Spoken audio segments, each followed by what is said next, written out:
The book of 2 Kings, chapter 1. After Ahab's death, Moab rebelled against Israel. Now, Ahaziah had fallen through the lattice of his upper room in Samaria and injured himself. So he sent messengers saying to them, "Go and consult Baal-zebub, the god of Ekron, to see if I will recover from the injury." The angel of the Lord said to Elijah the Tishbite, "Go up and meet the messengers of the king of Samaria and ask them, is it because there is no God in Israel that you are going off to consult Baal-zebub, the god of Ekron? Therefore, this is what the Lord says, you will not leave the bed you are lying on. You will certainly die." So Elijah went. When the messengers returned to the king, he asked them, "Why have you come back?" "A man came to us," they replied, "and he said to us, 'Go back to the king who sent you and tell him, this is what the Lord says. Is it because there is no God in Israel that you are sending men to consult Baal-zebub, the god of Ekron? Therefore, you will not leave the bed you are lying on. You will certainly die.'" The king asked them, "What kind of man was it who sent to meet you and told you this?" They replied, "He was a man with a garment of hair and with a leather belt around his waist." The king said, "That was Elijah the Tishbite." Then he sent to Elisha a captain with his company of 50 men. The captain went up to Elisha, who was sitting on the top of a hill, and said to him, "Man of God, the king says, come down." Elisha answered the captain, "If I am a man of God, may fire come down from heaven and consume you and your 50 men. Then fire fell from heaven and consumed the captain and his men. At this, the king sent to Elisha another captain with his 50 men. The captain said to him, "Man of God, this is what the king says. Come down at once." "If I am a man of God," Elisha replied, "may the fire come down from heaven and consume him and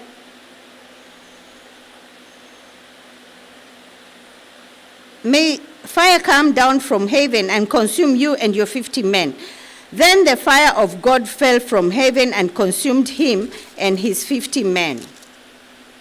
So the king sent a third captain with his 50 men. This third captain went up and fell on his knees before Elisha. "Man of God," he begged, "please have respect for my life and the lives of these 50 men, your servants. See, fire has fallen from heaven and consumed the first two captains and all their men.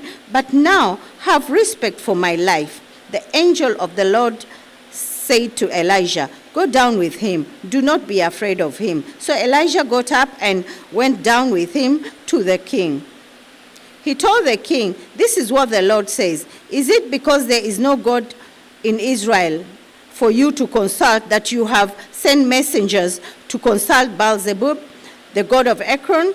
Because you have done this, you will never leave the bed you are lying on. You will certainly die." So he died, according to the word of the Lord that Elisha had spoken. Because Ahaziah had no son, Joram succeeded him as king in the second year of Jehoram, son of Jehoshaphat, king of Judah. As for all the other events of Ahaziah's reign and what he did, are they not written in the book of the annals of the king of Israel? Chapter 2. When the Lord was about to take Elijah up to heaven in a whirlwind, Elijah and Elisha were on their way from Gilgal. Elijah said to Elisha, "Stay here, the Lord has sent me to Bethel." But Elisha said, "As surely as the Lord lives, and as you live, I will not leave you." So they went down to Bethel. the company of the prophets of Bethel came out to Elisha and asked, "Do you know that the Lord is going to take your master from you today?" "Yes, I know," Elisha replied, "but do not speak of it." Then Elijah said to him, "Stay here, Elisha. The Lord has sent me to Jericho." And he replied, "As surely as the Lord lives and as you live, I will not leave you." So they went to Jericho. The company of the prophets at Jericho went up to Elisha and asked him, "Do you know that the Lord is going to take your master from you today?" "Yes, I know," he replied, "but do not speak of it." Then Elijah said to him, "Stay here. The Lord has sent me to the Jordan."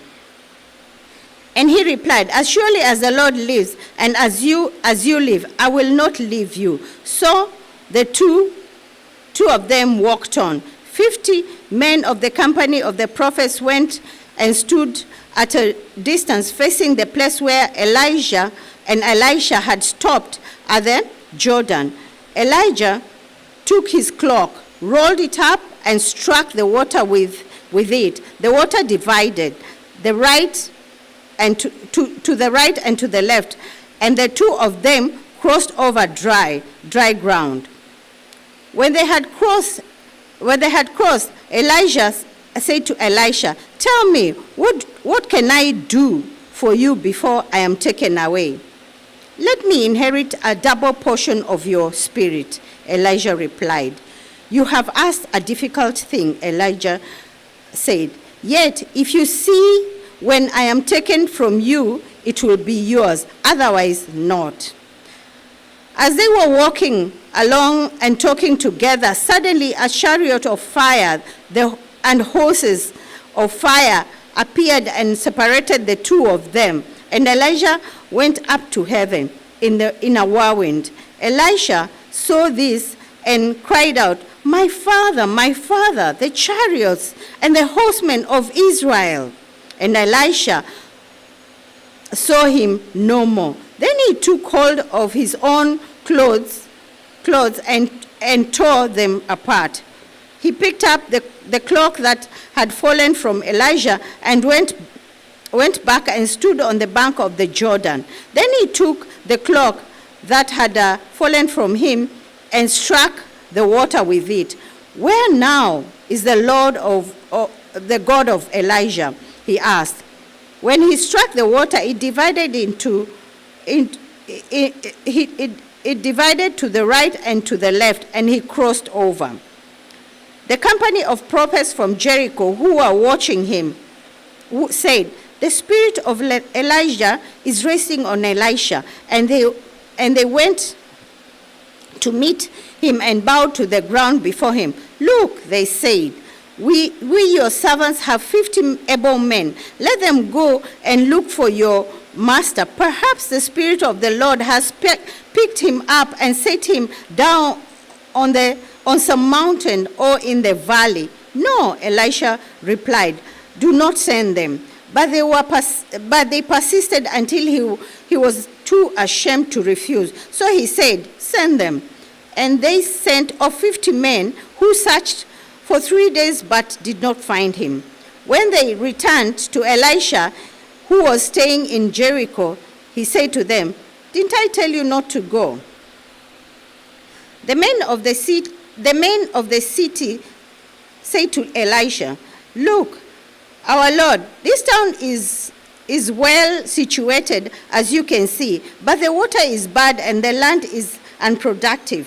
Bring me a new bowl," he said, "and put salt in it." So they brought it to him. Then he went out to the spring and threw the salt into it, saying, "This is what the Lord says, I have healed this water. Never again will it cause death or make the land unproductive." And the water has remained wholesome to this day, according to the word Elisha had spoken. From there, Elisha went up to Bethel. As he was walking along the road, some youth came out of the town and jeered at him. "Go on up, you bald head," they said. "Go on up, you bald head. he turned around, looked at them, and called down a curse on them in the name of the Lord. Then 2 bears came out of the woods and mauled 42 of the youth, and he went on to Mount Carmel, and from there returned to Samaria. Chapter 3. Joram, son of Ahab, became king of Israel in Samaria in the 18th year of Jehoshaphat, king of Judah, and he reigned 12 years. He did evil in the eyes of the Lord, but not as his father and mother had done. He got rid of the sacred stone of Baal that his father had made. Nevertheless, he clung to the sins of Jeroboam, son of Nebat, which he had caused Israel to commit. He did not turn away from them. Now, Misha, king of Moab, raised sheep, and he had to supply the king of Israel with 100,000 lambs, and with the wool of 100,000 rams. But after Ahab died, the king of Moab rebelled against the king of Israel. So at the time King Joram set out from Samaria and mobilized all Israel. He also sent this message to Jehoshaphat, king of Judah. The king of Moab has rebelled against me. Will you go with me to fight against Moab? I will go with you, he replied. I am as you are, my people as your people, my horses as your horses. By what route shall we attack, he asked. Through the desert of Edom, he answered. So the king of Israel set out with the king of Judah and the king of Edom. After around about March of 7 days, the army had no more water for themselves or for the animals with them. What? Exclaimed the king of Israel. Has the Lord called us 3 kings together only to hand us over to Moab? But Jehoshaphat asked, is there no prophet of the Lord here, that we may inquire of the Lord through him? An officer of the king of Israel answered, Elisha, son of Shaphat, is here. He used to pour water on the hands of Elijah. Jehoshaphat said, the word of the Lord is with him. So the king of Israel and Jehoshaphat and the king of Edom went down to him. Elisha said to the king of Israel, what do we have to do with each other? Go to the prophets of your father and the prophets of your mother. No, the king of Israel answered, because it was the Lord who called us 3 kings together to hand us over to Moab. Elisha said, as surely as the Lord Almighty lives, whom I serve, if I did not have respect for the presence of Jehoshaphat, king of Judah, I would not look at you or even notice you. But now bring me a harpist. While the harpist was playing, the hand of the Lord came upon Elijah, and he said, this is what the Lord says. Make this valley full of ditches, for this is what the Lord says. You will see neither wind nor rain. Yet the valley will be filled with water, and your cattle and your other animals will drink. This is an easy thing in the eyes of the Lord. He will also hand Moab over to you. You will overthrow every fortified city and every major town. You will cut down every good tree, stop up all the springs, and ruin every good field with stones.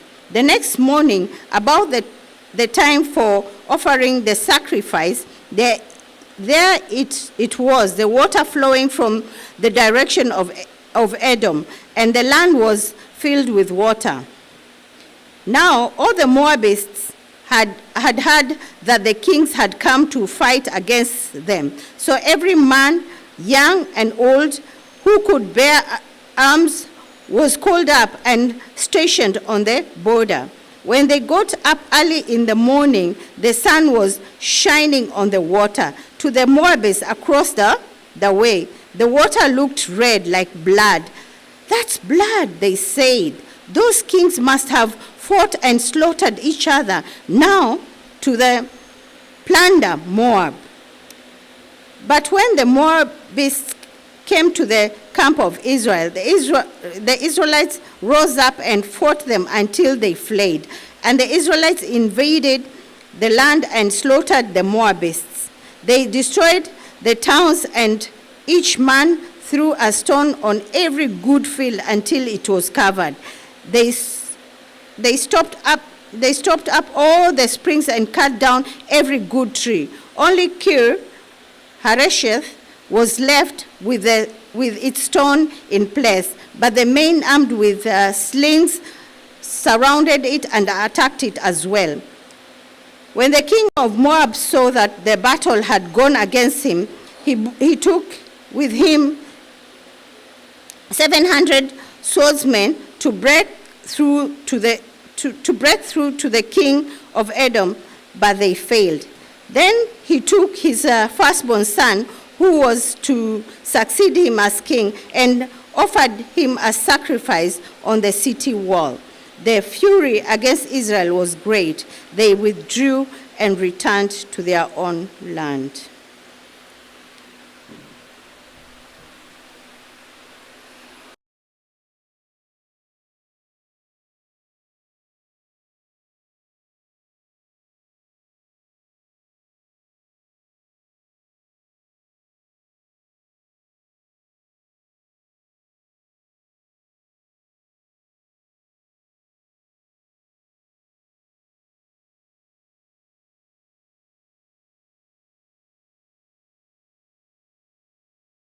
Slaves.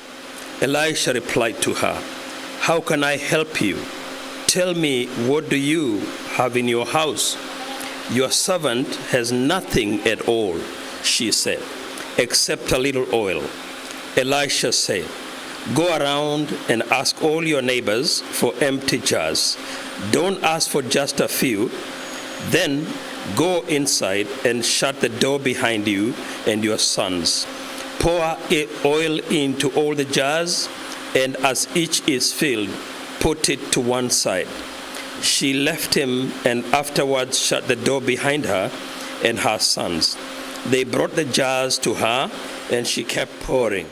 When all the jars were full, she said to her son, "Bring me another one."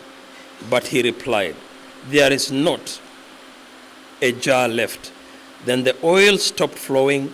She went and told the man of God and said, "Go sell the oil and pay your debts. You and your sons can live on what is left." And one day Elisha went to Shunem, and a well-to-do woman was there, who urged him to stay for a meal. So whenever he came by, he stopped there to eat. She said to her husband, "I know that this man who often comes to our way is a holy man of God. Let's make a small room in the roof and put in it a bed and a table, a chair and a lamp for him. Then he can stay there whenever he comes to us." One day when Elisha came, he went up to his room and lay down there. He said to his servant Gehazi, "Call the Shunammite." So he called her, and she stood before him. Elisha said to him, "Tell her, you have gone to all this trouble for us. Now what can be done for you? Can we speak on your behalf to the king or the commander of the army?" She replied, "I have a home among my own people." "What can be done for her?" Elisha asked. Gehazi said, "Well, she has no son and her husband is old." Then Elisha said, "Call her." So he called her, and she stood in the doorway. About this time next year, Elisha said, you will hold a son in your arms. No, my lord, she objected. Don't mislead your servant, O man of God. But the woman became pregnant, and the next year, about that same time, she gave birth to a son, just as Elisha had told her.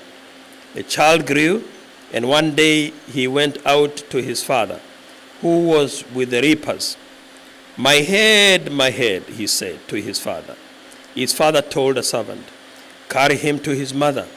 After the servant had lifted him up, carried him to his mother, the boy sat on her lap until noon. Then he died.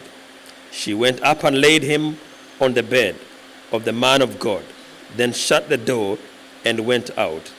She called her husband and said, please send me one of the servants and a donkey so that I can go to the man of God quickly and return. Why go to him? He asked. It's not the new moon or the Sabbath.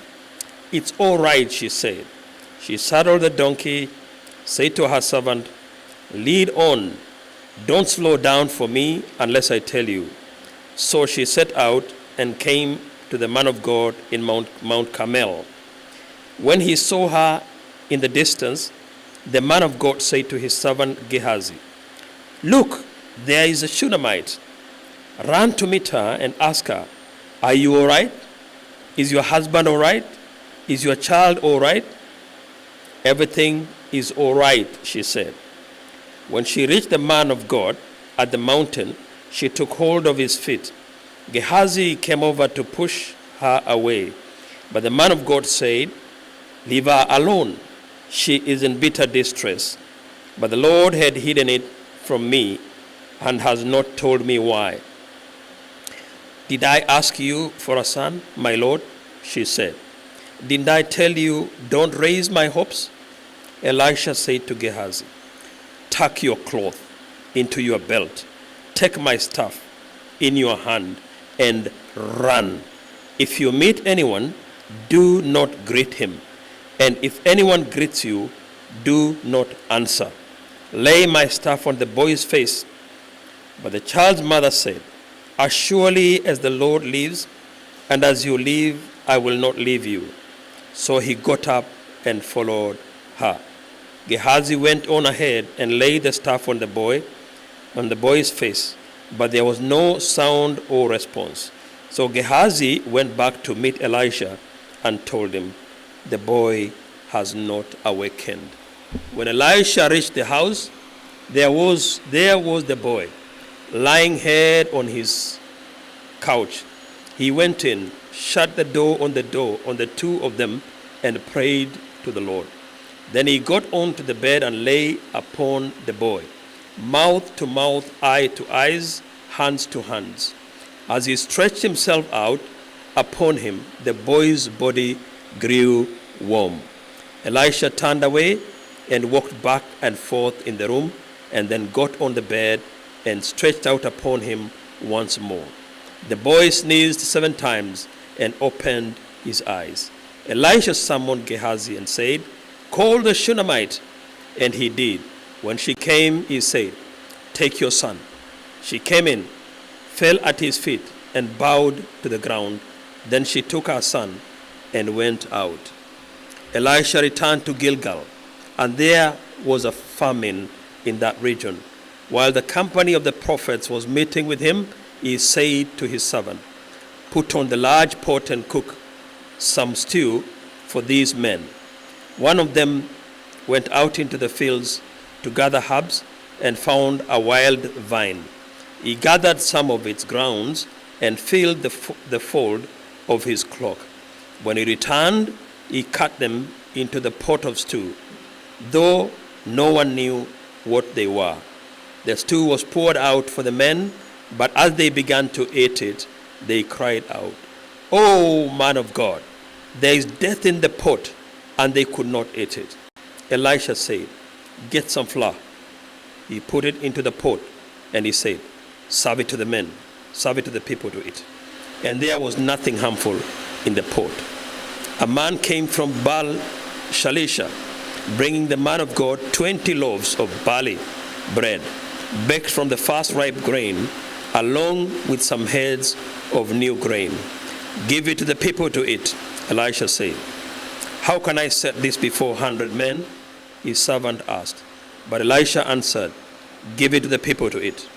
For this is what the Lord says, they will eat and have some left over. Then he set it before them, and they ate and had some left over, according to the word of the Lord. Chapter 5 of 2 Kings. Now Naaman was commander of the army of the king of Aram. He was a great man in the sight of his master and highly regarded, because through him the Lord had given victory to Aram. He was a valiant soldier, but he had leprosy. Now bands from Aram had gone out and had taken captive a young girl from Israel, and she served Naaman's wife. She said to her mistress, if only my servant would see the prophet who is in Samaria, he could cure him of his leprosy. Naaman went to his master and told him what the girl from Israel had said. By all means, go, the king of Aram replied. I will send a letter to the king of Israel. So Naaman left, taking with him 10 talents of silver, 6,000 shekels of gold, and 10 sets of clothing. The letter that he took to the king of Israel read, with this letter I am sending my servant Naaman to you, so that you may cure him of leprosy. As soon as the king of Israel read the letter, he tore his robes, and he said, am I God? Can I kill and bring back to life? Why does this fellow send someone to me to be cured of his leprosy? See how he's trying to pick a quarrel with me. When Elijah the man of God heard that the king of Israel had torn his robes, he sent him this message. Why have you torn your robes? Have the man come to me? He will know that there is a prophet in Israel. So Naaman went with his horses and chariots and stopped at the door of Elisha's house. Elisha sent a messenger to say to him, go wash yourself 7 times in the Jordan, and your flesh will be restored, and you will be cleansed. But Naaman went away angry and said, I thought that he would surely come out to me and stand out and call on the name of the Lord, he is God, wave his hand over the spot and cure me of my leprosy. Are not Abana and Pharpar, the rivers of Damascus, better than any of the waters of Israel? Couldn't I wash in them and be cleansed? So he turned and went off in rage. Naaman's servants went to him and said, my father, if the prophet had told you to do some great thing, would you not have done it? How much more then when he tells you, wash and be cleansed? So he went down and dipped himself in the Jordan 7 times, as the man of God had told him, and his flesh was restored, and he became clean like that of a young boy. Then Naaman and his attendants went back to the man of God. He stood before him and said, now I know that there is no God in all the world except in Israel. Please accept now a gift from your servant. The prophet answered, as surely as the Lord lives, whom I serve, I will not accept a thing. And even though Naaman urged him, he refused. If you will not, said Naaman, please let me, your servant, be given as much earth as a pair of mules can carry. For your servant will never again make burnt offerings and sacrifices to any other god but the Lord. But may the Lord forgive your servant for this one thing. When my master enters the temple of Rimmon to bow down, he is leaning on my arm, and I bow there also. When I bow down in the temple of Rimmon, may the Lord forgive your servant for this. Go in peace, Elisha said. After Naaman had traveled some distance, Gehazi, the servant of Elisha, the man of God, said to him, "My master was too easy on Naaman, this Aramean, by not accepting from him what he brought. As surely as the Lord lives, I will run after him and get something from him." So Gehazi hurried after Naaman. When Naaman saw him running towards him, he got down from the chariot to meet him. "Is everything all right?" he asked. "Everything is all right," Gehazi answered. "My master sent me to say, 2 young men from the company of the prophets have just come to me from the hill country of Ephraim. Please give them a talent of silver and 2 sets of clothing." "By all means, take 2 talents, said Naaman. He urged Gehazi to accept them, and then tied up the 2 talents of silver in 2 bags with 2 sets of clothing. He gave them to 2 of his servants, and they carried them ahead of Gehazi. When Gehazi came to the hill, he took the things from the servant and put them away in the house. He sent the men away, and they left. Then he went in and stood before his master Elisha. "Where have you been, Gehazi?" Elisha asked. "Your servant didn't go anywhere," Gehazi answered. But Elisha said to him, "Was not my spirit with you when the man got down from the chariot to meet you? Is this a time to take money, or to accept clothes, olive groves, vineyards, flocks, herds, or men servants, maid servants? Naaman's leprosy will cling to you and to your descendants forever." Then Gehazi went from Elisha's presence, and he was leprous, as white as snow. 2 Corinthians chapter 6. The company of the prophets said to Elisha, "Look, the place where we met with you is too small for us. Let us go to Jordan, where each of us can get a pole, and let us build a place there for us to live." He said, "Go."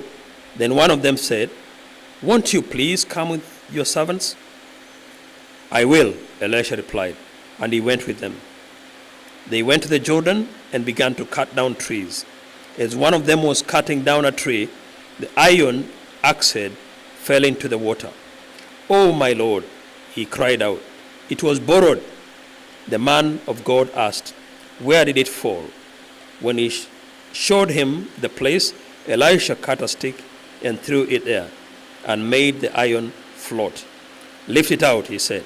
Then the man reached out his hand and took it. Now the king of Aram was at war with Israel. After conferring with his officers, he said, "I will set up my camp in such a place." The man of God sent word to the king of Israel, "Beware of passing that place, because the Arameans are going down there."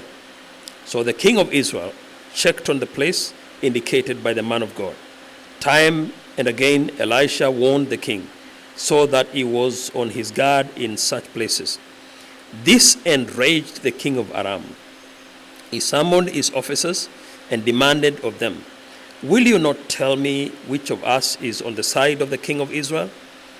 "None of us, my lord the king," said one of his officers. "But Elisha the prophet, who is in Israel, tells the king of Israel the very words you speak in your bedroom. Go and find out where he is," the king ordered, "so I can send men and capture him." The report came back, "He is in Dotham." Then he sent horses and chariots and a strong force there. They went by night and surrounded the city.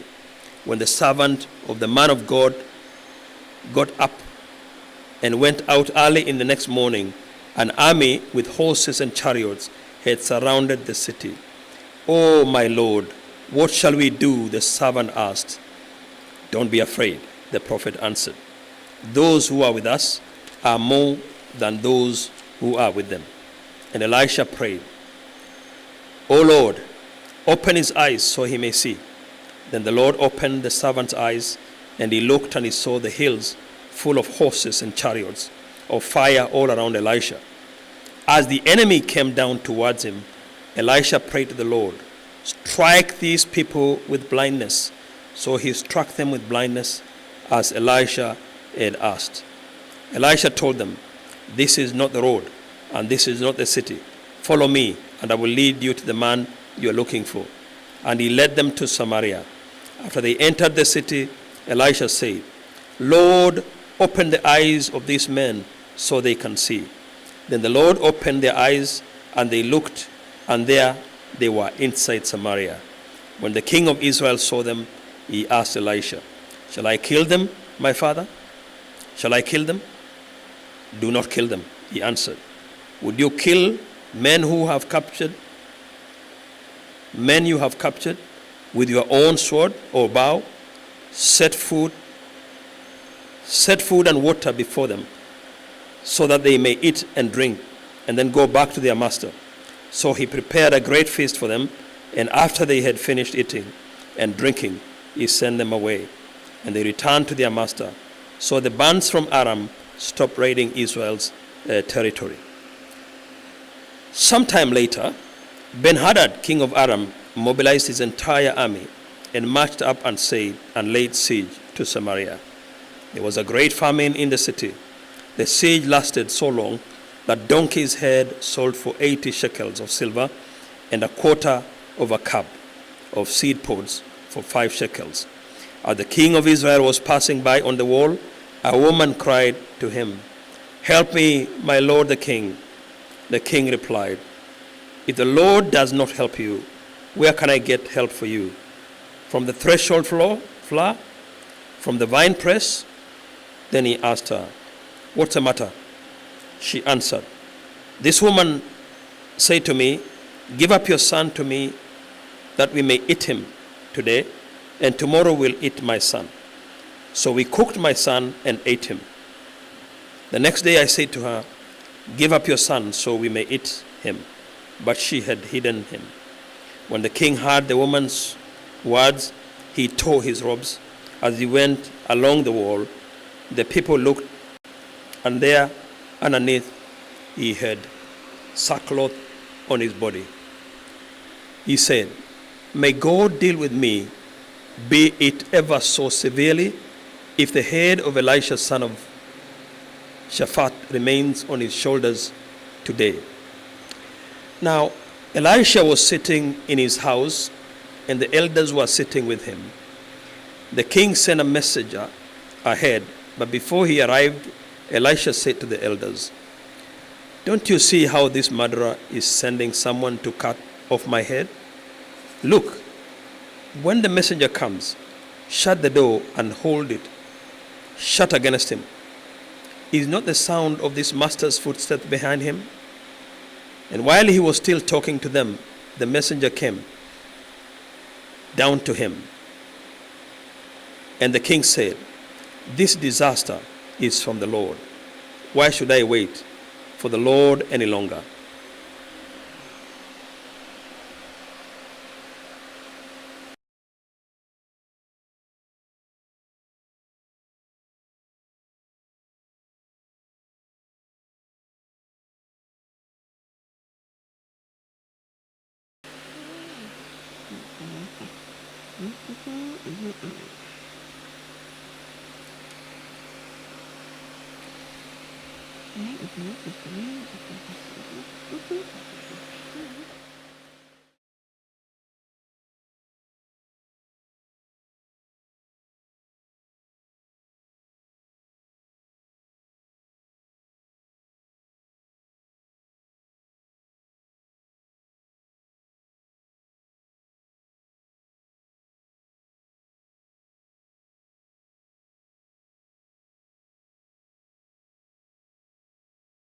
Second Kings chapter 7, Elisha said, "Hear the word of the Lord.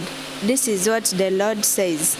About this time tomorrow, a seah of flour will sell for a shekel, and 2 shears of barley for a shekel.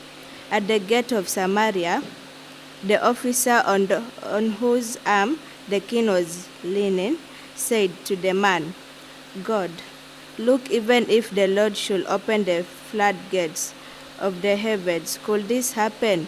You will see it with your own eyes, answered Elisha, but you will not eat any of it. The siege lifted. Now there were 4 men with leprosy at the entrance of the city gate. They said to each other, "Why stay here until we die?" We say, "We'll go into the city. The famine is there, and we will die. And if we stay here, we will die. So let's go over to the camp of the Arameans and surrender. If they spare us, we will live. If they kill us, then we will die." At dusk, they got up and went to the camp of the Arameans. When they reached the edge of the camp, not a man was there, for the Lord has cast the Arameans to hear the sound of chariots and horses and a great army. So that they said to one another, "Look, the king of Israel has hired the Hittite and Egyptian king to attack us." So they got up and fled in the dusk and abandoned their tents and their horses and donkeys. They left the camp as it was and ran for their lives. Chapter 8. The men who had leprosy reached the edge of the camp and entered one of the tents. They ate and drank and carried away silver, gold, and clothes, and went off and hid them. They returned and entered another tent and took some things from it and hid them also. Chapter 9. Then they said to each other, we are not doing right. This is a day of good news, and we were keeping it to ourselves. If we wait until daylight, punishment will overtake us. Let's go at once and report this to the royal place.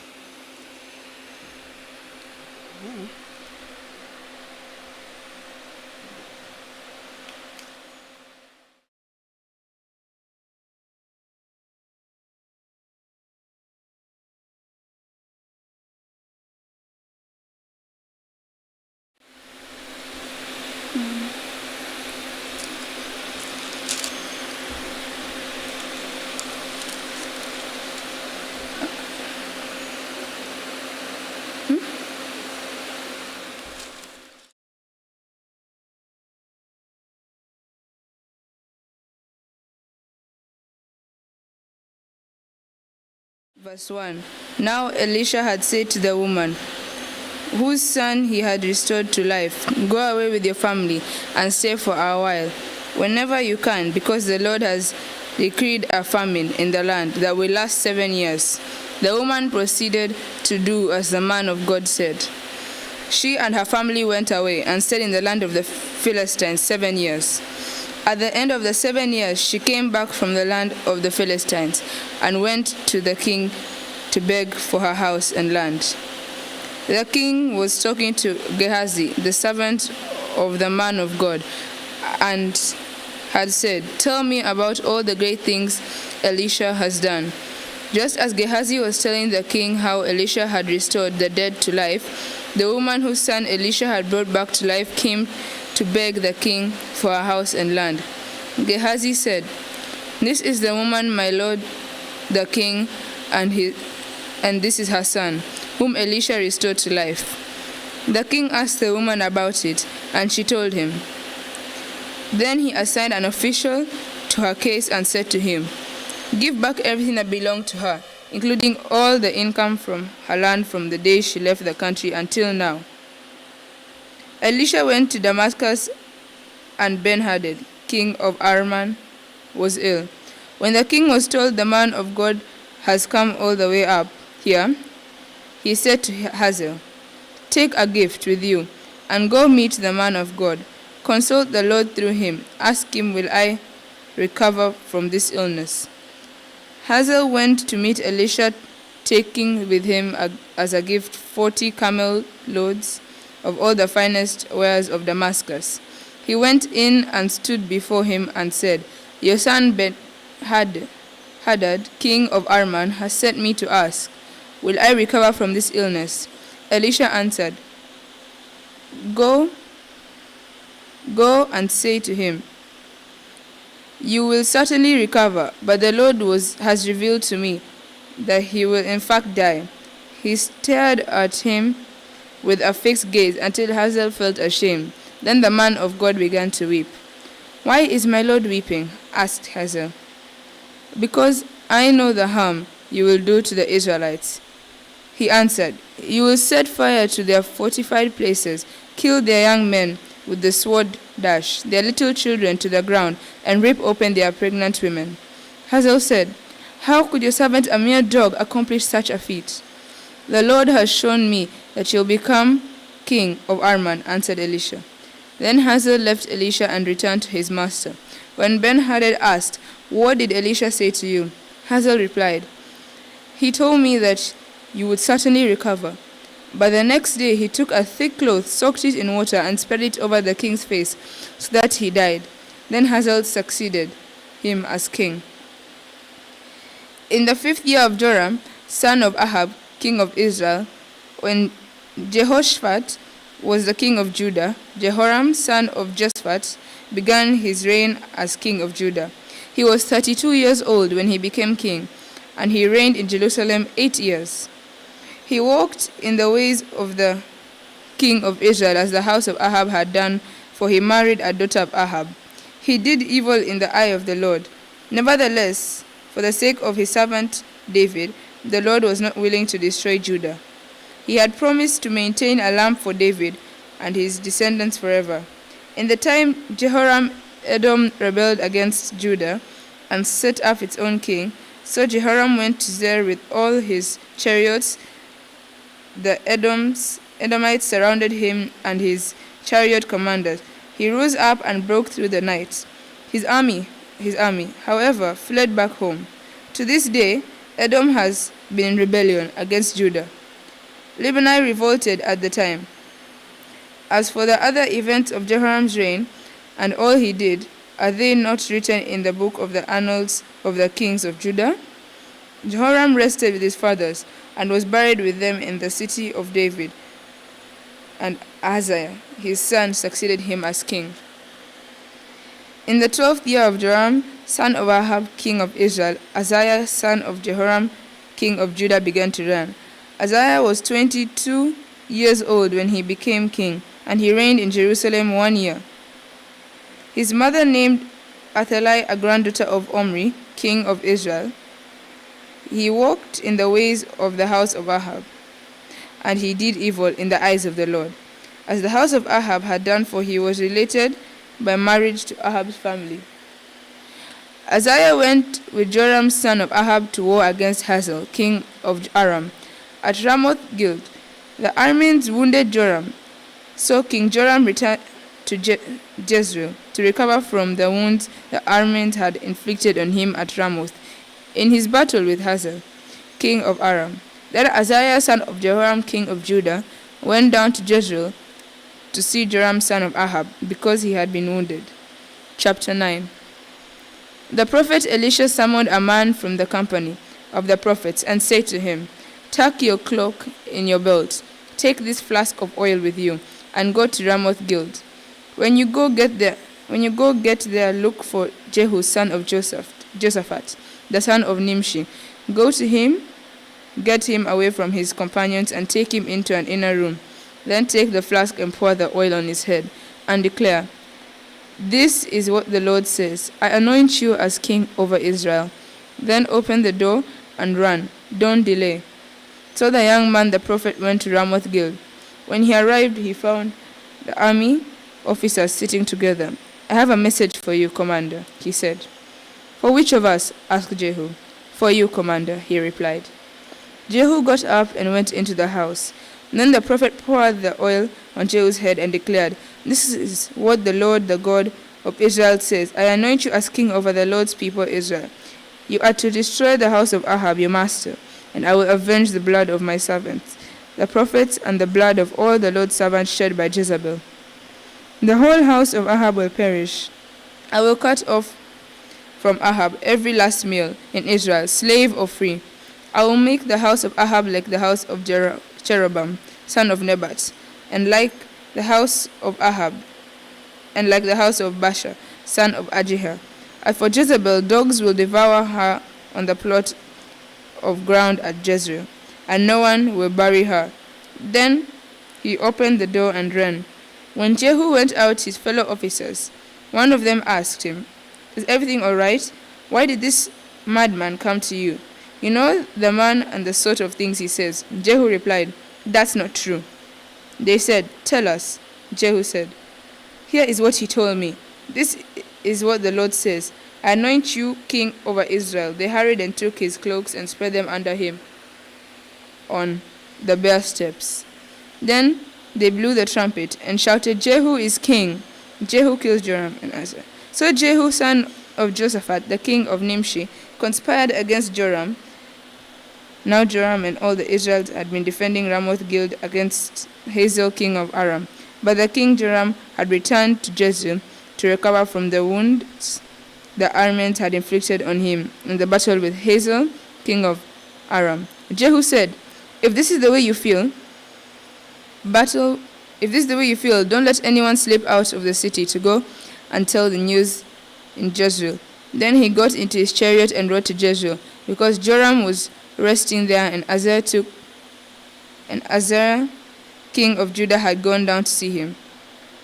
When the lookout, standing on the tower of Jezreel, saw Jehu's troops approaching, he called out, "I see some troops coming. Get a horseman," Joram ordered. "Send him to meet them and ask, 'Do you come in peace?'" The horseman rode off to meet Jehu and said, "This is what the king says. Do you come in peace?" "What do you have to do with peace?" Jehu replied. "Fall in behind me." The lookout reported, "The messenger has reached them, but he isn't coming back." So the king sent out a second horseman. When he came to him, he said, "This is what the king says. Do you come in peace?" Jehu replied, "What do you have to do with peace? Fall in behind me."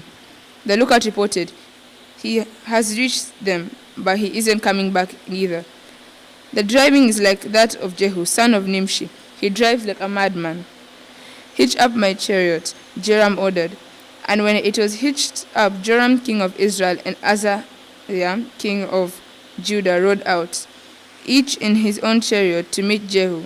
They met him at the plot of ground that had belonged to Naboth the Jezreelite. When Joram saw Jehu, he asked, "Have you come in peace, Jehu?" "How can there be peace?" Jehu replied, "as long as all the idolatry and witchcraft of your mother Jezebel around." Joram turned about and fled, calling out to Ahaziah, treachery. "Ahaziah!" Then Jehu drew his bow and shot Joram between the shoulders. The arrow pierced his heart, and he slumped down in his chariot. Jehu said to Bidkar, his chariot officer, "Pick him up and throw him on the field that belonged to Naboth the Jezreelite. Remember how you and I were riding together in chariots behind Ahab, his father, when the Lord made this prophecy about him.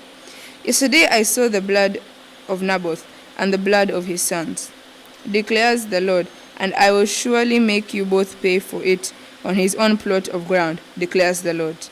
Now then, pick him up and throw him on that plot, in accordance with the word of the Lord."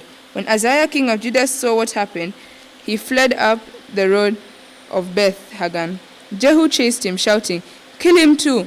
They wounded him in his chariot on the way up to Gur, near Iblehem, but he escaped to Megiddo and died there. His servants took him by the chariot to Jerusalem and buried him with his fathers in the tomb in the city of David. In the 11th year of Joram of Ahab, Ahaziah had become king of Judah.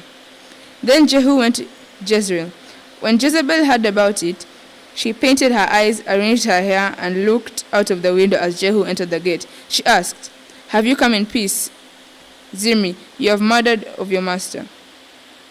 He looked up at the window and called out, "Who is on my side? Who?" 2 or 3 eunuchs looked down at him. "Throw her down," Jehu said. So they threw her down. Some of her blood splattered on the wall and the horses as they trampled her underfoot. Jehu went in and ate and drank.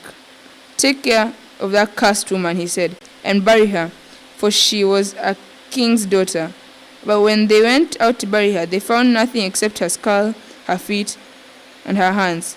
They went back to tell Jehu, who said, "This is the word of the Lord, that he spoke through his servants Elijah the Tishbite on the plot of ground at Jezreel. Dogs will devour Jezebel's flesh. Jezebel's body will be like refuse on the ground in the plot at Jezreel, so that no one will be able to say, 'This is Jezebel.'" Chapter 10. Now they were in Samaria, 70 sons of the house of Ahab. So Jehu wrote letters and sent them to Samaria, to the officials of Jezreel, to the elders, and to the guardians of Ahab's children. He said, "As soon as this letter reaches you, since your master's sons are with you and have chariots and horses, a fortified city and weapons, choose the best and your most worthy of your master's sons, and set him on his father's throne. Then fight for your master's house." But they were terrified and said, "If 2 kings could not resist him, how can we?" So the palace administrator, the city governor, the elders, and the guardians sent this message to Jehu: "We are your servants, and we will do anything you say. We will not appoint anyone as king. You do whatever you think is best." Then Jehu wrote them a second letter saying, "If you're on my side, you will obey. If you're on my side and will obey me, take the heads of your master's son and come to me in Jezreel by this time tomorrow." Now the royal princes, 70 of them, were with the leading men of the city, who were rearing them. When the letter arrived, these men took the princes and slaughtered all 70 of them. They put their heads in baskets and sent them to Jehu in Jezreel. When the 2 messengers arrived, he told Jehu, "They have brought the heads of the princes." Then Jehu ordered, "Put them in 2 piles at the entrance of the city gate until morning." The next morning, Jehu went out. He stood before all the people and said, "You are innocent.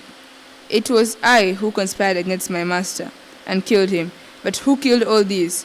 Know then that not a word the Lord has spoken against the house of Ahab will fail. The Lord has done what he promised through his servant Elijah." So Jehu killed everyone in Jezreel who remained of the house of Ahab, as well as all his chief's men, his close friends and his priests, leaving him with no survivor. Jehu then sent out and went towards Samaria.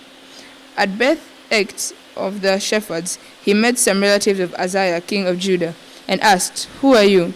They said, "We're the relatives of Ahaziah, and we have come down to greet the families of the king and of the queen mother." "Take them alive," he ordered. So they took them alive and slaughtered them by the well of the Beth-Eked. 42 men, he left no survivor. After he left there, he came upon Jehonadab, son of Rechab, who was on his way to meet him. Jehu greeted him and said, "Are you in accord with me, as I am with you?" "I am," Jehonadab answered. "If so," said Jehu, "give me your hand." So he did, and Jehu helped him up into the chariot. Jehu said, "Come with me and see my zeal for the Lord." Then he had him ride along in his chariot. When Jehu came to Samaria, he killed all who were left there of Ahab's family. He destroyed them, according to the word of the Lord spoken to Elijah. Then Jehu brought all the people together and said to them, "Ahab served Baal a little, Jehu will serve him much. Now summon all the prophets of Baal, all his ministers, and all his priests. See that no one is missing, because I am going to hold a great sacrifice for Baal. Anyone who fails to come will no longer live." But Jehu was acting deceptively in order to destroy the ministers of Baal. Jehu said, "Call an assembly in honor of Baal." So they proclaimed it. Then he sent word through Israel, and all the ministers of Baal came. Not one stayed away.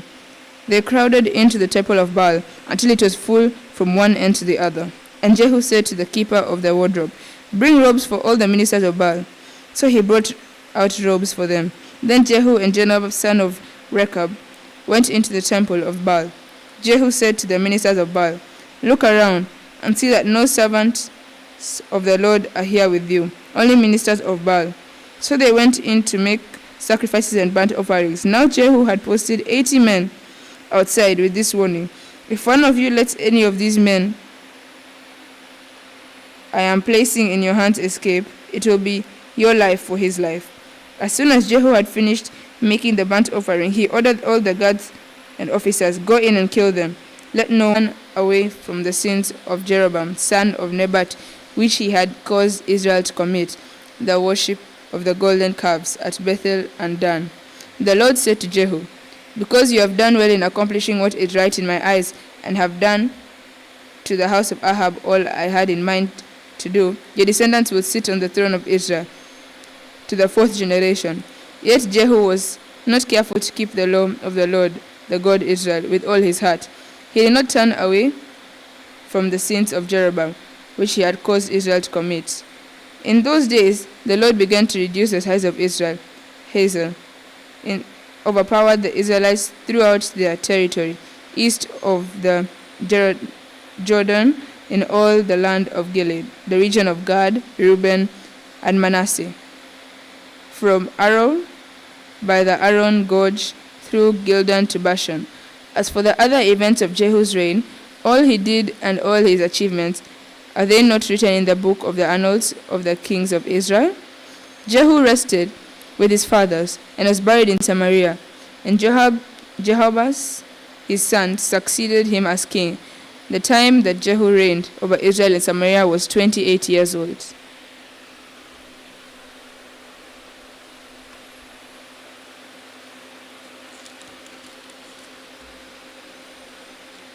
Second Kings chapter 11. When Athaliah, the mother of Ahaziah, saw that her son was dead, she proceeded to destroy the whole royal family. But Jehosheba,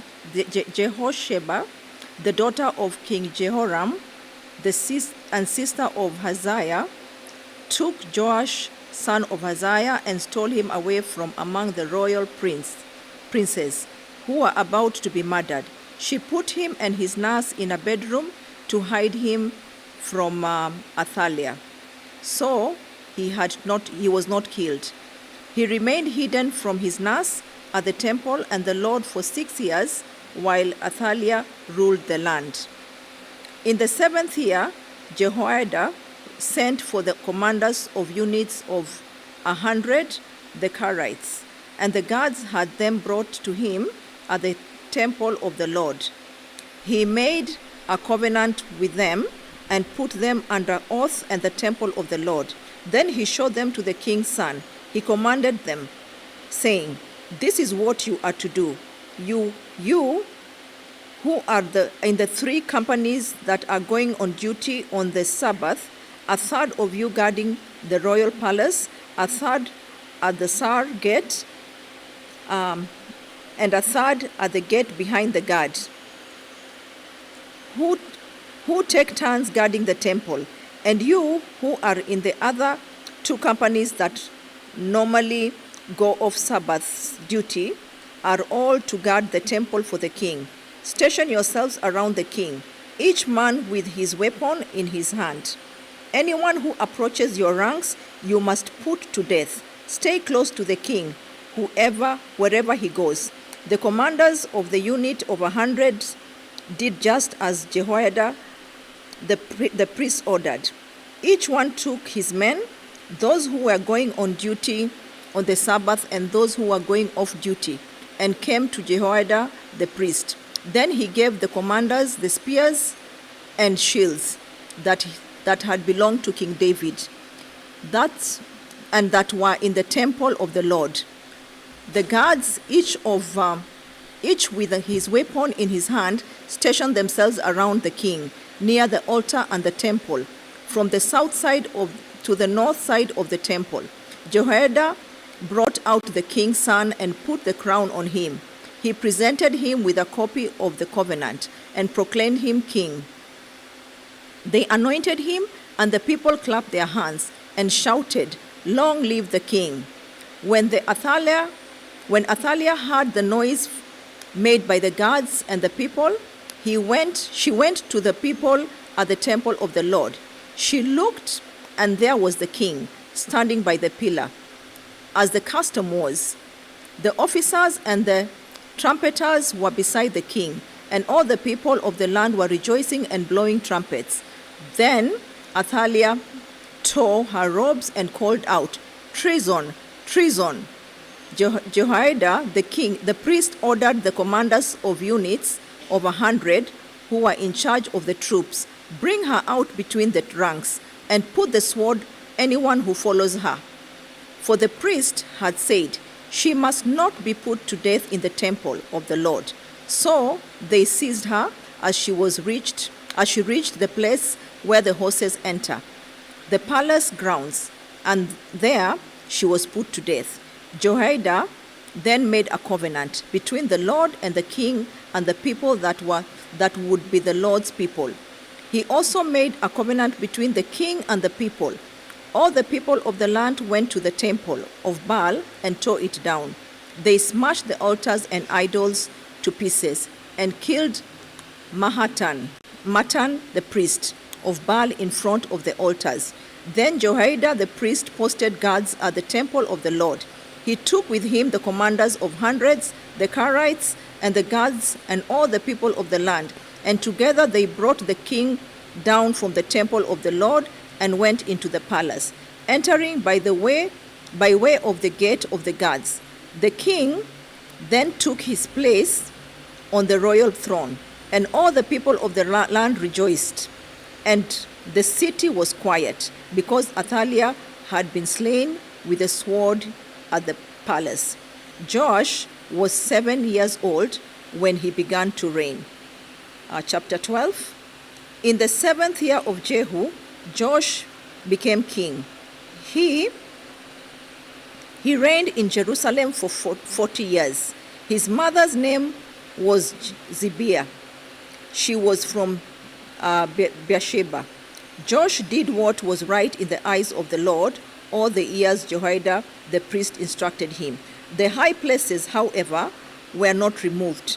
The people continued to offer sacrifices and burn incense there. Joash said to the priest, "Collect all the money that is brought as sacrifice offerings to the temple of the Lord. The money collected in the census, the money received from one of the treasurers, and let it be used to repair whatever damage is found in the temple." But by the 23rd year of King Joash, the priest still had not repaired the temple. Therefore, King Joash summoned Jehoiada, the priest, and the other priests, and asked them, "Why aren't you repairing the damage done to the temple? Take no more money from your treasurers, but hand it over for repairing the temple." The priests agreed that they would not collect any more money from the people, and that they would not repair the temple themselves. Jehoiada the priest took a chest and bored a hole in its lid. He placed it beside the altar, on the right side as one enters the temple of the Lord. The priests who guarded the entrance put into the chest all the money that was brought to the temple of the Lord. Whenever they saw that there was a large amount of money in the chest, the royal secretary and the high priest counted the money that had been brought into the temple of the Lord and put it into bags. When the amount had been determined, they gave the money to the men appointed to supervise the work on the temple. With it, they paid those who worked on the temple of the Lord, the carpenters, the builders, the masons, the stone cutters. They purchased timber and dressed stone for the repair of the temple of the Lord, and met all the other expenses of restoring the temple. The money brought into the temple was not spent for making silver basins, wick trimmers, sprinkling bowls, trumpets, or any other articles of gold or silver for the temple of the Lord. It was paid to the workmen who used it to repair the temple. They did not require an accounting from those whom they gave the money to pay the workers, but they acted with complete honesty. The money from the guilt offerings, the sin offerings, was not brought into the temple of the Lord. It belonged to the priests. About this time, Hazael, king of Aram, went up and attacked Gath and captured it. Then he turned to attack Jerusalem. But Joash, king of Judah, took all the sacred objects dedicated by his father Jehoshaphat, Jehoram, and Ahaziah, the king of Judah, and the gifts he himself had dedicated, and all the gold found in the treasuries of the temple of the Lord and of the royal palace. He sent them to Hazael, king of Aram, who then withdrew from Jerusalem. As for the other events of the reign of Joash, all he did, are they not written in the book of the annals of the kings of Judah? His officials conspired against him and assassinated him at Beth Millo on the road down to Silla. The officials who murdered him were Jozabad, son of Shimath, and Jehozabad, son of Shoma. He died and was buried with his fathers in the city of David, and Amaziah, his son, succeeded him as king. Chapter 13. In the 23rd year of Joash, son of Ahaziah, king of Judah, Jehoahaz, son of Jehu, became king of Israel in Samaria, and he reigned 17 years. He did evil in the eyes of the Lord by following the sins of Jeroboam, son of Nebat, which he had caused Israel to commit, and he did not turn away from them. So the Lord's anger burnt against Israel, and for a long time he kept them under the power of Hazael, king of Aram, and Ben-Hadad, his son. Then Jehoahaz sought the Lord's favor, and the Lord listened to him, for he saw how severely the king of Aram was oppressing Israel. The Lord provided a deliverer for Israel, and they escaped from the power of Aram. So the Israelites lived in their own homes as they had before. But they did not turn away from the sins of the house of Jeroboam, which he had caused Israel to commit. They continued in them. Also, the Asherah pole remained standing in Samaria. Nothing had been left of the army of Jehoahaz, except 50 horsemen, 10 chariots, and 10,000 foot soldiers. For the king of Aram had destroyed the rest and made them like the dust of threshing time. As for the other events of the reign of Jehoahaz, all he did and his kings of Israel, Jehoahaz rested with his fathers, and he was buried in Samaria. And Jehoash, his son, succeeded him as king. In the 13th year of Joash, king of Judah, Joash, son of Jehoahaz, became king of Israel in Samaria, and he reigned 16 years. He did evil in the eyes of the Lord, and he did not turn away from any of the sins of Jeroboam, son of Nebat, which he had caused Israel to commit. He continued in them. As for the other events of the reign of Joash, all he did and his achievements, including his war against Amaziah, king of Judah, are they not written in the book of annals of the kings of Israel? Joash rested with his fathers, and Jeroboam succeeded him on the throne. Joash was buried in Samaria with the kings of Israel. Now, Elisha was suffering from the illness from which he died. Joash, king of Israel, went down to see him and wept over him. My father, he cried, the chariots and the horsemen of Israel. Elisha said, get a bow and some arrows. And he did so. Take the bow in your hands, he said to the king of Israel. When he had taken it, Elisha put his hands on the king's hands. Open the east window, he said, and he opened it. Shoot, Elisha said, and he shot. The king, the Lord's arrow of victory, the arrow of victory over Aram. Elisha declared, you will completely destroy Arameans at Apek. Then he said, "Take the arrows," and the king took them.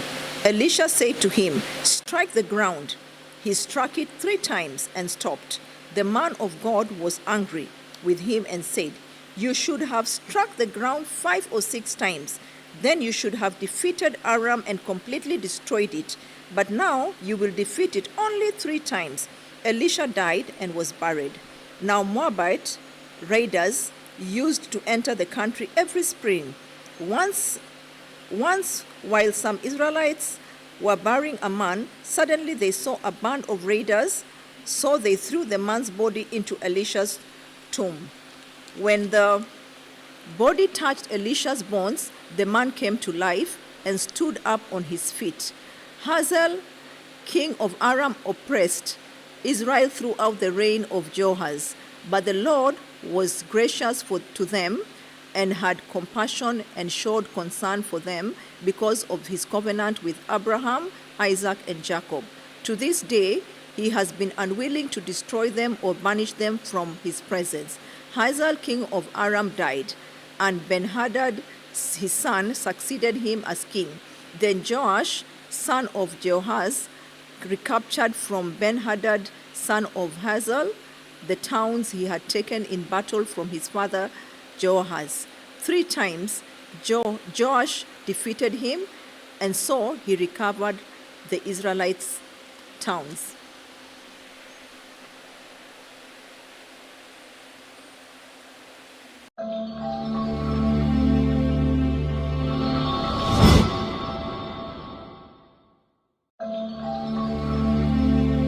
In the 2nd year of Joash, son of Jehoahaz, king of Israel, Ahaziah, son of Joash, king of Judah, began to reign. He was 25 years old when he became king, and he reigned in Jerusalem 29 years. His mother's name was Jehoadin. She was from Jerusalem. He did what was right in the eyes of the Lord, but not as his father David had done. In everything, he followed the example of his father Joash. The high places, however, were not removed. The people continued to offer sacrifices and burn incense there. After the kingdom was firmly in his grasp, he executed the officials and had murdered his father the king. Yet he did not put the sons of the assassins to death. In accordance with what is written in the book of the law of Moses, where the Lord commanded, "Fathers shall not be put to death for their children, nor children put death to their fathers. Each is to die for his own sins." He was the one who defeated 10,000 Edomites in the Valley of Salt and captured Selah in battle, calling it Joktheel, the name it has to this day. Then Amaziah sent messengers to Joash, son of Joahaz, the son of Jehu, king of Israel, with the challenge, "Come meet me face to face." But Joash, king of Israel, replied to Amaziah, king of Judah, at Titsel in Lebanon, sent a message to Ahaziah in Lebanon, "Give your daughter to my son in marriage." Then a wild beast in Lebanon came along and trampled the Thistle underfoot. "You have indeed defeated Edom, and now you are arrogant. Glory in your victory, but stay at home. Why ask for trouble and cause your own downfall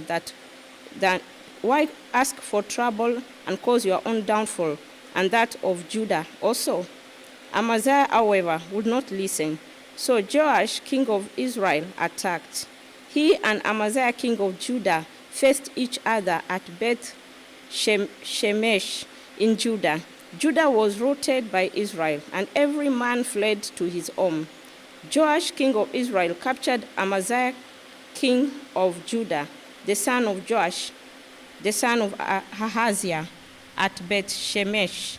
Then Joash went to Jerusalem and brought down the wall of Jerusalem from the Ephraim gate to the corner gates, a section about 600 feet long. He took all the gold and silver and all the articles found in the temple of the Lord in the treasuries of the royal palace. He also took hostages and returned to Samaria. As for the other events of the reign of Joash, what he did and his achievements, including his war against Amaziah king of Judah, are they not written in the book of the annals of the kings of Israel?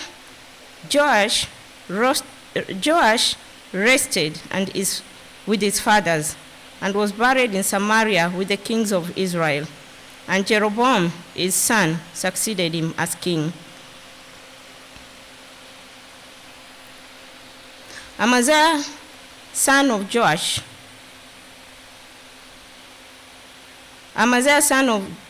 king of Judah, lived for 15 years after the death of Joash, son of Joahaz, king of Israel. As for the other events of Amaziah's reign, are they not written in the book of the annals of the kings of Judah? They conspired against him in Jerusalem and fled to Lachish, but they sent men after him to Lachish and killed him there. He was brought back by horse and was buried in Jerusalem with his fathers in the city of David. Then all the people of Judah took Azariah, who was 16 years old, and made him king in place of his father Amaziah. He was the one who rebuilt Elath and restored it to Judah after Amaziah rested with his fathers. Jeroboam, second king of Israel. In the 15 years of Amaziah king of Joash, king of Judah, Jeroboam, son of Joash, king of Israel, became king in Samaria, and he reigned 41 years. He did evil in the eyes of the Lord, and did not turn away from the sins of Jeroboam, son of Nebat, which he had caused Israel to commit. He was the one who restored the boundaries of Israel from Lebo Hamath to the Sea of the Arabah, in accordance with the word of the Lord, the God of Israel, spoken through his servant Jonah, son of Amittai, the prophet from Gath-hepher. The Lord has seen how bitterly everyone in Israel, whether slave or free, was suffering. There was no one to help them. And since the Lord had not said he would blot out the name of Israel from under heaven, he saved them by the hand of Jeroboam, son of Joash. As for the other events of Jeroboam's reigns, all he did, and all his military achievements, including how he recovered for Israel both Damascus and Hamath, which had belonged to Yehudi, are they not written in the book of the annals of the kings of Israel? Jeroboam rested with his fathers, the kings of Israel, and Zechariah his son succeeded him as king. Chapter 15. Azariah king of Judah. In the 27th year of Jeroboam king of Israel, Azariah son of Amaziah king of Judah began to reign. He was 16 years old when he became king. He reigned in Jerusalem 52 years. His mother's name was Jecholiah. She was from Jerusalem. He did what was right in the eyes of the Lord, but his father Amaziah had done the high places, however, were not removed. The people continued to offer sacrifice and burn incense. The Lord afflicted the king with leprosy until the day he died, and he lived in a separate house. Jotham the king's son had charge of the palace and governed the people of the land. As for the other events of Azariah king and all he did, are they not written in the book of the annals of the king of Judah? Azariah rested with his fathers and was buried near them in the city of David. And Jonathan, his son, succeeded him as king. In the 38 years of Azariah, king of Judah, Zechariah, son of Jeroboam, became king of Israel in Samaria, and he reigned 6 months. He did evil in the eyes of the Lord, as his father has done. He did not turn away from the sin of Jeroboam, son of Nebat, which he had caused Israel to commit. Shallum, son of Jabesh, conspired against Zechariah. He attacked him in front of the people, assassinated him, and succeeded him as king. The other events of Zechariah's reign are written in the books of the annals of the kings of Israel. So the word of the Lord spoke to Jehu. The word of the Lord spoken to Jehu was fulfilled. Your descendants will sit on the throne of Israel to the 4th generation. Shallum, king of Israel. Shallum, son of Jabesh, became king in the 39th year of Ahaziah, king of Judah. He reigned in Samaria 1 month. Then Menahem, son of Gadi, went from Tirzah up to Samaria. He attacked Shallum, son of Jabesh, in Samaria, assassinated him, and succeeded him as king. The other events of Shallum king reign and the conspiracy he led are written in the book of the annals of the kings of Israel. At that time, Menahem started out from Tirzah, attacked Tifsa, written in the book of the annals. At that time, Menahem started out from Tirzah, attacked Tifsa, and everyone in the city and its vicinity, because they refused to open their gates. He sacked Tifsa and ripped open all the pregnant women. Menahem, king of Israel. In the 39th year of Azariah, king of Judah, Menahem, son of Gadi, became king of Israel, and he reigned in Samaria 10 years. He did evil in the eyes of the Lord during his entire reign. He did not turn away from the sins of Jeroboam, son of Nebat, which he had caused Israel to commit. Then Baal, king of Assyria, invaded the land, and Menahem gave him 1,000 talents of silver to gain his support and strengthen his own hold on the kingdom. Menahem exacted this money from Israel. Every wealthy man had to contribute 50 shekels. Every wealthy man had to contribute 50 shekels of silver to be given to the king of Assyria. The king of Assyria withdrew and stayed in the land no longer. As for the other events of Menahem's reign and all he did, are they not written in the book of the annals of the kings of Israel? Menahem rested with his fathers, and Pekahiah, his son, succeeded him as king. In the 15th year of Azariah, king of Judah, Pekahiah, son of Menahem, became king of Israel in Samaria, and he reigned 2 years. Pekahiah did evil in the eyes of the Lord. He did not turn away from the sins of Jeroboam, son of Nebat, which he had caused Israel to commit. One of his chief officers, Pekah, son of Ramaliah, had conspired against him. Taking 50 men of Gilead with him, he assassinated Pekahiah along with Hagop and Ariel in the citadel of the royal palace at Samaria. So Pekah killed Pekahiah and succeeded him as king.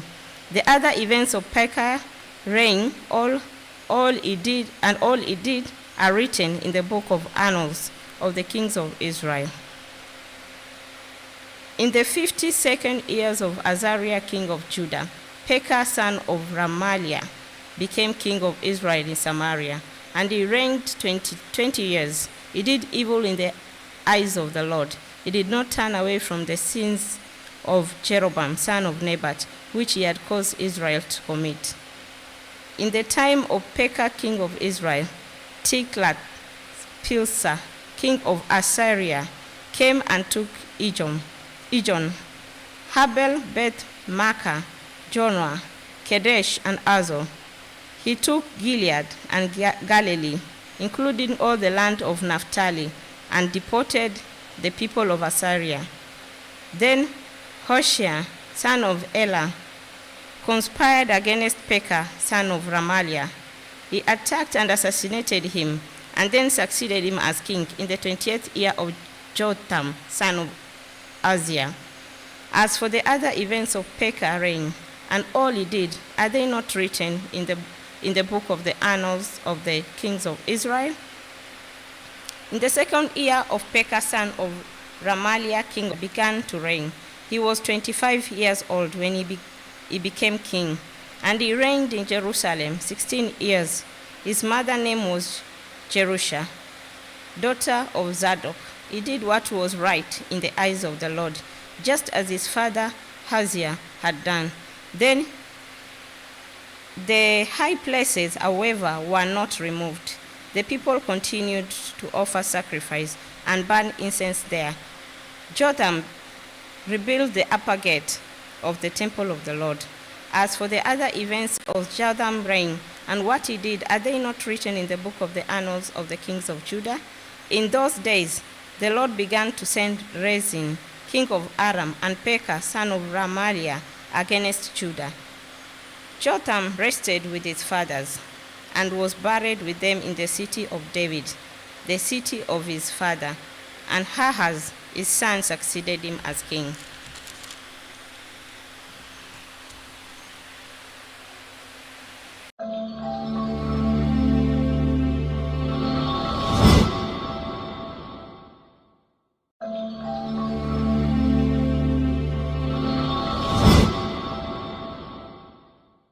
Son of Remaliah, Ahaz, son of Jotham, king of Judah, began to reign. Ahaz was 20 years old when he became king, and he reigned in Jerusalem for 16 years. And like David his father, he did not do what was right in the eyes of the Lord his God. He walked in the ways of the kings of Israel, and even sacrificed his son in the fire, following the detestable ways of the nations the Lord had driven out before the Israelites. He offered sacrifices and burnt incense at the high places and the hilltops and under every spreading tree. Then Rezin, king of Aram, and Pekah, son of Remaliah, king of Israel, marched up to fight against Jerusalem and besieged Ahaz, but they could not overpower him. At that time, Rezin, king of Aram, recovered Elath for Aram by driving out the men of Judah. Edomites then moved into Elath and have lived there to this day. Ahaz sent messengers to say to Tiglath-Pileser, king of Assyria, "I'm your servant and vassal. Come up and save me out of the hands of the king of Aram and the king of Israel, who are attacking me." And Ahaz took the silver and gold found in the temple of the Lord and the treasures of the royal palace, and sent it as a gift to the king of Assyria. The king of Assyria compiled by attacking Damascus and capturing it. He deported its inhabitants to Kir and put Rezin to death. Then King Ahaz went to Damascus to meet Tiglath-Pileser, king of Assyria. He saw an altar in Damascus and sent it to Uriah, the priest, a sketch of the altar, which detailed plans for its construction.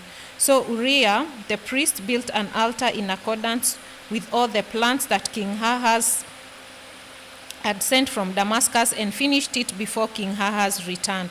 When the king came back from Damascus and saw the altar, he approached it and presented offerings on it.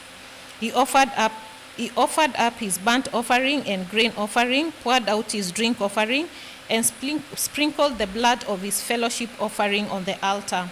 The bronze altar that stood before the Lord he brought from the front of the temple, from between the new altar and the temple of the Lord, and put it on the north side of the new altar. King Ahaz then gave these orders to Uriah the priest: "On the large new altar, offer the morning burnt offering and the evening grain offering. The king burnt offerings and grain offerings, and the burnt offering of all the people of the land, and their offering, and their grain offering, and their drink offering. Sprinkle sprinkle on the altar all the blood of the burnt offering and sacrifices. But I will use the bronze altar for seeking guidance. And Uriah the priest did just as King Ahaz had ordered. King Ahaz took away the side panels and removed the basins from the movable stands. He removed the sieve from the bronze bulls that supported it and set it on a stone base. He took away the serpent canopy that had been built at the temple and removed the royal entryway outside the temple of the Lord in deference to the king of Assyria. As for the other events of the reign of Ahaz and that he did, are they not written in the book of annals of the king of Judah? Ahaz rested with his fathers and was buried with them in the city of David. And Hezekiah, his son, succeeded him as king. Chapter 17. Hosea, last king of Israel. In the 12th year of Ahaz, king of Judah, Hosea, son of Elah, became king of Israel in Samaria, and he reigned 19 years. He did evil in the eyes of the Lord, but not like the kings of Israel who preceded him. Shalmaneser, king of Assyria, came up to attack Hoshea, who had been Shalmaneser's vassal and had paid him tribute. But the king of Assyria discovered that Hosea was a traitor, for he had sent envoys to So, king of Egypt. He no longer paid tribute to the king of Assyria, as he had done year by year. Therefore, Shalmaneser seized him and put him in prison. The king of Assyria invaded the entire land, marched against Samaria, and laid siege to it 3 years. In the 9th year of Hosea, the king of Assyria captured Samaria and deported the Israelites to Assyria. He settled them in Hala, in Gozan, on the Harbor River, and in the towns of Medes. Israel exiled because of sin. All this took place because Israelites had sinned against the Lord their God, who had brought them up out of Egypt from under the power of Pharaoh, king of Egypt.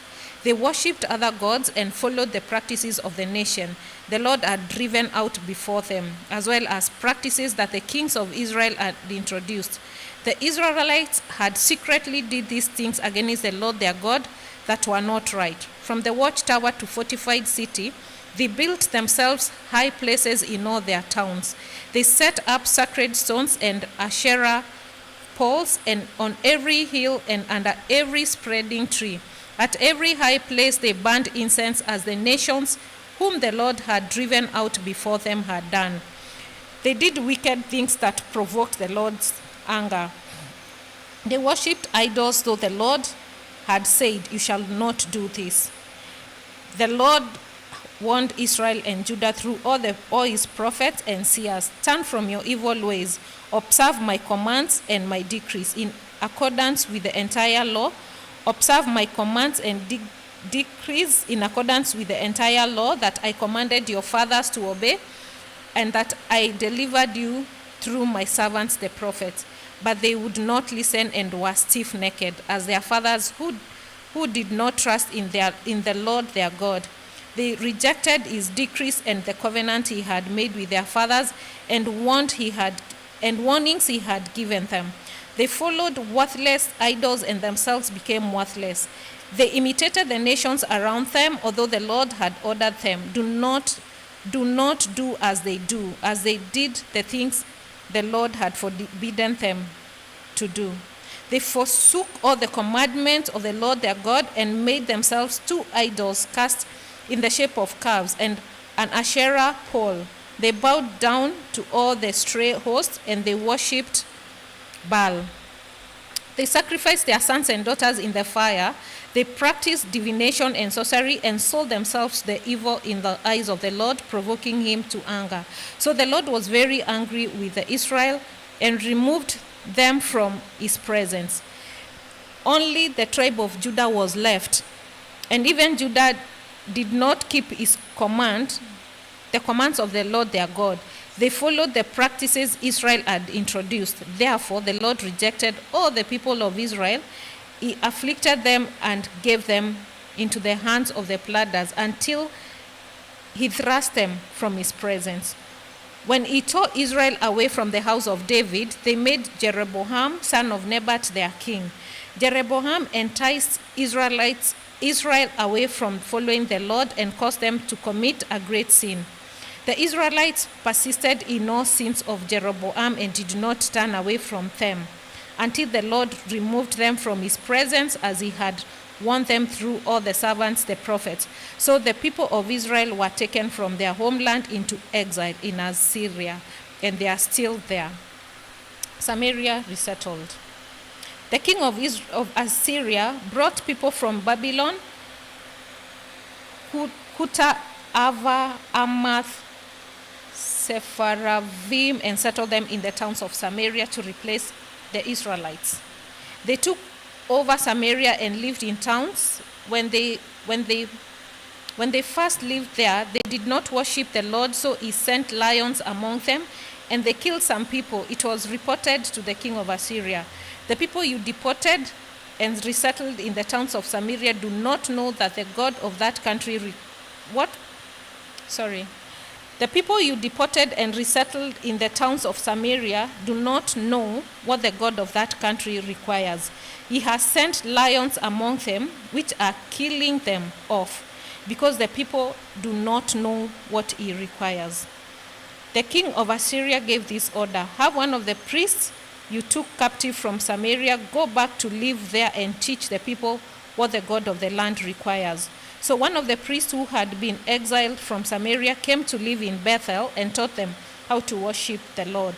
Nevertheless, each national group made its gods in several towns where they settled, and they set up the shrines the people of Samaria had made at the high place.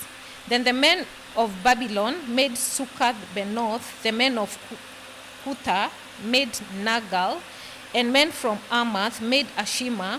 The Avites made Nibaz, and Taka and Sepharvites burned their children in the fire as sacrifices to Adramelech and Anamelech, the god of Sepharavim. They worshipped the Lord, but they also appointed all sorts of their own people to officiate for them, the priests in the shrines at the high places. They worshipped the Lord, but they also served their gods in accordance with the customs of the nations which they had brought. To this day, they persist in their former practices. They neither worship the Lord nor adhere to the decrees and ordinances, the law and commands that the Lord gave the descendants of Jacob, who he named Israel. When the Lord made a covenant with Israel, he commanded them, "Do not worship any other god or bow down to them, serve them or sacrifice to them. But the Lord who brought you up out of Egypt with mighty power and outstretched arm is the one you must worship. To him you shall bow down and to him offer sacrifices. You must always be careful to keep decrees and ordinances, the laws and the commands he wrote for you. Do not worship other gods. Do not forget the covenant I have made with you, and do not worship other gods. Rather, worship the Lord your God. It is he who will deliver you from the hand of all your enemies." They would not listen, however, but persisted in their former practices. Even while these people were worshiping the Lord, they were serving their idols to this day. Their children and their grandchildren continued as their fathers did.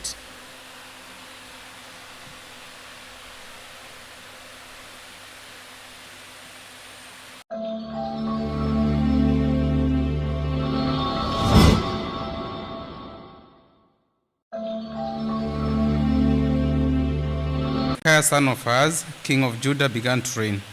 He was 25 years old when he became king, and he reigned in Jerusalem 29 years. His mother's name was Abijah, daughter of Zechariah.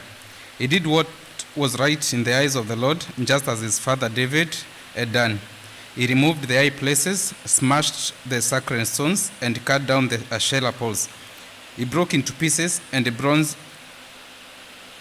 snake Moses had made for up to that time the Israelites had been burning incense to it. It was called Nehushtan. Hezekiah trusted in the Lord, the God of Israel.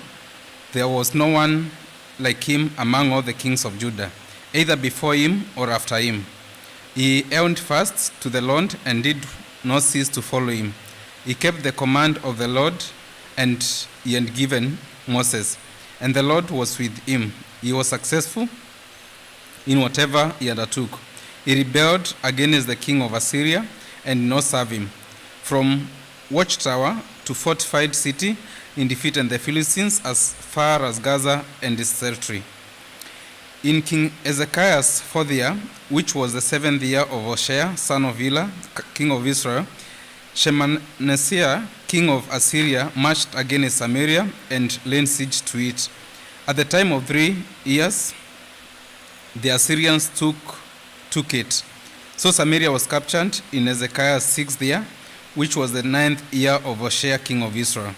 The king of Assyria deported Israel to Assyria and settled them in Ala, in Gozan, on the Abba River, and in towns of the Medes. This happened because they had not obeyed the Lord their God, but had violated his covenant. All that Moses, the servant of the Lord, commanded. They neither listened to the commands nor carried them out. In the 14th year of King Hezekiah's reign, Sennacherib, king of Assyria, attacked all the fortified cities of Judah and captured them. So Hezekiah, king of Judah, sent his messages to the king of Assyria at Lachish. I have done wrong. Withdraw from me, and I will pay whatever you demand of me. The king of Assyria exacted from Hezekiah, king of Judah, 300 talents of silver and 30 talents of gold. So Hezekiah gave him all the silver that was found in the temple of the Lord and in the treasuries of the royal palace. At this time, Hezekiah, king of Judah, stripped all the gold with which he had covered the doors and doorposts of the temple of the Lord and gave it to the king of Assyria. The king of Assyria sent his supreme commander, his chief officer, and his field commander with a large army from Lachish to King Hezekiah at Jerusalem. They came up to Jerusalem and stopped at the aqueduct of the upper pool on the road to the washerman's field. They called for the king, and Eliakim, son of Hilkiah, the palace administrator, Shebna, the secretary, and Joah, son of Asaph, the recorder, went to them. The field commander said to them, "Tell Hezekiah, this is what the great king, the king of Assyria, says. On what you are basing this confidence of yours? You say you have strategy and military strength, but you speak only empty ones. On whom are you depending that you rebel against me? Look now, you are depending on Egypt, that splintered reed of staff, which pierces a man's hand and wounds him if he leans on it. Such is Pharaoh, king of Egypt, to all who depend on him. And if you say to me, we are depending on the Lord our God, isn't he the one whose high places and altars Hezekiah removed, saying to Judah and Jerusalem, you must worship before this altar in Jerusalem? Come now, make a bargain with my master, the king of Assyria. I will give you 2,000 horses if you can put riders on them. How can you repulse one officer of the list of my master's officials, even though you are depending on Egypt for chariots and horsemen? Furthermore, have I come to attack and destroy this place without word from the Lord?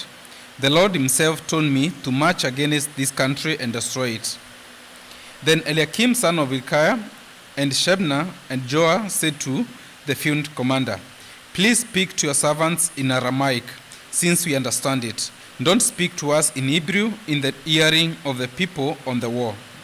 But the commander replied, was it only to you, to your master and you, that my master sent me to say these things, and not to the men sitting on the wall, who, like you, will have to eat their own filth and drink their own urine?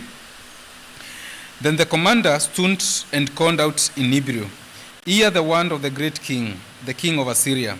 This is what the king says: Do not let Hezekiah deceive you. He cannot deliver you from my hand.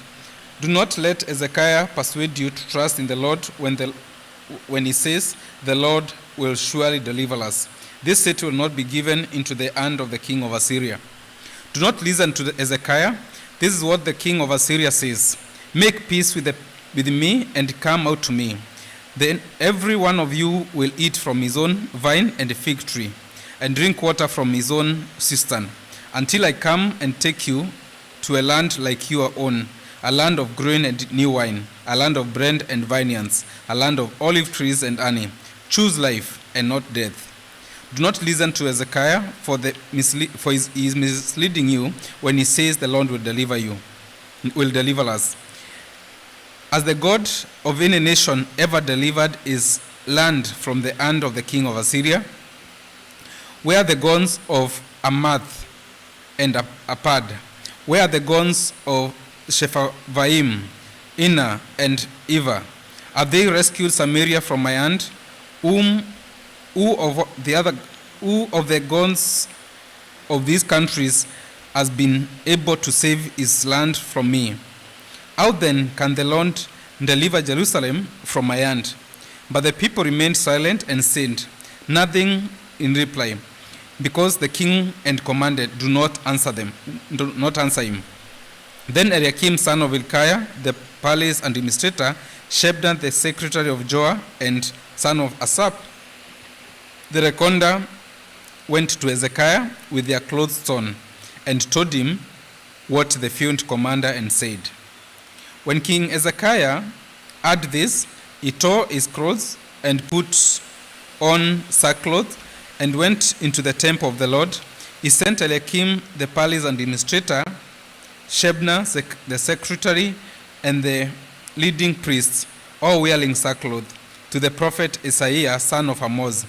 They told him, "This is what Hezekiah says: This day is a day of distress and rebuke and disgrace, as when children come to the point of birth, and there is no strength to deliver them. It may be that the Lord your God will hear all the ones of the field commander, whom his master the king of Assyria has sent to ridicule the living God, and that he will rebuke him for the ones the Lord your God has had. Therefore pray for the remnant that still survives." When King Hezekiah officials came to Isaiah, Isaiah said to them, "Tell your master, this is what the Lord says: Do not be afraid of what you have heard, those ones with which the underlings of the king of Assyria have blasphemed me.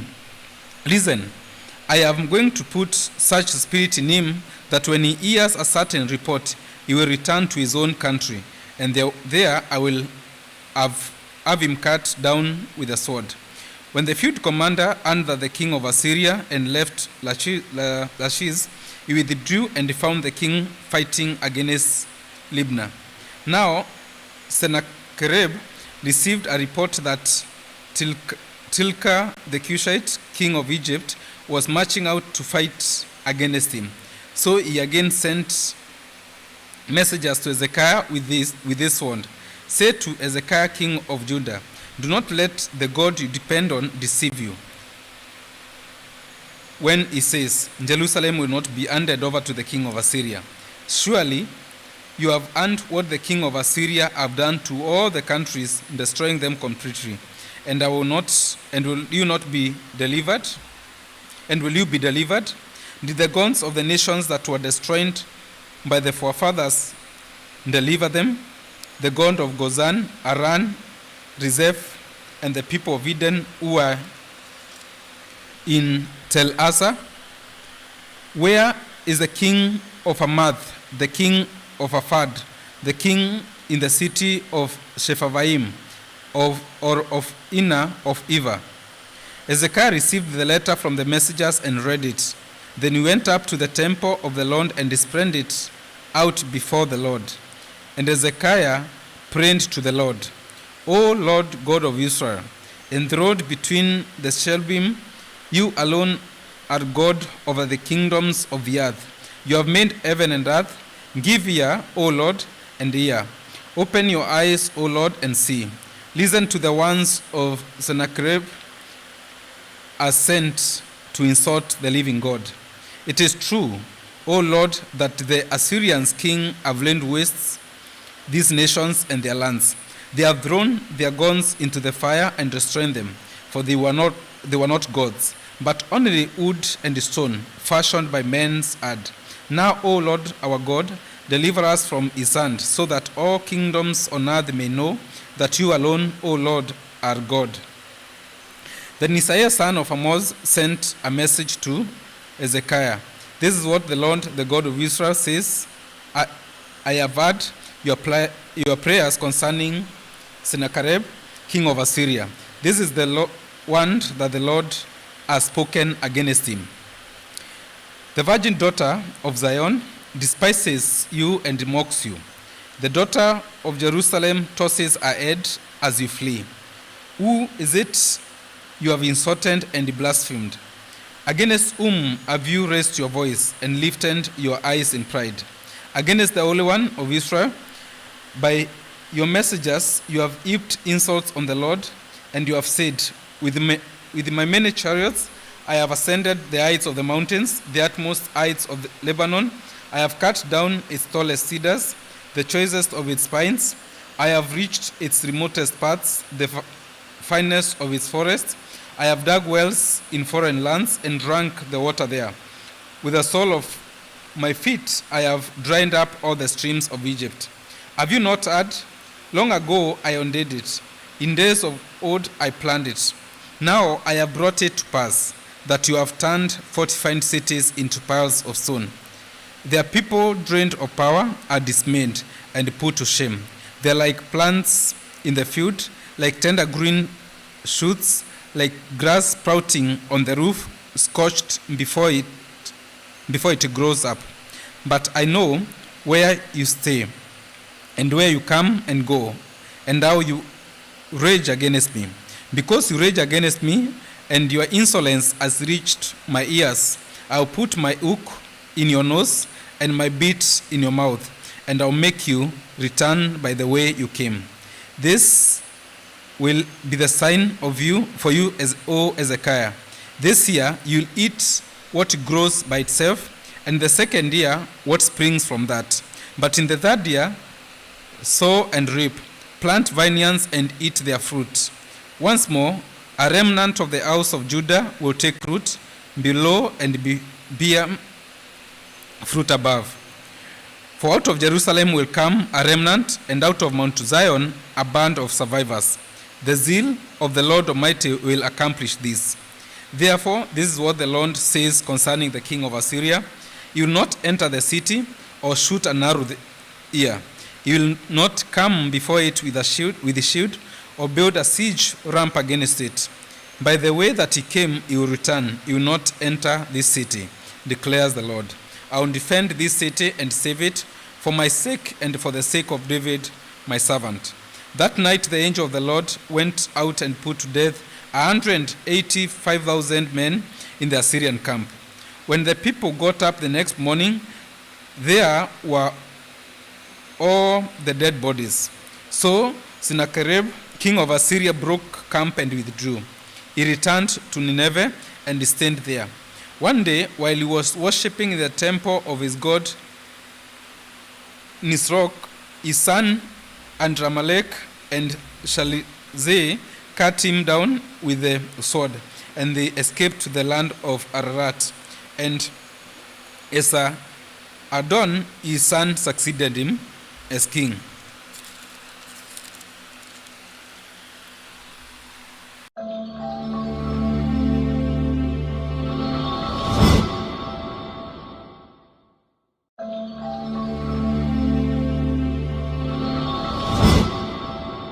To the point of death. The prophet Isaiah son of Amoz went to him and said, "This is what the Lord says, put your house in order, because you are going to die and you will not recover." Hezekiah turned his face to the wall and prayed to the Lord. "Remember, O Lord, how I have walked before you faithfully and will wholeheartedly devotion and have done what is good in your eyes. And Hezekiah wept bitterly. Before Isaiah had left the middle court, the word of the Lord came to him. Go back and tell Hezekiah, the leader of my people, this is what the Lord, the God of your father David says. I have heard your prayer and seen your tears. I will heal you. On the third day from now, you will go up on the temple of the Lord. I will add 15 years to your life, and I will deliver you from this city from the hand of the king of Assyria. I will defend this city for my sake and for the sake of my servant David. Then Isaiah said, prepare a poultice of figs. They did so and applied it to the boil, and he recovered. Hezekiah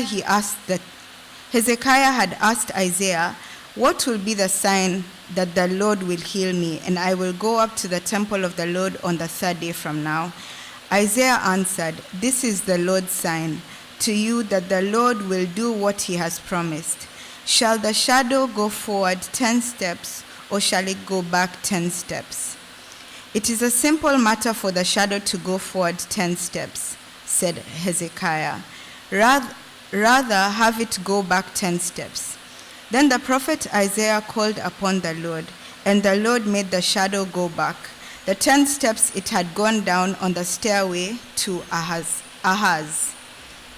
At the time of Merodach-Baladan, son of Baladan, king of Babylon, sent Hezekiah letters and a gift, because he had heard of Hezekiah's illness. Hezekiah received the messengers and showed them all that was in the storehouses, the silver, the gold, the spices, and fine oils, his armory, and everything found among his treasures. There was nothing in his place or in all his kingdom that Hezekiah did not show them. Then Isaiah the prophet went to King Hezekiah and asked, what did those men say, and where did they come from? From a distant land, Hezekiah replied. They came from Babylon. The prophet asked, what did they see in your place? They saw everything in my palace, Hezekiah said. There is nothing among my treasures that I did not show them. Then Isaiah said to Hezekiah, hear the word of the Lord. Hear the word of the Lord. The time will surely come when everything in your palace and all that your fathers have stored up until this day will be carried off to Babylon. Nothing will be left, says the Lord. And some of your descendants, your own flesh and blood, that will be born to you and will be taken away. And they will not become eunuchs in the place of kings of Babylon. The word of the Lord you have spoken is good, Hezekiah replied. For he thought, will there not be peace and security in my lifetime? As for the events of Hezekiah's reign and his achievements, and how he made the pool and the tunnels by which he brought water into the city, are they not written in the book of the annals of the kings of Judah? Hezekiah rested with his fathers, and Manasseh his son succeeded him as king. 21. Manasseh was 12 years old when he became king, and he reigned in Jerusalem 55 years. His mother was named Hephzibah. He did evil in the eyes of the Lord, following the detestable practices of the nations that the Lord had driven out from before the Israelites. He rebuilt the high places his father Hezekiah had destroyed. He also erected altars to Baal and made an Asherah pole, as Ahab, king of Israel, had done. He bowed down to all the starry host and worshipped them. He built altars in the temple of the Lord, of which the Lord had said, in Jerusalem I will put my name. In both courts of the temple of the Lord he built altars to all the starry hosts. He sacrificed his own son in the fire, practiced sorcery and divination, and consulted mediums and spiritists. He did much evil in the eyes of the Lord, provoking him to anger. He took the carved Asherah pole he had made and put it in the temple of which the Lord had said to David and to his son Solomon, "In this temple and in Jerusalem, which I have chosen out of all the tribes of Israel, I will put my name forever. I will not again make the feet of the Israelites wander from the land I gave their forefathers, if only they will be careful to do everything I command them and will keep the whole law that my servant Moses gave them." But the people did not listen. Manasseh led them astray, and so that they did more evil than the nations the Lord had destroyed before the Israelites. The Lord said through his servants the prophets, "Manasseh, king of Judah, has committed these detestable acts. He has done more evil than the Amorites, who preceded him, and has led Judah into sin with idols. Therefore, this is what the Lord, the God of Israel, says: I am going to bring such disaster on Jerusalem and Judah that the ears of everyone who hears this will tingle. I will stretch out over Jerusalem the measuring line used against Samaria and the plumb lines used against the house of Ahab. I will wipe out Jerusalem as one wipes a dish, wiping it and turning it upside down.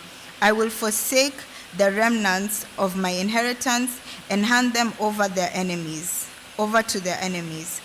They will be looted and plundered by all their foes, because they have done evil in my eyes and have provoked me to anger from the day their forefathers came to Egypt until this day.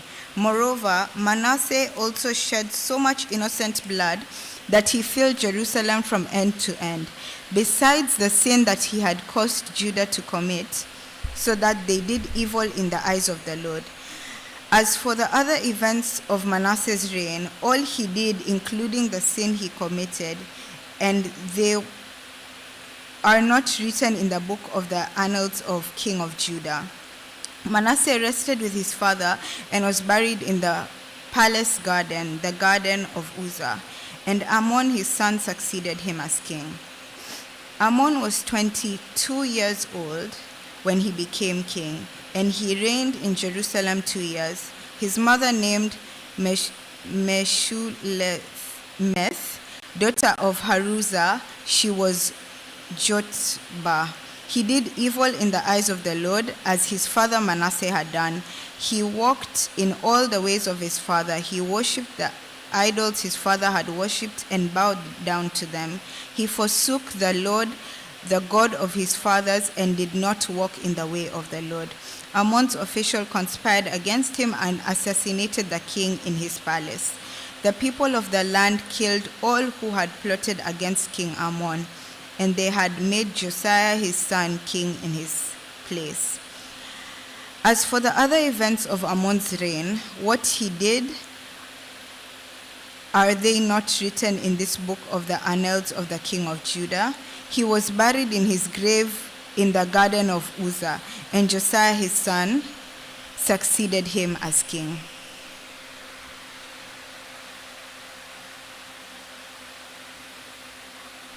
Chapter 22. Josiah was 8 years old when he became king, and he reigned in Jerusalem 31 years. His mother's name was Jedidah, daughter of Adiah. She was from Bozkath. He did what was right in the eyes of the Lord, and walked in all the ways of his father David, not turning aside to the right or to the left. In the 18th year of his reign, King Josiah sent the secretary Shaphan, son of Athaliah, the son of Meshullam, to the temple of the Lord. He said, "Go up to Hilkiah, the high priest, and have him get ready the money that has been brought into the temple of the Lord, which the doorkeepers have collected from the people. Have them entrusted to the men appointed to supervise the work of the temple, and have these men pay the workers who repair the temple of the Lord The carpenters, the builders, and the masons also have them purchase timber and dry stone to repair the temple, but they need not account for the money entrusted to them because they are acting faithfully. Hilkiah the high priest said to Shaphan the secretary, I have found the book of the law in the temple of the Lord. He gave it to Shaphan, who read it. Then Shaphan the secretary went to the king and reported to him, Your officials have paid out the money that was in the temple of the Lord and have entrusted it to the workers and supervisors at the temple. Then Shaphan the secretary informed the king, Hilkiah the priest has given me a book. And Shaphan read from it the presence of the king. When the king heard the word of the book of the law, he tore his robes. He gave these orders to Hilkiah the priest, Ahikam, son of Shaphan, Akbor, son of Micaiah, Shaphan the secretary, and Asaiah, the king's attendant. Go and inquire of the Lord for me and for the people and for all Judah about what is written in this book that has been found. Great is the Lord's anger that burns against us because our fathers have not obeyed the words of this book. They have not acted in accordance with all that is written there concerning us. Hilkiah the priest, Ahikam, Akbor, Shaphan, and Asaiah went to speak to the prophetess Huldah, who was the wife of Shallum, son of Tivka, the son of Arhas, keeper of the wardrobe. She lived in Jerusalem in the 2nd district. She said to them, This is what the Lord, the God of Israel, says. Tell the man who sent you to me, this is what the Lord says. I am going to bring disaster on this place and its people, according to everything written in the book the king of Judah has read. Because they have forsaken me and burned incense to their gods and have provoked me to anger by all the idols their hands have made.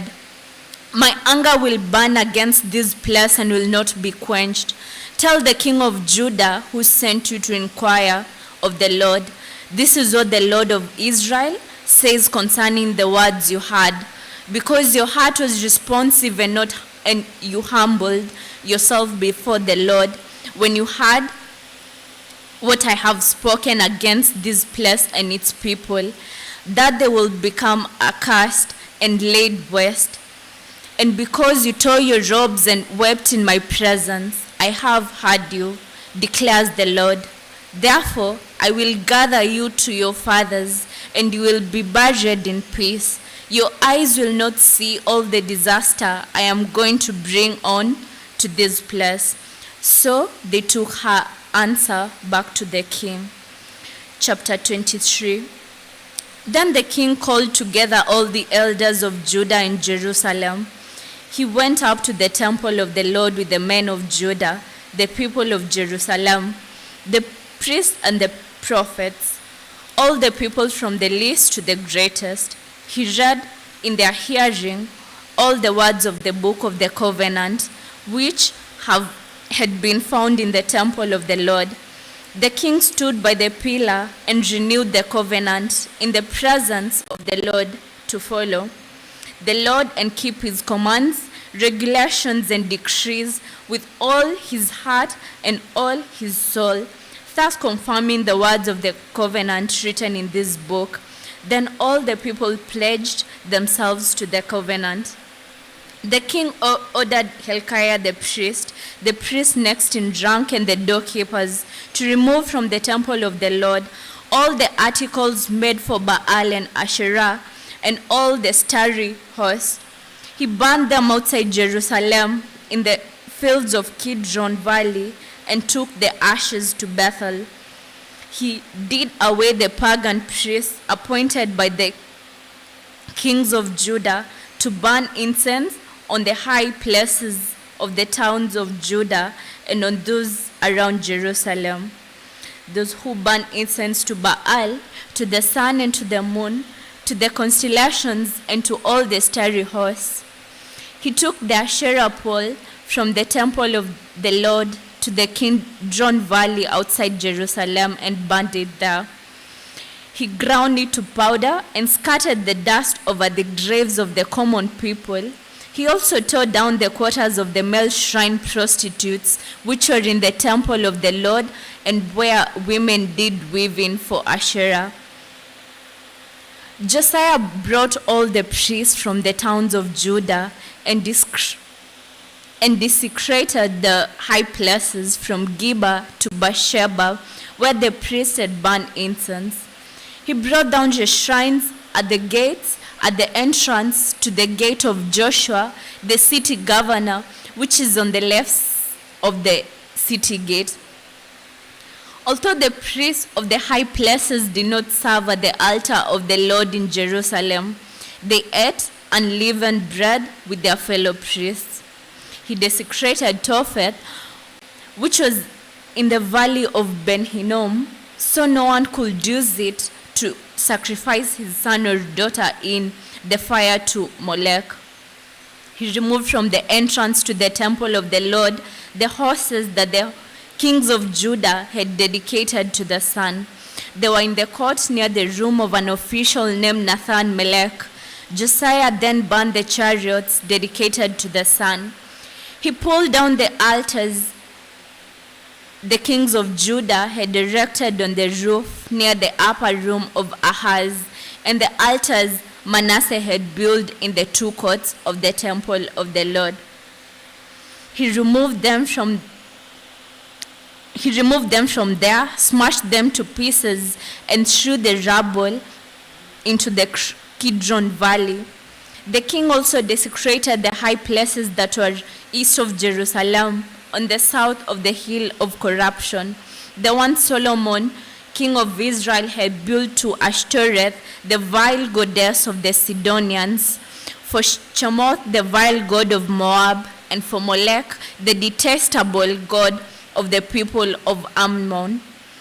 Josiah smashed the sacred stones and cut down the Asherah poles and covered the sites with human bones.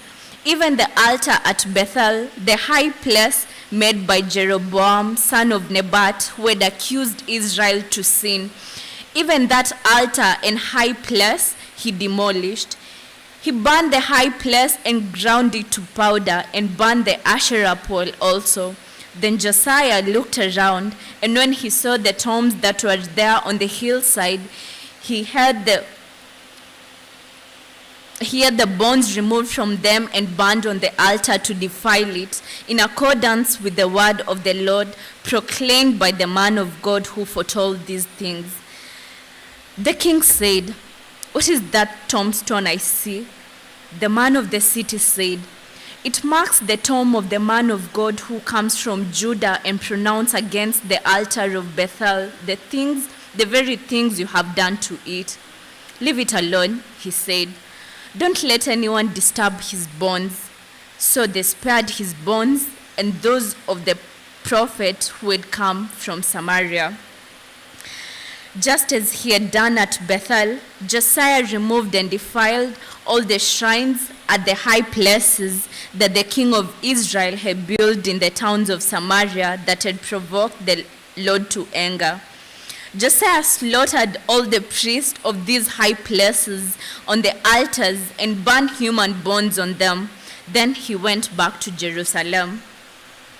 The king gave this order to all the people: "Celebrate the Passover to the Lord your God, as it is written in the book of the covenant, not since the days of the judges who led Israel, nor throughout the days of the kings of Israel and the kings of Judah, and had any such Passover been observed. But in the 18th year of King Josiah, this Passover was celebrated to the Lord in Jerusalem."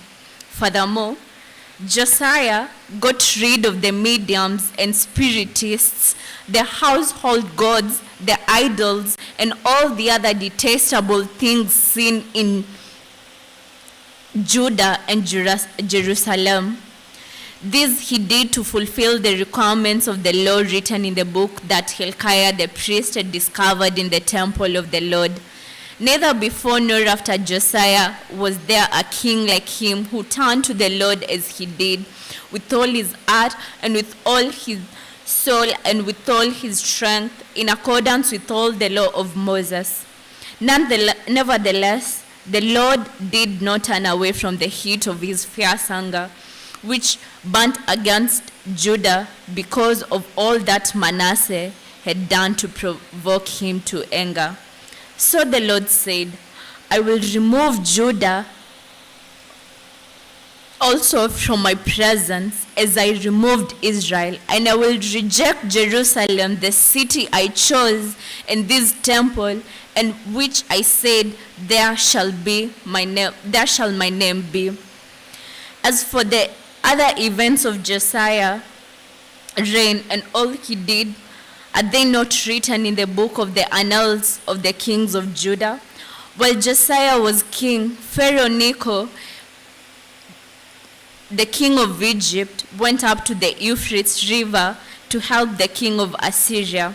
King Josiah marched out to meet him in the battle, but Necho faced him and killed him at Megiddo. Josiah's servant brought his body in a chariot from Megiddo to Jerusalem and buried him in his own tomb. And the people of the land took Jehoahaz, son of Josiah, and anointed him and made him king in place of his father. Jehoahaz was 23 years old when he became king, and he reigned in Jerusalem 3 months. His mother's name was Hamutal, daughter of Jeremiah. She was from Libnah. He did evil in the eyes of the Lord, just as his fathers had done. Pharaoh Necho put him in chains in Riblah in the land of Hamath, so that he might not reign in Jerusalem. And he imposed on Judah a levy of 100 talents of silver and a talent of gold. Pharaoh Necho made Eliakim, son of Josiah, king in place of his father Josiah, and changed Eliakim's name to Jehoiakim. But he took Jehoahaz and carried him off to Egypt, and there he died. Jehoiakim paid Pharaoh Necho the silver and gold he demanded. In order to do so, he taxed the land and exacted the silver and gold from the people of the land according to their assessments. Jehoiakim was 25 years old when he became king, and he reigned in Jerusalem 11 years. His mother's name was Jebedah, daughter of Pedaiah. She was from Ramah, and he did evil in the eyes of the Lord, just as his fathers had done.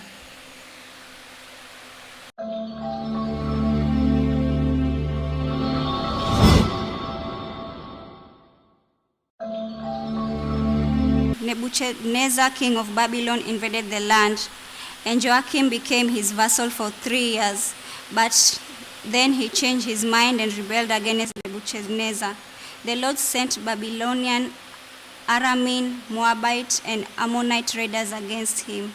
He sent them to destroy Judah in accordance with the word of the Lord proclaimed by his servants the prophets. Surely these things happened to Judah according to the Lord's command, and in order to remove them from his presence because of the sins of Manasseh and all he had done, including the shedding of innocent blood, for he had filled Jerusalem with innocent blood, and the Lord was not willing to forgive. As for the other events of Joachim's reign and all he did, are they not written in the book of the annals of the kings of Judah? Joachim rested with his father, and Joachim his son succeeded him as king. The king of Egypt did not march out from his own country again because of king of Babylon had taken all the territory from the Wadi of Egypt to the Euphrates River. Joachim was 18 years old when he became king, and he reigned in Jerusalem 3 months. His mother's name was Nehushta, daughter of Elnathan, was from Jerusalem.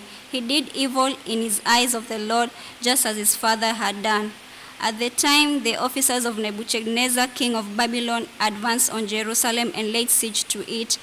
And Nebuchadnezzar himself came up to the city while his officers were besieging it. Joachim, king of Judah, his mother, his attendants, his nobles, and his officials all surrendered to him. In the 8th year of the reign of the king of Babylon, he took Joachim prisoner, as the Lord had declared. Nebuchadnezzar removed all treasures from the temple of the Lord, from the royal palace, and took away all the gold articles that Solomon, king of Israel, had made for the temple of the Lord. He carried into exile all Jerusalem, all the officers and fighting men, all the craftsmen and artisans, a total of 10,000. Only the poorest people of the land were left. Nebuchadnezzar took Joachim captive to Babylon. He took from Jerusalem to Babylon to the king's mother and his wife, his officials, and the leading men of the land. The king of Babylon also deported to Babylon the entire force of 7,000 fighting men, strong and fit for war, and 1,000 craftsmen and artisans. He made Mattaniah, Joachim's uncle, king in his place, and changed his name to Zedekiah. Zedekiah was 20 years old when he became king, and he reigned in Jerusalem 11 years. His mother's name was Hamatal, daughter of Jeremiah. She was from Libnah. He did evil in the eyes of the Lord, just as Joachim had done. It was because of the Lord's anger that all this happened to Jerusalem and Judah, and in the end he thrust them for his presence. Chapter 25. Now Zedekiah rebelled against the king of Babylon. So in the 9th year of Zedekiah's reign, on the 10th day of the 10th month, Nebuchadnezzar, king of Babylon, marched against Jerusalem and his whole army. He encamped outside the city and built siege works all around it. The city was kept under siege until the 11th year of King Zedekiah. By the 9th day of the 4th month of famine in the city had become so severe that there was no food for the people to eat. Then the city wall was broken through, and the whole army fled at night through the gate between the two walls near the king's garden, through the Babylonians were surrounding the city. They fled toward the Arabah, but the Babylonian army persuaded the king and overtook them in the plains of Jericho. All his soldiers were separated from him and scattered, and he was captured. He was taken to the king of Babylon at Riblah, where sentence was pronounced on him. They killed the sons of Zedekiah before his eyes. Then they put out his eyes, bound him with bronze and shackles, and took him to Babylon. On the 7th day of the 5th month, in the 19th year of Nebuchadnezzar, king of Babylon, Nebuzaradan, commander of the imperial guard, an official of the king of Babylon, came to Jerusalem. He set fire to the temple of the Lord, the royal palace, and all the houses of Jerusalem. Every important building he burned down. The whole Babylonian army, under the commander of the imperial guard, broke down the walls around Jerusalem. Nebuzaradan, the commander of the guard, carried into exile the people who remained in the city, along with the rest of the populace and those who had gone over to the king of Babylon. But the commander left behind some of the poorest people of the land to work the vineyards and fields. The Babylonians broke up the bronze pillars, the movable stands, and the bronze sea that were at the temple of the Lord, and they carried the bronze to Babylon. They took away the pots, shovels, wick, trimmers, dishes, and all the bronze articles used in the temple service. The commander of the imperial guard took away the censers and the sprinkling bowls, all that were made of pure gold or silver. The bronze from the two pillars, the sea, and the movable stands, which Solomon had made for the temple of the Lord, was more than could be weighed. Each pillar was 27 feet high. The bronze capital on top of one pillar was 4.5 feet high. and decorated with network and pomegranates of bronze all around. The other pillars with its network was similar. The commander of the guard took as prisoners Seraiah, the chief priest, Zephaniah, the priest next in rank, and 3 doorkeepers. Of those still in the city, he took the officer in charge of fighting men, 5 royal advisors. He took the secretary, who was the chief officer in charge of conscripting the people of land, and 60 of his men who were found in the city. Nebuzaradan, the commander, took them all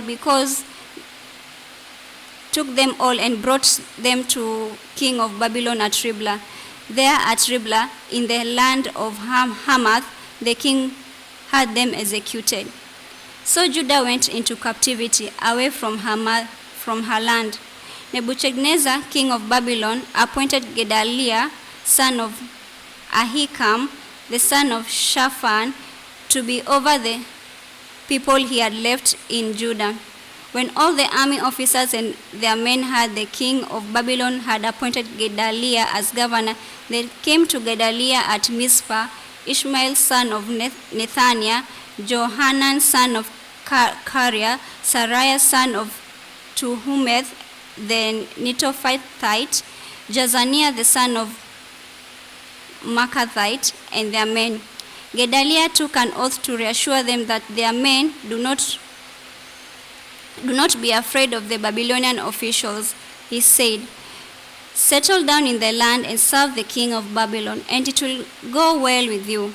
In the 7th month, however, Ishmael son of Nethaniah, the son of Elishama, who was of royal blood, came with 10 men and assassinated Gedaliah and also the men of Judah, and the Babylonians who were with them at Mizpah.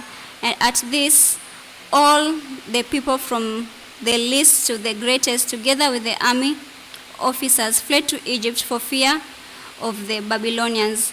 In the 37th year of the exile of Joachim, king of Judah, in the year Evil-Merodach became king of Babylon, he released Joachim from prison on the 27th day of the 12th month.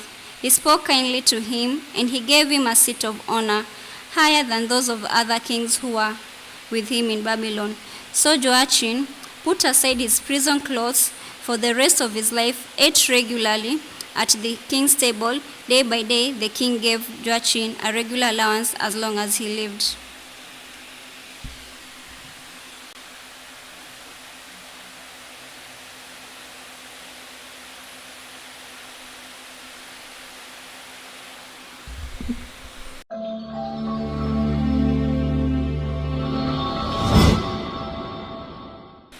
First Chronicles, chapter 1. Adam, Seth, Enosh, Kenan, Mahalalel, Jared, Enoch, Methuselah, Lamech, Noah. The sons of Noah: Shem, Ham, Japheth. The sons of Japheth: Gomer, Magog, Madai, Javan, Tubal, Meshech, and Tyrus. The sons of Gomer: Ashkenaz, Riphath, Togarmah. The sons of Javan: Elisha, Tashish, the Kittim, the Radonim. Sons of Ham: Cush, Mizraim, Put, and Canaan. The sons of Cush: Seba, Havilah, Sabta, Ramah, and Sabteka. Sons of Ramah: Sheba and Dedan. Cush was the father of Nimrod, who grew to be a mighty warrior on earth. Mizraim was the father of Ludites, Anamites, Lehabites, Naphtuhites, Pathrusites, Calshuhites, from whom the Philistines came, and Caphtorites. Canaan was the father of Sidon, his firstborn, and the Hittites, Jebusites, Amorites, Girgashites, Hivites, Arkites, Sinitites, Arvadites, Zemarites, and Hamathites. Sons of Shem, Elam, Asher, Arphaxad, Lad, and Aram. Sons of Aram, Uz, Hal, Gether, and Meshech. Arphaxad was the father of Shelah, and Shelah was the father of Eber. 2 sons were born of Eber, one named Peleg, because in his time the earth was divided. His brother was named Joktan. Joktan was the father of Almodad, Shelef, Hazamapheth, Jerah, Hadoram, Uzal, Dila, Obal, Abimael, Sheba, Ophir, Havilah, and Jobab. All these were sons of Joktan. Shem, Arphaxad, Shelah, Eber, Peleg, Reu, Serag, Noah, Terah, and Abram, that is Abraham. Sons of Abraham, Isaac, and Ishmael. These were their descendants. Nebaioth, the firstborn of Ishmael, Kedar, Adbil, Mibsham, Mishma, Duma, Massa, Hadad, Tema, Jetar, Naphish, and Kedema. These were the sons of Ishmael. Sons born to Keturah, Abraham's concubine, Zimran, Jokshan, Medan, Midian, Ishbak, and Shua. The sons of Jokshan, Sheba, and Dedan. Sons of Midian, Ephah, Hanok, Abida, and Eldah. All these were descendants of Keturah. Abraham was the father of Isaac. The sons of Isaac, Esau and Israel. Sons of Esau, Eliphaz, Reuel, Jeush, Jalam, and Korah. Sons of Eliphaz, Teman, Omar, Zipho, Gatam, and Kenaz. By Timah, Amalek. Sons of Reuel, Nahath, Zerah, Shammah, and Mizah. Sons of Seah, Lotan, Shobal, Zibeon, Anna, Dishon, Ezer, and Dishan. Sons of Lotan, Hori, and Homam. Timnah was Lotan's sister. Sons of Shobal, Alvan, Manahath, Ebal, Shepho, and Onam. Sons of Zibeon, Aya, and Anna. Sons of Anna, Dishon. Sons of Dishon, Hemdan, Ishban, Ithran, and Keran. Sons of Ezer, Bilhan, Zavan, and Akan. Sons of Dishan, Uz, and Aran. These were the kings who reigned in Edom before any Israel king reigned. Bela, son of Beor, whose city was named Dinhaba. When Bela died, Joab, son of Zerah from Bozrah, succeeded him as king. When Joab died, Husham from the land of the Temanites succeeded him as king. When Husham died, Hadad, son of Bedad, who defeated Midian in the country of Moab, succeeded him as king. His city was named Avith. When Hadad died, Samlah from Masrekah succeeded him as king. When Salma died, Shaul from Rehoboth on the river succeeded him as king. When Shaul died, Baal-Hanan, son of Akbor, succeeded him as king. When Baal-Hanan died, Hadad succeeded him as king. His city was named Paul, and his wife's name was Mehetabel, daughter of Matred, the daughter of Mizahab. Hadad also died.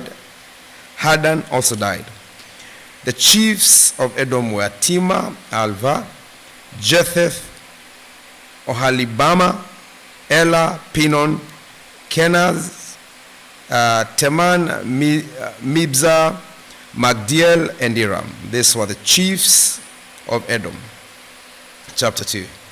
These were the sons of Israel: Reuben, Simeon, Levi, Judah, Issachar, Zebulun, Dan, Joseph, Benjamin, Naphtali, Gad, and Asher. Sons of Judah: Onan, and Shelah. These three were born to him by a Canaanite woman, daughter of Shua. Judah's firstborn, was wicked in the Lord's sight, so the Lord put him to death. Tamar, Judah's daughter-in-law, bore him Perez and Zerah. Judah had 5 sons in all. The sons of Perez: Hezron and Hamul. Sons of Zerah: Zimri, Ethan, Heman, Kalkol, and Darda. 5 in all. Sons of Carmi: Aka, who brought trouble on Israel by violating the ban on taking devoted things. Son of Ethan: Azariah. The son born to Hezron were Jerahmeel, Ram, and Caleb. Ram was the father of Aminadab, and Aminadab was the father of Nahshon, the leader of the people of Judah. Nahshon was the father of Salmon. Salmon was the father of Boaz. Boaz the father of Obed, and Obed the father of Jesse. Jesse was the father of Eliab, his firstborn. The second was Abinadab. The third was Shimea. The fourth, Nethanel. Fifth, Radai. The sixth, Ozem. And seventh, David. Their sisters were Zeruiah and Abigail. Zeruiah's 3 sons were Abishai, Joab, and Asahel. Abigail was the mother of Amasa, whose father was Jethel the Ishmaelite. Caleb, son of Hezron, had children by his wife Azubah and by Jerioth.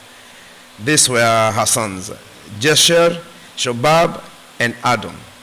When Azubah died, Caleb married Ephrath, who bore him Har.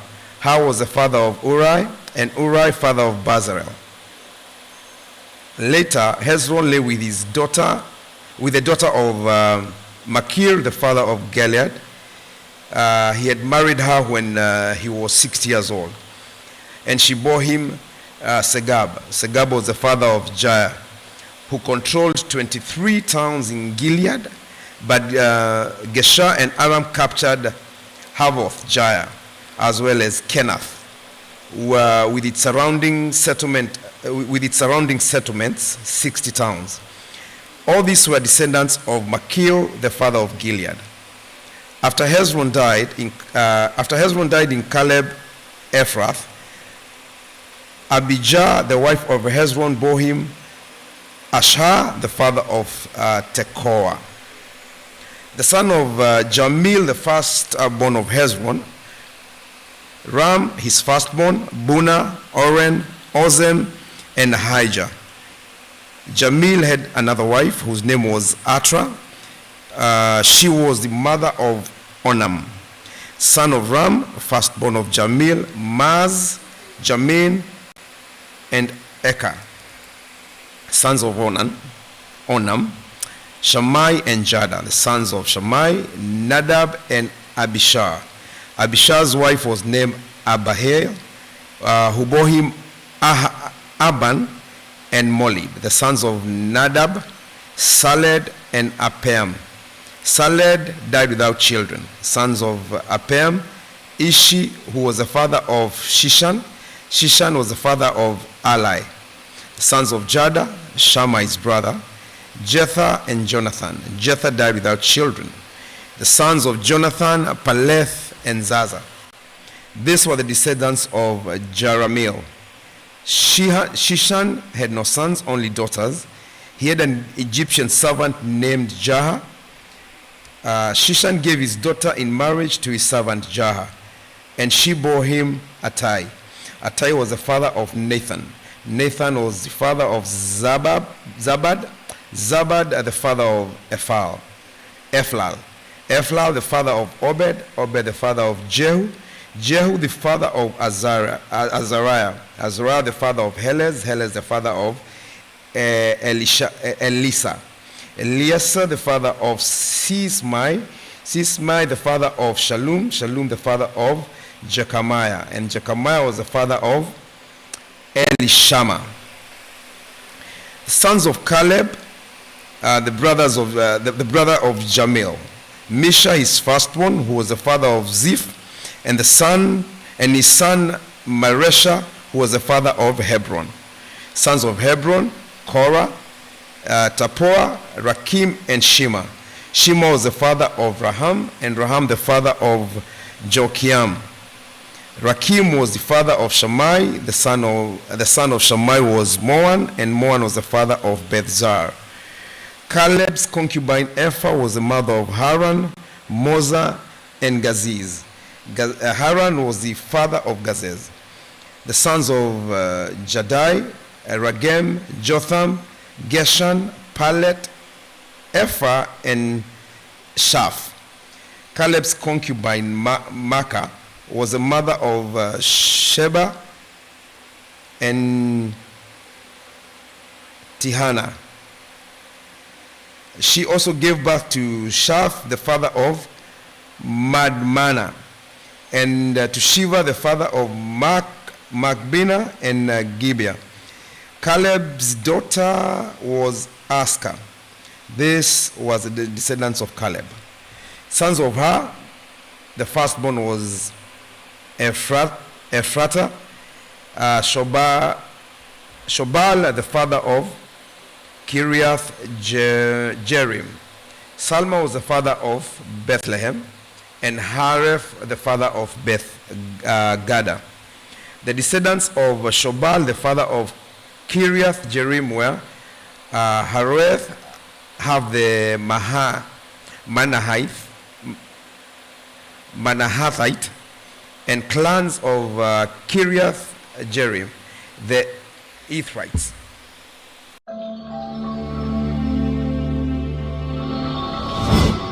From this descended the Zorathites and Estolites. The descendants of Salma, Bethlehem, Netophathites, Atrobeth Joab, have the Manahathites, the Zorites, and the clans of scribes who lived at Jabez, the Tirathites, Shimeathites, and Sukathites. These are the Kenites who came from Hamath, the father of house of Rechab. Chapter 3. The sons of David, born to him in Hebron. The firstborn was Amnon, the son of Ahionam of Jezreel. The second, Daniel, the son of Abigail of Carmel. The third, Absalom, the son of Maacah, daughter of Talmai, king of Gesher. The fourth, Adonijah, the son of Haggith. Fifth, Shephatiah, the son of Abital. The sixth, Ephraim, by his wife Eglah. These six were born to David in Hebron, where he reigned for 7 years and 6 months. David reigned in Jerusalem 33 years, and these were the children born to him there: Shammua, Shobab, Nathan, and Solomon. These four were by Bathsheba, daughter of Amiel. There were also Ibhar, Elishua, Eliphelet, Noga, Napheg, Japhiah, Elishama, Eliada, and Eliphelet, 9 in all. All these were the sons of David, besides his son by his concubines, and Tamar was their sister. Solomon was the son of Rehoboam. Abijah his son, Asa his son, Jehoshaphat his son, Jehoram his son, Ahaziah his son, Joash his son, Amaziah his son, Azariah his son, Jotham his son, Ahaz his son, Hezekiah his son, Manasseh his son, Amon his son, Josiah his son. The sons of Josiah, Johanan the firstborn,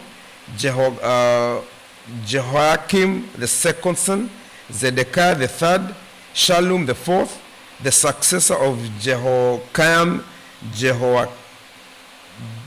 Jehoiakim his son, and Zedekiah. The descendants of Jehoiakim and the captive, Shealtiel his son, Malchiriam, Pedaiah, Shenazar, Jechamiah, Hoshama, and Nedabiah. The son of Pedaiah, Zerubbabel, and Shimei. The sons of Zerubbabel, Meshullam, and Hananiah. Shelomith was their sister. There are also 5 others: Hashuba, Ohel, Berechiah, Hasadiah, and Jushab Hesed. His descendants of Hananiah, Pelatiah, and Jeshaiah, and the son of Rephaiah, of Amon, of Obadiah, and of Shechaniah. The descendants of Shechaniah, Shemaiah and his sons, Hattush, Igal, Bariah, Neariah, and Shephat, 6 in all.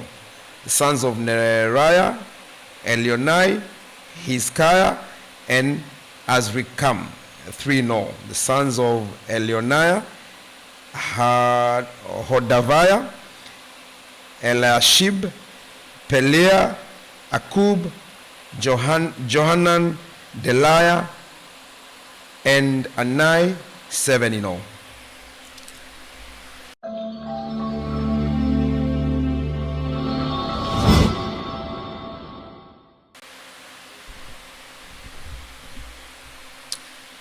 Chapter 4. The descendants of Judah: Perez, Hezron, Carmi, Hua, and Shobal. Raiah, son of Shobal, was the father of Jahath, and Jahath the father of Ahumai and Lahad. These were the clans of the Zorathites. These were the sons of Etam, Jezreel, Ishma, and Idbash. Their sister was named Hazelephoni. Penuel was the father of Gedor, and Ezer the father of Husha. These were the descendants of Hur, the firstborn of Ephrathah and father of Bethlehem. Ashur, the father of Tekoa, had 2 wives, Hela and Nara. Nara bore him Ahuzam, Hefer, Temeni, and Hahashtari. These were the descendants of Nara. The sons of Hela, Zered, Zorah, Ethan, and Koz, who was the father of Anub and Hazobeba, and of the clans of Ahahel, son of Harum. Jabez was more honorable than his brothers. His mother had named him Jabez, saying, I gave birth to him in pain. Jabez cried out to the God of Israel, Oh, that you will bless me and enlarge my territory. Let your hand be with me and keep me from harm, so that I will be free from pain. And God granted his request. Caleb, Shusha's brother, was the father of Mehir, who was the father of Eshton. Eshton was the father of Beth-Rapha, Paseah, and Tehina, the father of Ir-Nahash. These were the men of Reka. The sons of Kenaz, Othniel, and Seraiah. The sons of Othniel, Hathath, and Meonothai. Meonothai was the father of Ophrah. Seraiah was the father of Joab, the father of Geharashim. It was called this because its people were craftsmen. The son of Caleb, son of Jephunneh, Iru, Elah, and Nam. The son of Elah, Kenaz. The son of Jehalel, Ziph, Zephyr, Tiria, and Azarel. The sons of Ezra, Jetha, Mered, Ephah, and Jalon.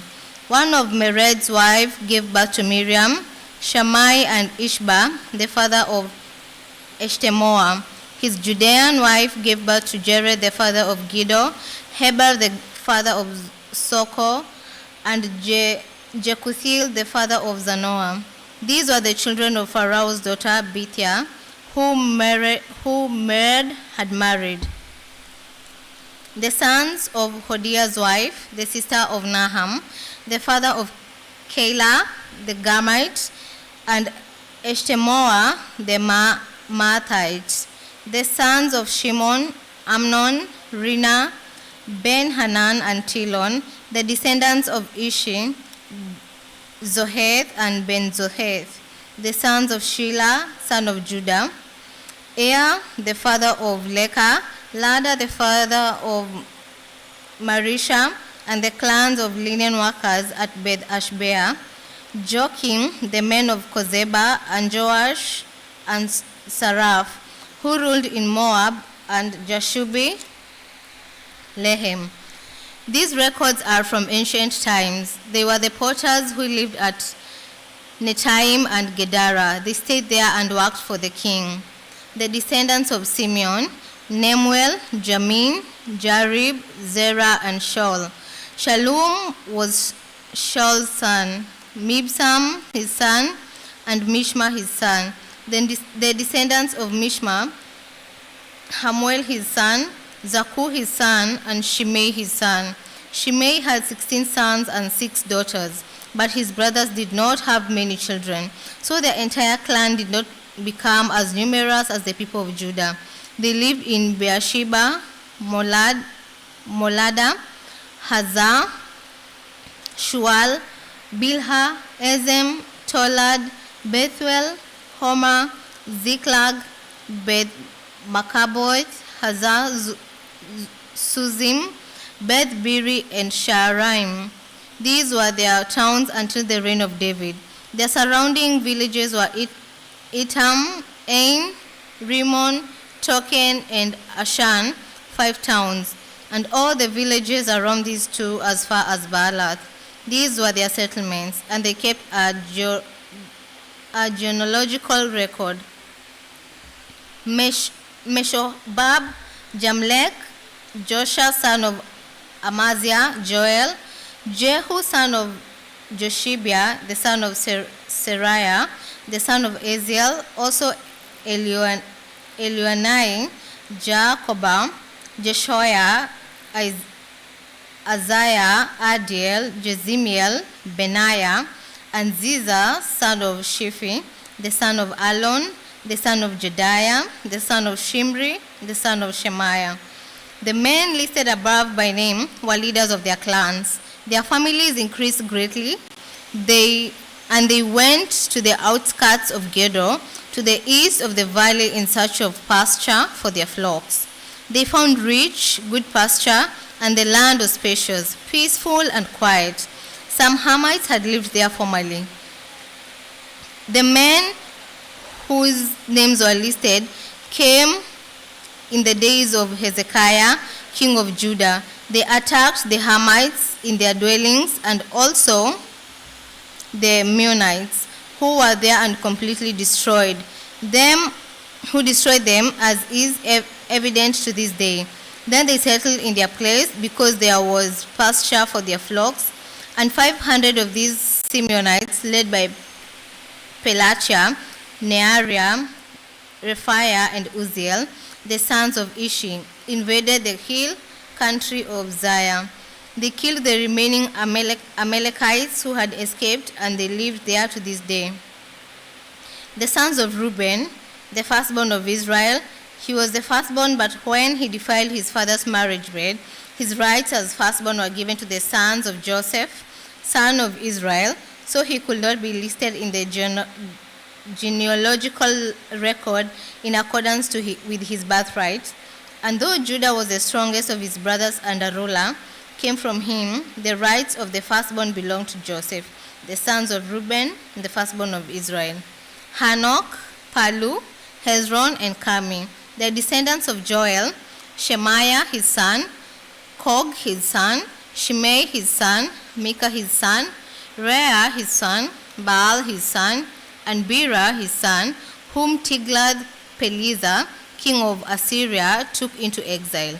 Bera was a leader of the Reubenites, their relatives by clans, listed according to the genealogical records. Jael the chief, Zechariah and Bela son of Azaz, the son of Shema, the son of Joel, they settled in the area from Aurora to Nebo and Baal-Meon. To the east, they occupied the land up to the edge of the desert that extends to the Euphrates River, because their livestock had increased in Gilead. During Saul's reign, they waged war against the Hagrites, who were defeated at their hands. They occupied the dwellings of the Hagrites throughout the entire region east of Gilead.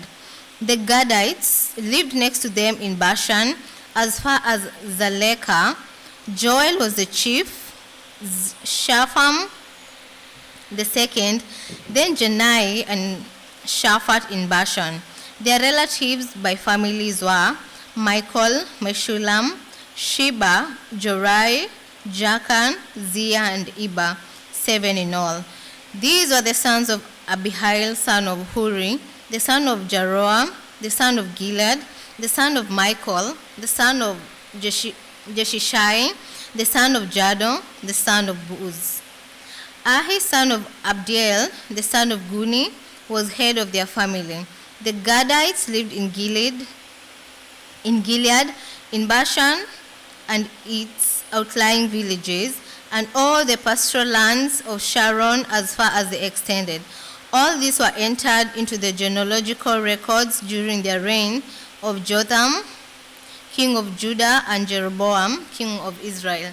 The Reubenites, the Gadites, and the half-tribe of Manasseh had 44,760 men ready for military service, able-bodied men who could hand shield and sword, who could use a bow, who were trained for battle.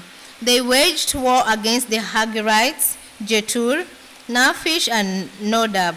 They were helped in fighting them, and God handed the Hagrites and all their allies over to them because they cried out to him during the battle. He answered their prayers because they trusted in him. They seized the livestock of the Hagrites, 50,000 camels, 250,000 sheep, and 2,000 donkeys. They also took 100,000 people captive, and many others fell slain because the battle was God's, and they occupied the land until the exile. The people of the tribe of Manasseh were numerous. They settled in the land of Bashan to Baal-Hamon, that is to Senir, Mount Hamon. These were the heads of their families: Ephah, Ishi, Eliel, Azriel, Jeremiah, Hodaviah, and Jadiel. They were brave warriors, famous men and heads of their families, but they were unfaithful to the God of their fathers and prostituted themselves to the gods of the peoples of the land, whom God had destroyed before them. So the God of Israel stirred up the spirit of Paul, king of Assyria, that is Tiglath-Pileser, king of Assyria, who took the Reubenites, the Gadites, and the half-tribe of Manasseh into exile. He took them to Hala, Hara, and the river of Gozan, where they are to this day. The sons of Levi, Gershon, Kohath, and Merari. The sons of Kohath, Amram, Izhar, Hebron, and Uzziel. The children of Amram, Aaron, Moses, and Miriam. The sons of Aaron, Nadab, Abihu, Eleazar, and Ithamar. Eleazar was the father of Phinehas. Phinehas the father of Abishua. Abishua the father of Buki. Buki the father of Uzi. Uzi the father of Zeriah. Zeriah the father of Meraioth. Meraioth the father of Amariah. Amariah the father of Ahitub. Ahitub the father of Zadok, Zadok the father of Ahimaaz, Ahimaaz the father of Azariah, Azariah the father of Johanan, Johanan the father of Azariah. It was he who served as priest in the temple Solomon built in Jerusalem. Azariah the father of Amariah, Amariah the father of Ahitub, Ahitub the father of Zadok, Zadok the father of Shallum, Shallum the father of Hilkiah, Hilkiah the father of Azariah, Azariah the father of Seraiah, and Seraiah the father of Jehozadak. Jehozadak was deported when the Lord sent Judah and Jerusalem into exile by the land of Nebuchadnezzar. The sons of Levi, Gershon, Kohath, and Merari. These are the names of the sons of Gershon, Libni and Shimei. The sons of Kohath, Amram, Izhar, Hebron, and Uzziel. The sons of Merari, Mali, and Mushi. These are the clans of the Levites listed according to their fathers of Gershon. Libni, his son, Jehath, his son, Zima, his son, Joah, his son, Edo, his son, Zerah, his son, and Jeatherai, his son. The descendants of Kohath, Aminadab, his son, Korah, his son, Asir, his son, Elkanah, his son, Ebiasaph, his son, Asaiah, his son, Tahath, his son, Uriel, his son, Uzziah, his son, and Shaul, his son. The descendants of Elkanah, Amasai, Ahimoth, Elkanah, his son, Zophai, his son, Nahath, his son, Eliab, his son, Jeroham, his son, Elkanah, his son, and Samuel, his son. The sons of Samuel, Joel, the firstborn, and Abijah, the second son. The descendants of Merari, Mahli, Libni, his son, Shimei, his son, Uzzah, his son, Shimea, his son, Haggai, his son, and Ahaziah, his son. These are the men David put in charge of the music in the house of the Lord after the ark came to rest there. They ministered with music before the tabernacle, the tent of meeting, until Solomon built the temple of the Lord in Jerusalem.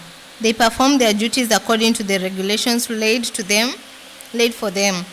Here are the men who served together with their sons from the Kohathites. Haman the musician, the son of Joel, the son of Samuel, the son of Elkanah, the son of Jeroham, the son of Eliel, the son of Toa, the son of Zuph, the son of Elkanah, the son of Mahath, the son of Amasai, the son of Elkanah, the son of Joel, the son of Azariah, the son of Zephaniah, the son of Tabath, the son of Asir, the son of Ebiasaph, the son of Korah, the son of Ezra, the son of Kohath, the son of Levi, the son of Israel, and Haman's associate Asaph, who served at his right hand. Asaph, son of Berechiah, the son of Shimea, the son of Michael, the son of Baaziah, the son of Malchijah, the son of Ethni, the son of Zerah, the son of Adiah, the son of Ethan, the son of Zima, the son of Shimei, the son of Jahath, the son of Gershon, the son of Levi, and from the associates, the Merarites and his left hand, Ethan, son of Kishi, the son of Abdi, the son of Maluk, the son of Hashabiah, the son of Amaziah, the son of Hilkiah, the son of Amzi, the son of Bani, the son of Shimea, the son of Mali, the son of Mushi, the son of Merari, the son of Levi. Their fellow Levites were assigned to all other duties of the tabernacle, the house of God. But Aaron and his descendants were the ones who presented offerings on the altar of burnt offerings and on the altar of incense in connection with all that was done in the most holy place, making atonement for Israel in accordance with all that Moses, the servant of God, had commanded. These were the descendants of Aaron: Eleazar his son, Phinehas his son, Abishua his son, Buki his son, Uzi his son, Zeriah his son, Meraioth his son, Amariah his son, Ahitub his son, Zadok his son, and Ahimaaz his son. These were the locations of their settlements, allotted as their territory. They were assigned to the descendants of Aaron, who were from the Kohathite clan, because the first lot was from them. They were given Hebron in Judah with its surrounding pasture lands, but the fields and the villages around the city were given to Caleb, son of Jephunneh. So the descendants of Aaron were given Hebron, a city of refuge, and Libnah, Jatir, Eshtemoa, Helen, Debir, Ashan, Juttah, and Beth Shemesh, together with their pasture lands. And from the tribe of Benjamin, they were given Gibeon, Geba, Alemeth, and Anathoth, together with their pasture lands. These towns, which were distributed among the Kohathite clans, were 13 in all. The rest of Kohath's descendants were allotted 10 towns from the clans of half the tribe of Manasseh. The descendants of Gershon, clan by clan, were allotted 13 towns from the tribes of Issachar, Asher, and Naphtali, and from the part of the tribe of Manasseh that is in Bashan. Their descendants of Merari, clan by clan, were allotted 12 towns from the tribes of Reuben, Gad, and Zebulun. So the Israelites gave the Levites these towns and their pasture lands. From the tribes of Judah, Simeon, and Benjamin, they allotted the previously named towns. Some of the Kohathite clans were given as their territory towns from the tribe of Ephraim. In the hill country of Ephraim, they were given Shechem, a city of refuge, and Giza, Jokmeam, Beth Horon, Aijalon, and Gath Rimmon, together with their pasture lands. And from half the tribe of Manasseh, the Israelites gave Aner and Bileam, together with their pasture lands, to the rest of the Kohathite clans. The Gishonites received the following. From the clan of the half-tribe of Manasseh, they received Golan and in Bashan, and also Ashtaroth, together with their pasture lands. From the tribe of Issachar, they received Kedesh, Daberath, Ramoth, and Anim, together with their pasture lands. From the tribe of Asher, they received Mashal, Abdon, Hukok, and Rehob, together with their pasture lands. And from the tribe of Naphtali, they received Kedesh in Galilee, Hammon, and Kiriathaim, together with their pasture lands. The Merarites, the rest of the Levites, received the following from the tribe of Zebulun. They received Jokneam, Kata, Rimono, and Tabor, together with their pasture lands. From the tribe of Reuben across the Jordan east of Jericho, they received Bezer in the desert, Jaza, Kedemoth, and Mephath, together with their pasture lands. And from the tribe of Gad, they received Ramoth in Gilead, Mahanaim, Heshbon, and Jazer, together with their pasture lands.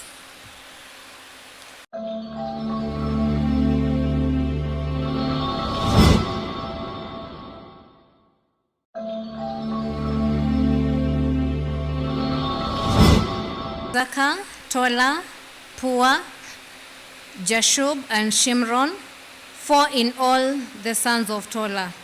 Uzi, Rephaiah, Jeriel, Jahmai, Ipsam, and Samuel, head of Uzi. Their families during the reign of David, the descendants of Tola, listed as fighting men in their genealogy number, 22,600. The sons of Uzi, Israel, the sons of Israel, Michael, Obadiah, Joel, Ishia, all 5 of them were chiefs. According to their family genealogy, they had 36,000 men ready for battle, for they had many wives and children. The relatives who are fighting men belonging to all the clans of Issachar, as listed in their genealogy, were 87,000 in all. 3 sons of Benjamin, Bela, Becher, and Jediel. The sons of Bela, Esbon, Uzi, Uziel, Jeremoth, and Eri, the head of families, five in all. Their genealogy record listed 22,034 fighting men. The sons of Becher, Zemira, Joash, Eliezer, Elionai, Omri, Jeremoth, Abijah, Anathoth, and Alameth. All these were the sons of Becher. Their genealogy record listed the heads of families and 20,200 fighting men. The sons of Jadiel, Bilhan, the sons of Bilhan, Jeush, Benjamin, Ehud, Kenana, Zedan, Tarshish, and Ahishaha. All these sons of Jadiel were heads of families. They were 17,200 fighting men ready to go out of war. The Shopites and the Huppites were the descendants of Ir, and the Hushites the descendants of Ahab. The sons of Naphtali, Jahaziel, Guni, Jazer, and Shilem, the descendants of Bilhah. The descendants of Manasseh, Asriel was his descendants through his Aramean concubine. She gave birth to Machir, the father of Gilead. Machir took a wife from among the Huppites and Shupites. His sister's name was Maacah. Another descendant was named Zelophehad, who had only daughters. Machir's wife, Maacah, gave birth to a son named him Paresh. His brother was named Sheresh, and his sons were Ulam and Rakem. The sons of Ulam, Bedan. These were the sons of Gilead, sons of Machir, and the son of Manasseh. His sister Hamokeleth gave birth to Ishhod, Abiezel, and Mahala. The sons of Shemida were Ahian, Shechem, Liki, and Aniam. The descendants of Ephraim, Shuthelah, Bered, his son, Tahath, his son, Eliada, his son, Tahath, his son, Zabad, his son, and Shuthelah, his son. Ezer and Eliada were killed by the native born men of Gaza when they went down to seize their livestock. Their father Ephraim mourned for them many days, and his relatives came to comfort him. Then he lay with his wife again. She became pregnant and gave birth to a son.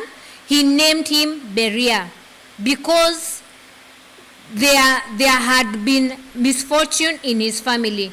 His daughter was Shira, who built Lower and Upper Beth Haron, as well as Uze, Shira. Repha was his son, Reshev his son, Tela his son, Tehan his son, Ladan his son, Amihud his son, Elishama his son, Nun his son, and Joshua his son. Their lands and settlements included Bethel and its surrounding villages, Naran to the east, Gezer and its villages to the west, and Shechem and its villages all the way to Aya and its villages Along the borders of Manasseh were Beth Shan, Tanak, Megiddo, and Do, together with their villages. The descendants of Joseph, son of Israel, lived in these towns. The sons of Asher, Imnah, Ishvi, and Beriah. Their sister was Sarah. The sons of Beriah, Heber, and Malkiel, who was the father of Birzai. Heber was the father of Japhlet, Shomer, and Hotham, and their sister Shua. The sons of Japhlet, Pasak, Bimhal, and Ashvath. These were Japhlet's sons, the sons of Shomer, Ahi, Roga, Huba, and Aram. The sons of his brothers, Helem, Zophar, Imnah, Shelesh, and Amal. The sons of Zophar, Sua, Hanfe, Shual, Beri, Imra, Bezer, Hod, Shama, Shilshar, Ithran, and Bira. The sons of Jether, Jephunneh, Pispa, and Era. The sons of Ulla, Ara, Haniel, Rizia. All these were the descendants of Asher, heads of families, choice men, brave warriors, and outstanding leaders. The number of men ready for the battle, as listed in their genealogy, was 26,000. Chapter 8.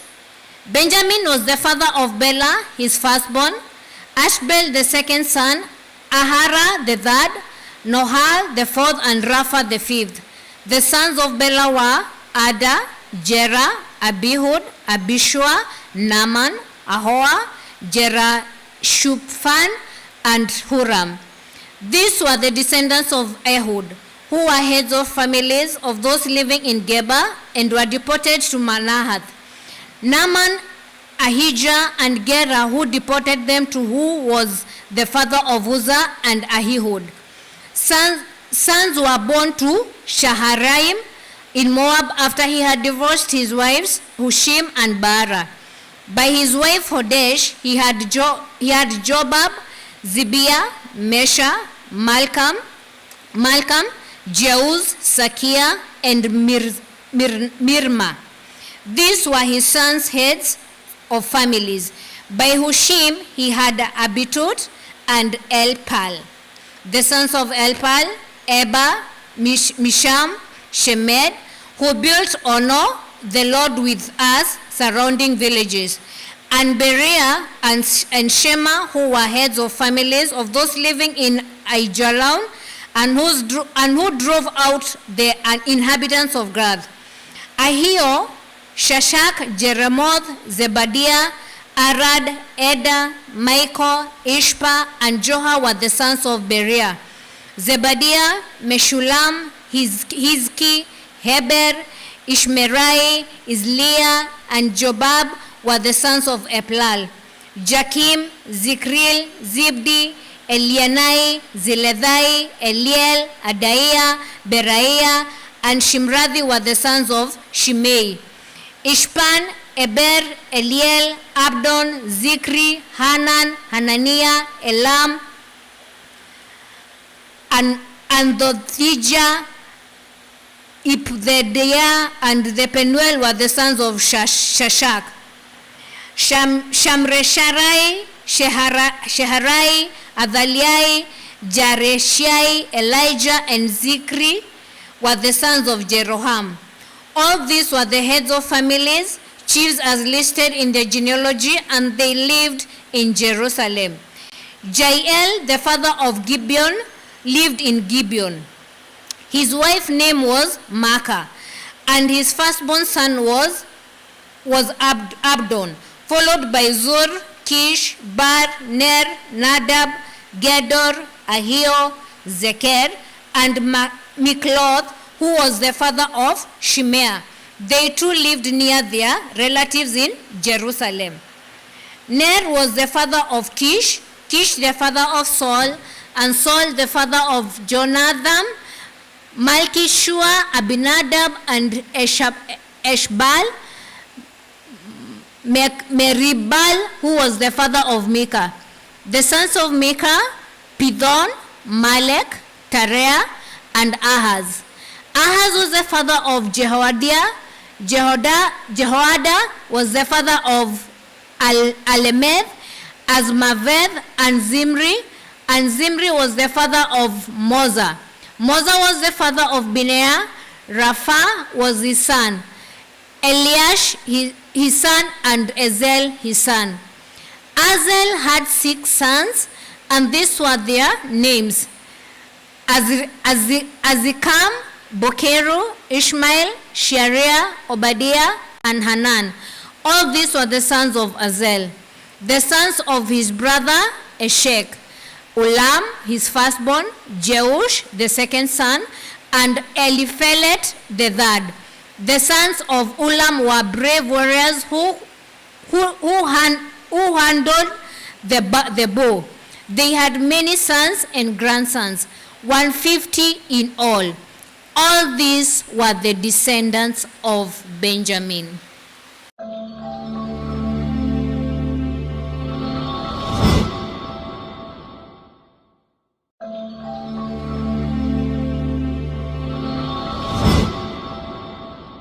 Chronicles chapter 9. All Israel were listed in the genealogies recorded in the book of the king of Israel. The people in Jerusalem, the people of Judah were taken captive to Babylon because of their unfaithfulness. Now the first to resettle of their own property in their own towns was some Israelites, priests, Levites, and temple servants. Those from Judah, from Benjamin, from Ephraim and Manasseh, who lived in Jerusalem were Udai, son of Amihud, the son of Omri, the son of Imri, the son of Bani, a descendant of Perez, son of Judah. Of the Shilonites, Asaiah, the firstborn, and his sons. Of the Zehites, Jeuel. The people from Judah numbered 690.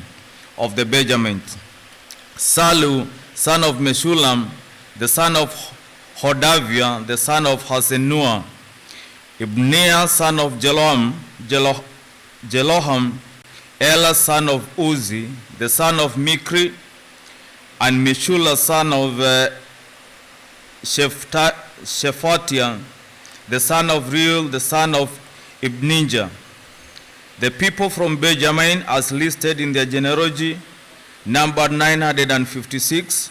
All these men were heads of their families. Of the priests, Jedaiah, Jehoiarib, Jakin, Azariah, son of Hilkiah, the son of Meshulam, the son of Zadok, the son of Meraoth, the son of Ahitub, the official in charge of the house of God. Adaiah, son of Jeroham, the son of Pashua, the son of Pasha, the son of Marikajah, Admasai, son of Adiel, the son of Jahazera, the son of Meshulam, the son of Meshilemith, the son of Ima. The priests, they were heads of families, numbered 1,760.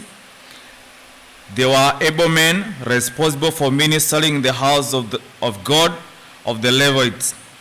Shemaiah, son of Hashub, the son of Azrikam, the son of Hashabiah, a Merarite, Bakbaka, Heresh, Galal, Mataniah, son of Micah, the son of Zikri, the son of Asaph, Obadiah, son of Shemaiah, the son of Galal, the son of Jeduthun, and Berechiah, son of Asa, the son of Elkanah, who lived in the villages of Netophathites. The gatekeepers, Shallum, Akub, Talmon, Ahiman, and their brothers. Shallum, their chief, being stationed at the king's gate on the east up to the present time. These were the gatekeepers belonging to the camps of the Levites. Shallum, son of Kore, the son of Ebiasaph, the son of Korah, and his fellow gatekeepers from his family, the Korahites, were responsible for the guarding of the threshold of the tent, just as their fathers had been responsible for guarding the entrance to the dwelling of the Lord. In the earlier times, Phinehas, son of Eleazar, was in charge of the gatekeepers, and the Lord was with him. Zechariah, son of Meshelemiah, was the gatekeeper at the entrance of the tent of meeting. Altogether, those chosen to be gatekeepers at the threshold numbered 212. They were registered by genealogy in their villages. The gatekeepers had been assigned to their position of trust by David and Samuel the seer. They and their descendants were in charge of the guarding the gates of the house of the Lord, the house called the tent. The gatekeepers were in the four sides, east, west, north, and south. Their brothers in their villages had to come from time to time and share their duties for 7 days periods. But the four principal gatekeepers, who were Levites, were entrusted with the responsibility for the rooms and treasuries in the house of God. They would spend the night stationed around the house of God because they had to guard it and they had charge of the key for opening it each morning. Some of them were in charge of the articles used in the temple service. They counted them when they were brought in and when they were taken out. Others were assigned to take care of the furnishings, and all the other articles of the sanctuary, as well as the flour and the wine and the oil, incense and spices. But some of the priests took care of mixing the spices.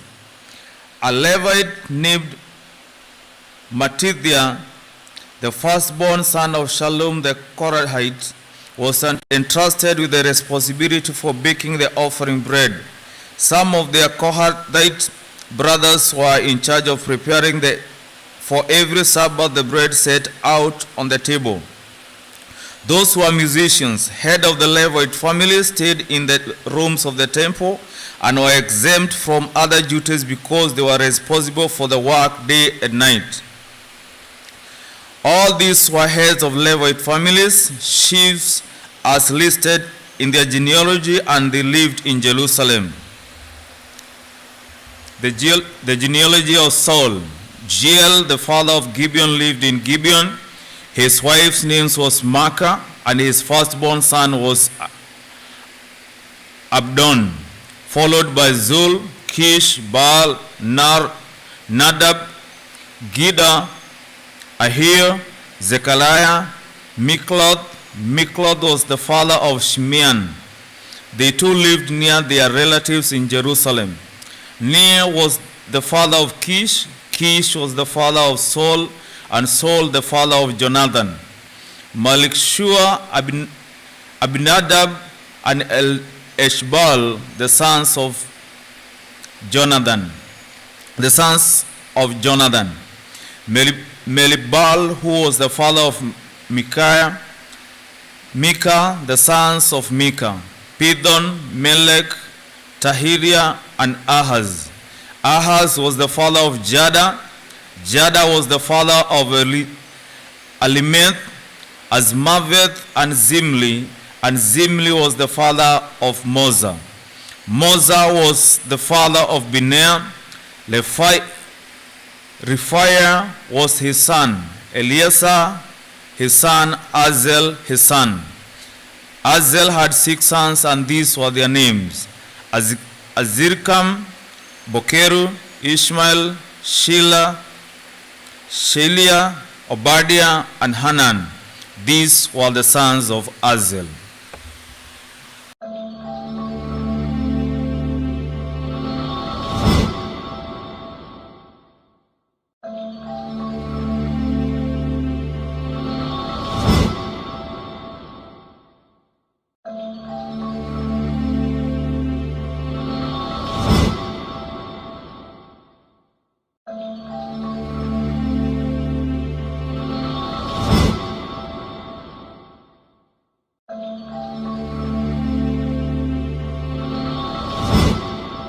On Mount Gilboa. The Philistines pressed hard after Saul and his sons, and they killed his sons Jonathan, Abab, and Malchishua. The fighting grew fierce sacrifice around Saul. And when the archers overtook him, they wounded him. Saul said to his armor-bearer, "Draw your sword and run me through, or these uncircumcised fellows will come and abuse me."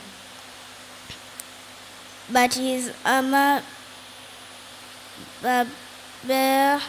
was terrified and would not do this. So Saul took his own sword and fell on it. When the armor-bearer saw that Saul was dead, he too fell on his sword and died. So Saul and his 3 sons died, and all his house died together. When all the Israelites in the valley saw that the army had fled and that Saul and his sons had died, they abandoned their towns and fled. And the Philistines came and occupied them. The next day, when the Philistines came to strip the dead, they found Saul and his sons fallen on Mount Gilboa. They stripped him and took his head and his armor and sent messengers throughout the land of the Philistines to proclaim the news among their idols and their people. They put his armor in the temple of the gods and hung up his head in the temple of Dagon. When all inhabitants of Jabesh Gilead heard of everything the Philistines had done in Saul, all their violent men went and took the body of Saul and his sons and brought them to Jabesh. Then they buried their bones under the great tree in Jabesh, and they fasted 7 days. Saul died because he was unfaithful to the Lord. He did not keep the word of the Lord and even consulted a medium for guidance, and did not inquire of the Lord. So the Lord put him to death and turned the kingdom over David, son of Jesse.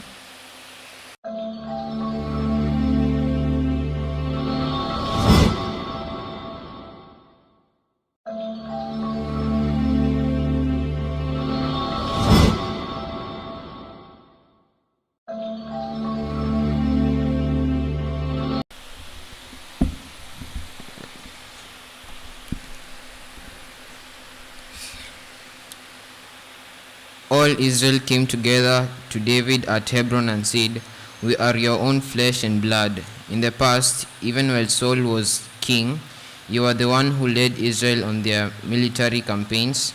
And the Lord your God said to you, 'You will shepherd my people Israel, and you will become their ruler.'"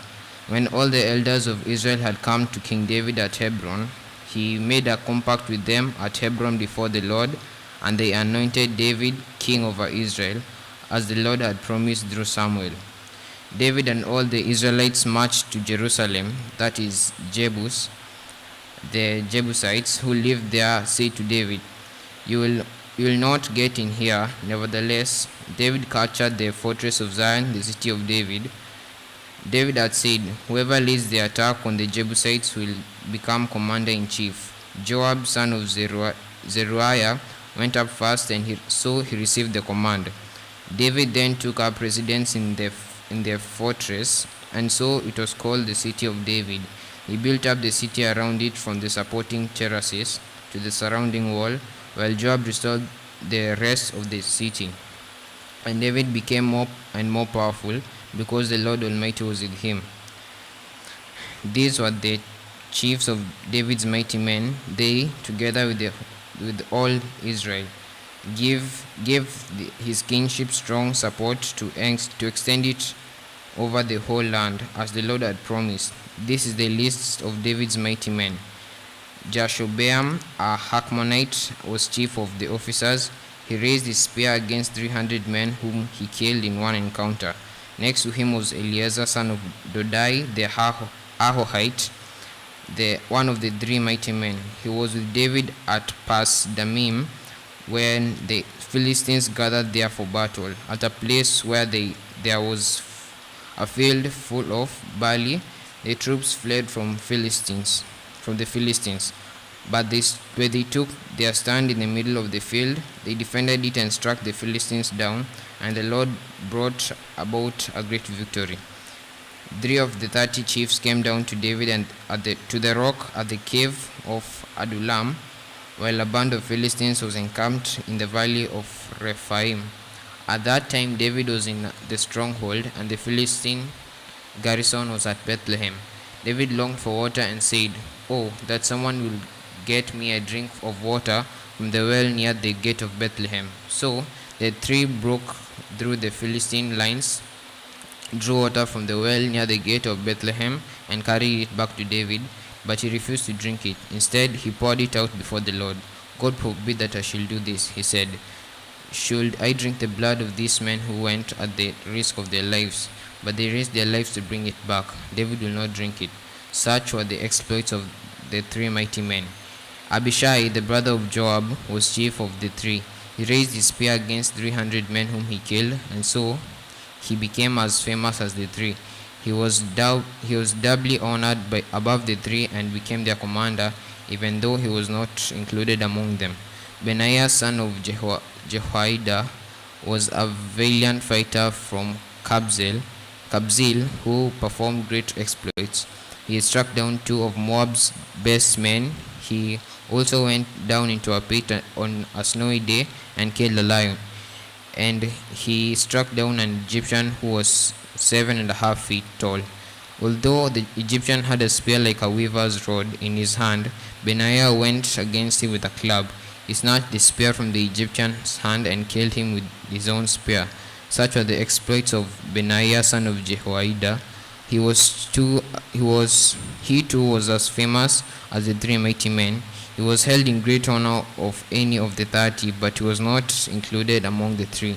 And David put him in charge of his bodyguards, the mighty men of Asahel, the brother of Joab, Elhanan, son of Dodo from Bethlehem, Shamoth the Harorite, Heles the Pelonite, Ira, son of Ikesh from Tekoa, Abiezer from Anathoth, Sibekai the Hushathite, Eli the Hahohite, the Maharai the Netophathite, Heled son of Baana the Netophathite, Ittai son of Ribai from Gibeah in Benjamin, Benaiah the Pirathonite, Hurai from the ravines of Gaash, Abiel the Arbathite, Azmaveth the Bahuramite, Eliaba the Shaalbonite, the sons of Hashem the Gizonite, Jonathan son of Shagi the Hararite,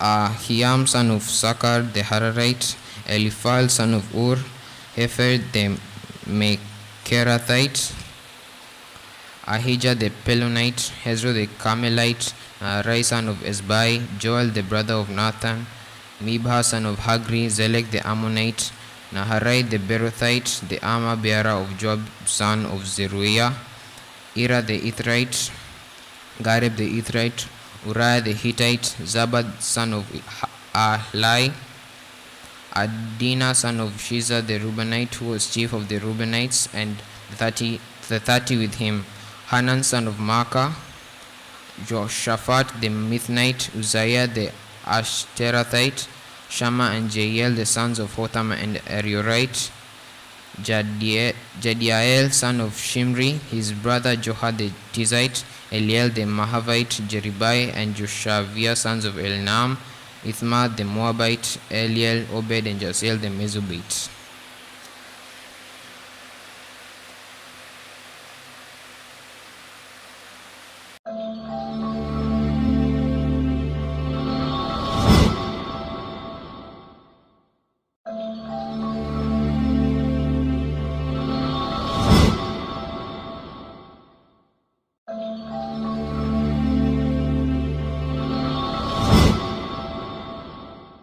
Saul, son of Kish.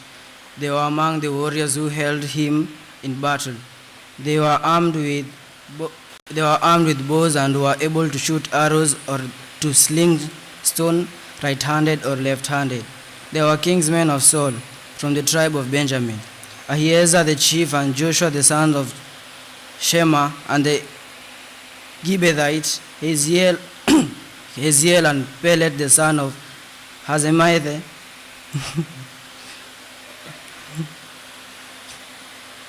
Baraka, Jehu and Anathotite there, and Ishamai and Gibeonite, a mighty man among the 30, who had a leader of the 30, Jeremiah, Haziel, Jonana, Jozabad, and Gederithe, Eleazar, Jeremoth, Beeliah, Shamariah, and Shephatai, the Hurathite, Elkanah, Isaiah, Azarel, Joezel, and Jashobeah, the Korahite, and Joel and Zabahai, the son of Jeroboam,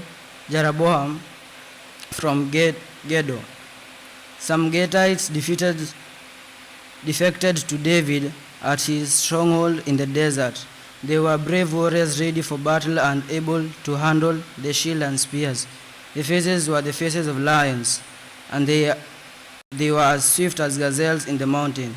Ezra was the chief, Obadiah the second in command, Eliah the third, Mishmana the fourth, Jeremiah the fifth, Attai the sixth, Eliah the seventh, Jonan the eighth, Elzabad the ninth, Jeremiah the 10th, and Makadani the 11th. These Gadites were army commanders. The least was a march for 100, and the greatest for 1,000. It was they who crossed the Jordan in the first month when it was overflowing all its banks. And they put to flight everyone living in the valleys, so to the east and to the west. Other Benjamites and some men from Judah also came to David in his stronghold. David went out to meet them and said to them, "If you have come to me in peace, to help me, I am ready to have you unite with me. But if you have come to betray me to my enemies when my hands are free from violence, my God, our Father, sees it and judge you." Then the Spirit came upon Amasai, chief of the 30, and he said, "We are yours, O David. We are with you, O son of Jesse. Success to you, and success to those who help you, for your God will help you." So David received them and made them leaders of his raiding band. Some of the men of Manasseh defected to David when he went with the Philistines to fight against Saul. He and his men did not help the Philistines because after consultation, the rulers sent him away. They said, "It will cost us our heads if he deserts to his master Saul." When David went to Ziklag, these were the men of Manasseh who defected to him: Anah, Jazbad, Jaidel, Mika, Jazbad, Iluhu, and Zilei. leaders of units of 1,000 in Manasseh. They helped David against trading bands, for all of David were brave warriors, and they were commanded in his army. Day after day, men came to help David unite. He had helped David unite. He had a great army, like the army of God. These are the numbers of men armed for battle who came to David at Herod to turn Saul's kingdom over to him, as the Lord had said. Men of Judah carried shield and spears, 6,800 armed for battle. Men of Simon, warriors ready for battle, 7,100. Men of Levi, 4,600, including Jehoiada, leader of the family of Aaron, with 300 and 700 men, and Zadok, a brave young warrior, with 22 officers from his family. Men of Benjamin, Saul's kinsmen, 3,000, most of whom had remained loyal to Saul's house until then. Men of Ephraim, brave warriors, famous in their own clans, 20,800. Men of half the tribe of Manasseh, designated by name to come and make David king, 18,000. Men of Issachar, who understood the time and knew what Israel should do, 200 chiefs, which all their relatives under their commands. Men of Zebulun, experienced soldiers prepared for battle with every type of weapon to help David with individual loyalty, 50,000. Men of Naphtali, 1,000 officers, together with 7,000 men carrying shields and spears. Men of Dan, ready for battle, 28,600. Men of Asher, experienced soldiers prepared for battle, 40,000. And from east of Jordan, men of Zebulun, Gad,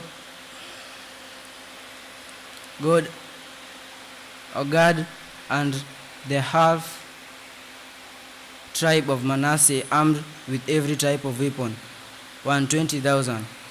All these were fighting men who volunteered to serve in the ranks. They came to Hebron fully determined to make David king over all Israel. All the rest of the Israelites were also of mind to make David king. The men spent 3 days there with David, eating and drinking for their families, and had supplied provinces for them. Also the neighbors from as far away as Isaac, Zebulun, and Naphtali came bringing food on donkeys, camels, mules, and oxen. Then there were plentiful supplies of flour, fig cakes, raisin cakes, wine, oil, cattle, and sheep, for there was joy in Israel. David confirmed with each of his officers the commands of 1,000 and commands of hundreds. He then said to the whole assembly of Israel, "If it is seemed good to you, and it is the will of the Lord our God, let us send word far and wide to the rest of our brothers throughout the territories of Israel, and also to the priests and Levites who are with the priests. Let us bring the ark of our God back to us, for we did not inquire of it during the reign of Saul." The whole assembly agreed to do this because it seems right to all the people. So David assembled all the Israelites from the Shihor River in Egypt to Lebanon, Hamadah, to bring the ark of God from Keritha Jearim. David and all the Israelites with him went to Bala of Judah, Kiriath Jerim, to bring up from there the ark of God, the Lord, who is enthroned between the cherubim, the ark that is called by the name. They moved the ark of God from Abinadab's house on a new cart with Uzzah and Ahoy guiding it. David and all the Israelites were celebrating with all their might before God, with songs and with harps, lyres,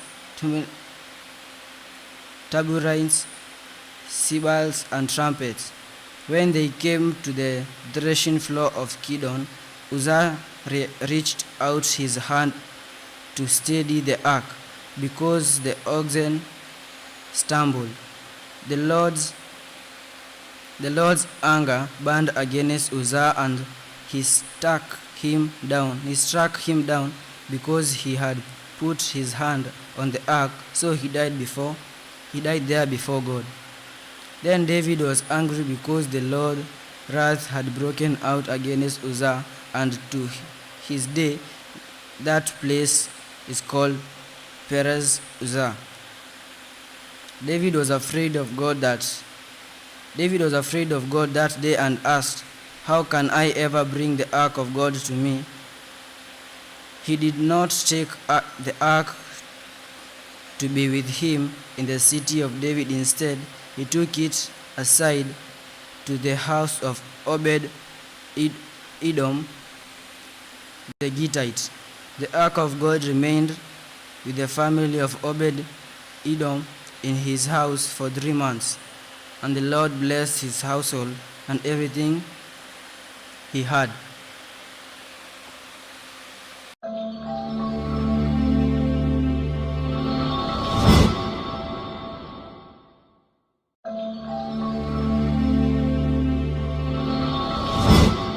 King of Tyre sent messengers to David along with cedar logs, stone masons, and carpenters to build a palace for him.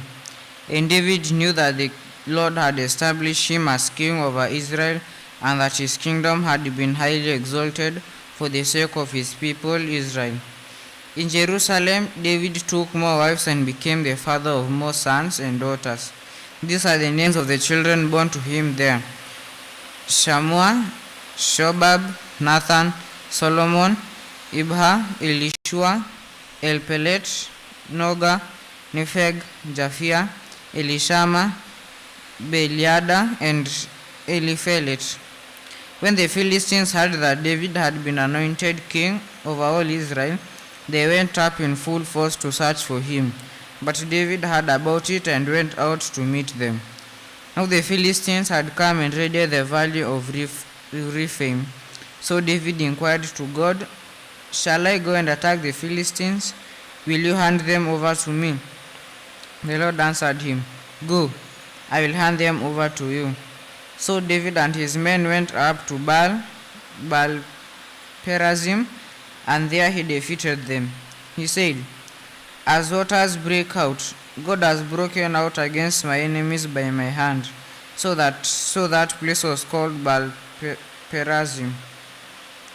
The Philistines had abandoned their God there, and David gave orders to burn them in the fire. Once more the Philistines raided the valley, so David inquired of God again, and God answered him, "Do not go straight up, but circle around them and attack them in front of the balsam trees.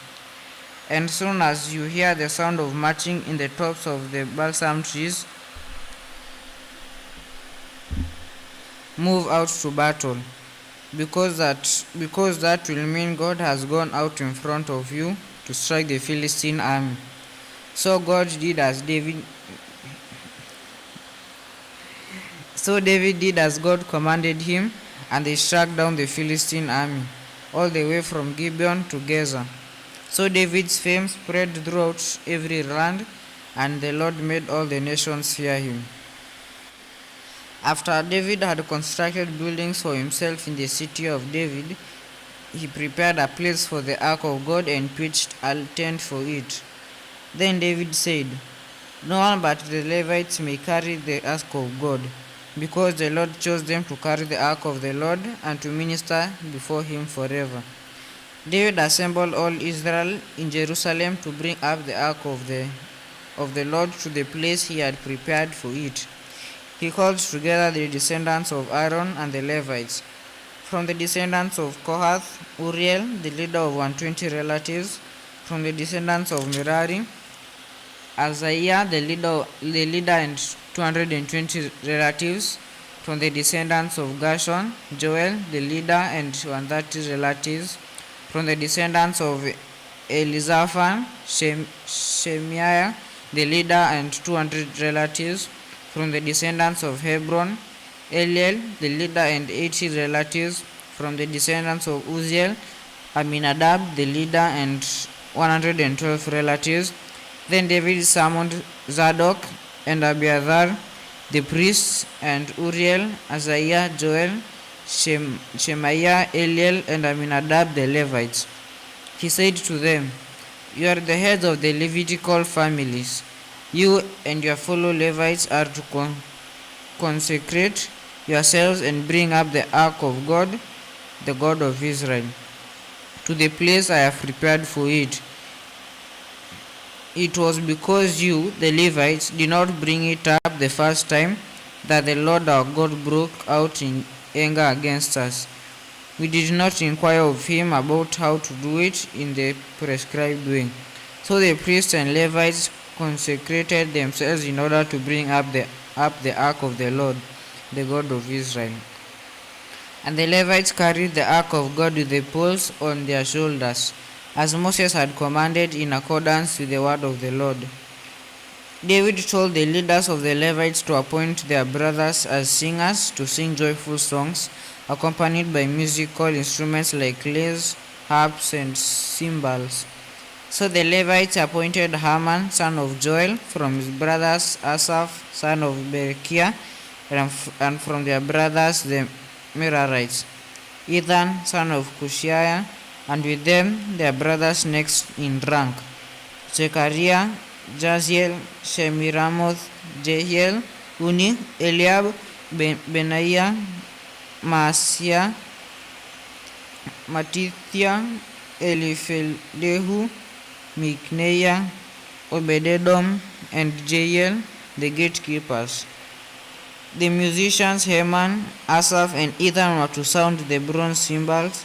Zechariah, Eziel, and Shemiramoth, Jehuel, Uni, Eliab, Maaseiah, and Benaiah were to play the lyres according to Alamoth.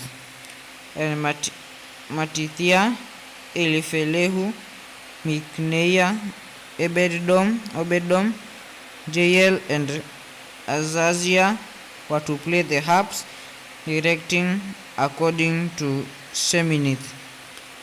Kenaniah, the head Levite, was in charge of the singing. That was his responsibility because he was skillful at it. Berechiah and Elkanah were to be doorkeepers for the ark. Shebaniah, Josaphat,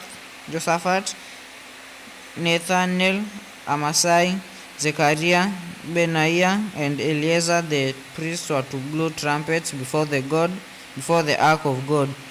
Obed-Edom and Jehiah were also to be doorkeepers for the ark.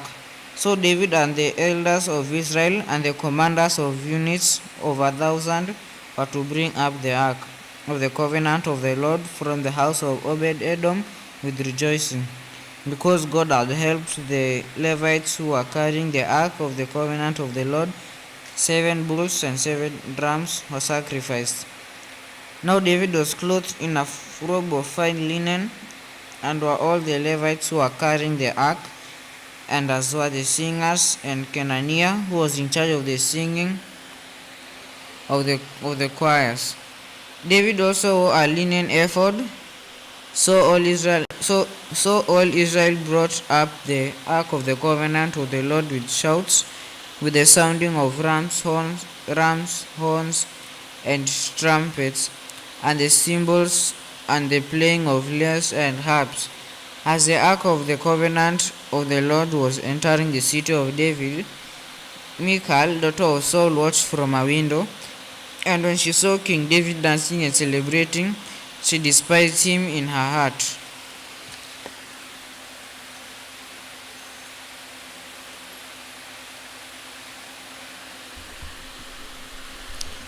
Chapter 16.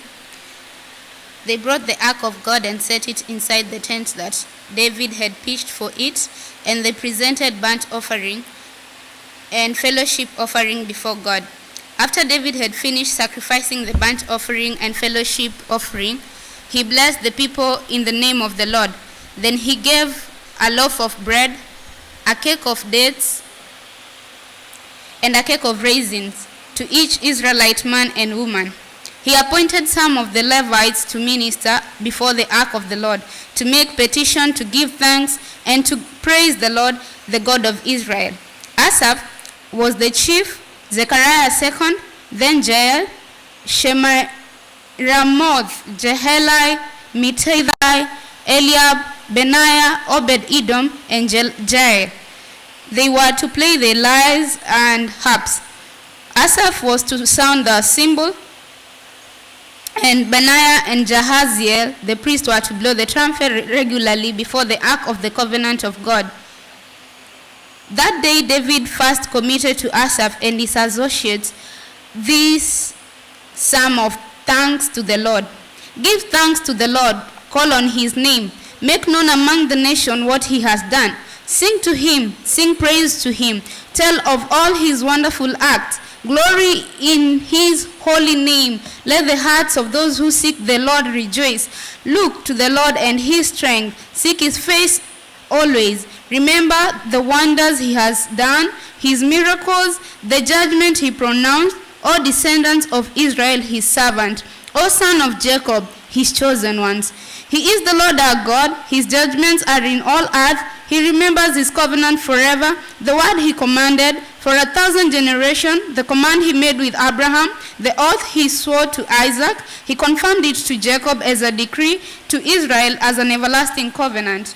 To you I will give the land of Canaan as the portion you will inherit. When they were but few in number, few indeed, and strangers in it, they wandered from nation to nation, from one kingdom to another. He allowed no man to oppress them.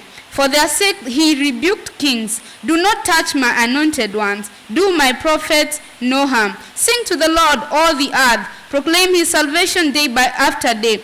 Declare his glory among the nations, his marvelous deeds among all people. For great is the Lord and most worthy of praise. He is to be feared above all gods. For all gods of the nations are idols, but the Lord made the heavens. Splendor and majesty are before him.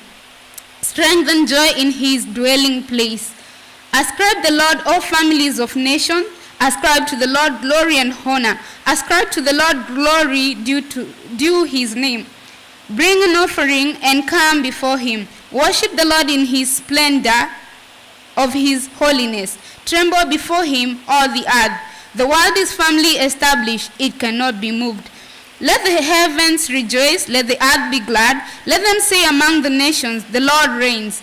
Let the sea resound and all that is in it. Let the fields be jubilant and everything in them. Then the trees of the forest will sing. They will sing for joy before the Lord, for he comes to judge the earth. Give thanks to the Lord, for he is good. His love endures forever. Cry out, save us, O God, our Savior. Gather us and deliver us from the nations, that we may give thanks to your holy name, that we may glory in your praise. Praise be to the Lord, the God of Israel, from everlasting to everlasting. Then all people said, Amen, and praise the Lord.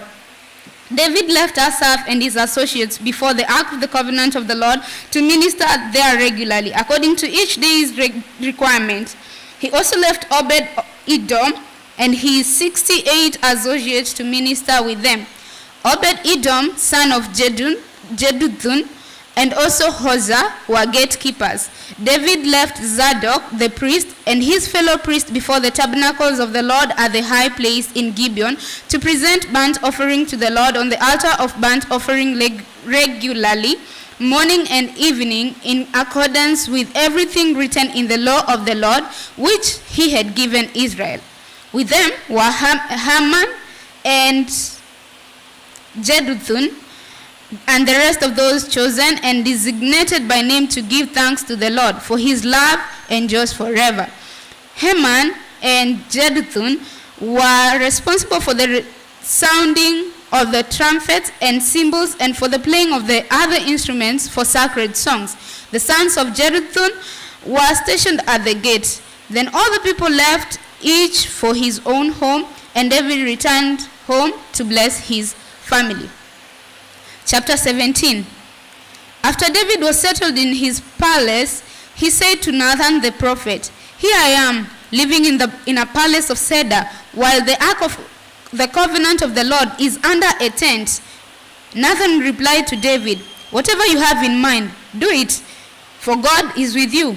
That night the word of God came to Nathan, saying, "Go and tell my servant David, this is what the Lord says. You are not the one to build me a house to dwell in. I have not dwelt in a house from the day I brought Israel up out of Egypt to this day. I have made from one tent side to another, from one dwelling place to another. Wherever I have moved with all the Israelites, did I ever say to any of their leaders, whom I commanded to shepherd my people, why have you not built me a house of cedar? Now then, tell my servant David, this is what the Lord Almighty says. I took you from the pasture and from following the flock to be ruler over my people Israel. I have been with you wherever you have gone, and I have cut off all your enemies from before you. Now I will make your name like the names of the greatest men of the earth, and I will provide a place for my people Israel, and will plant them so that they can have a home of their own and no longer be disturbed. Wicked people will not oppress them anymore, as they did at the beginning and have done ever since the time I appointed leaders over my people Israel. I will also subdue all your enemies. I declare to you that the Lord will build a house for you. When your days are over and you go to be with your fathers, I will raise up your offspring to succeed you, one of your own sons, and I will establish his kingdom. He is the one who will build a house for me, and I will establish his throne forever. I will be his father, and he will be my son. I will never take my love away from him, as I took it away from your predecessor. I will set him over my house and my kingdom forever. His throne will be established forever." Nathan reported to David all the words of this entire revelation. David's prayer. Then King David went in and sat before the Lord, and he said, "Who am I, O Lord, and what is my family that you have brought me this far? And as if this were not enough in your sight, O God, you have spoken about the future of the house of your servant. You have looked on me as though I were the most exalted of men, O Lord God. What more can David say to you for honoring your servant? For you know your servant, O Lord, for the sake of your servant and according to your will. You have done these great things and made known all these great promises. There is no one like you, O Lord, and there is no God but you, as we have heard with our own ears. And who is like your people Israel, the nation on earth whose God went out to redeem a people for himself, and to make a name for yourself, and to perform great and awesome wonders by driving out nations from before your people, whom you redeemed from Egypt. You made your people Israel, you were very own forever, and you, O Lord, have become their God.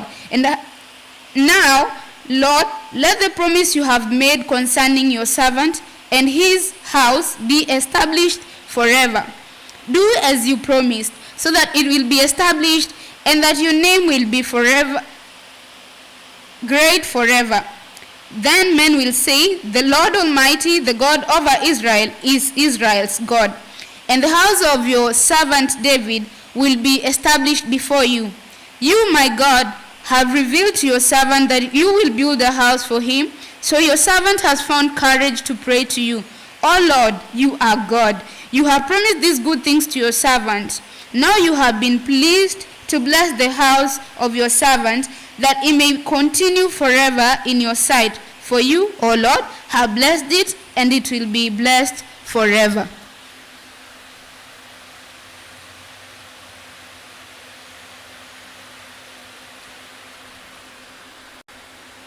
Chapter 18.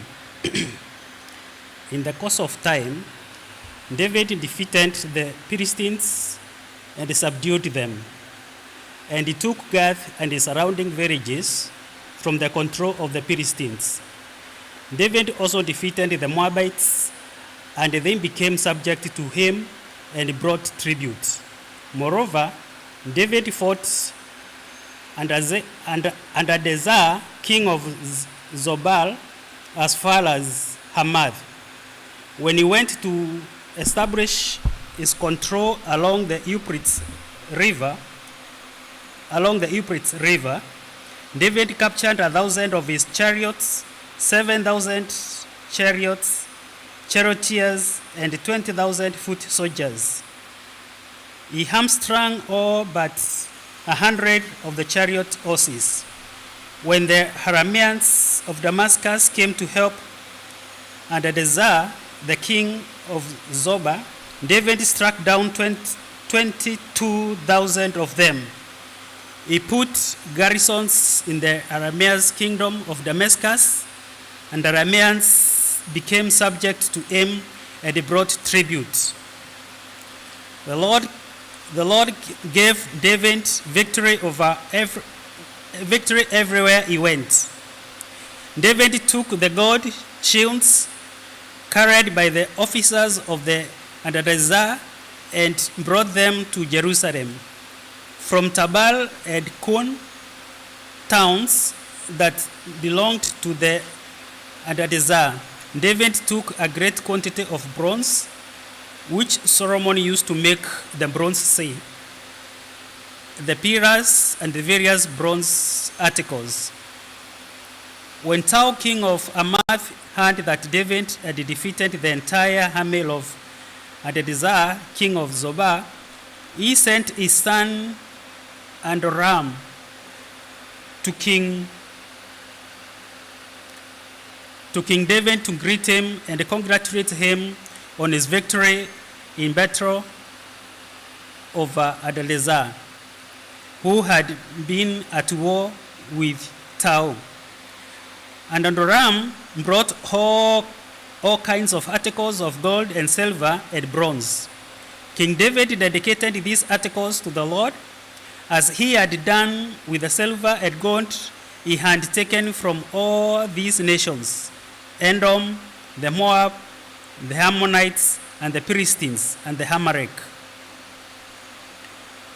Abishai, son of Zeruiah, struck down 18,000 Edomites in the valley of Salt. He put garrisons in the Edom, and all the Edomites became subject to David. The Lord gave David victory everywhere he went. David reigned over all Israel, doing what was just and right for all his people. Joab, son of Jeruiah, was over the army. Jehoshaphat, son of Ahirud, was recorder. Zadok, son of Ahitub, and Hamirek, son of Abiathar, were priests. Shapshah was secretary. Benaiah, son of Jehoiada, was over the Kerethites and Perethites, and David's son were chief officials at the king's side. Chapter 19. In the course of time, Nahash, king of the Ammonites, died, and his son succeeded him as king. David thought, I will show kindness to Anan, son of Nahush, because his father showed kindness to me. So David sent a delegation to express his sympathy to Anan concerning his father. When David's men came to Anan in the land of Ammonites To express sympathy to him, the Ammonites nobles sent to Amon, "Do you think David is honoring your father by sending men to you to express sympathy?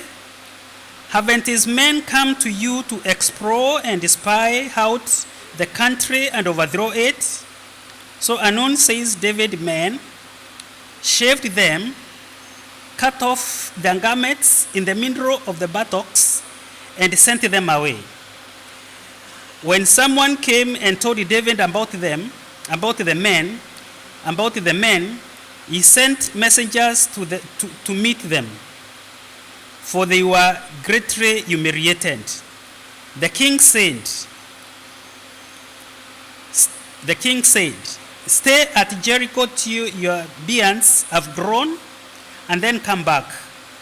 When the Ammonites realized that they had become a stench in David's nostrils, Hanun and the Ammonites sent 1,000 talents of silver to hire chariots and charioteers from Haram Naran and Haram Makal and Zobah. They hired that 2,000 chariots and charioteers, as well as king of Makkah with his troops, who came and camped near Medeba, while the Ammonites were mustered from their towns and moved out for battle. On hearing this, David sent Joab out with the entire army of fighting men. The Ammonites came out and drew up in battle formations at the entrance to the city, while the kings who had come were by themselves in the open country. Joab saw that there were battle lines in front of him and behind him. So he selected some of the best troops in Israel and he deployed them against the Arameans. He put the rest of the men under the command of Abishai, his brother, and they were deployed against the Ammonites. Joab said, "If the Arameans are too strong for me, then you are to rescue me. But if the Ammonites are too strong for you, then I will rescue you. Be strong and let us fight bravely for our people and the cities of our God. The Lord will do what is good in his sight." Then Joab and the troops with him advanced to fight the Arameans, and they fled before him. When the Ammonites saw that the Arameans were fleeing, they too fled before his brother Abishai, and they went inside the city. So Joab went back to Jerusalem. After the Arameans saw that they had been routed by the Israel, they sent messengers, and Arameans brought from beyond the river with Shishak, the commander of Hadadezer, hammer leading them.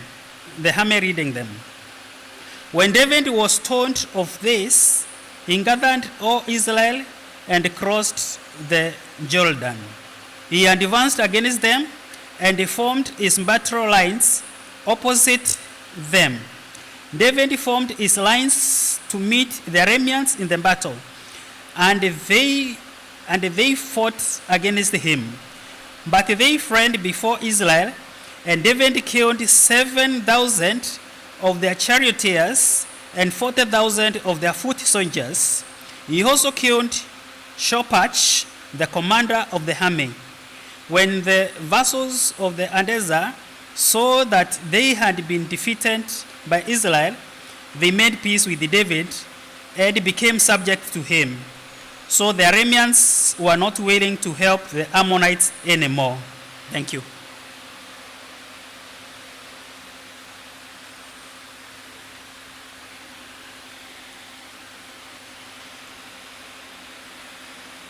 In the spring, at the time when kings go off to war, Joab led out the armed forces. He laid waste the land of the Ammonites and went to Rabbah and besieged it. But David remained in Jerusalem. Joab attacked Rabbah and left it in ruins. David took the crown from the head of their king. Its weight was found to be a talent of gold, and it was set with precious stones, and it was placed on David's head. He took a great quantity of plunder from the city and brought out the people who were there, consigning them to labor with saws and with iron picks and axes. David did this to all the Ammonite towns. Then David and his entire army returned to Jerusalem. In the course of time, war broke out in Philistines at Gezer. At that time, Sibbecai the Hushathite killed Sippai, one of the descendants of Raphites, and the Philistines were subjugated. In another battle with the Philistines, Elhanan, son of Jair, killed Lahmi, the brother of Goliath the Gittite, who had a spear with a shaft like a weaver rod. In still another battle, which took place in Gath, there was a huge man with 6 fingers on each hand and 6 toes on each foot, 24 in all. He also was a descendant of Rapha. When he taunted Israel, Jonathan, son of Shimeah, David's brother, killed him. These were the descendants of Rapha in Gath, and they fell at the hands of David and his men. Satan rose up again against Israel and incited David to take the census of Israel. So David said to Joab and the commanders of the troops, "Go and count the Israelites from Beersheba to Dan. Then report back to me so that I may know how many they are." But Joab replied, May the Lord multiply his troops 100 times over. May the Lord the King, are they not only my Lord's subjects? Why does my Lord want to do this? Why should he bring guilt on Israel? Then the king's word, however, overruled Joab. So Joab left and went throughout Israel and then came back to Jerusalem. Joab reported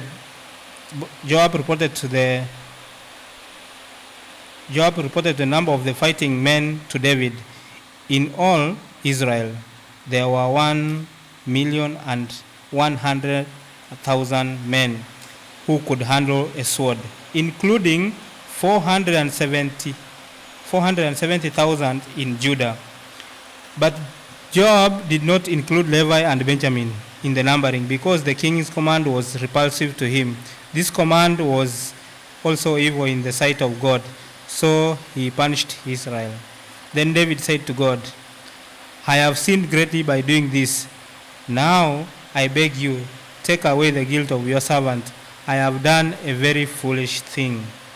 The Lord said to Gad, David's seer, go and tell David, this is what the Lord says. I am giving you 3 options. Choose one of them for me to carry out against you. So Gad went to David and said to him, this is what the Lord has said. Take your choice. 3 years of famine, 3 months of being swept away before your enemies with their swords overtaking you, or 3 days of sword of the Lord, days of plague in the land with the angel of the Lord, ravaging every part of Israel. Now then decide how I should answer the one who sent me. David said to God, I am in deep distress. Let me fall into the hands of the Lord, for his mercy is very great, but do not let me fall into the hands of men. So the Lord sent a plague on Israel, and 70,000 men of Israel fell dead, and God sent an angel to destroy Jerusalem. But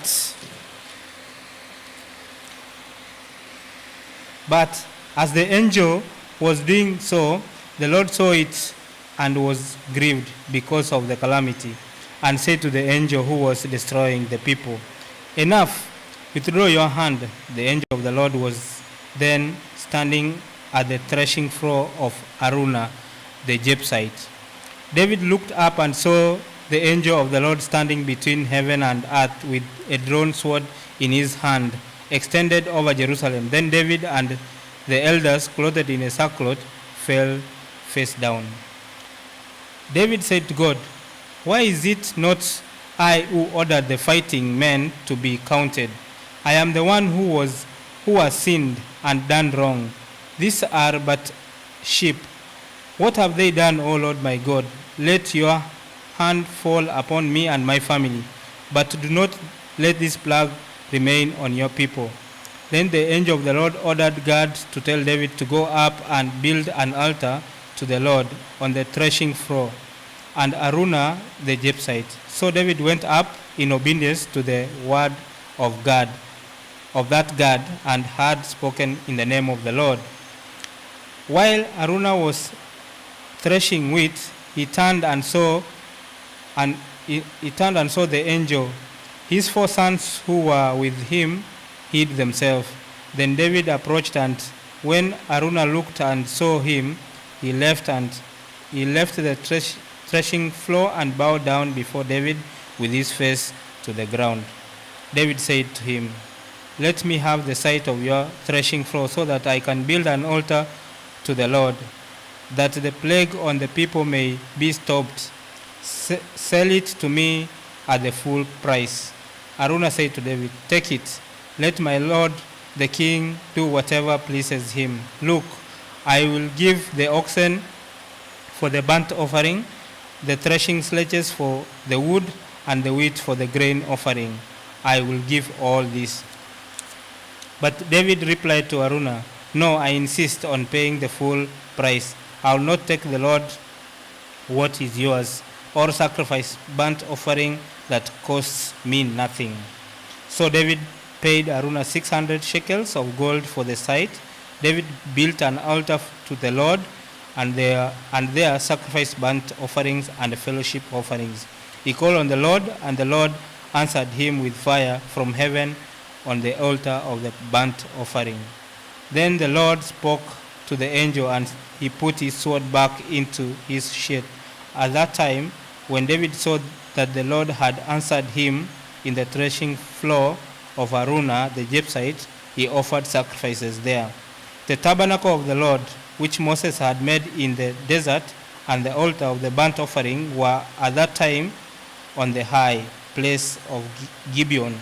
But David could not go before it to inquire of God, because he was afraid of the sword of the angel of the Lord.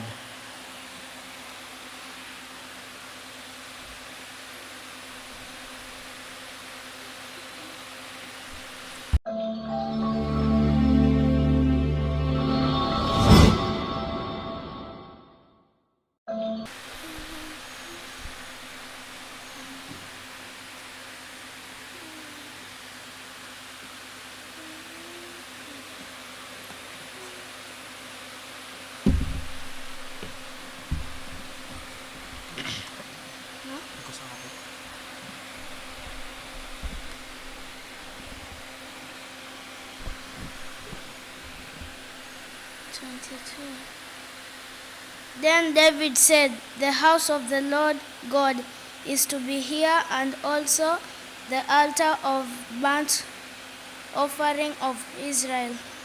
So David gave orders to assemble the aliens living in Israel, and from among them he appointed stone cutters to prepare dressed stone for building the house of God. He provided a large amount of iron to make nails for the doors of the gateway, and for the fittings, and more bronze than could be weighed. He also provided more cedar logs than could be counted for the Sidon Sidonians, and Tyrants had brought large numbers of them to David. David said, "My son Solomon is young and inexperienced, and the house to be built for the Lord should of great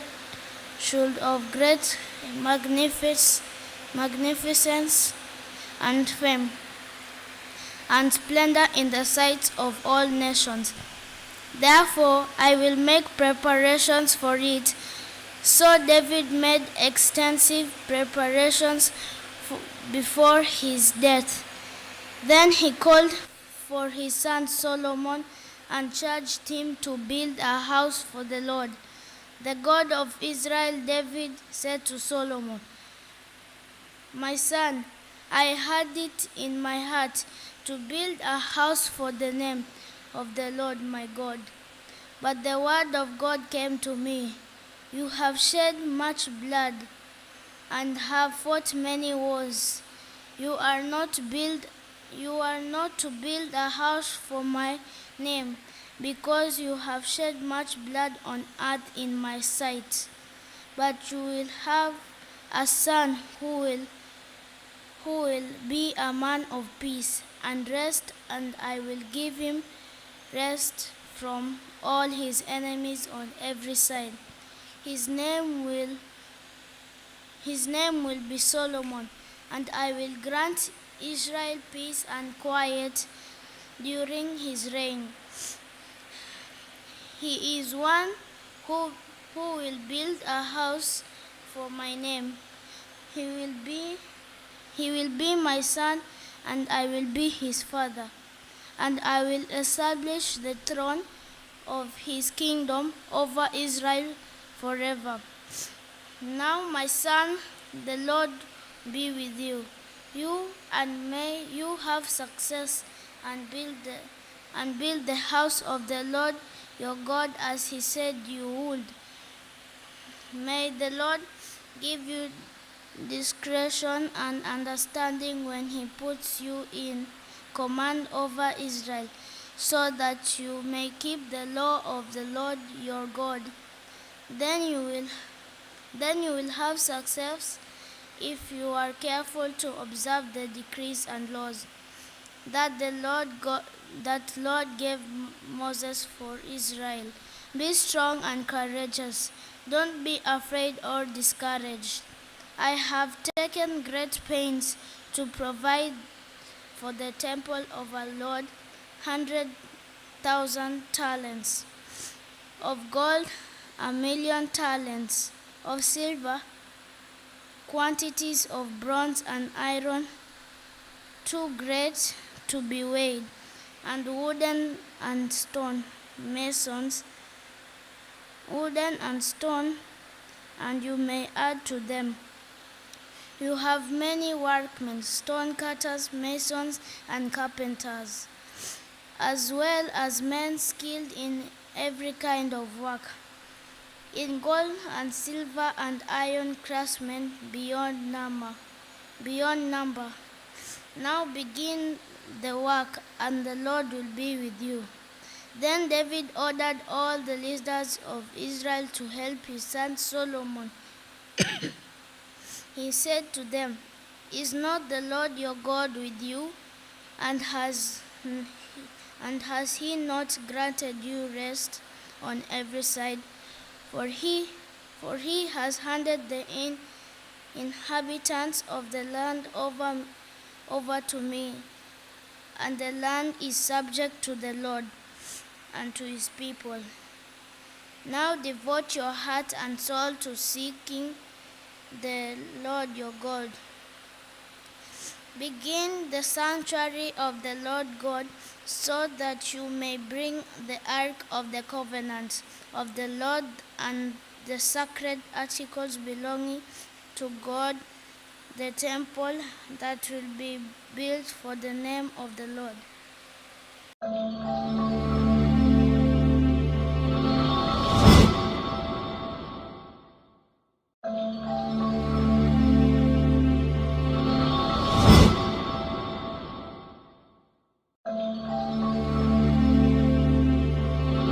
Solomon king over Israel. He also gathered together all the leaders of Israel, as well as the priests and Levites. The Levites 30 years old or more were counted, and the total number of men was 38,000. David said, "Of these, 24,000 are to supervise the work of the temple of the Lord, and 6,000 are to be officials and judges. 4,000 are to be gatekeepers, and 4,000 are to praise the Lord with musical instruments. I have provided for that purpose." David divided the Levites into groups corresponding to the sons of Levi: Gershon, Kohath, and Merari. Belonging to the Gershonites, Ladan and Shimei. The sons of Ladan: Jehiel the first, Zetham and Joel, 3 in all. The sons of Shimei: Shelomoth, Haziel, and Haran, 3 in all. These were the heads of the families of Ladan. And the sons of Shimei: Jahath, Ziza, Jeush, and Beriah. These were the sons of Shimei, 4 in all. Jahath was the first and Ziza the second, but Jeush and Beriah did not have many sons, so they were counted as one family with one assignment.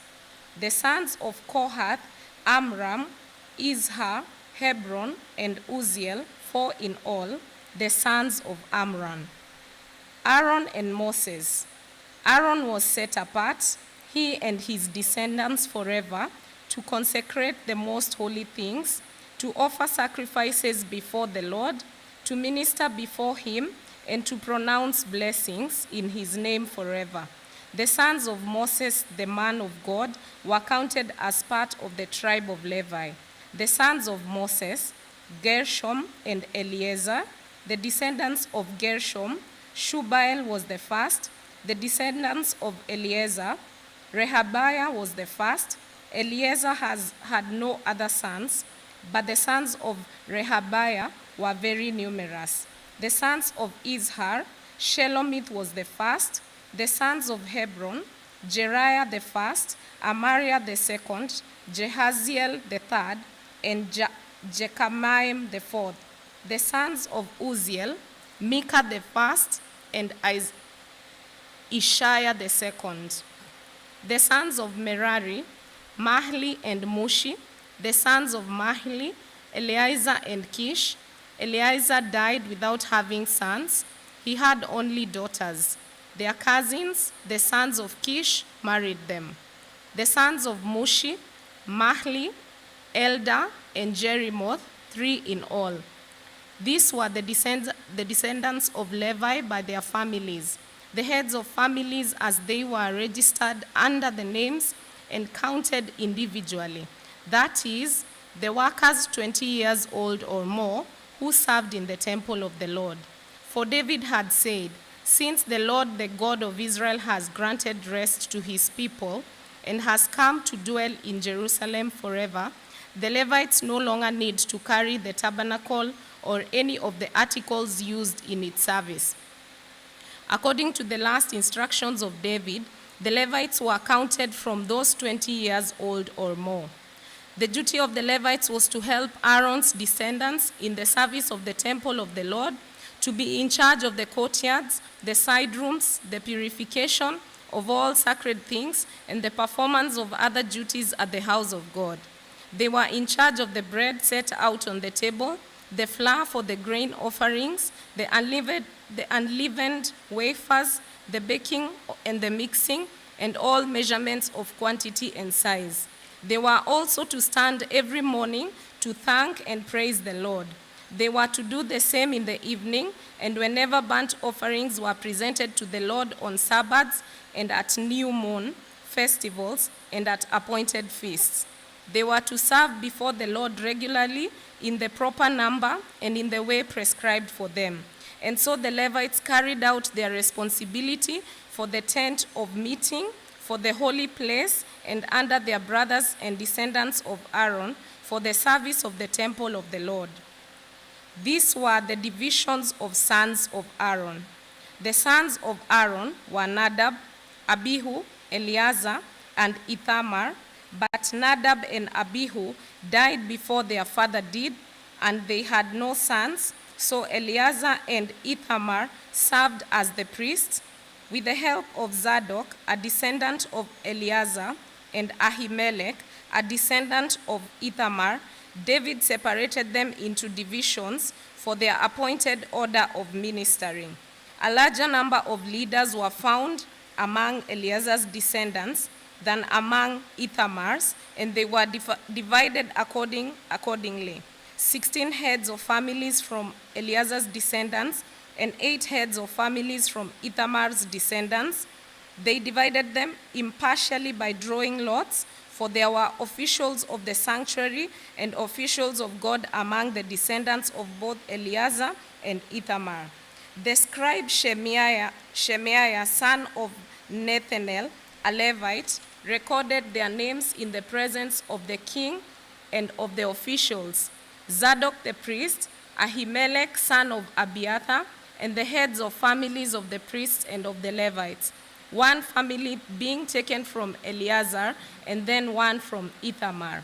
The first lot fell to Jehoiarib, the second to Jedaiah, the third to Harim, the fourth to Seorim, the fifth to Malchijah, the sixth to Mijamin, the seventh to Hakoz, the eighth to Abijah, the ninth to Jeshua, the 10th to Shechaniah, the 11th to Eliashib, the 12th to Jakim, the 13th to Hupar, the 14th to Jeshebeab, the 15th to Bilgah, the 16th to Imar, the 17th to Hezir, the 18th to Hapizes, the 19th to Pethahiah, the 20th to Jehezkel, the 21st to Jakil, the 22nd to Gamul, the 23rd to Delaiah, and the 24th to Maaziah.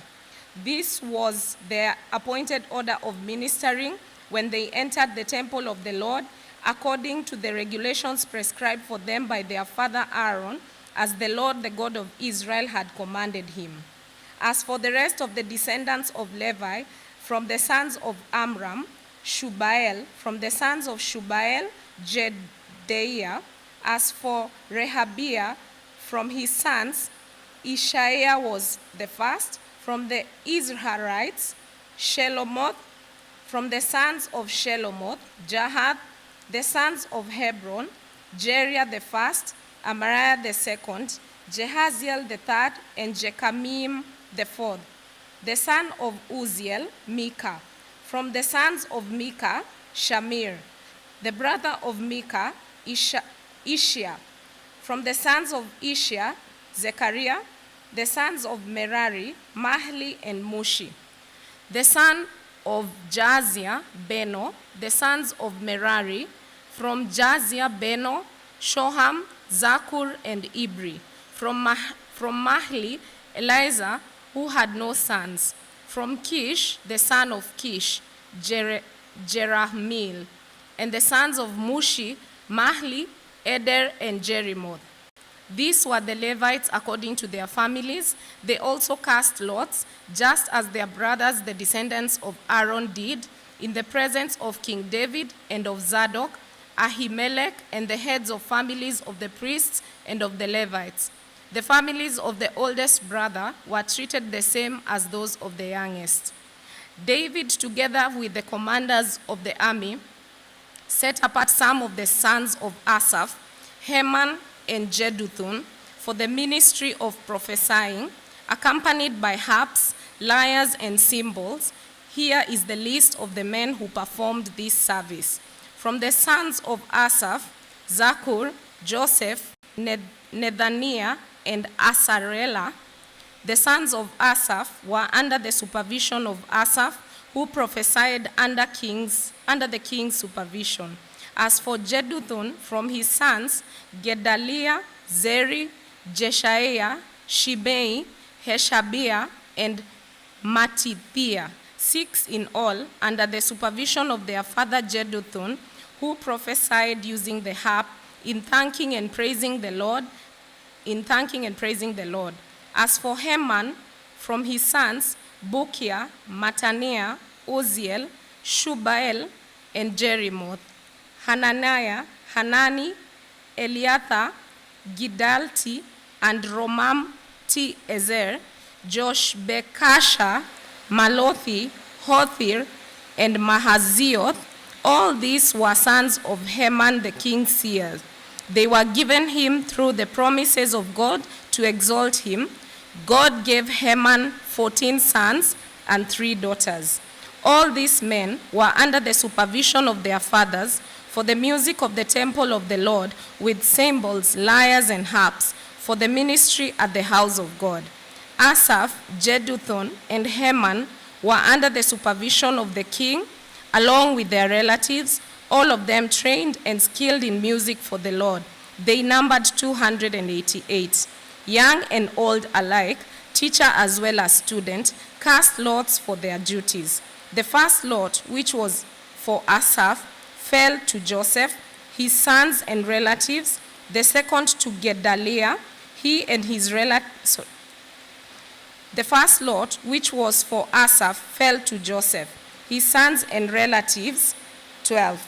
The second to Gedaliah, he and his relatives and sons, 12. The third, Zakur, his sons and relatives, 12. The fourth to Izri, his sons and relatives, 12. The fifth to Nethaniah, his sons and relatives, 12.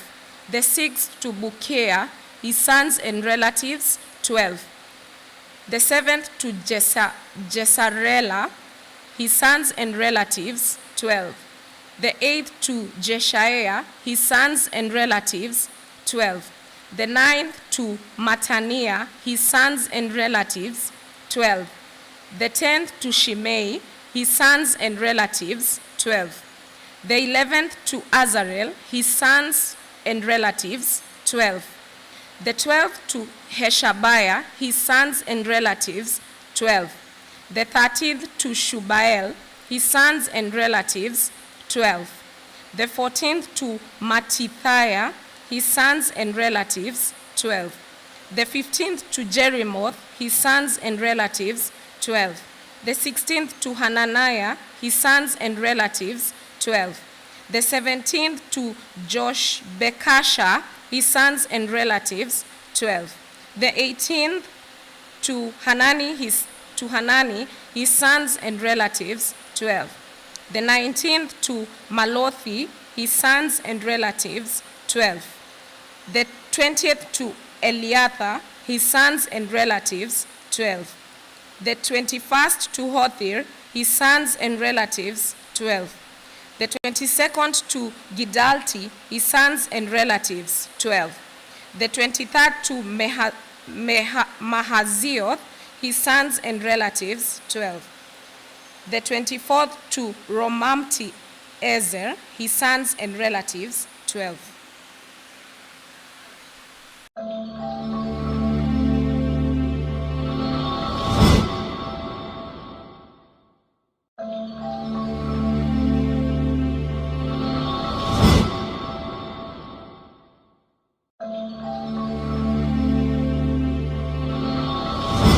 From the Korahites, Meshelemiah, son of Korah, one of the sons of Asaph.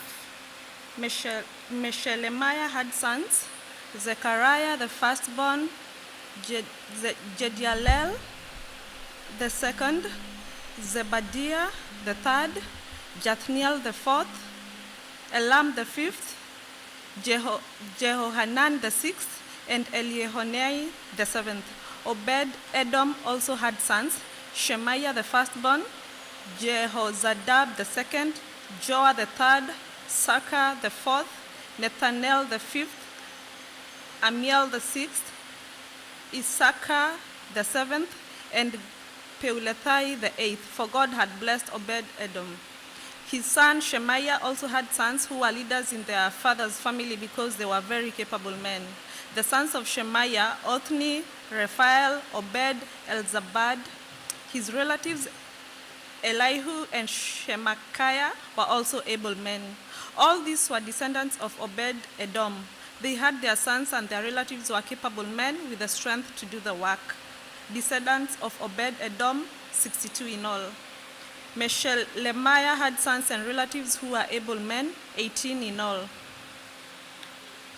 Hosa the Merarite had sons, Shimri the first, although he was not the firstborn. His father had appointed him the first. Hilkiah the second, Tabaliah the third, and Zechariah the fourth. The sons and relatives of Hosa were 13 in all. These divisions of the gatekeepers through their chief men had duties for ministering in the temple of the Lord, just as their relatives had. Lots were cast from each gate according to their families, young and old alike. The lot for the east gate fell to Shelemiah, then lots were cast for his son Zechariah, a wise counsel, and the lot for the north gate fell to him. The lot for the south gate fell to Obed-Edom, and the lot for the storehouse fell to his sons. The lots for the west gate and the Shaleketh gate on the upper road fell to Shuppim and Hosa. Gad was alongside the Gad. There were 6 Levites a day on the east, 4 a day on the north, 4 a day on the south, and 2 at a time at the storehouse. As for the court to the west, there were 4 at the road and 2 at the court itself. These were the divisions of the gatekeepers who were descendants of Korah and Merari, the treasurers and other officials. Their fellow Levites were in charge of the treasuries of the house of God and the treasuries for the dedicated things. The descendants of Ladan, who were Gershonites through Ladan, who were heads of families belonging to Ladan and Gershonite, were Zehieli, the sons of Zehieli, Zetham, and his brother Joel. They were in charge of the treasuries of the temple of the Lord. From the Amramites, the Izharites, the Hebronites, and the Uzzielites. Shebuel, a descendant of Gershom, son of Moses, was the officer in charge of the treasuries. His relatives through Eleazar, Rehabiah his son, Jeshaiah his son, Joram his son, Zikri his son, and Shelomith his son. Shelomith and his relatives were in charge of all the treasuries for the things dedicated by King David, by the heads of families who were the commanders of thousands and commanders of hundreds, and by the other army commanders. Some of the plunder taken in battle they dedicated for the repair of the temple of the Lord, and everything dedicated by Samuel the seer, and by Saul son of Kish, Abner son of Ner, and Joab son of Zeruiah, and all the other dedicated things were in the care of Shelomith and his relatives. From the Israelites, Kenaniah and his sons were assigned duties away from the temple as officials and judges over Israel. From the Hebronites, Hashabiah and his relatives, 1,700 able men, were responsible in Israel west of the Jordan for all the work of the Lord and for the king's service. As for the Hebronites, Jeriah was their chief according to the genealogical records of their families. In the 40th year of David's reign, a search was made in the records, and capable men among the Hebronites were found at Jazer in Gilead.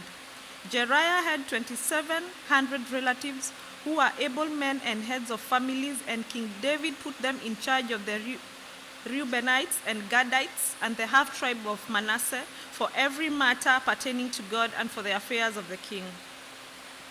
Army divisions. This is the list of Israelites, heads of families, commanders of thousands and commanders of hundreds, and their officers who served the king in all that concerned the army divisions that were on duty month by month throughout the year. Each division consisted of 24,000 men. In charge of the first division for the first month was Jashobim, son of Zabdiel. There were 24,000 men in his division. He was a descendant of Perez and chief of all the army forces for the first month.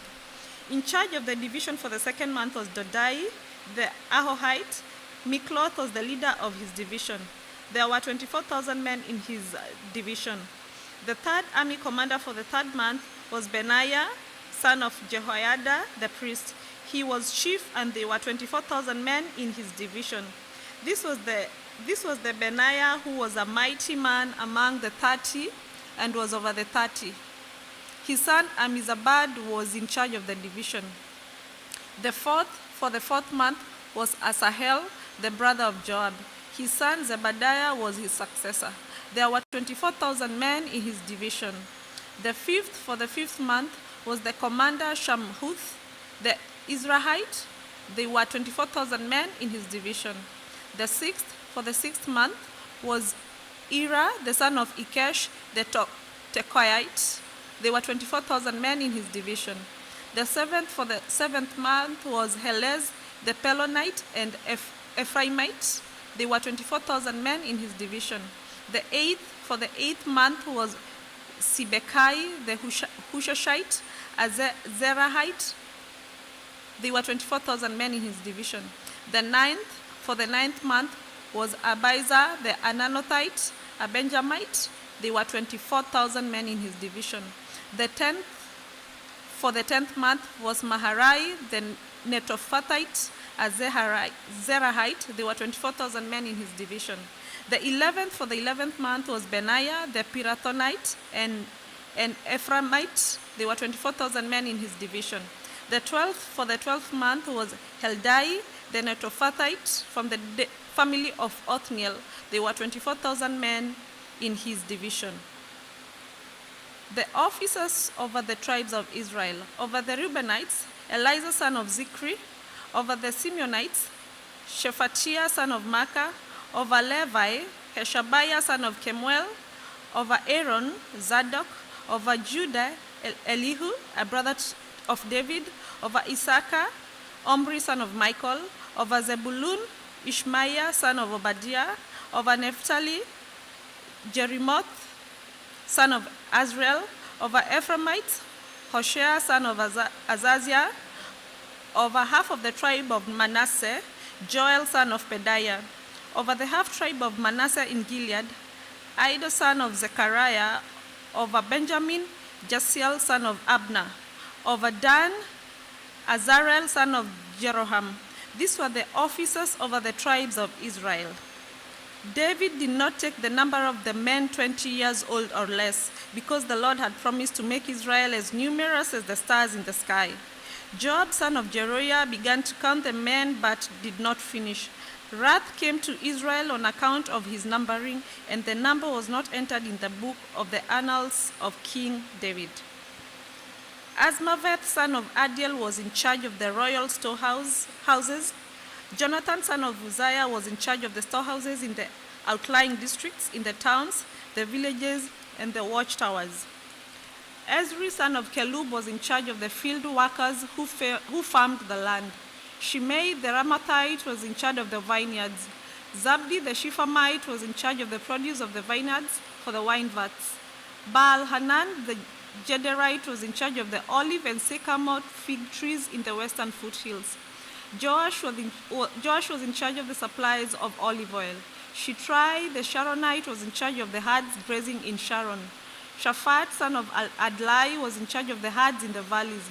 Obil, the Ishmaelite, was in charge of the camels. Jediah, the Meronathite, was in charge of the donkeys. Jaziz, the Hagrite, was in charge of the flocks. All these were officials in charge of King David's property. Jonathan, David's uncle, was a counselor, a man of insight, and a scribe. Jehiel, son of Hakmoni, took care of the king's son. Ahithophel was the king's counselor. Hushai, the Archite, was the king's friend. Ahithophel was succeeded by Jehoiada, son of Benaiah, and by Abiathar. Joab was the commander of the royal army.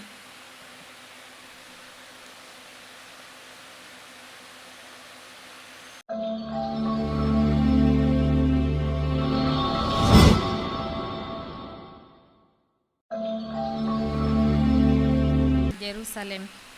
The officers over the tribes, the commanders of the division in the service of the king, the commanders of thousands and commanders of hundreds, and the officials in charge of all the property and livestock belonging to the king and his sons, together with the palace officials,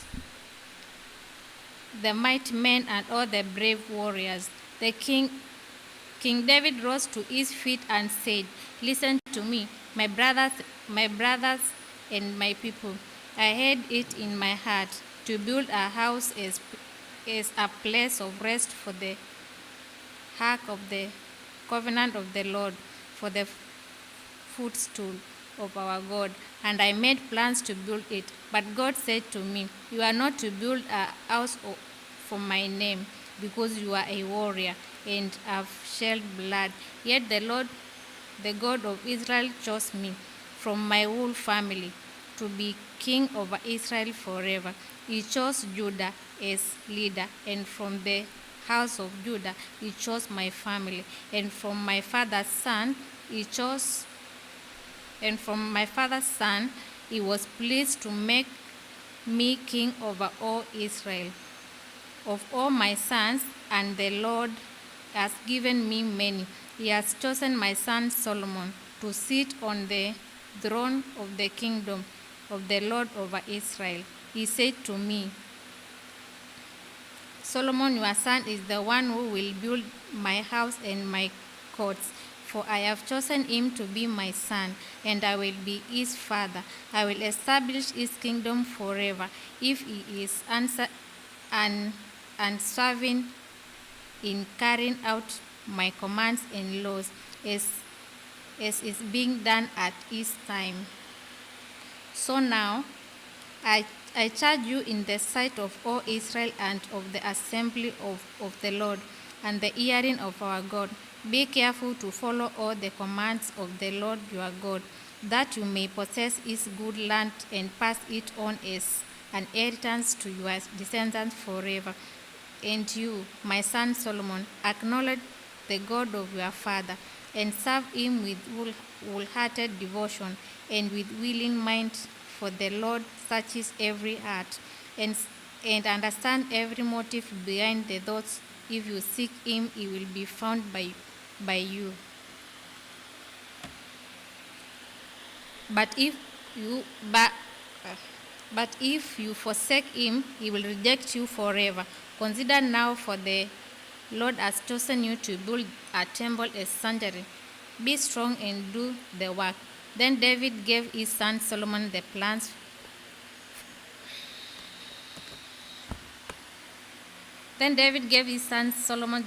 for the portico of the temple, its building, its storerooms, its upper parts, its inner rooms, and the place of atonement. He gave him the plans of all that the Spirit had put in his mind for the courts of the temple of the Lord, and all the surrounding rooms, for the treasuries of the temple of God, and the treasuries of the dedicated things. He gave him instruction for division of the priests and the Levites, for all the work of serving in the temple of the Lord, as well as for all the articles to be used in its service. He designated the weight of the gold for all the gold article to be used in various kinds of services, and the weight of silver for all the silver article to be used in various kinds of service, the weight of gold for the gold lampstand and their lamps, with the weight for each lampstand and its lamps, and the weight of the silver for each silver lampstand and its lamps, according to the use of each lampstand, the weight of the gold for each temple for consecrated bread, the weight of the silver for the silver tables, the weight of the pure gold for the forks, sprinkling bowls, and pitchers, the weight of the gold for each gold dish, the weight of silver for each silver dish, and the weight of the refined gold for the altar incense. He also gave him the plan for the chariot, that is, the cherubim of gold that spread their wings and shelter the ark of the covenant of the Lord. All this, David said, I have inherited from the hand of the Lord upon me, and he gave me understanding in all details of the plans. David also said to Solomon his son, be strong and courageous and do the work. Do not be afraid or discouraged, for the Lord God my God is with you. He will not fail you or forsake you until all the work of the service of the temple of the Lord is finished. The division of the priests and Levites are ready, for all the work on the temple of God, and every willing man skilled in any craft will help you in all the work. The officials and all the people will obey you, your every command. The King David said, "Whole assembly, my Solomon, the one who God had chosen, is young and inexperienced. The task is great, because this palatial structure is not for man but for the Lord God. With all my resources I have provided for the temple of my God, gold for the gold work, silver for the silver, bronze for the bronze, iron for the iron, and wood for the wood, as well as onyx for the settings, turquoise, stones of various colors, and all kinds of fine stones and marble, all of this in large quantities. Besides, in my devotion to the temple of my God, I now give my personal treasures of gold and silver for the temple of my God, over and above everything I have provided for this holy temple: 3,000 talents of gold and 7,000 talents of refined silver for overlaying of the walls of the building, for the gold work and the silver work, and for all the work to be done by the craftsman, now who is willing to consecrate himself today to the Lord. Then the leaders of families, the officers of the tribes of Israel, the commanders of thousands and commanders of hundreds, and the officials in charge of the king's work gave willingly. They gave toward the work of the temple 5,000 talents and 10,000 darics of gold, 10,000 talents of silver, 18,000 talents of bronze, and 100,000 talents of iron. And who had precious stones gave them to the treasury of the temple of the Lord in the custody of Jael the Gershonite. The people rejoiced at the willing response of their leaders, for they had given freely and wholeheartedly to the Lord. David the king also rejoiced greatly. David praised the Lord in the presence of the whole assembly, saying, "Praise be to the Lord. Praise be to you, O Lord, God our Father of Israel, from everlasting to everlasting. Yours, O Lord, is the greatness and the power and the glory and the majesty and the splendor, for everything in heaven and earth is yours. Yours, O Lord, is the kingdom. You are exalted as head over all. Wealth and honor come from you. You are the ruler of all things. In your hands are strength and power, to exalt and give strength to all. Now, our God, we give you thanks and praise your gracious name. But who am I, and who are my people, that we should be able to give as generously as this?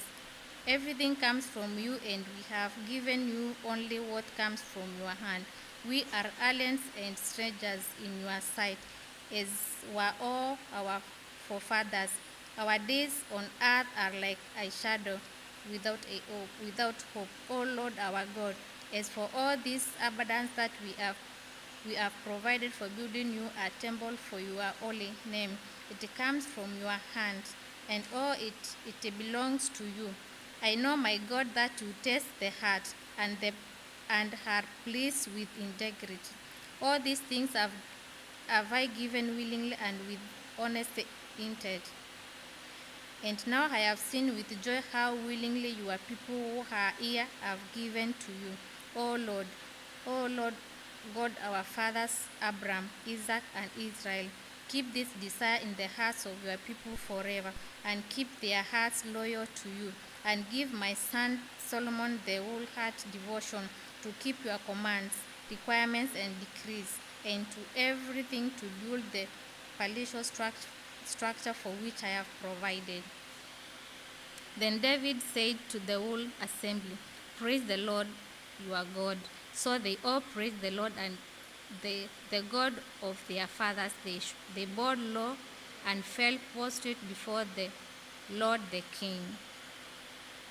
The next day they made sacrifice to the Lord and presented burnt offering to him, 1,000 bulls, 1,000 rams, and 1,000 male lambs, together with their drink offering and other sacrifice in abundance for all Israel. They ate and drank with great joy in the presence of the Lord that day. Then they acknowledged Solomon, son of David, as king a second time, anointing him before the Lord to be ruler and Zadok to be the priest. So Solomon sat at the throne of the Lord as king in place of his father David. He prospered and all Israel obeyed him. All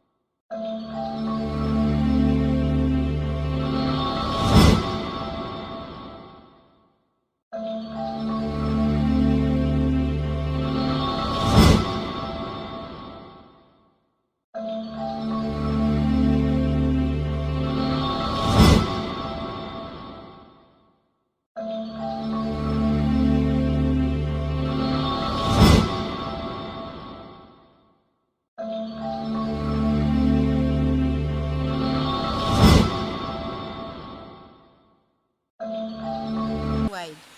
Using the cubits of the old standard, the portico at the front of the temple was 20 cubits long across the width of the building and 20 cubits high.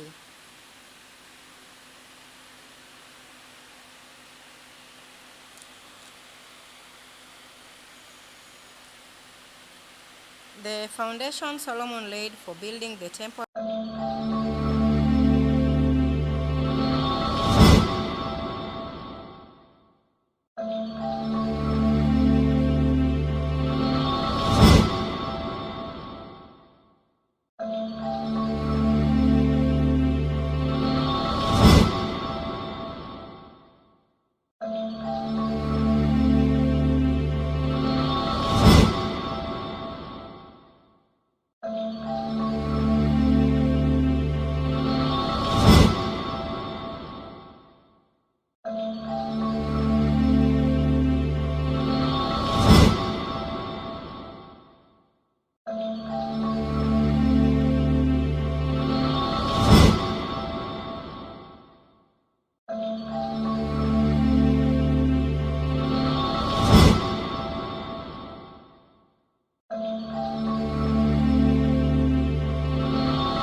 mpaka hapa.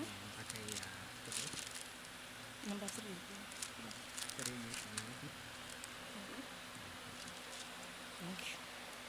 Okay, I'm reading from 2 Chronicles, chapter 1 to 3.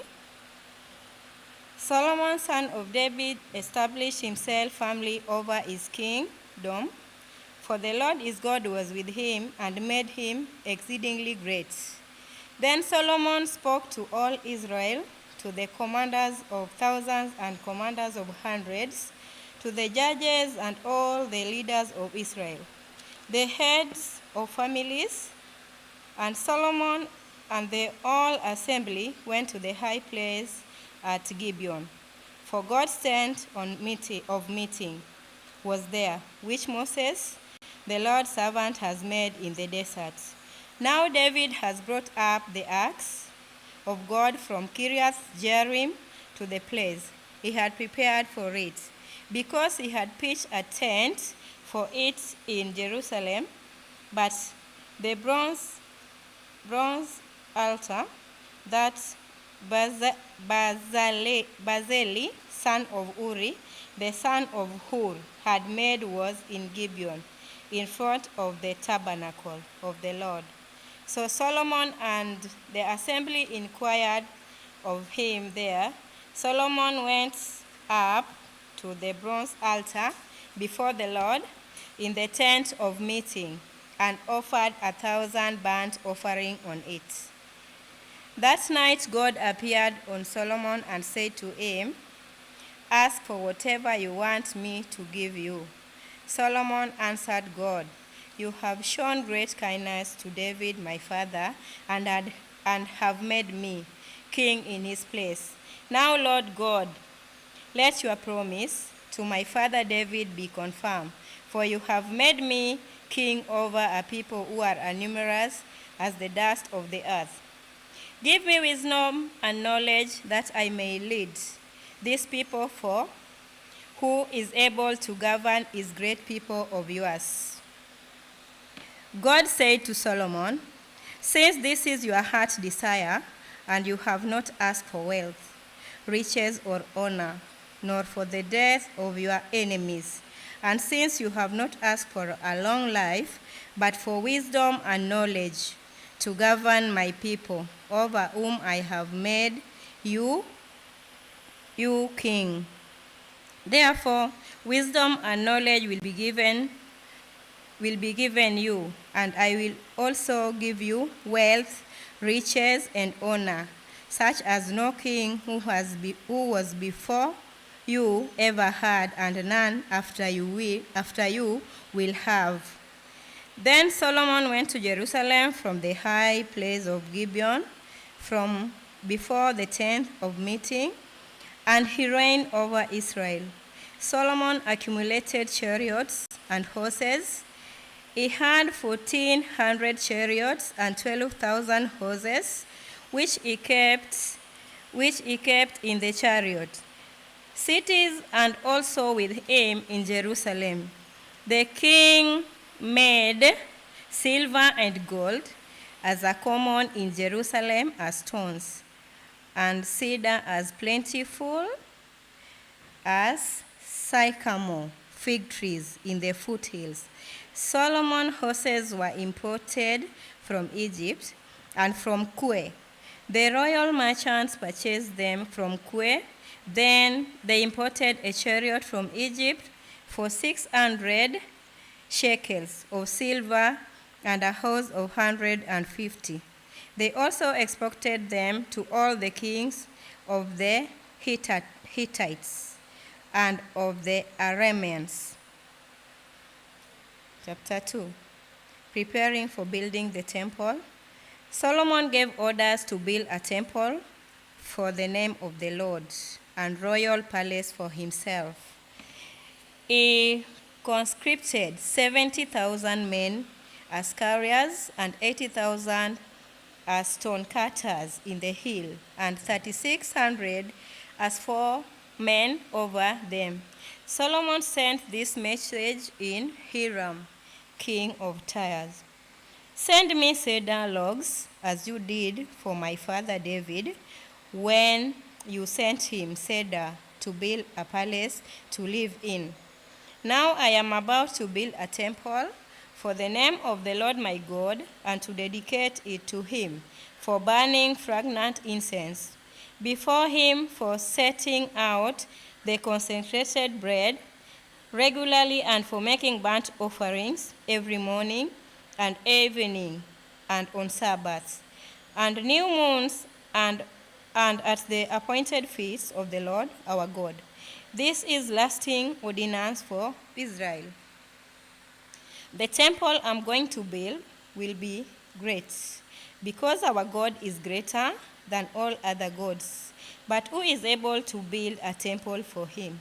Since the heavens, even the highest heavens, cannot contain him, who then am I to build a temple for him, except as a place to burn sacrifice before him?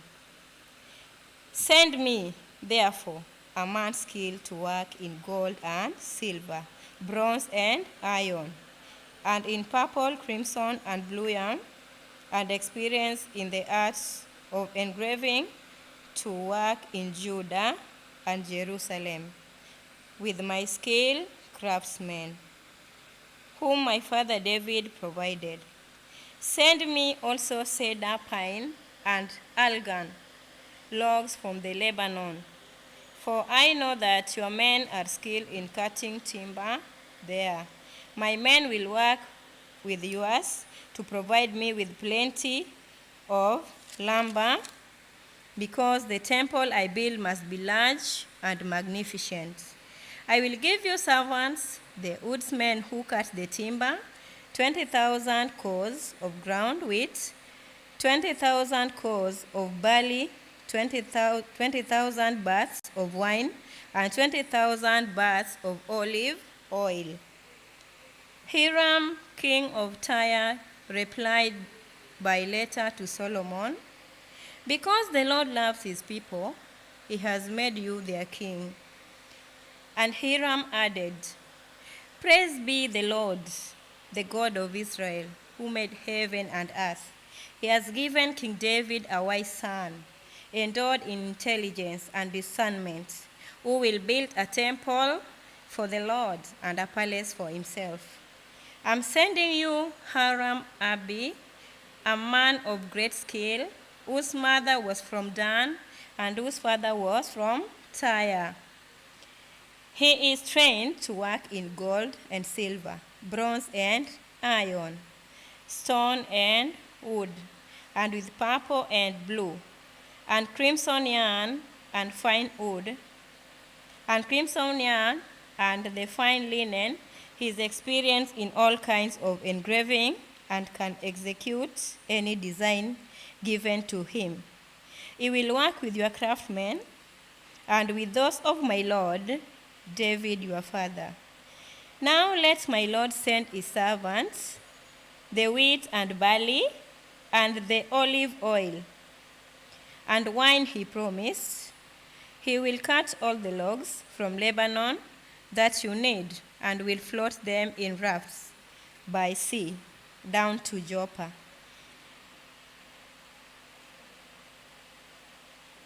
Rafts by the sea down to Joppa. You can then take them up to Jerusalem. Solomon took census of all the allies who were in Israel after the census his father David had taken, and they were found to be 153,600. He assigned 70,000 of them to be carriers and 80,000 to be stone cutters in the hills, with 3,600 foremen over them to keep the people working. Chapter 3.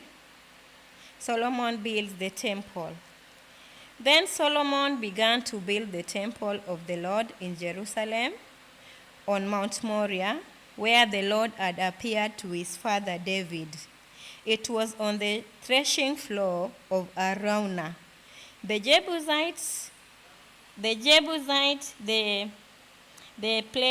place provided by David.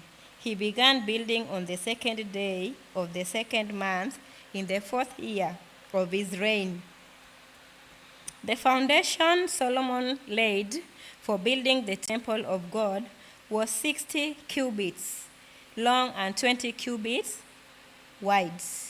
Using the cubits of the old standard, the portico at the front of the temple was 20 cubits long across the width of the building and 20 cubits high. He overlaid the inside with pure gold. He paneled the main hall with pine and covered it with fine gold and decorated it with palm tree and chain designs. He adorned the temple with precious stones, and the gold he used was gold of Parvaim. He overlaid the ceiling beams, door frames, walls and doors of the temple with gold, and he carved cherubim on the walls. He built the most high place, its length corresponding to the width of the temple, 20 cubits long and 20 cubits wide. He overlaid the inside with 600 talents of fine gold. The gold nails weigh 50 shekels. He also overlaid the upper part with gold. In the most holy place, he made a pair of sculptured cherubim and overlaid them with gold. The total wingspan of the cherubim was 20 cubits. One wing of the first cherub was 5 cubits long and touched the temple wall, while its other wing, also 5 cubits long, touched the wing of the other cherub. Similarly, one wing of the second cherub was 5 cubits long and touched the other temple wall and its other wing. Also 5 cubits long touched the wing of the first cherub. The wings of these 3 cherubim extended 20 cubits. They stood on their feet, facing the main hall. He made the curtain of blue, purple, and crimson yarn and fine linen with cherubim worked in it. In front of the temple, he made 2 pillars, which together were 35 cubits long, each with a capital.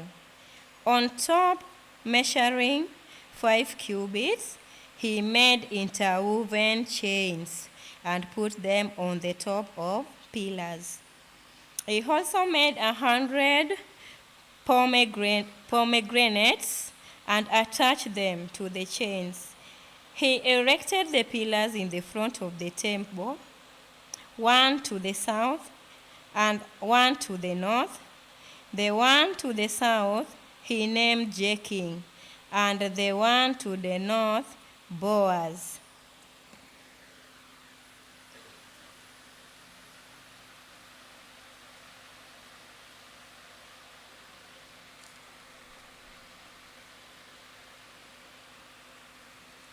Second Chronicles, chapter 4 to 6.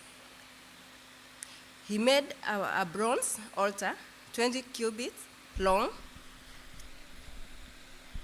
20 cubits wide, and 10 cubits high. He made the sea of cast metal circular in shape, measuring 10 cubits from rim to rim and 5 cubits high. It took a line of 30 cubits to measure around it. Below the rim, figures of bulls encircled it, 10 to a cubit. The bulls were cast in 2 rows in one piece with the sea. The sea stood on 12 bulls, 3 facing north, 3 facing west, 3 facing south, and 3 facing east. The sea rested on top of them, and their hind quarters were towards the center. It was a hand breadth in thickness, and rim was like the rim of a cup, like a lily blossom. It held 3,000 baths. He then made 10 basins for washing and placed 5 on the south side and 5 on the north. In them, the things to be used for the burnt offerings were rinsed, but the sea was to be used by the priest for washing. He made 10 gold lampstands according to the specification for them and placed them in the temple, 5 on the south side and 5 on the north. He made 10 tables and placed them in the temple, 5 on the south side and 5 on the north. He also made 100 gold sprinkling bowls. He made the courtyard of the priest and the large court and the doors for the court, and overlaid the doors with bronze. He placed the sea on the south side at the southeast corner. He also made the pots and shovels and sprinkling bowls. So Aaron finished the work he had undertaken for King Solomon in the temple of God. The 2 pillars, the 2 ball-shaped capitals on top of the pillars, the 2 sets of network decorating the balls-shaped capital on top of the pillars, the 400 pomegranates for the 2 sets of network to shape capital, 2 rows of pomegranates for each network, decorating the bowl-shaped capitals on top of the pillars, the stands with their basins, the sea and the 12 bulls under it, the pots, shovels, meat forks, and all related articles. All the objects that Huram Abi made for the king Solomon for the temple of the Lord were of the polished bronze. The king had them cast in clay molds in the plain of Jordan between Succoth and Zaredan. All these things that Solomon made amounted to so much that the weight of the bronze was not determined.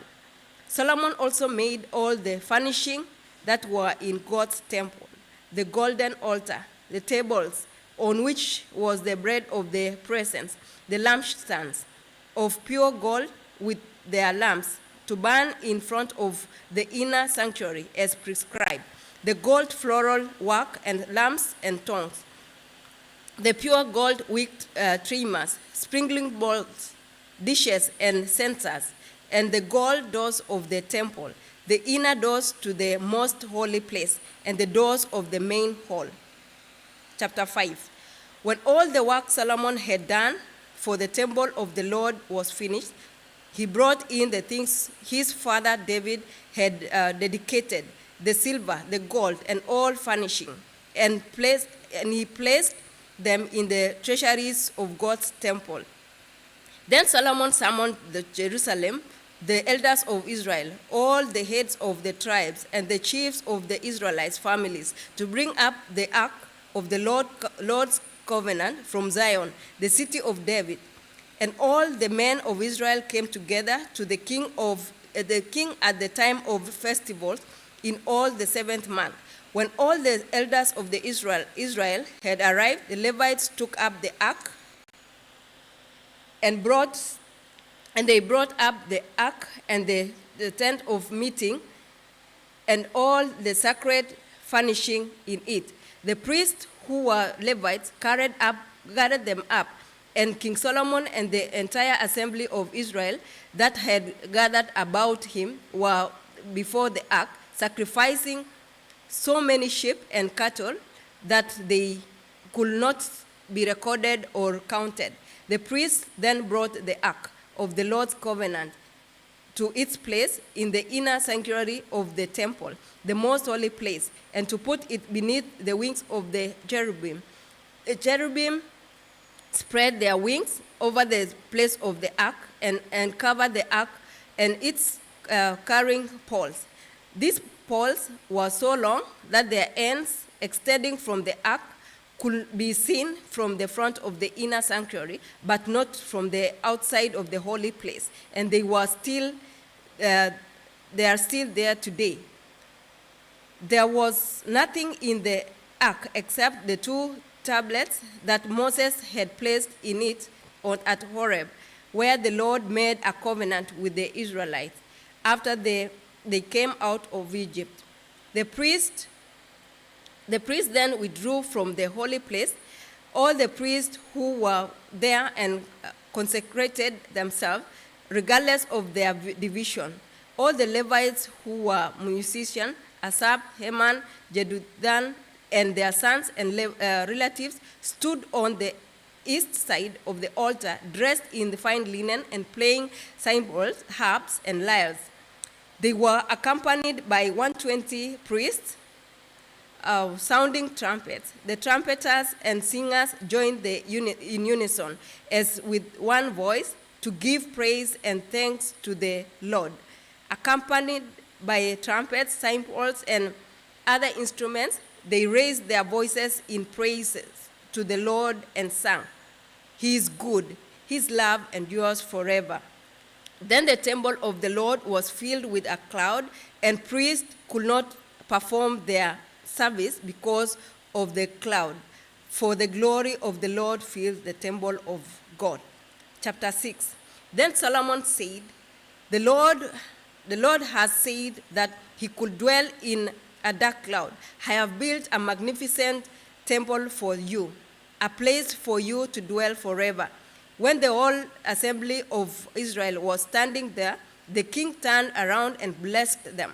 Then he said, "Praise to the Lord, the God of Israel, who with his hands has fulfilled what he promised, what he promised with his mouth to my father David. For he said, since the day I brought my people out of Egypt, I have not chosen a city in any tribe of Israel to have a temple built for my name, to be there, nor have I chosen anyone to be the leader over my people Israel.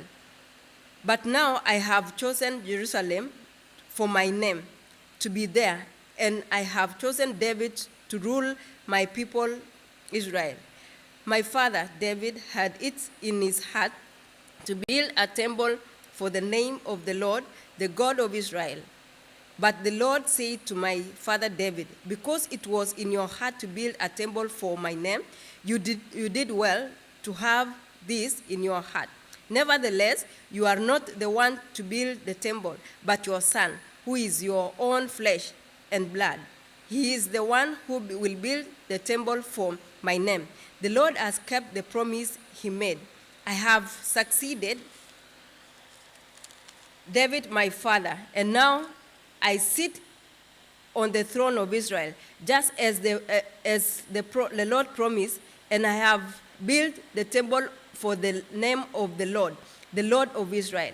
There I have placed the ark, in which is the covenant of the Lord that he made with the people of Israel. Then Solomon stood before the altar of the Lord in front of all assembly of Israel and spread out his hands. Now he had made a bronze platform, 5 cubits long, 5 cubits wide, and 3 cubits high, and had placed it in the center of the outer court. He stood on the platform and then knelt down before the whole assembly of Israel and spread out his hands towards heaven. He said, O Lord, God of Israel, there is no God like you in heaven or earth, you who keep your covenant of love with your servants who continue wholeheartedly in your way. You have kept your promise to your servant David, my father. With your mouth you have promised, and with your hand you have fulfilled it, as it is today. Now, Lord, God of Israel, keep your covenant, keep your servant David, my father, the promise you made to him when you said, you shall never fail to have a man to sit before me on the throne of Israel, if only your sons are careful in all they do to walk before me according to my law, as you have done. And now, O Lord, God of Israel, let your word that you promised your servant David come true. But will God really dwell on earth with men? The heavens, even the highest heavens, cannot contain you. How much less this temple I have built? Yet give attention to your servant's prayer and his plea for mercy. O Lord my God, hear the cry and the prayer that your servant is praying in your presence. May your eyes be open towards this temple day and night, this place of which you said you will put your name there. May you hear the prayer your servant prays towards this place. Hear the supplication of your servant and your people Israel, that they pray towards this place. Hear from heaven, your dwelling place, and when you hear, forgive. When a man wrongs his neighbor and is required to take an oath and comes and swear the oath before your altar in this temple, then hear from heaven and act. Judge between your servant, repaying the guilty by bringing down on his own head what he has done. Declare the innocent not guilty, and so establish his innocence. When your people Israel have been defeated by an enemy because they have sinned against you, and when they turn back and confess your name, praying and making supplication before you in this temple, then hear from heaven and forgive the sin of your people Israel, and bring them back to the land you gave them and their fathers. When the heavens are shut up and there is no rain, because your people have sinned against you, and then they pray towards this place and confess your name and turn from their sin because you have afflicted them, then hear from heaven and forgive the sin of your servant, your people Israel. Teach them the right way to live and to send rain on the land you gave your people for an inheritance. When famine or plague comes to the land, or blight or mildew or locusts or grasshoppers, or when enemies beside them in any of their cities, whatever disaster or disease may come, and when a prayer or plea is made by any of your people Israel, each one aware of his affliction and pains, and spreading out his hands towards this temple, then hear from heaven, your dwelling place, forgive and deal with each man according to all he does, since you know his heart. For you alone knows the hearts of men, so that they will fear you and walk in your ways all the time they live in the land you gave our fathers. As for the foreigners who does not belong to your people Israel, but has come from a distant land because of your great name and your mighty hand and your outstretched arm, when he comes and prays towards this temple, then hear from heaven, your dwelling place, and do whatever the foreigner asks for you, so that all the people of Israel may know your name and fear you as do your own people Israel, and may know that his house I have built bears your name. When your people go to the war against their enemies, wherever you send them, and when they pray to you towards its city you have chosen and the temple I have built for your name, then hear from heaven and their prayer and their plea, and uphold their cause. When they sin against you, for there is no one who does not sin, and you become angry with them and give them over to the enemy, who takes them captive, and to a land far away or near.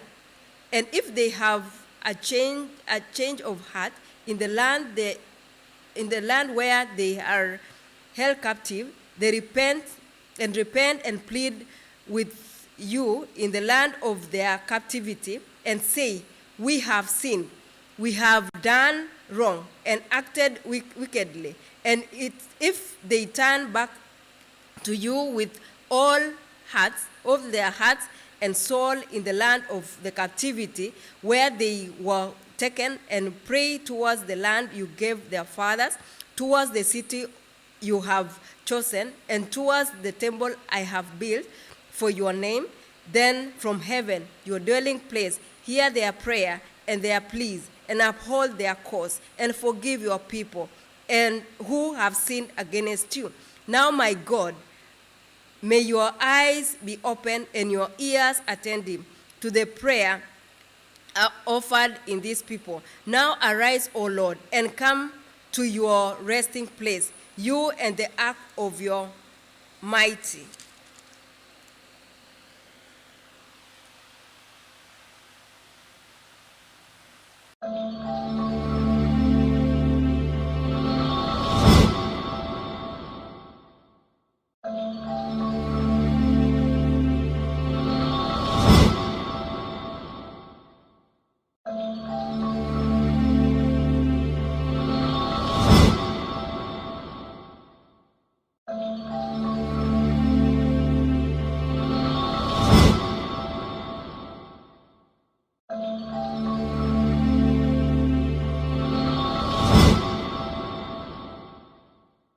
The priest could not enter and the temple of the Lord because of the glory, and the Lord filled it. When all the Israelites saw the fire coming down and the glory of the Lord above the temple, they knelt on the pavement with their faces to the ground, and they worshipped and gave thanks to the Lord, saying, He is good, His love endures forever. Then the king and all the people offered sacrifices before the Lord, and King Solomon offered a sacrifice of 22,000 head of cattle and 120,000 sheep and goats. So the king and all the people dedicated the temple of God. The priests took their positions, as did the Levites, with the Lord musical instruments, which King David had made for praising the Lord, and which were used when he gave thanks, saying, His love endures forever. His love endures forever. Opposite the Levites, the priest blew the trumpets, and all the Israelites were studying. Solomon consecrated the middle part of the courtyard in front of the temple of the Lord, and there he offered burnt offerings and the fat of the fellowship offerings. Because the bronze altar he had made could not hold the burnt offering, the grain offerings, and the fat portions. So Solomon observed the festival, at which time for 7 days, and all Israel with him, a vast assembly, people from Lebanon, Hamath, to the word of Egypt. On the 8th day, they held an assembly, for they had celebrated the dedication of the altar for 7 days, and the festival for 7 days more. On the 23rd day of the 7th month, he sent the people to their homes, joyful and glad in heart, for the good things the Lord had done for David and Solomon and for his people Israel. The Lord appears to Solomon. When Solomon had finished the temple of the Lord and the royal palace, he had succeeded in carrying out all he had in mind to do in the temple of the Lord and in his own palace. The Lord appeared to him at night and said, I have heard your prayer and have chosen this place for myself as a temple for sacrifices. When I shut up heavens so that there is no rain, or command locusts to devour the land, or send a plague among my people, if my people who are called by my name will humble themselves and pray and seek my face and turn from their wicked ways, then will I hear from heaven and will forgive their sin and will heal their land. Now my eyes will be open and my ears attentive to the prayers offered in this place. I have chosen, and concentrated this temple so that my name may be there forever. My eyes and my heart will always be there. As for you, if you walk before me, as David your father did, and I do all I command, and observe my decrees and laws, I will establish your royal throne. And as I covenanted with David your father, when I said, you shall never fail to have a man to rule over Israel. But ye, if you turn away and forsake the decrees and commands I have given you, and go off to serve other gods and worship them, then I will uproot Israel from my land, which I have given them, and will reject this temple I have consecrated for my name. I will make it a byword and an object of ridicule among all people. And though this temple is now so imposing, all who pass by will be appalled and say, why has the Lord done such a thing to this land and to this temple? People will answer, because they have forsaken the Lord, the God of their fathers, who brought them out of Egypt, and have embraced other gods, worshipping and serving them. That is why he has brought all this disaster on them. Chapter 8, Solomon, other activities. At the end of 20 years, during which Solomon built the temple of the Lord and his own palace, Solomon rebuilt the villages that Hiram had given him, and settled Israelites in them. Solomon then went to Hamath Zabro, and captured it. He also built up Tadmor in the desert of all other store cities he had built in Hamath. He rebuilt Upper Beth Heron and Lower Beth Horon as fortified cities, with walls and with gates and bars, as well as Baala and all his stores, cities, and all the cities of his chariots and for his horses. Whatever he desired to build in Jerusalem, in Lebanon, and throughout the territory he ruled. All the people left from the Hittites, Amorites, Perizzites, Hivites, and Jebusites. These people were not Israelites, that is, their descendants remaining in the land, whom the Israelites had not destroyed. This Solomon conscripted for his slave labor force, as it is to this day. But Solomon did not make slaves of the Israelites for his work. They were his fighting men, commanders of his captains and commanders of his chariots and charioteers. They were also King Solomon's chief officers, 250 officers supervising the men. Solomon brought Pharaoh's daughter up from the city of David to the palace he had built for her. For he said, "My wife must not live in the palace of David, king of Israel, because the place the ark of the Lord has entered are holy." On the altar of the Lord that he had built in front of the portico, Solomon sacrificed burnt offerings to the Lord according to the daily requirement, for offerings commanded by Moses for Sabbaths, new moons, and three annual feasts: the feast of the unleavened bread, the feast of weeks, and the feast of the tabernacles. In keeping with the ordinances of his father David, he appointed the divisions of the priests for their duties, and the Levites to lead the praise and to assist the priest according to each day's requirement. He also appointed the gatekeepers by divisions for the various gates, because this was what David, the man of God, had ordered. They did not deviate from the king's command to the priests or to the Levites in any manner, including that of the treasuries. All Solomon's work was carried out from the day the foundation of the temple of the Lord was laid until its completion.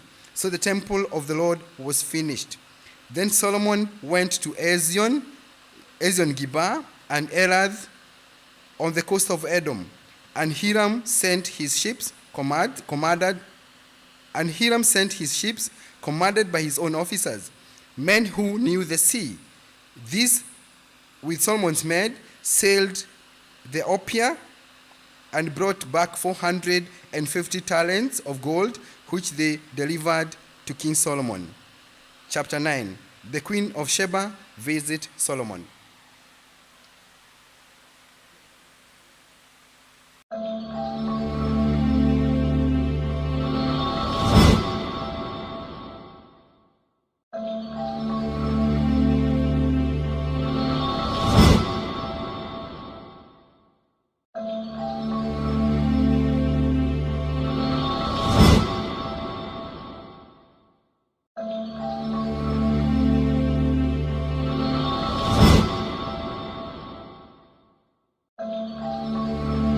With hard questions, arriving with a very great caravan with camels carrying spices, large quantities of gold and precious stone. She came to Solomon and talked to him about all she had on her mind. Solomon answered all her questions. Nothing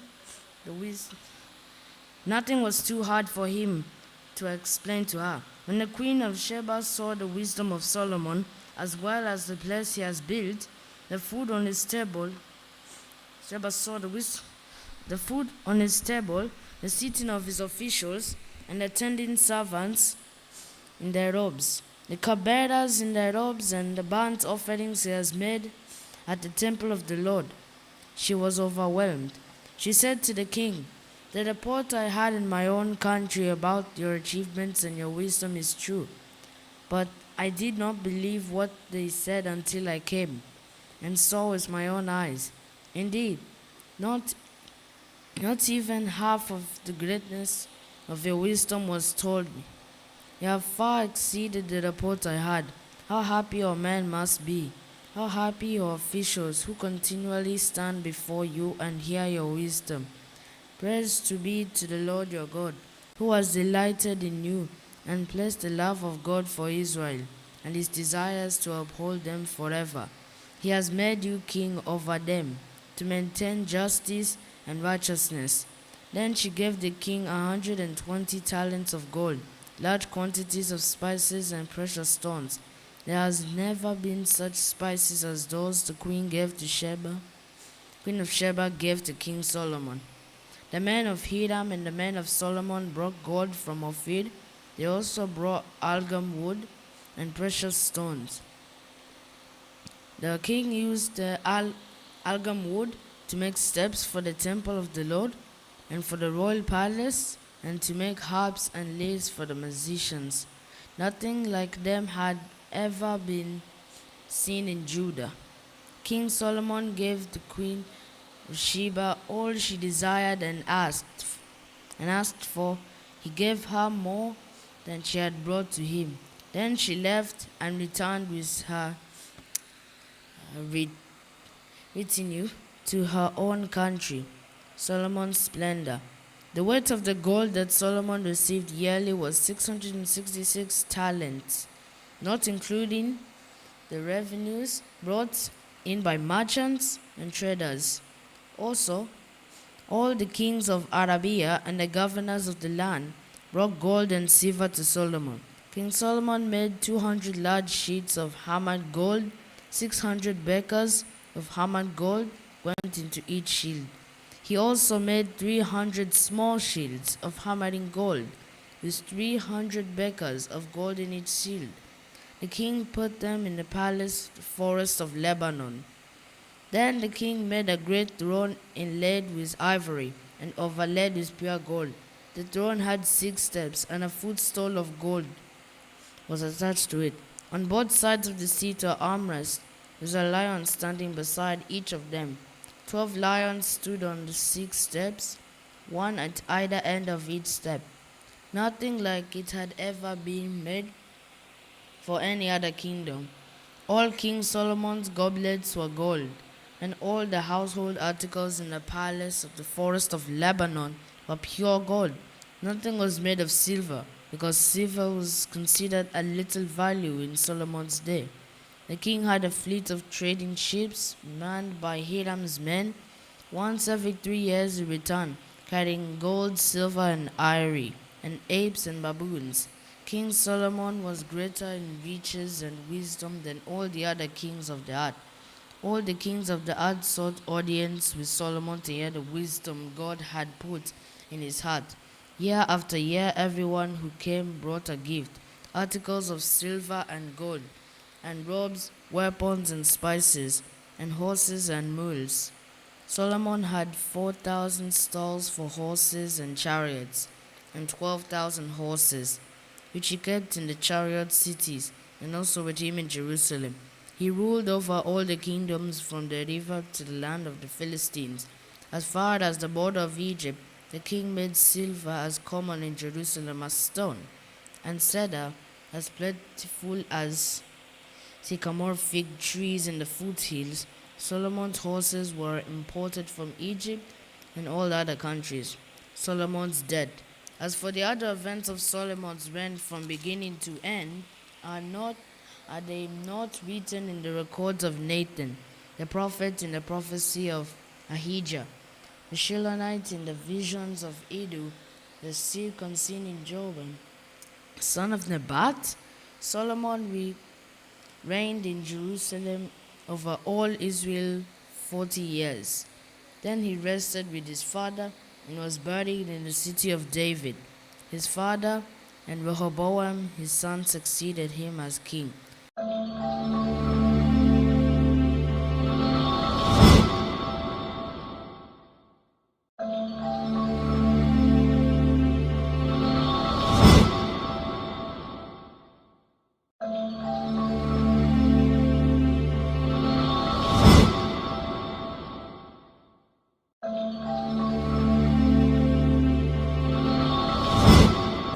Rehoboam. Rehoboam went to Shechem, for all the Israelites had gone there to make him king. When Jeroboam, son of Nebat, heard this, he was in Egypt, where he had fled from King Solomon. He returned from Egypt, so they sent for Jeroboam, and he and all Israel went to Rehoboam and said to him, "Your father put a heavy yoke on us, but now lighten the harsh labor and the heavy yoke he put on us, and we will serve you." Rehoboam answered, "Come to me in 3 days." So the people went away. Then King Rehoboam consulted the elders who had served his father Solomon during his lifetime. "How would you advise me to answer these people?" he asked. They replied, "If you will be kind to these people and please them and give them a favorable answer, they will always be your servants." But Rehoboam rejected and advised the elders. But Rehoboam rejected the advice the elders gave him and consulted the young men who had grown up with him, and were serving him. He asked them, "What is your advice? How should we answer these people who say to me, 'Lighten the yoke your father put on us'?" The young men who had grown up with him replied, "Tell the people who have said to you, 'Your father put a heavy yoke on us, but make our yoke lighter.' Tell them, 'My little finger is thicker than my father's waist. My father laid on you a heavy yoke. I will make it even heavier. My father scourged you with whips. I will scourge you with scorpions." 3 days later, Jeroboam and all the people returned to Rehoboam, and the king, as the king had said, "Come back to me in 3 days." The king answered them harshly, rejecting the advice of the elders. He followed the advice of the young men and said, "My father made your yoke heavy. I will make it even heavier. My father scourged you with whips. I will scourge you with scorpions." So the king did not listen to the people. For this turn of events was from God to fulfill the word the Lord had spoken to Jeroboam, son of Nebat, through Ahijah the Shilonite. When all Israel saw that the king refused to listen to them, they answered the king, "What share do we have in David? What part in Jesse's son? To your tents, O Israel. Look after your own house, O David." So all the Israelites went home, but as for the Israelites who were living in the towns of Judah, Rehoboam still ruled over them. King Rehoboam sent out Adoniram, who was in charge of forced labor, but the Israelites stoned him to death. King Rehoboam, however, managed to get into his chariot and escaped to Jerusalem. So Israel has been in rebellion against the house of David to this day. Chapter 11.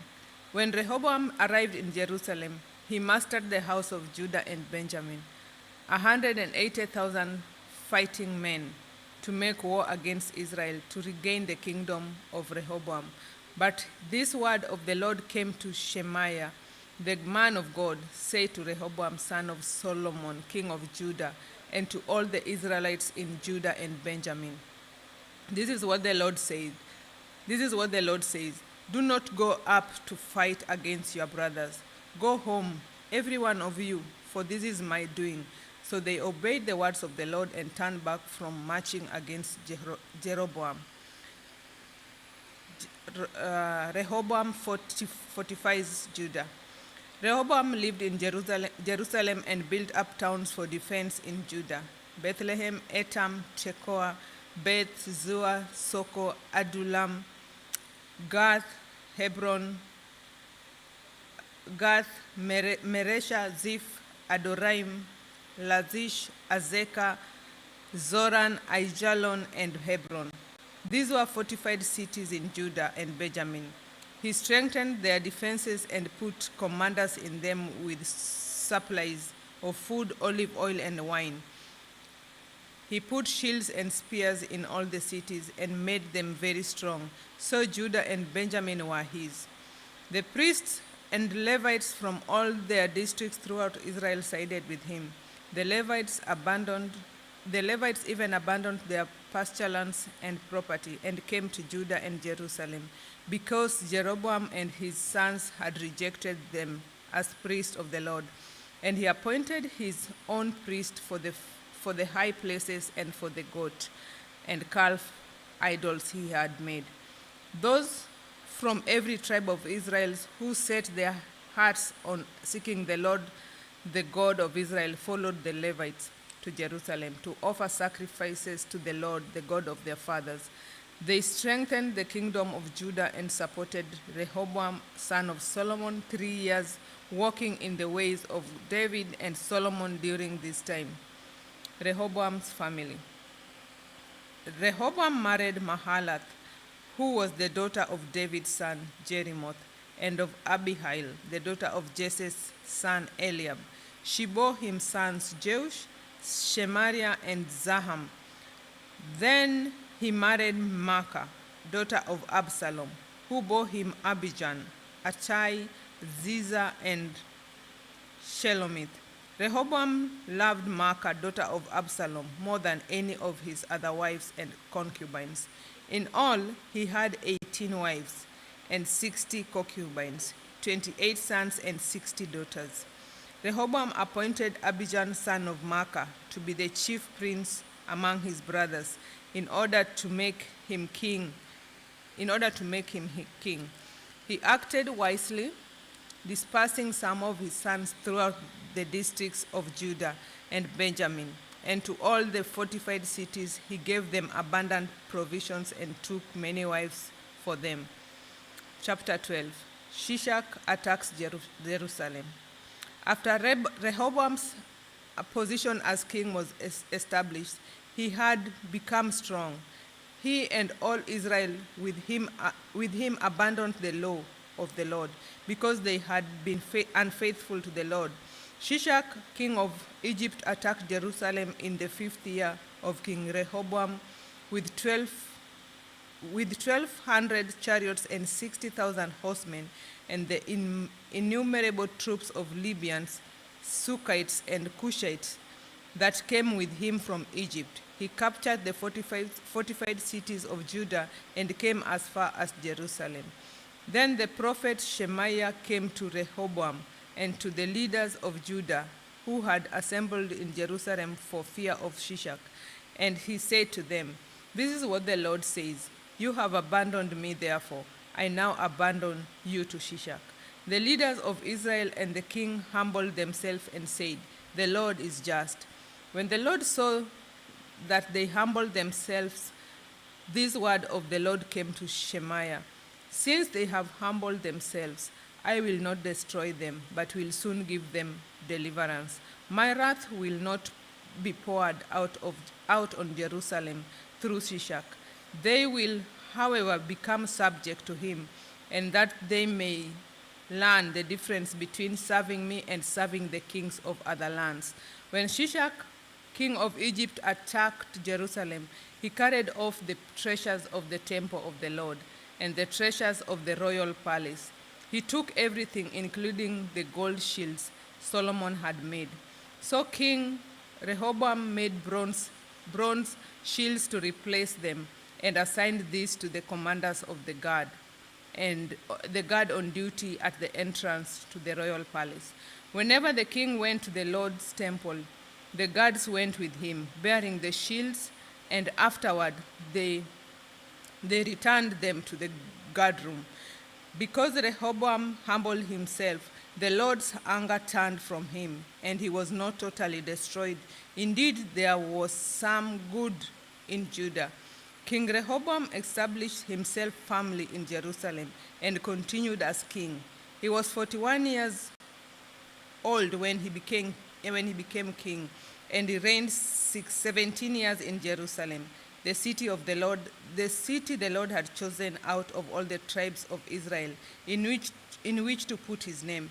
His mother's name was Naaman. She was an Ammonite. He did evil because he had not set his heart on seeking the Lord. As for the events of Rehoboam reigns, from beginning to end, are they not written in the records of Shemaiah, the prophet, and of Iddo, the seer, the deal with genealogies? There was continual warfare between Rehoboam and Jeroboam. Rehoboam rested with his fathers and was buried in the city of David, and Abijah, his son, succeeded him as king.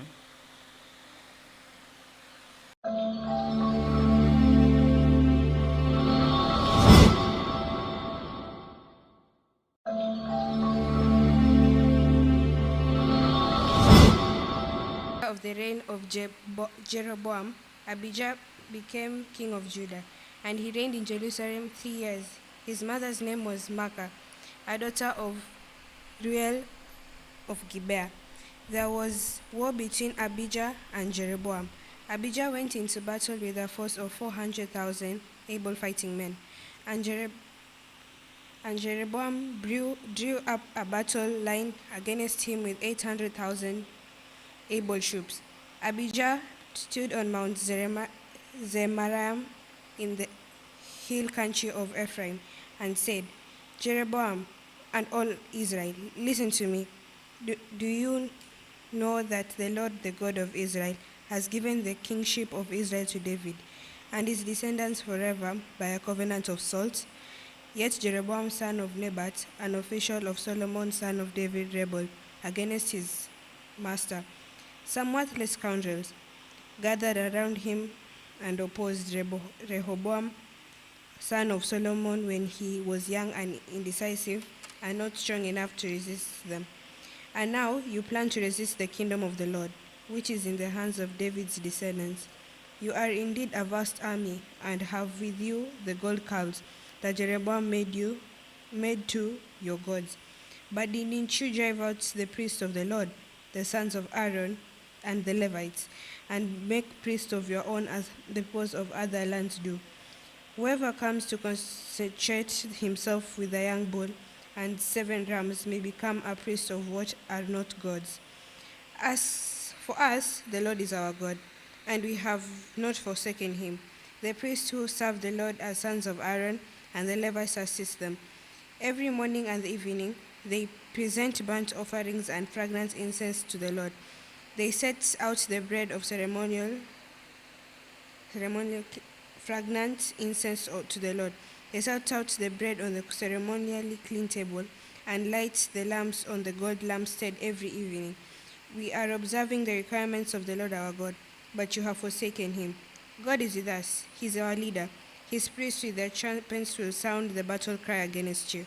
Men of Israel, do not fight against the Lord of our fathers, for you will not succeed. Now Jeroboam has sent troops around to the war, so that while he was in front of Judah, the ambush was behind them. Judah turned and saw that they were being attacked at both front and rear. Then they cried out to the Lord. The priests blew their trumpets, and the men of Judah raised their battle cry.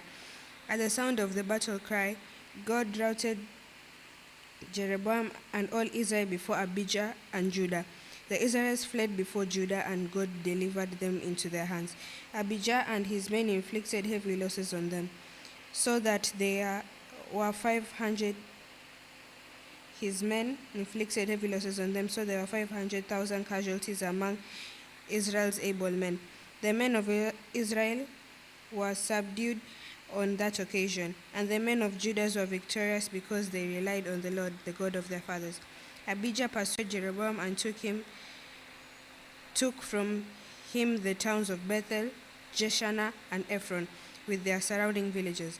Jeroboam did not regain power during the time of Abijah, and the Lord struck him down and he died. But Abijah grew in strength. He married 14 wives and had 22 sons and 16 daughters. The other events of Abijah reigned.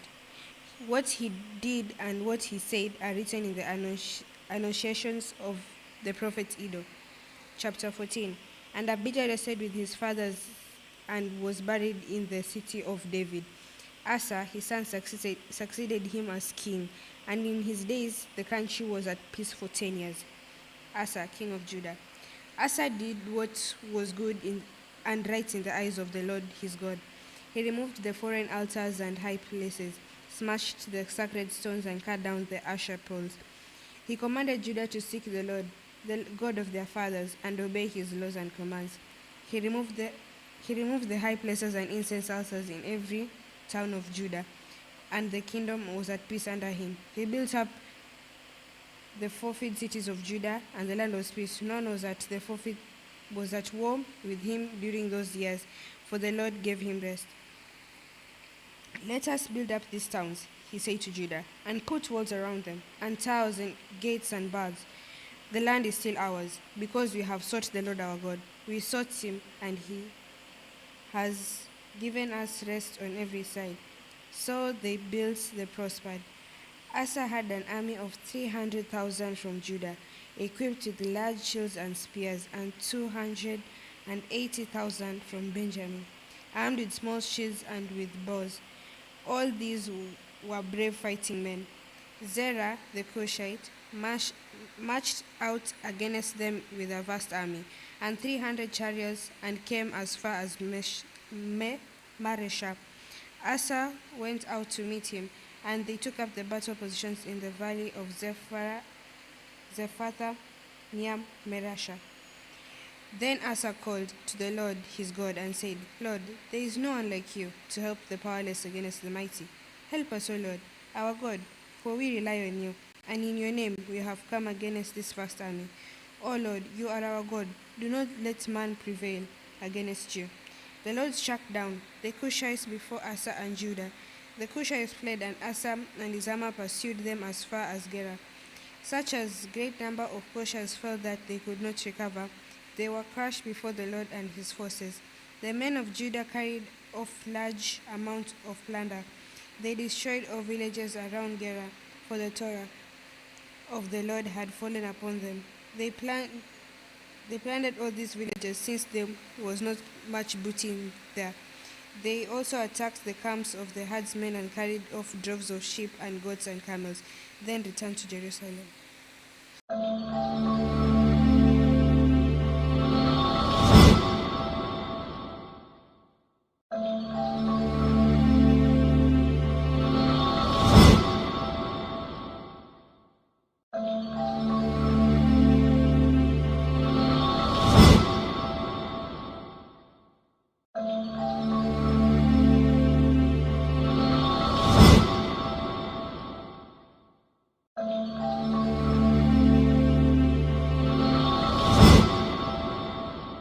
God came upon Azariah, son of Oded. He went out to meet Asa and said to him, Listen to me, Asa, and all Judah and Benjamin. The Lord is with you when you are with him. If you seek him, he will be found by you. But if you forsake him, he will forsake you. For a long time Israel was without true God, without a priest to teach, and without the law. But in their distress, they turned to the Lord, the God of Israel, and sought him, and he was found by them. In those days, it was not safe to travel about, for all the inhabitants of the lands were in great turmoil. One nation was being crushed by another, and one city by another, because God was troubling them with every kind of distress. But as for you, be strong and do not give up, for your work will be rewarded. When Asa heard these words and the prophecy of Azariah, son of Oded the prophet, he took courage. He removed the detestable idols from the whole land of Judah and Benjamin and from the towns he had captured in the hills of Ephraim. He repaired the altar of the Lord that was in front of the portico of the Lord's temple. Then he assembled all Judah and Benjamin and the people from Ephraim, Manasseh, and Simeon, who had settled among them, for large numbers had come over to him from Israel when they saw that the Lord his God was with him. They assembled at Jerusalem in the 3rd month of 15th year of Asa's reign. At that time, they sacrificed to the Lord 700 head of cattle and 7,000 sheep and goats from the plunder they had brought back. They entered into a covenant to seek the Lord, the God of their fathers, with all their heart and soul. All who would not seek the Lord, the God of Israel, were to be put to death, whether small or great, man or woman. They took an oath to the Lord with loud acclamation, with shouting, and with trumpets and horns. All Judah rejoiced about the oath because they had sworn it wholeheartedly. They sought God eagerly, and he was found by them. So the Lord gave them rest on every side. King Asa also deposed his grandmother Maacah from her position as queen mother because she had a repulsive Asherah pole. Asa cut the pole down, broke it up, and burned it in the Kidron Valley. Although he did not remove the high places from Israel, Asa's heart was fully committed to the Lord all his life. He brought into the temple of God the silver and gold and the articles that he and his father had dedicated. There was no more war until 35th year of Asa's reign. Verse 16, Asa's last years.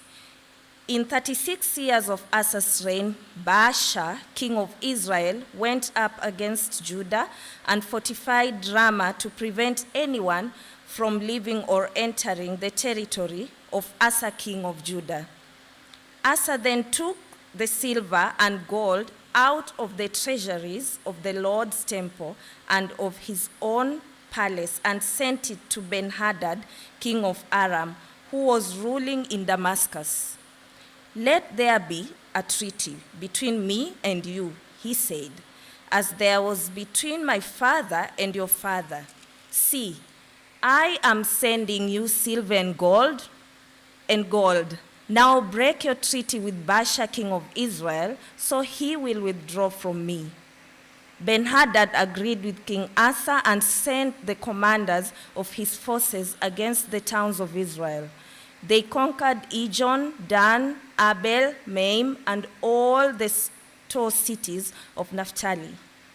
When Baasha heard this, he stopped building Ramah and abandoned his work.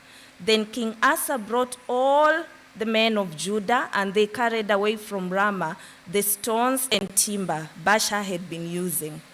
With them, he built up Geba and Mizpah. At that time, Hanani the seer came to Asa, king of Judah, and said to him, because you relied on king of Aram and not on the Lord your God, the army of the king of Aram has escaped from your hand. Were not the Cushites and Libyans a mighty army with great numbers of chariots and horsemen? Yet, when you relied on the Lord, he delivered them into your hand. For the eyes of the Lord range throughout the earth to strengthen those whose hearts are fully committed to him. You have done a foolish thing, and from now on you will be at war. Asa was angry with the seer because of this. He was so enraged that he put him in prison. At that time, Asa brutally oppressed some of the people. The events of Asa's reign, from beginning to end, are written in the book of Kings of Judah and Israel. In the 39th year of his reign, Asa was afflicted with a disease in his feet. Though his disease was severe, even in his illness, he did not seek help from the Lord, but only from the physicians. Then in the 41st year of his reign, Asa died and rested with his fathers. They buried him in the tomb that he had cut out for himself in the city of David. They laid him on a bier covered with spices, various blended perfumes, and they made a huge fire in his honor. The end.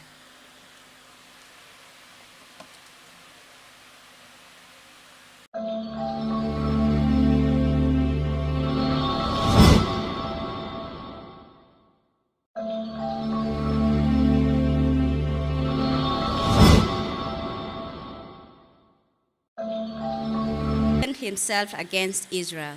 He stationed troops in all fortified cities of Judah and put garrisons in Judah and in the towns of Ephraim that his father Asa had captured. The Lord was with Jehoshaphat because in his early years he walked in the ways of his father David. Verse 3. The Lord was with Jehoshaphat because in his early years he walked in the ways of his father David had followed. He did not consult the Baals, but sought the God of his father, and followed his commands rather than the practices of Israel. The Lord established the kingdom under his control, and all Judah brought gifts to Jehoshaphat, so that he had great wealth and honor. His heart was devoted to the ways of the Lord. Furthermore, he removed the high places and the Asherah poles from Judah. In the 3rd year of his reign, he sent his officials Ben-Hail, Obadiah, Zechariah, Nathanael, and Micaiah to teach in towns of Judah. With them were certain Levites, Shemaiah, Nethaniah, Zebadiah, Asahel, Shemiramoth, Jehonathan, Adonijah, Tobijah, and Tob-Adonijah, and the priests Elishama and Jehoram.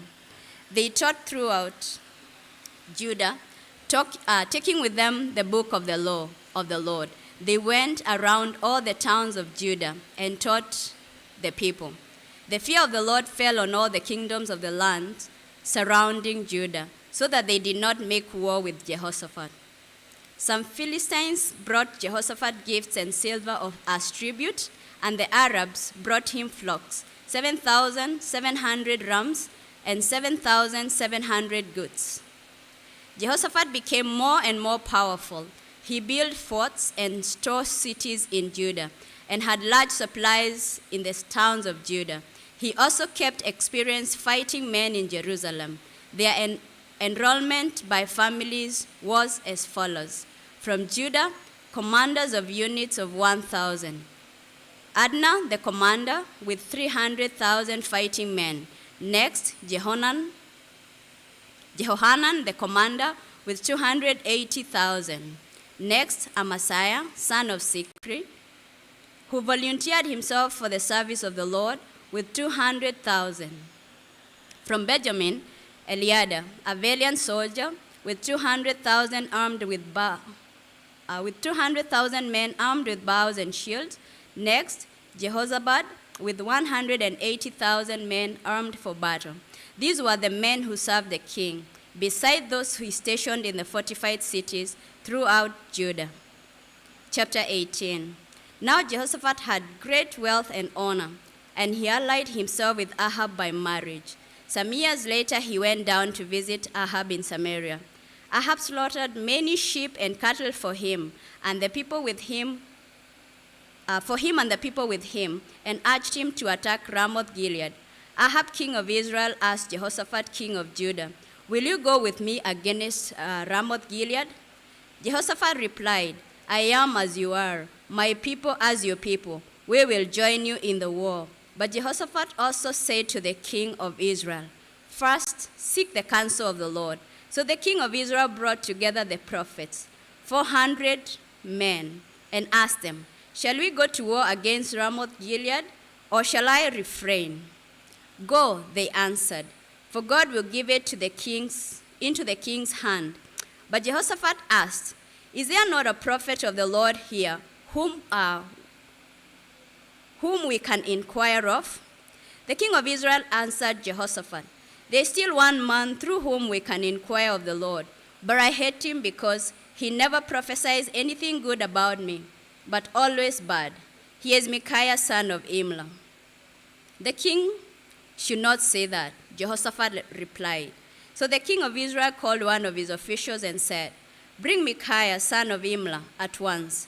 Dressed in their royal robes, the king of Israel and Jehoshaphat, king of Judah, were sitting on their thrones at the threshing floor by the entrance of the gate of Samaria, with all the prophets prophesying before them. Now Zedekiah, son of Kenana, had made iron horns, and he declared, This is what the Lord says. With this you will go the Arameans until they are destroyed. All the other prophets were prophesying the same thing. Attack Ramoth Gilead and be victorious, they said, for the Lord will give it into the king's hand. The messenger who had gone out to summon Micaiah had said to him, Look, as one man, the other prophets are predicting success for the king. Let your word agree with theirs and speak favorably. But Micaiah said, As surely as the Lord lives, I can tell him only what my God says. When he arrived, the king asked him, Micaiah, shall we go to war against Ramoth Gilead, or shall I refrain? Attack and be victorious, he answered, for they will be given into your hand. The king said to him, How many times must I make you swear to tell me nothing but the truth in the name of the Lord? Then Micaiah answered, I saw all Israel scattered on the hills like sheep without a shepherd. And the Lord said, These people have no master. Let each one go home in peace. The king of Israel said to Jehoshaphat, Didn't I tell you that he never prophesies anything good about me, but only bad? Micaiah continued, Therefore hear the word of the Lord. I saw the Lord sitting on his throne, with all the host of heaven standing on his right and on his left. And the Lord said, Who will lure Ahab, king of Israel, into attacking Ramoth Gilead and going to his death there? One suggested this, and another that. Finally, a spirit came forward, stood before the Lord, and said, I will lure him. By what means? The Lord asked. I will go and be a lying spirit in the mouths of all his prophets. He said, You will succeed in luring him, said the Lord. Go and do it. So now the Lord has put a lying spirit in the mouths of these prophets of yours. The Lord has decreed disaster for you. Then Zedekiah, son of Kenana, went up and slapped Micaiah in the face. Which way did the spirit from the Lord go when he went from me to speak to you? He asked. Micaiah replied, You will find out on the day you go to hide in an inner room. The king of Israel then ordered, Take Micaiah and send him back to Amon, the ruler of the city, and to Joash, the king's son, and say, This is what the Lord says. Put this fellow in prison and give him nothing but bread and water until I return safely. Micaiah declared, If you ever return safely, the Lord has not spoken through me. Then he added, Mark my words, all you people. So the king of Israel and Jehoshaphat, king of Judah, went up to Ramoth Gilead. The king of Israel said to Jehoshaphat, I will enter the battle in disguise, but you will wear your royal robes. So the king of Israel disguised himself and went into battle. Now the king of Aram had ordered his chariot commanders, Do not fight with anyone, small or great, except the king of Israel. When the chariot commanders saw Jehoshaphat, they thought, This is the king of Israel. So they turned to attack him. But Jehoshaphat cried out, and the Lord helped him. God drew them away from him. For when the chariot commanders saw that he was not the king of Israel, they stopped pursuing him.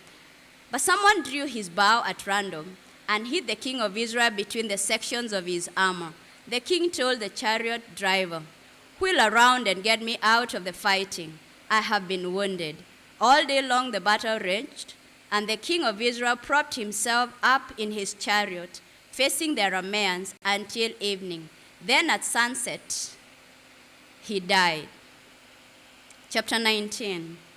When Jehoshaphat, king of Judah, returned safely to his palace in Jerusalem, Jehu the seer, the son of Hanani, went out to meet him and said to the king, "Should you help the wicked and love those who hate the Lord?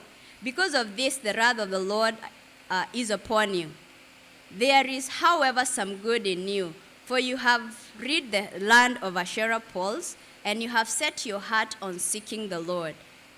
Jehoshaphat lived in Jerusalem, and he went out among the people from Beersheba to the hill country of Ephraim, and turned them back to the Lord, the God of their fathers. He appointed judges in the land, in each of the fortified cities in Judah. He told them, "Consider carefully what you do, because you are not judging for man, but for the Lord, who is with you whenever you give a verdict. Now let the Lord, who is with you whenever you give a verdict," verse 7. "Now let the fear of the Lord be upon you. Judge carefully, for with the Lord our God there is no injustice, or partiality, or bribery." In Jerusalem also Jehoshaphat appointed some of the Levites, priests and heads of Israelite families, to administer the law of the Lord and to settle disputes. They lived in Jerusalem. He gave them these orders: "You must serve faithfully and wholeheartedly in the fear of the Lord. In every case that comes before you from your fellow countrymen who live in the cities, whether bloodshed or other concerns of the law, commands, decrees, or ordinances, you are to warn them not to sin against the Lord. Otherwise his wrath will come on you and your brothers. Do this and you will not sin.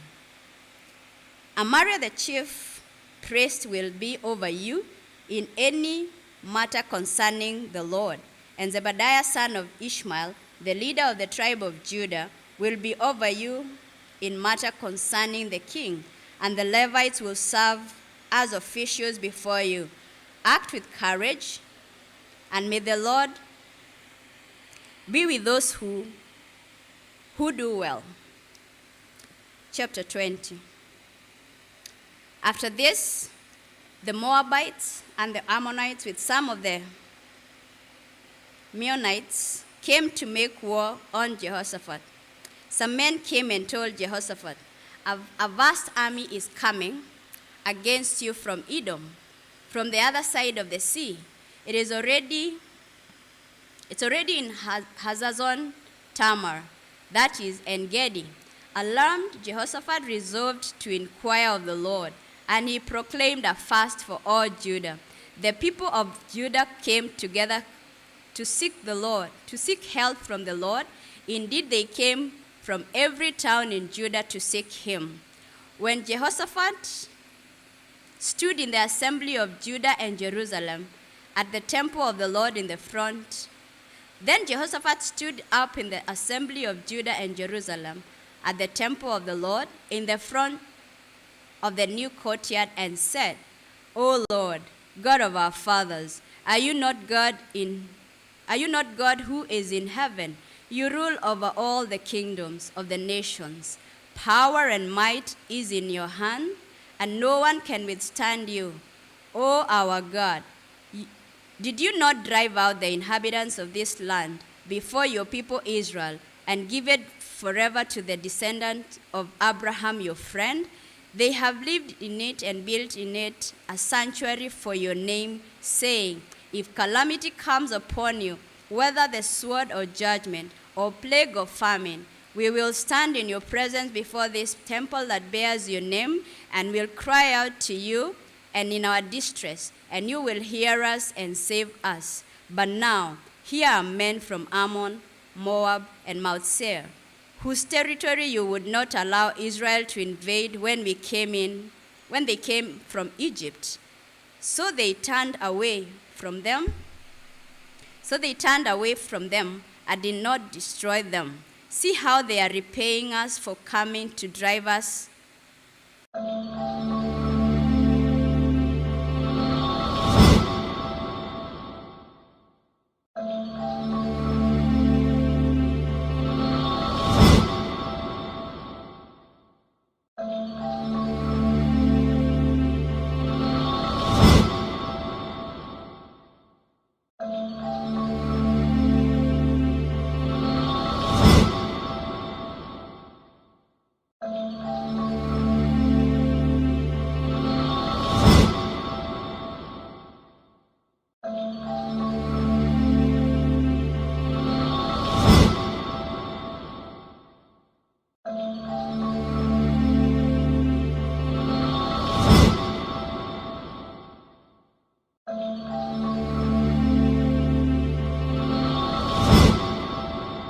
Against them. They will be climbing up by the pass of Ziz, and you will find them at the end of the gorge in the desert of Jeruel.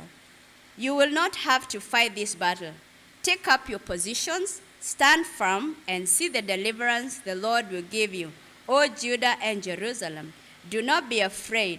Do not be discouraged. Go out to face them tomorrow, and the Lord will be with you. Jehoshaphat bowed with his face to the ground, and all the people of Judah and Jerusalem fell down in worship before the Lord. Then some Levites from the Kohathites and the Korahites stood up and praised the Lord, the God of Israel, with very loud voice. Early in the morning, they left the desert of Tekoa. As they set out, Jehoshaphat stood and said, "Listen to me, Judah, and the people of Jerusalem. Have faith in the Lord. Have faith in the Lord your God, and you will be upheld. Have faith in his prophets, and you will be successful." After consulting the people, Jehoshaphat appointed men to sing to the Lord and to praise him for the splendor of his holiness. As they went out at the head of the army, saying, "Give thanks to the Lord, for his love endures forever." As they began to sing and praise the Lord set ambushes against the men of Ammon and Moab and Mount Seir, who were invading Judah, and they were defeated. The men of Ammon and Moab rose up against the men of Mount Seir to destroy and annihilate them. After they finished slaughtering the men of Seir, they helped destroy one another. When the men of Judah came to the place that overlooks the desert and looked toward the vast army, they saw only dead bodies lying on the ground. No one had escaped. So Jehoshaphat and his men went to carry off their plunder, and they found among them a great amount of equipment and clothing, and also articles of value, more than they could take away. There was so much plunder that it took 3 days to collect it. On the 4th day, they assembled in the valley of Beraka, where they praised the Lord. This is why it is called the valley of Beraka to this day. Then, led by Jehoshaphat, all the men of Judah and Jerusalem returned joyfully to Jerusalem, for the Lord had given them cause to rejoice over their enemies. They entered Jerusalem and went to the temple of the Lord with harps and lutes and trumpets. The fear of God came upon all the kingdoms of the countries when they heard how the Lord fought against the enemies of Israel, and the kingdom of Jehoshaphat was at peace, for his God had given him rest on every side. So Jehoshaphat reigned over Judah. He was 35 years old when he became king of Judah, and he reigned in Jerusalem 25 years. His mother's name was Azubah, daughter of Sihi. He walked in the ways of his father Asa and did not stray from them. He did what was right in the eyes of the Lord. The high places, however, were not removed. The people still had not set their hearts on the God of their fathers. The other events of Jehoshaphat's reign, from beginning to the end, are written in the annals of Jehu, son of Hanani, which are recorded in the book of the kings of Israel. Later, Jehoshaphat, king of Judah, made an alliance with Ahaziah, king of Israel, who was guilty of wickedness. He agreed with him to construct a fleet of trading ships. After these were built at Ezion Gebel, Eleazar, son of Dodavahu of Manasseh, prophesied against Jehoshaphat, saying, "Because you have made an alliance with Ahaziah, the Lord will destroy what you have made." The ships were wrecked and were not able to set sail to trade. Thank you.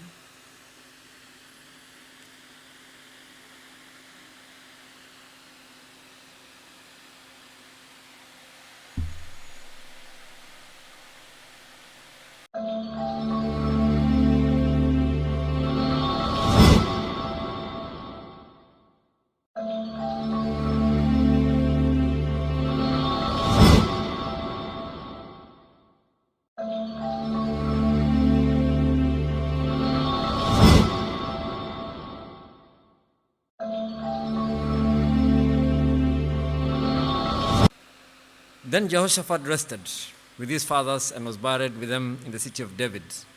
And Jehoram, his son, succeeded him as king.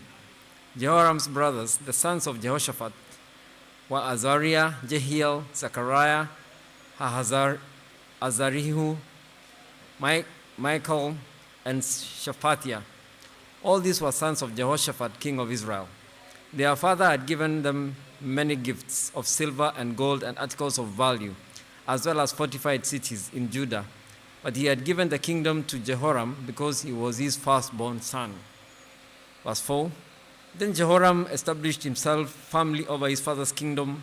He put all his brothers to the sword along with some of the princes of Israel. Jehoram was 32 years old when he became king, and he reigned in Jerusalem 8 years. He walked in the ways of the kings of Israel, as the house of Ahab had done, for he married a daughter of Ahab. He did evil in the eyes of the Lord. Nevertheless, because of the covenant the Lord had made with David, the Lord was not willing to destroy the house of David. He had promised to maintain a lamp for him and his descendants forever. In the time of Jehoram, Edom rebelled against Judah and set up its own king. So Jehoram went there with his officers and all his chariots. The Edomites surrounded him and his chariot commanders, but he rose up and broke through by night. To this day, Edom has been in rebellion against Judah. Libnah revolted at the same time because Jehoram had forsaken the Lord, the God of his fathers. He had also built high places on the hills of Judah and had caused the people of Jerusalem to prostitute themselves and had led Judah astray. Jehoram received a letter from Elijah, the prophet, which said, "This is what the Lord, the God of your father David says. You have not walked in the ways of your father Jehoshaphat or of Asa, king of Judah, but you have walked in the ways of the kings of Israel, and you have led Judah and the people of Jerusalem to prostitute themselves, just as the house of Ahab did. You have also murdered your own brothers, members of your father's house, men who are better than you. So now the Lord is about to strike your people, your sons, your wives, and everything that is yours, with a heavy blow. You yourself will be very ill with a lingering disease of the bowels until the disease causes your bowels to come out." The Lord aroused against Jehoram the hostility of the Philistines and of the Arabs, who lived near the Cushites. They attacked Judah, invaded it, and carried off all the goods found in the king's palace, together with his sons and wives. Not a son was left with him except Ahaziah, his youngest. After all this, the Lord afflicted Jehoram with an incurable disease of the bowels. In the course of time, at the end of the second year, his bowels came out because of the disease, and he died in great pain.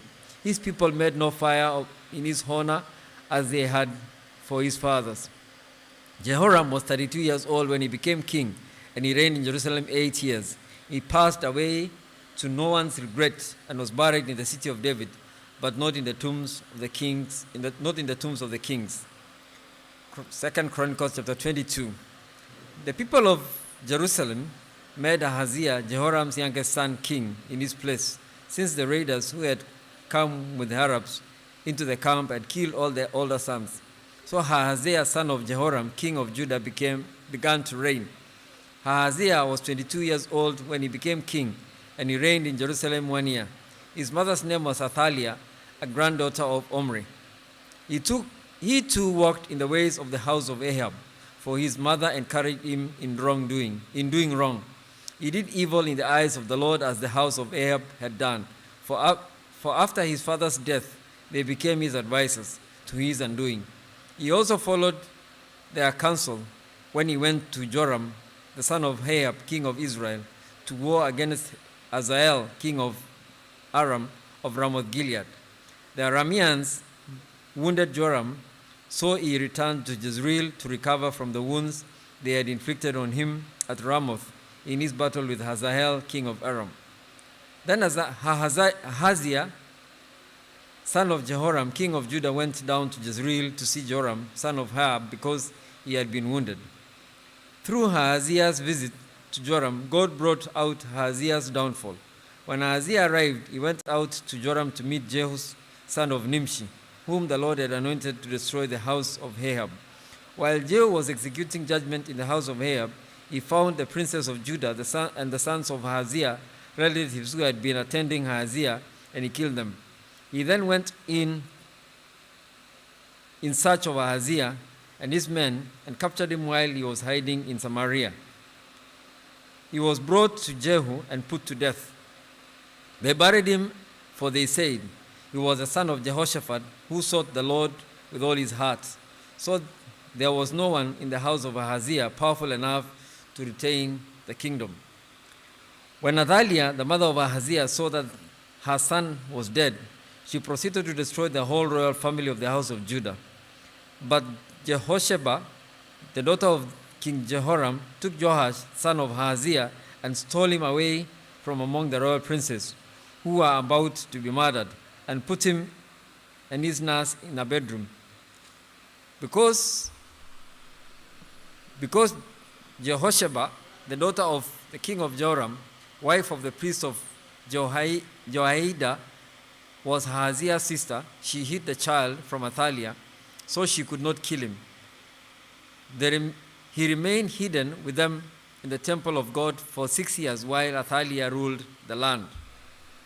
In the 7th, chapter 23 of 2 Chronicles, in the 7th year, Jehoiada showed his strength. He made a covenant with the commanders of units of 100, Azariah, son of Jeroham, Ishmael, son of Jehohanan, Azariah, son of Obed, Maaseiah, son of Adaiah, and Elishaphat, son of Zikri. They went throughout Judah and gathered the Levites and the heads of Israelites' families from all the towns. When they came to Jerusalem, the whole assembly made a covenant with the king at the temple of God. Jehoiada said to them, "The king's son shall reign, as the Lord promised concerning the descendants of David. Now this is what you are to do. A third of you priests and Levites who are going on duty on the Sabbath to keep watch at the doors. A third of you royal palace, a third of you at the royal palace, and a third at the fountain gate.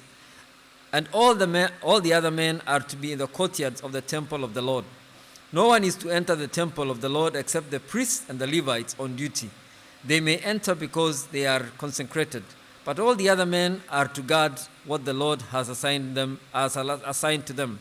The Levites are to station themselves around the king, each man with his weapon in his hand. Anyone who enters the temple must be put to death. Stay close to the king wherever he goes." The Levites and all the men of Judah did as Jehoiada the priest ordered. Each one took his men, those who were going on duty on the Sabbath and those who were going off duty, for Jehoiada the priest had not released any of the divisions. Then he gave the commanders of units of 100 the spears and the large and the small shields that had belonged to King David and that were in the temple of God. He stationed all of the men, each with his own weapon in his hand, around the king, near the altar and the temple, from the south side to the north side of the temple. Jehoiada and his sons brought out the king's son and put a crown on him. They presented him with a copy of the covenant and proclaimed him king. They anointed him and shouted, "Long live the king!" When Athaliah heard the noise of the people running and cheering the king, she went to them at the temple of the Lord. She looked, and there was the king standing by his pillar at the entrance. The officers and the trumpeters were beside the king, and all the people of the land were rejoicing and blowing trumpets. Singers with musical instruments were leading the praises. Then Athaliah tore her robes and shouted, "Treason, treason!" Jehoiada the priest sent out the commanders of units of 100 who were in charge of the troops, and said to them, "Bring her out between the ranks and put her to the sword. Put to the sword anyone who follows her." For the priest had said, "Do not put her to death in the temple of the Lord." So they seized her as she reached the entrance of the horse gate and on the palace grounds, and there they put her to death. Jehoiada then made a covenant that he and the people and the king would be the Lord's people. All the people went to the temple of Baal and tore it down. They smashed the altars and idols and killed Matan, the priest of Baal, and in front of the altars. Then Jehoiada placed an oversight of the temple of the Lord in the hands of the priests, who were Levites, to whom David had made assignments in the temple, to present the burnt offerings of the Lord as written in the law of Moses, with rejoicing and singing as David had ordered. He also stationed doorkeepers at the gates of the Lord's temple, so that no one who was in any way unclean might enter. He took with him the commanders of hundreds, the nobles, the rulers of the people, and all the people of the land, and brought the king down from the temple of the Lord. They went into the palace through the upper gate and seated the king on the royal throne. And all the people of the land rejoiced. And the city was quiet because Athaliah had been slain by the sword. 2 Chronicles chapter 24. Joash was 7 years old when he became king, and he reigned in Jerusalem 40 years. His mother's name was Sabiah. She was from Beersheba. Joash did what was right in the eyes of the Lord all the years of Jehoiada the priest. Jehoiada chose 2 wives for him, and he had sons and daughters. Some time later, Joash decided to restore the temple of the Lord. He called together the priests and the Levites and said to them, "Go to the towns of Judah and collect money due annually from all Israel to repair the temple of your God. Do it now." But the Levites did not act at once. Therefore, the king summoned Jehoiada, the chief priest, and said to him, Why haven't you required the Levites to bring in from Judah and Jerusalem the tax imposed by Moses, the servant of the Lord, and by the assembly of Israel for the tenth of the testimony? Now the sons of that wicked woman, Athaliah, had broken into the temple of God and had used even its sacred objects for the Baals. At the king's command, a chest was made and placed outside the gate of the temple of the Lord. A proclamation was then issued in Judah and in Jerusalem that they should bring to the Lord a tax that Moses, the servant of God, had required of Israel in the desert. All the officials and all the people brought their contributions gladly, dropping them into the chest until it was full. Whenever the chest was brought in by the Levites to the king's official, and they saw that there was a large amount of money, the royal secretary and the officer of the chief priest would come and empty the chest and carry it back into its place. They did this regularly and collected a great amount of money.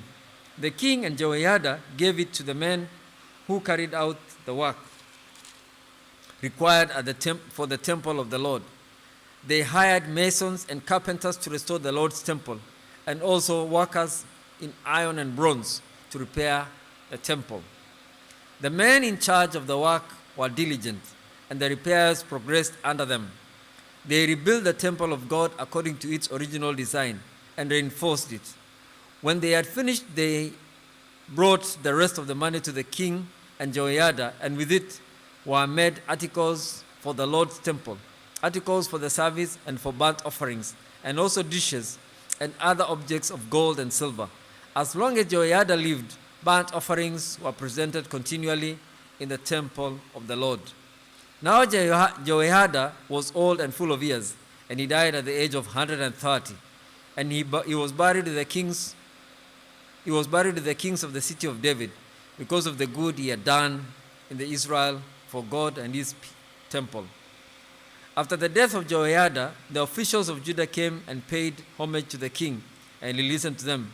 They abandoned the temple of the Lord, the God of their fathers, and worshipped Asherah, poles, and idols. Because of their guilt, God's anger came upon Judah and Jerusalem. Although the Lord sent prophets to the people to bring them back to him, and though they testified against them, they would not listen. Then the Spirit of God came upon Zechariah, son of Jehoiada, the priest. He stood before the people and said, "This is what God says. Why do you disobey the Lord's commands? You will not prosper. Because you have forsaken the Lord, he has forsaken you." But they plotted against him, and they ordered the king that they stone him to death in the courtyard of the Lord's temple. King Joash did not remember that the kindness Zechariah's father Jehoiada had shown him, but killed his son, who said as he lay dying, "May the Lord see this and call you to account." At the turn of the year, the army of Aram marched against Judah. It invaded Judah and Jerusalem and killed the leaders. He might hand them over to Joash, because serve the Lord your God, so that his fierce anger will turn away from you. Verse 9, if you return to the Lord, then your brothers and your children will be shown compassion by their captors, and will come back to this land, for the Lord your God is gracious and compassionate. He will not turn his face from you if you return to him. Verse 10, the couriers went from town to town in Ephraim and Manasseh, as far as Zebulun, but the people scorned and ridiculed them. Verse 11, nevertheless, some men of Asher, Manasseh, and Zebulun humbled themselves and went to Jerusalem. Verse 12, also in Judah, and the hand of God was on the people to give them unity of mind to carry out what the king and his officials had ordered, following the word of the Lord. Verse 13, as a very large crowd of people assembled in Jerusalem to celebrate the feast of unleavened bread in the second month. Verse 14, they removed the altars in Jerusalem and cleared away the incense altars and threw them into the Kidron Valley. Verse 15, they slaughtered the Passover lamb on the 14th day of the second month. The priests and the Levites were ashamed and consecrated themselves and brought burnt offerings to the temple of the Lord. Verse 16, then they took up their regular positions and prescribed in the law of Moses, the man of God. The priests sprinkled the blood handed to them by the Levites. Verse 17, since many in the crowd had not consecrated themselves, the Levites had to kill the Passover lambs for all those who were not ceremonically clean and could not consecrate their lambs to the Lord. Verse 18, although most of the many people who came from Ephraim, Manasseh, Asher, and Zebulun had not purified themselves, yet they ate the Passover, contrary to what was written. But Hezekiah prayed for them, saying, may the Lord, who is good, pardon everyone. Verse 19, who sets his heart on seeking God, the Lord, the God of his fathers, even if he is not clean according to the rules of the sanctuary. Verse 20, and the Lord Hezekiah had healed the people. Verse 21, the Israelites who were presented in Jerusalem celebrated the feast of unleavened bread for 7 days with great rejoicing, while the Levites and the priests sang to the Lord every day, accompanied by the Lord's instruments of praise. Verse 22, Hezekiah spoke encouragingly to all the Levites who showed good understanding of the service of the Lord. For the 7 days they ate their assigned portion and offered fellowship offerings and praised the Lord, the God of their fathers. Verse 23, the whole assembly then agreed to celebrate the festival 7 more days. So for another 7 days they celebrated joyfully. Verse 24, Hezekiah, king of Judea, provided 1,000 bulls and 7,000 sheep and goats for the assembly, and the officials provided them with 1,000 bulls and 10,000 sheep and goats. A great number of priests concentrated themselves. The entire assembly of Judea, verse 25, the entire assembly of Judea rejoiced along with the priests and Levites, and all had assembled from Israel, including the aliens who had come from Israel and those who lived in Judea. Verse 26, there was great joy in Jerusalem, for since the days of Solomon, son of David, king of Israel, there had been nothing like this in Jerusalem. Verse 27, the priests and the Levites stood to bless the people, and God heard them, for their prayer reached the heaven, his holy dwelling place.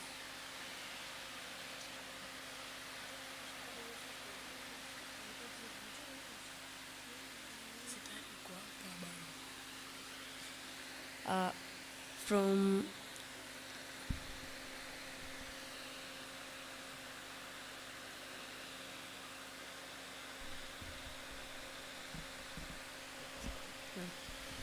I'll be reading 2 Chronicles 31 to 34. When all this had ended, the Israelites who were there went out to the town of Judea, smashed the sacred stones and cut down the Asher poles. They destroyed the high place and the altar throughout Judea and Benjamin and in Ephraim and Manasseh. After they had destroyed all of them, the Israelites returned to their own town and to their own property. Second, Hezekiah assigned the priests and Levites to division, each of them according to their duties as priests of Levites, to offer burnt offering and fellowship offering, to minister, to give thanks, and to sing praise at the gates of the Lord dwelling. The king contributed from his own processions for the morning and evening burnt offering, and for the burnt offering on the Sabbath, new moons, and appointed feasts as written in the law of the Lord. He ordered the people living in Jerusalem to give the portion due to the priests and Levites so they could devote themselves in the law of the Lord. Verse 5, as Levites so they could devote themselves to the law of the Lord. As soon as the order went out, the Israelites generously gave the first fruit of their grain, new wine, oil, and honey, and all that the fields produced. They brought a great amount till of everything. The men of Israel, Judea, who lived in the town of Judah, also brought a till of the herbs and forks, and a till of the honey, of the holy thing dedicated to the Lord their God, and they piled them in heaps. They began doing this in the 3rd month and finished in the 7th month. When Hezekiah and his official came and saw the heaps, they praised the Lord and blessed his people Israel. Hezekiah asked the priests and Levites about the heaps, and Azariah, the chief priest from the family of Zadok answered, "Since the people began to bring their contributions to the temple of the Lord, we have had enough to eat and plenty to spare, because the people had blessed his people, and his great amount is left over." Hezekiah gave order to prepare storerooms in the temple to the Lord, and this was done. Then they faithfully brought in the contributions, tilled and dedicated gifts. Cononiah, a Levite, was in charge of those things, and his brother Shemi was next in rank. Jahil, Ahaziah, Nahath, Asahel, Jerimoth, Zobad, Elie, Ismakiah, Mahath, and Benaiah was supervision under Cononiah and Shemaiah his brother.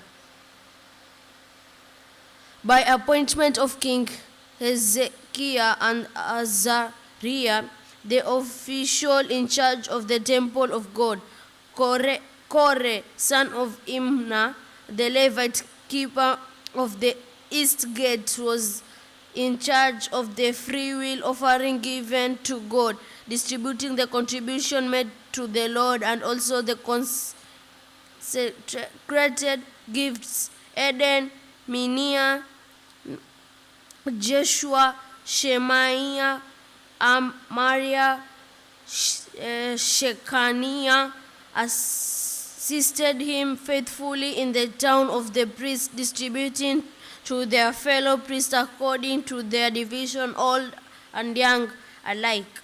In addition, distributed to the males 3 years old or more, whose names were in the genealogical record. All who would enter the temple of the Lord to perform the daily duties of their various tasks according to their responsibilities and their divisions, and they distributed to the priests enrolled by their families in the genealogical record, and likewise to the Levites 20 years older or more, according to their responsibility and their division. Verse 18. They included all the little ones, the wives and the sons and daughters of the whole community listed in this genealogical record, for they were faithful in consecrating themselves. 19. As for the priest, the descendants of Aaron, who lived on the farm land around their town or in any other town, men were designated by name to distribute portions to every man among them and to all who were recorded in the genealogies of the Levites. 20. This is what Hezekiah did through Judah, doing what was good and right and faithful before the Lord his God, in every that he undertook in the service of God's temple, and in obedience to the law undertook in the law and the commands. He sought his God and worked wholeheartedly, and so he prospered. Chapter 32, verse 1. After all that Hezekiah had so faithfully done, Sennacherib, king of Assyria, came and invaded Judah.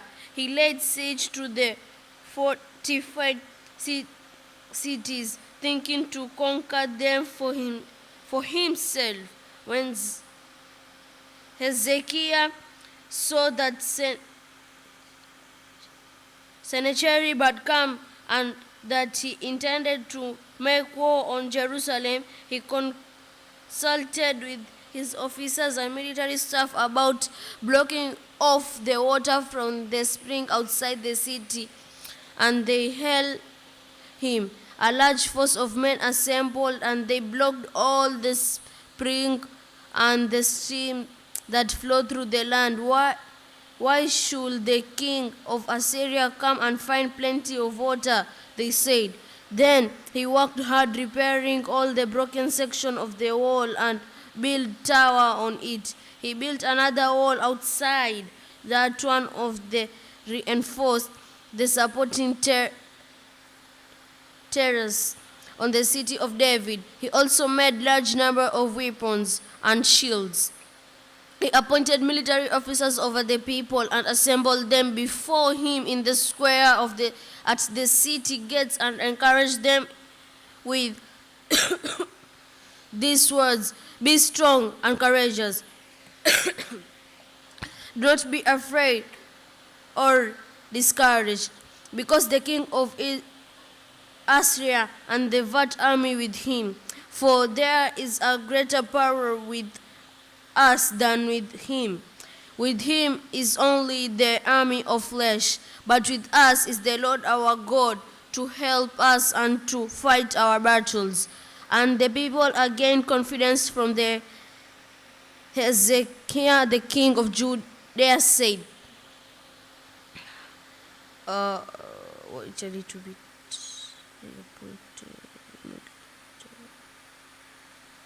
When Sennacherib, king of Assyria, and all of his forces were laying siege to Lichi, he sent his officers to Jerusalem with his message for Hezekiah, king of Judea, and for all the people of Judea who were there.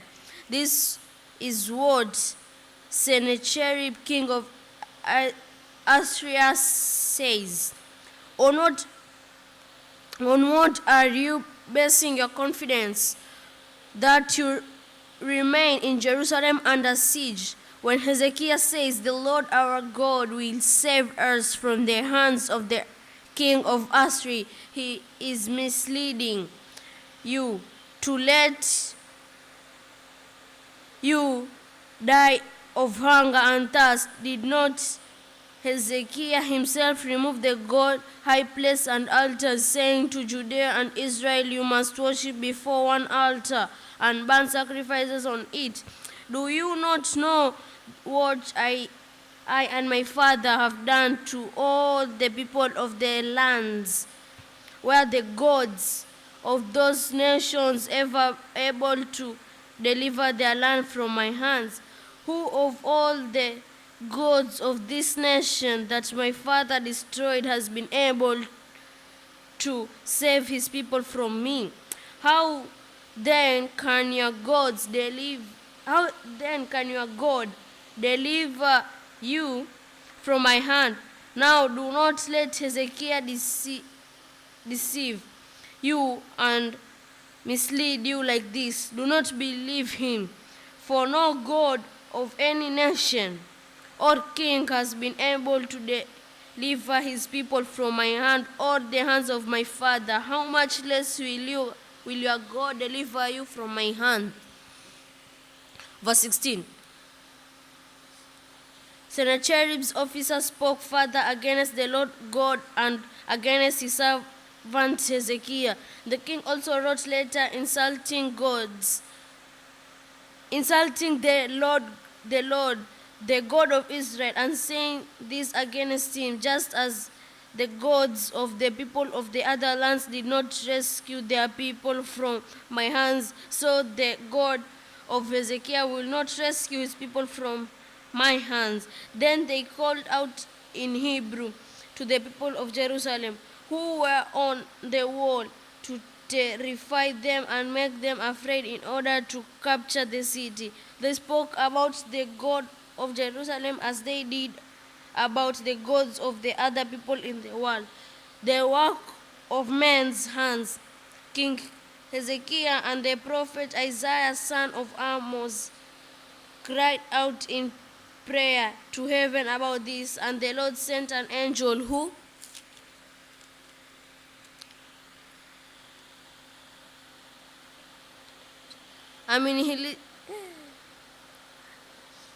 annihilated all the fighting men, and the leader and officers in the camp of the Israel king. So he withdrew to his own land in disgrace. And when he went into the temple of God, some of his sons cut down with the sword. So the Lord saved Hezekiah and the people of Jerusalem from the hands of Sennacherib, king of Assyria, and from the hands of all other. He took care of them on every side. Many brought offering to Jerusalem for the Lord and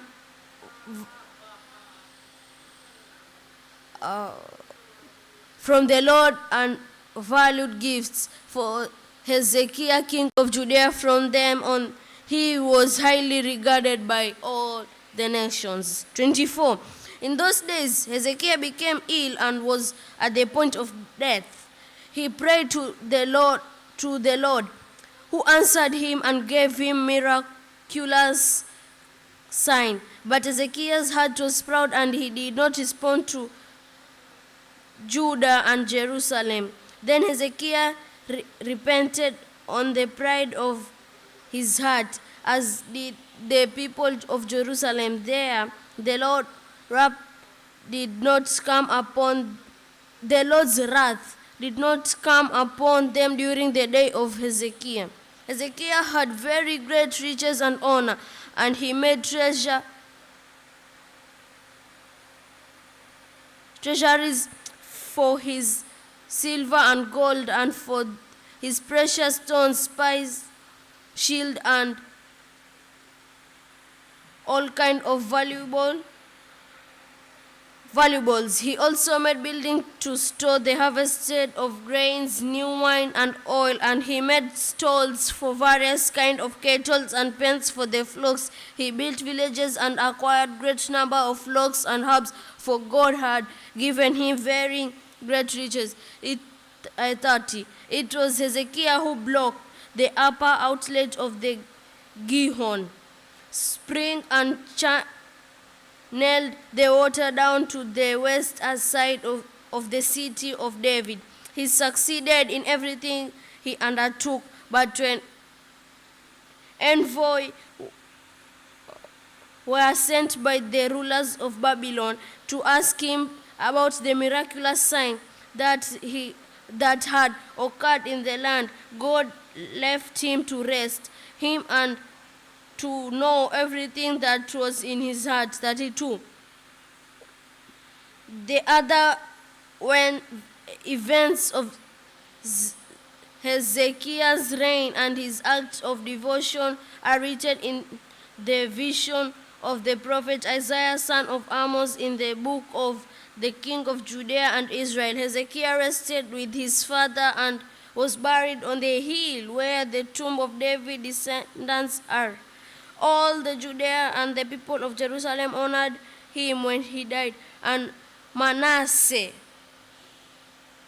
his son, succeeded him as king. 33. That's chapter 33. Manasseh was 12 years old when he became king, and he reigned in Jerusalem 55 years. He did evil in the eyes of the Lord, following the detestable practice of the nation of the Lord had driven out before the Israelites. He rebuilt the high place his father Hezekiah had demolished. He also erected altars to the Baals and made Asherah poles. He bowed down to all the starry hosts and worshipped them. He built altars in the temple of the Lord, of which the Lord had said, "My name will remain in Jerusalem forever." In both country of the temple of the Lord, he built altars to all the starry hosts. He sacrificed his sons in the fire in the valley of Ben Hinnom, practicing sorcery, divination, and witchcraft, and consulted mediums and spirits. He did much evil in the eyes of the Lord, provoking him to anger. He took the carved image he had made and put it in God's temple, on which God had said to David and to his son Solomon, in this temple and in Jerusalem, which I have chosen out of all the tribes of Israel, I will put my name forever. I will not again make the feet of the Israelites leave the land I assigned to your forefathers, if only they will be careful to do everything I command them concerning of the laws. Be careful to do everything I command them concerning all the laws, decrees, and ordinances given through Moses. But Manasseh led the Judea and the people of Jerusalem astray, so that they did more evil that the nations of the Lord had destroyed before the Israelites. The Lord spoke to Manasseh and his people, but they paid no attention. So the Lord brought against them the army commander of the king of Assyria, who took Manasseh prisoner, put a hook in his nose, bound him with bronze shackles, and took him to Babylon. In his distress, he sought the favor of the Lord his God and humbled himself greatly before the Lord of God his father. And when he prayed to him, the Lord was moved by his entreaty and listened to his plea. So he brought him back to Jerusalem and took his kingdom. Then Manasseh knew that the Lord God is God. Afterwards, he rebuilt the outer wall of the city of David west of the Gihon spring in the valley as far as the entrance of Fish Gate, and encircling the hill of Hill. He also made it much higher. He stationed military commanders in all the 40 field cities in Judah.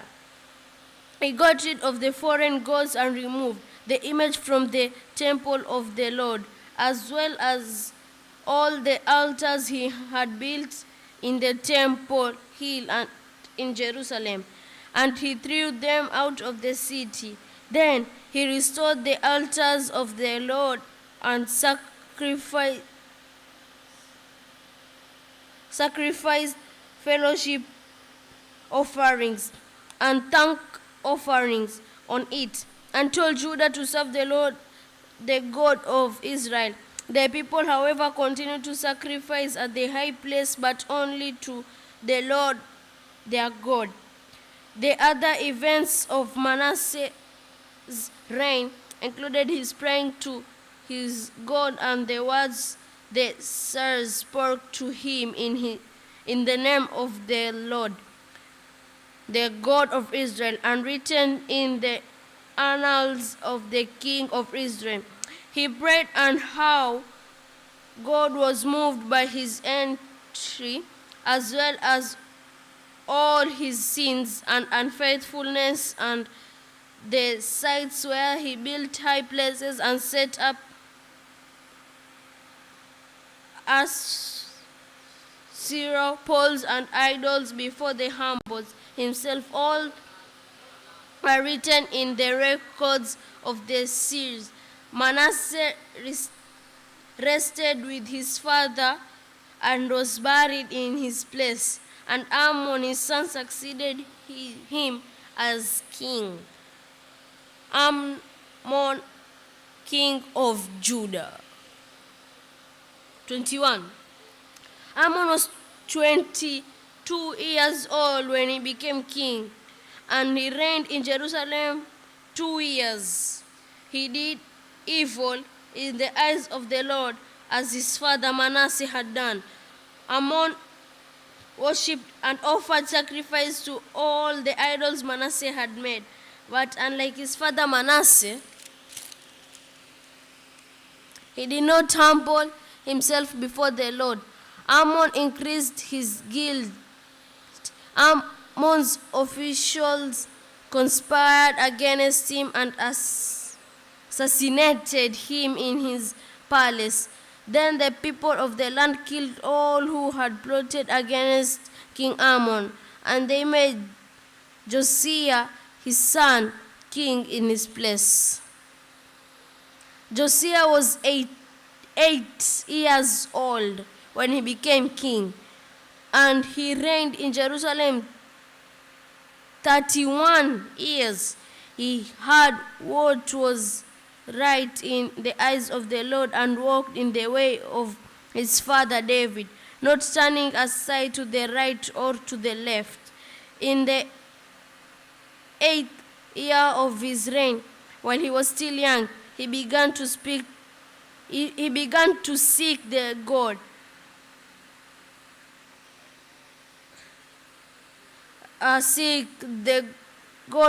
of his father David.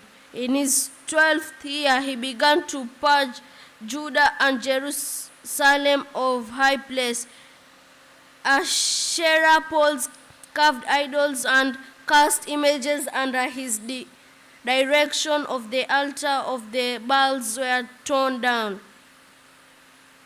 They cut off pieces the incense altars that were above them, and smashed the Asherah poles, the idols, and the images. This he broke to pieces and scattered over the graves of those who had sacrificed to them.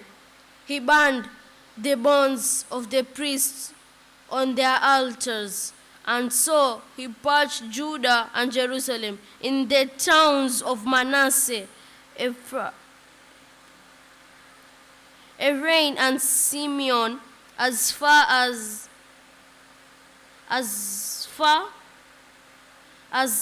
Naphtali, and in their ruins around them. They tore down the altars and the Asherah poles, and crushed the idols to powder, and cut to pieces all the incense altars thought Israel. Then he took back to Jerusalem. In the 18th year of Josiah's reign, he purified the land and the temple. He sent Shaphan, son of Athaliah, and Manasseh, the ruler of the city, with Joash, son of Joash, the recorder, to repair the temple of the Lord his God.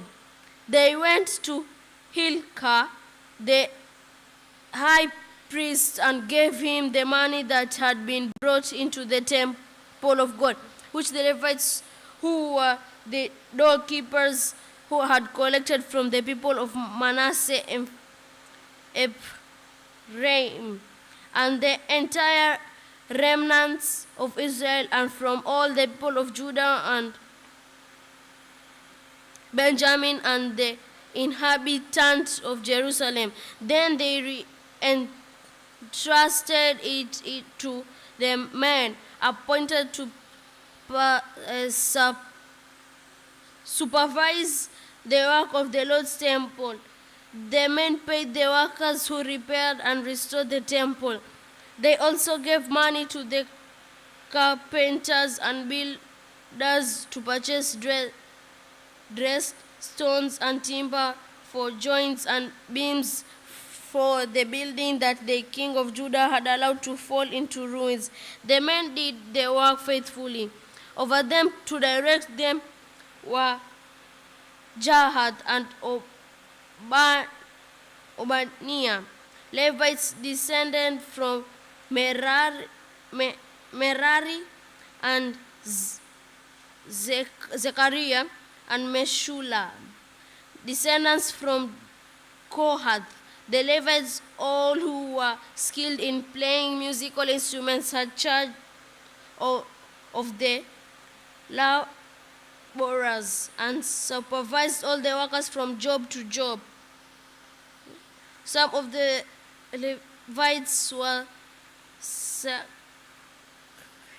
secretaries, scribes, and doorkeepers.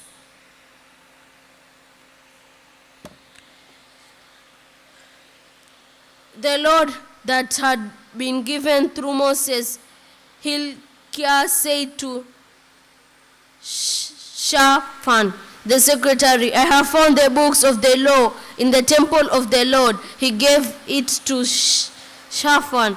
Then Shaphan took the book to the king and reported to him, your officials are doing everything that has been committed to them. They have paid out the money that was in the temple of the Lord and have entrusted it to the supervisors and workers. Then Shaphan the secretary informed the king, Hilkiah the priest has given me a book, and Shaphan read from it in the presence of the king. When the king heard the words of the law, he tore his robes. He gave these orders to Hilkiah. Ahikam, son of Shechem, Abdon,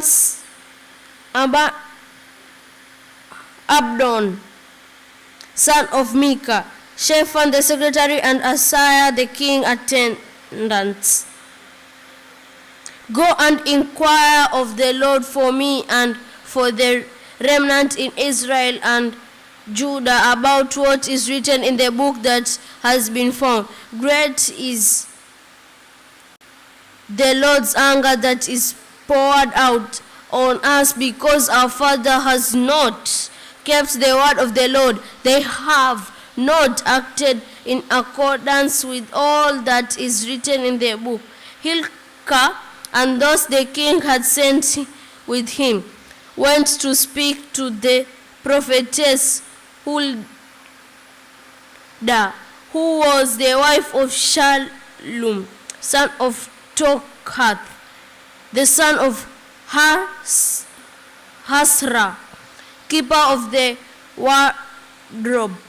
She lived in Jerusalem in the 2nd district. She said to them, this is what the Lord, the God of Israel says, tell the man who went to send you to me. Tell the man who sent you to me. This is what the Lord says, I'm going to bring this disaster on this place and its people. All the curses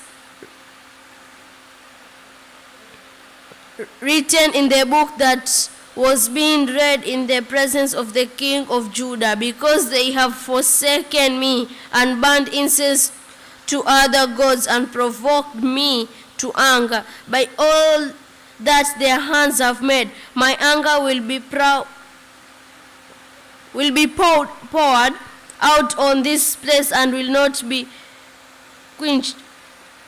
26.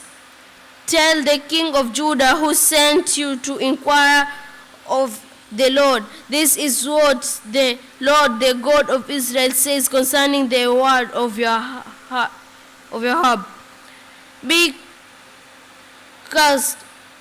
Because your heart was responsive and you humbled yourself before God when you heard what he spoke against his place and its people, and because you humbled yourself before me and tore your robes and wept in my presence. I have heard you, declares the Lord. Now I will gather you to your fathers, and you will be buried in peace. Your eyes will not see all the disaster I'm going to bring on this place and and on those who live here. So they took her answer back to the king. When the king called together all the leaders of Judah and Jerusalem, he went up to the temple of the Lord with the men of Judah, the people of Jerusalem, the priests and the Levites, all the people from the least to the greatest. He read in their hearing all the words of the book of the covenant, which had been found in the temple of the Lord. The king stood by his pillar and renewed the covenant in the presence of the Lord to follow the Lord and keep his command, regulations, and decrees with all his heart and all his soul, to obey the words of the covenant written in this book. Then he had everyone in Jerusalem, Benjamin, pledge themselves to it. The people of Jerusalem did this in according with the covenant of God, the God of their father. The last verse, 33. Josiah removed all the detestable idols from the territory belonging to the Israelites, and he had all who were present in Israel serve the Lord their God. As long as he lived, they did not fail to follow the Lord, the God of their father. 35. Josiah celebrates the Passover.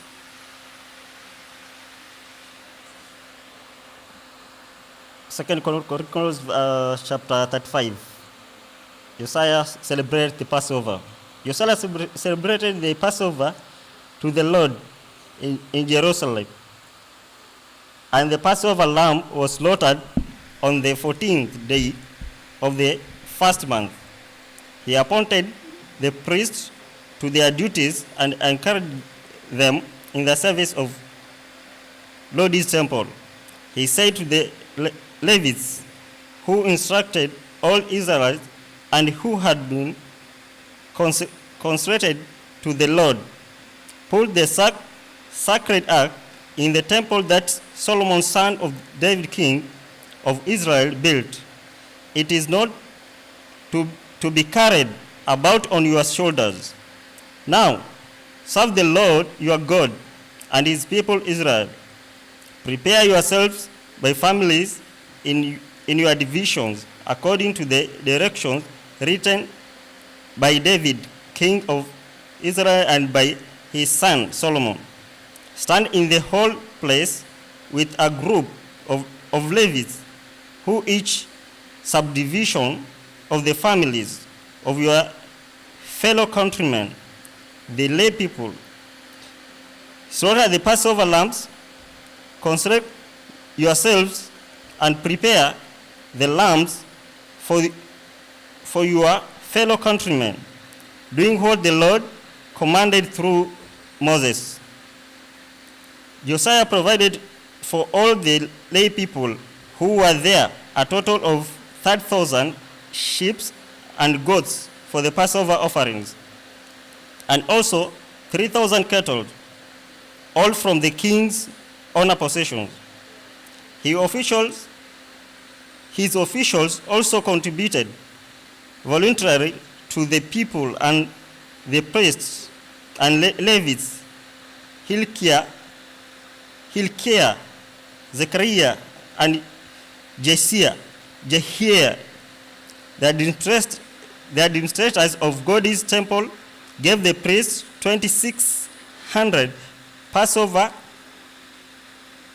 offerings and 3,000 cattle. Also, Conania, also with Sheman and Nathaniel, his brothers, and Hashabiah, Jaiz, and Jozabah, the leaders of the Levites, provided 5,000 Passover offerings and 500 head of cattle for the Levites. The service was arranged, and the priests stood in their places with the Levites in in their divisions as the king had ordered. The Passover lamb was slaughtered, and the priests sprinkled the blood handed to them, while the Levites sinked the animals. They set aside the burnt offerings to give them to the subdivisions of the families of the people to offer to the Lord, as it is written in the book of Moses. They did the same with the cattle. They roasted the Passover animals over the fire as prescribed, and boiled the whole offering in pots, cauldrons, and pans, and served them quickly to all the people. After this, they made preparations for themselves and for the priests, because the priests, the descendants of Aaron, were sacrificing the burnt offering and the fat portions until nightfall.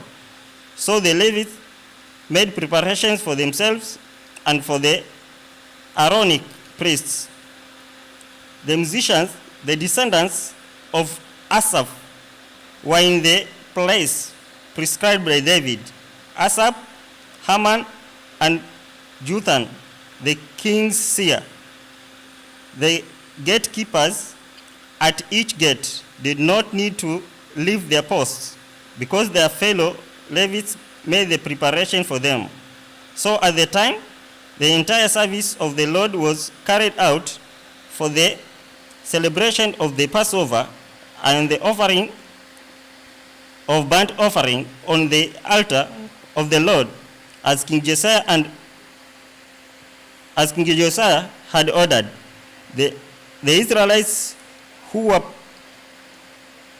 present celebrated the Passover at the time and observed the feast of unleavened bread for 7 days. The Passover had not been observed like this in Israel since the days of the prophet Samuel, and none of the kings of Israel had ever celebrated such a Passover as did Josiah with the priests, the Levites, and all Judah and Israel who were there with the people of Jerusalem. This Passover was celebrated in the 18th year of Josiah's reign, the death of Josiah. After all this, when Josiah had set the temple in order, Necho, king of Egypt, went up to fight at Carchemish on the Euphrates, and Josiah marched out to meet him in battle. But Necho sent messengers to him, saying, "What quarrel is there between you and me, O king of Judah? It is not you I am attacking at this time, but the house with which I am at war. God has told me to hurry, so stop opposing God who is with me, or he will destroy you." Josiah, however, will not turn away from him, but discussed himself to engage him in a battle. He will not listen to what Necho had said at God's command, but went to fight him on the plain of Megiddo. Archer shot King Josiah, and he told his officers, "Take me away, I'm badly wounded." So they took him out of his chariot, put him in the other chariot he had, and brought him to Jerusalem, where he died. He was buried in the tombs of his fathers, and all Judah, Jerusalem mourned for him. Jeremiah composed laments for Josiah, and to this day all the men and women singers commemorate Josiah in the lament. This became the tradition in Israel and are written in the laments. The other events of Josiah's reign and his acts of devotion, according to what is written in the law of the Lord, all the events from beginning to end are written in the book of the kings Israel and Judea. And the king of the land took Jehoahaz, son of Josiah, and made him king in Jerusalem in a place his father. Chapter 36, Josiah, king of Judah. Jehoahaz was 23 years old when he became king, and he reigned in Jerusalem 3 months. The king of Egypt dethroned him, silver and a talent of gold. The king of Egypt made Eliakim, a brother of Ahab, king over Judah and Jerusalem, and changed Eliakim's name to Jehoiakim. But Necho took Eliakim's brother Jehoahaz and carried him off to Egypt. Jehoiakim, king of Judah. Joachim was 25 years old when he became king, and he reigned Jerusalem 11 years. He did evil in the eyes of the Lord, his God. Nebuchadnezzar, the king of Babylon, attacked him and bound him with bronze shackles to take him to Babylon. Nebuchadnezzar also took Babylon articles from the temple of the Lord and put them in his temple there. The other events of Jehoiakim reigns, the disabled king things he did, and all that was found against him are written in the book of the kings of Israel and Judah. And Jehoiakim, his son succeeded him as king. Jehoiakim, king of Judah. Jehoiakim was 18 years old when he became king, and he reigned in Jerusalem 3 months and 10 days. He did evil in the eyes of the Lord. In the spring, King Nebuchadnezzar sent for him and brought him to Babylon, together with articles of value from the temple of the Lord. And he made Jehoiakim's uncle, Zedekiah, king over Judah and Jerusalem. Zedekiah was 21 years old when he became king, and he reigned in Jerusalem 11 years. He did evil in the eyes of the Lord, his God, and did not humble himself before Jeremiah, the prophet, who spoke the word of the Lord. He also rebelled against King Nebuchadnezzar, and hardened his heart, and would not turn to the Lord, the God of Israel. Furthermore, all the leaders of the priests and the people became more and more unfaithful, following all the detestable practices of the nation and defiling the temple of the Lord, which he had consecrated in Jerusalem. The fall of Jerusalem. The Lord, the God of their fathers, sent word to them through his messengers again and again, because he had pity on his people and his dwelling place. But they mocked God's messengers, despised his words, and scoffed at his prophets until the wrath of the Lord was aroused against his people, and there was no remedy. He brought up against them the king of Babylonians, who killed their young men with the sword in the sanctuary, and spared neither young men nor young women, old man or aged. God handed all of them over to Nebuchadnezzar.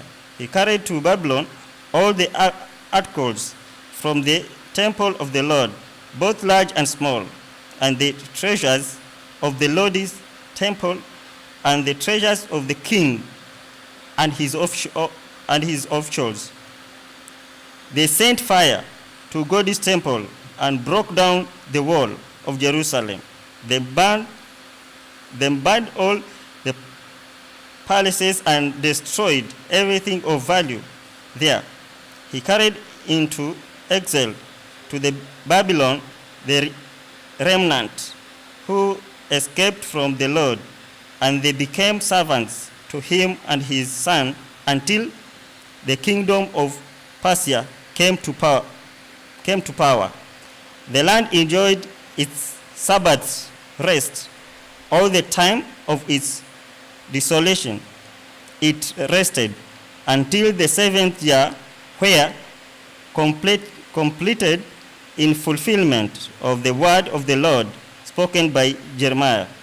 In the 1st year of Cyrus, king of Persia, in order to fulfill the word of the Lord spoken by Jeremiah, the Lord moved the heart of Cyrus, king of Persia, to make a proclamation through his realm and to put in writing. This is what Cyrus, king of Persia, says: "The Lord, the God of heaven, has given me all the kingdoms of the earth and has appointed me to build a temple for him at Jerusalem in Judah. Any one of his people among you, may the Lord his God be with him, and let him go up." Ezra chapter 1, title and background. In the 1st year of Cyrus, king of Persia, in order to fulfill the word of the Lord spoken by Jeremiah, the Lord moved the heart of Cyrus, king of Persia, to make a proclamation through his realm and to put it in writing. This is what Cyrus, king of Persia, says: "The Lord, the God of heaven, has given me all the kingdoms of the earth, and he has appointed me to build a temple for him at Jerusalem in Judah. Any one of his people among you, may his God be with him, and let him go up to Jerusalem in Judah and build the temple of the Lord, the God of Israel, the God who is in Jerusalem. And the people of any place where survivors may now be living are to provide him with silver and gold, with goods and livestock, and with freewill offering for the temple of God in Jerusalem.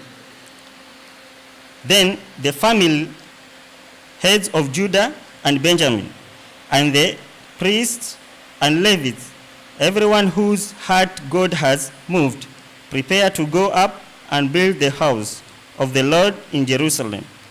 All their neighbors assisted them with articles of silver and gold, with goods and livestock, and with valuable gifts, in addition to all the free will offerings. Moreover, King Cyrus brought out the articles belonging to the temple of the Lord, which Nebuchadnezzar had carried away from Jerusalem and had placed in the temple of his God. Cyrus, king of Persia, had them brought by Mithridates and treasurer, who counted them out of Sheshbazzar, the priest of Judah. This was the inventory: gold dishes 30, silver dishes 1,000, silver pans 29, gold bowls 30, matching silver bowls 410, other articles 1,000. In all, there was 5,400 articles of gold and silver. Shebazar brought all these along when the exile came up from Babylon to Jerusalem, the list of exiles who returned.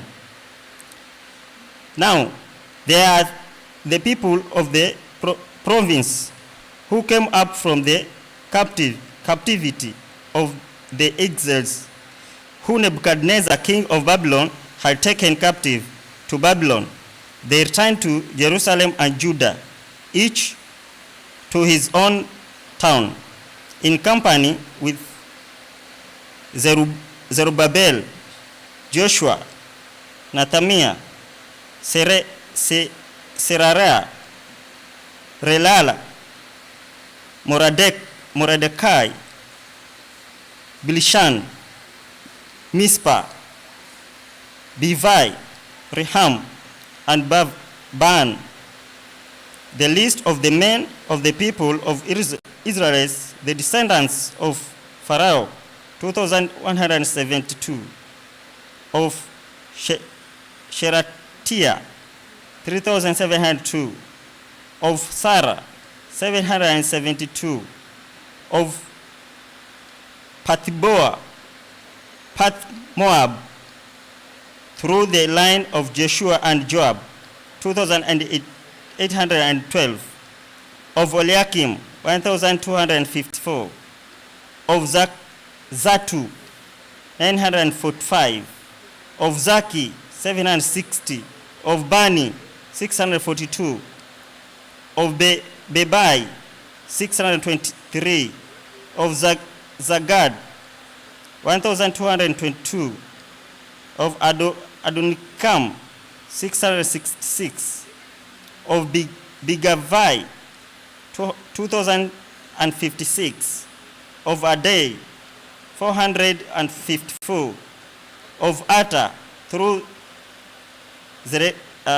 Zerekiah, 98, of Bezai, 323, of Jorah, 112, of Hasham, 223, of men of Bethlehem, 123, of Netphan, 56, of Azamaveth, 42, of Kireh, Jeram, Hifri, and Beroth, 743, of Ramah and Geba, 621, Mikamach, 112, of Bethel and Ai, 52, of Nebo, of Magbish, 156, of the other Elam, 1,254, of Harim, 320, of Log, Hadid, and On, 725, of Jericho, 345, of Sena, 3,630, the priests, the descendants of Judea, through the family of Joshua, 973, of Emma, 1,052, of Pashur, 1,247, of Harim, 1,017, the Levites, the descendants of Joshua, and Kadmiel, through the line of Hodaviah, 74, the singers, the descendants of Asaph, 128, the gatekeepers of the temple, the descendants of Sheham, Atta, Telmon, Akab, Hatita, and Shobai, 139, the temple servants, the descendants of Ziha, Hasfa, Taboth, Keros, Siaha, Pado, Leban, Hagab, Akab, Hagab, Halimai, Hanan, Gibel, Ga, Rehia, Rezin, Nekoda, Gazam, Uza, Pasea, Besai, Asina, Meunin, Nefsam, Bakub,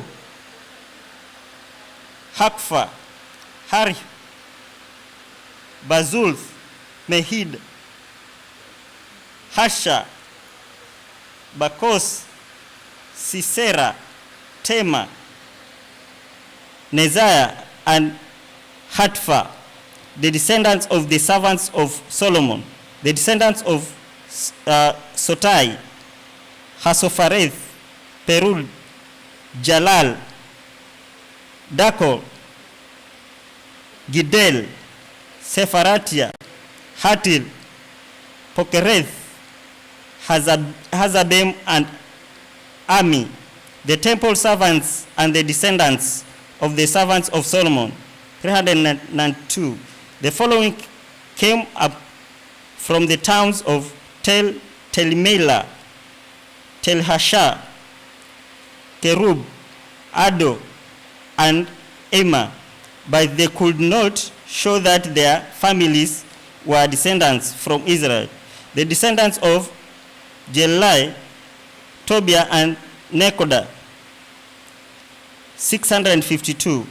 And from among the priests, the descendants of Hobah, Hakoz, and Barzillai, a man who had married a daughter of Barzillai the Galdite, and was called by that name. These searched for their families' records, but they could not find them, and so were excluded from the priesthood as an unclean. The governor ordered them not to eat any of most sacred foods until there was a priest ministering with the Urim and Thummim. The whole company numbered for 2,360, besides their 7,337 men servants and maid servants, and they also had 200 men and women singers. They had 736 horses, 245 mules, 435 camels, and 6,720 donkeys. When they arrived at the house of the Lord in Jerusalem, some of the heads of the families gave freewill offerings towards the rebuilding of the house of the God on its site, according to their ability. They gave to the treasurer for this work 61,000 drachmas of gold, 5,000 minas of silver, and 100 priestly garments. The priests, the Levites, and the singers, the gatekeepers, and the temple servants settled in their own towns, along with some of the other people, and the rest of the Israelites settled in their towns, rebuilding the altar. Chapter 3. When the 7th month came, and the Israelites had settled in their towns, the people assembled as one man in Jerusalem. Then Joshua, son of Josadak, and his fellow priests, and Zerubbabel, son of Shealtiel, and his associated began to build the altar of the God of Israel, to sacrifice burnt offering on it, in accordance with what it was written in the law of Moses, the man of God. Despite their fear of the people around them, they built the altar on its foundation and sacrificed burnt offering into the Lord, both the morning and evening sacrifices. Then, in accordance with what is written, they celebrated the Feast of Tabernacles with the required number of burnt offering prescribed for each day. After that, they presented the regular burnt offering, the new moon sacrifices, and the sacrifice for all the appointed sacred feasts of the Lord, as well as those brought as free will offering to the Lord. On the first day of the 7th month, they began to offer burnt offering to the Lord, though the foundation of the Lord's temple had not been laid, rebuilding the temple. They then gave man to the masons and carpenters, and gave food and drink and oil to the people of Sidon and Tyre, so that they would bring cedar logs by sea from Lebanon to Joppa, as authorized by Cyrus, king of Persia. In the 2nd month of the 2nd year after their arrival at the house of God in Jerusalem, Zerubbabel, son of Shealtiel, Joshua, son of Hezekiah, and the rest of their brothers, the priests and the Levites, and all who had returned from the captivity to Jerusalem, began the work, appointing Levites 20 years of age, and order to supervise the building of the house of the Lord. Joshua and his sons and brothers, and Kadmiel and his sons, descendants of Hodaviah, and the sons of Henadad, and their sons and brothers, all Levites, joined together in supervising those working on the house of God. When the builders laid the foundation of the temple of the Lord, the priests in their vestments and with temples, and the Levites. You will find that the city is a rebellious city, troublesome to kings and provinces, a place of rebellion from ancient times. That is why this city was destroyed. We informed the king that if the city is built and its walls are restored, you will be left with nothing in Trans-Euphrates. 17. The king sent this reply to Rehoboam, the commanding officer, Shimshai, the secretary, and the rest of the associates living in Samaria and elsewhere in Trans-Euphrates. Greetings. The letter you sent us has been read and translated in my presence. I issue an order, and a search was made, and it was found that this city has a long history of revolt against kings and has been a place of rebellion and sedition. Jerusalem has had powerful kings ruling over the whole of Trans-Euphrates, and the taxes, tribute, and duty were paid to them. Now issue an order to these men to stop work, so that this city will not be rebuilt until I saw. Now issue an order to these men to stop work, so that the city will not be rebuilt until I saw order. Be careful not to neglect this matter. Why let this threat grow to the detriment of the royal interests?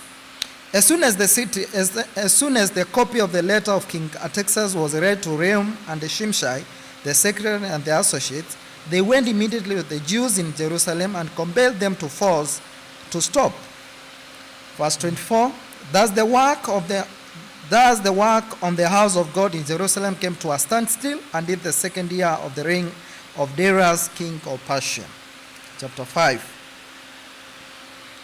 Now Haggai the prophet of Zechariah, the prophet of a descendant of Indo, prophesied to the Jews in Judah and Jerusalem in the name of God of Israel, who was over them. Then Zerubbabel, son of Shealtiel, and Jeshua, son of Jozadak, set to work to rebuild the house of God in Jerusalem.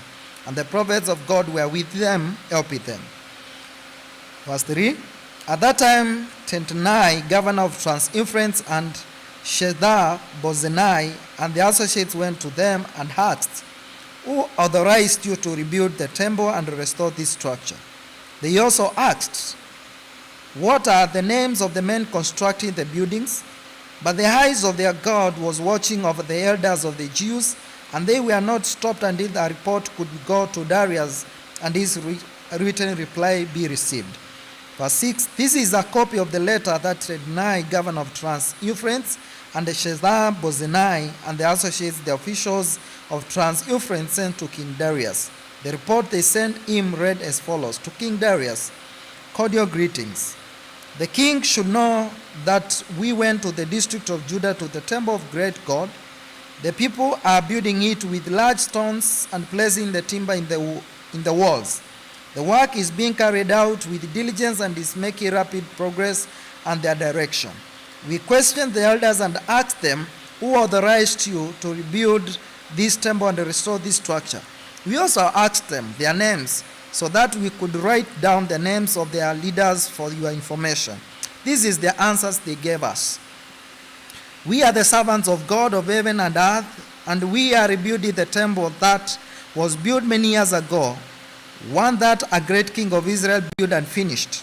But because our fathers angered the God of heaven, he handed them over to Nebuchadnezzar, the Chaldeans, king of Babylon, who destroyed this temple and deported the people to Babylon."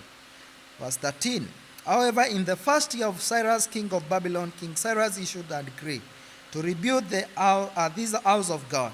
He even removed from the temple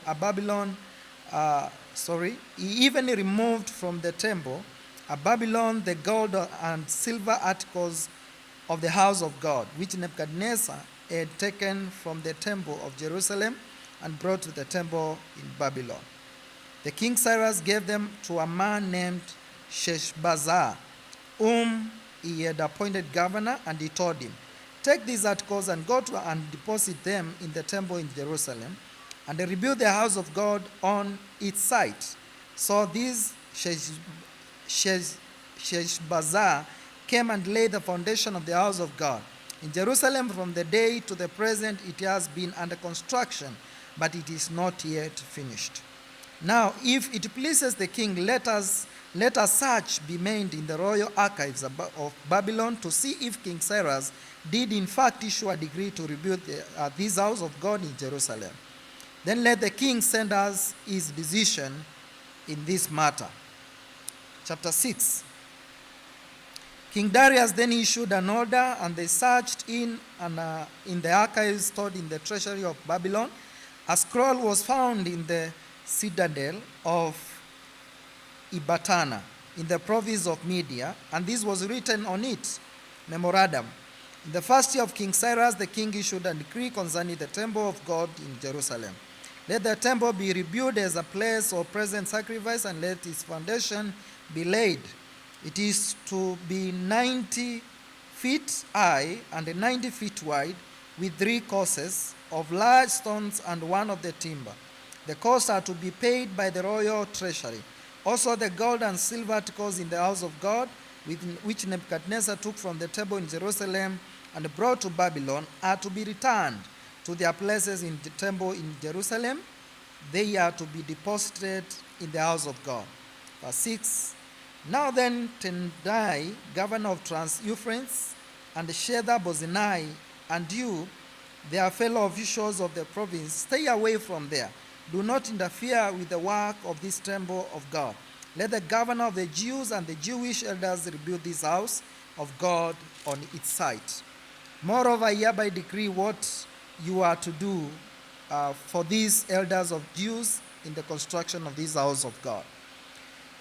The expenses of these men are to be fully paid out of the royal treasury from the revenues of Trans-Euphrates, so that the work will not stop. Whatever is needed, young bulls, rams, male lambs, for burnt offerings to the God of heavens, and wheat, salt, wine, and oil, as requested by the priests of Jerusalem, must be given them daily without fail, so that they may offer sacrifices pleasing to God of heaven and pray for the well-being of the king and his sons. Furthermore, I decree that if anyone changes this edict, a beam is to be pulled from this house, and he is to be lifted up and impaled on it. And for this crime, his house is to be made a pile of rumbles. May God, who has caused his name to dwell there, overthrow any king of people who lifts a hand to change this decree or to destroy this temple in Jerusalem. I, Darius, I have decreed it. Let it be carried out with diligence. Verse 13. Then, because of the decree, King Darius has sent Nai, governor of Trans-Euphrates, and the Shestars, Bozenai, and the answer sheets carried it out with diligence. So the elders of the Jews continued to build and prosper under the preaching of Haggai, the prophet, and Zechariah, a descendants of Indo. They finished building the temple according to the command of God of Israel and the decrees of the Cyrus, Darius, and Artaxerxes, king of Persia.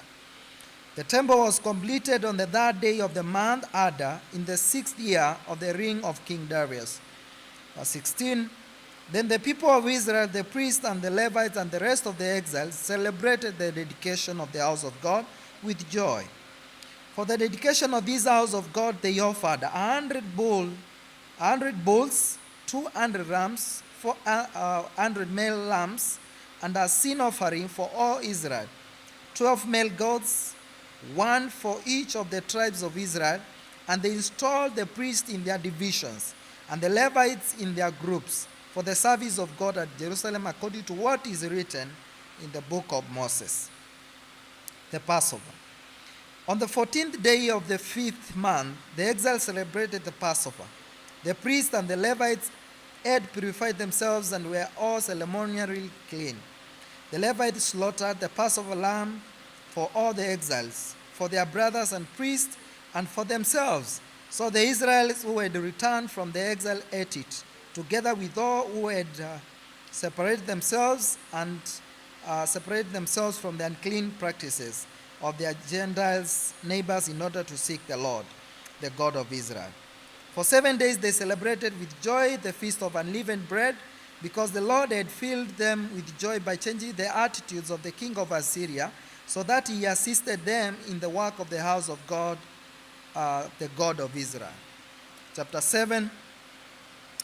After these things, during the reign of Artaxerxes, king of Persia, Ezra, son of Seraiah, the son of Azariah, the son of Hilkiah, the son of Shallum, the son of Zadok, the son of Aitim, the son of Amariah, the son of Azariah, the son of Meraioth, the son of Zerahiah, the son of Uz, the son of Baku, the son of Abishua, the son of Phinehas, the son of Eleazar, the son of Aaron, the chief priest.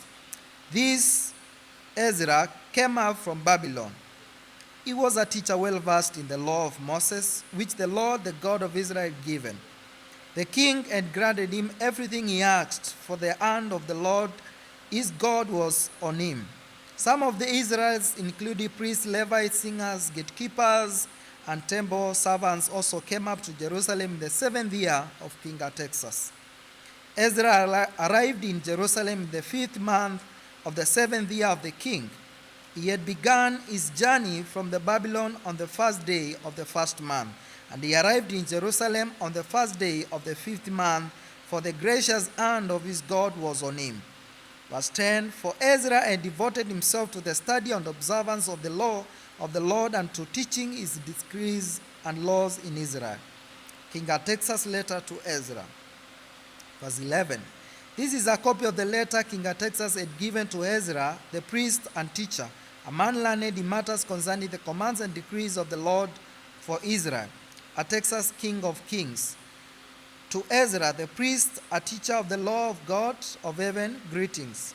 Now I decree that any of the Israelites in my kingdom, including priests and Levites, who wish to go to Jerusalem with you may go. You are sent by the king and his 7 advisors to inquire about Judah and Jerusalem with regard to the law of your God, which is in your hand. Moreover, you are to take with you the silver and gold that the king and his advisors are freely given to the God of Israel, whose dwelling is in Jerusalem. Together with all the silver and gold you may obtain from the province of Babylon, as well as the free will offering of the people and the priests for the temple of God in Jerusalem. Verse 17. With this man be sure to buy bulls, rams, and male lambs, together with their grains offering and drink offering, and sacrifice them on the altar of the temple of your God in Jerusalem. Verse 18. You and your brothers, Jews, may then do whatever best with the rest of the silver and gold, in accordance with the will of your God.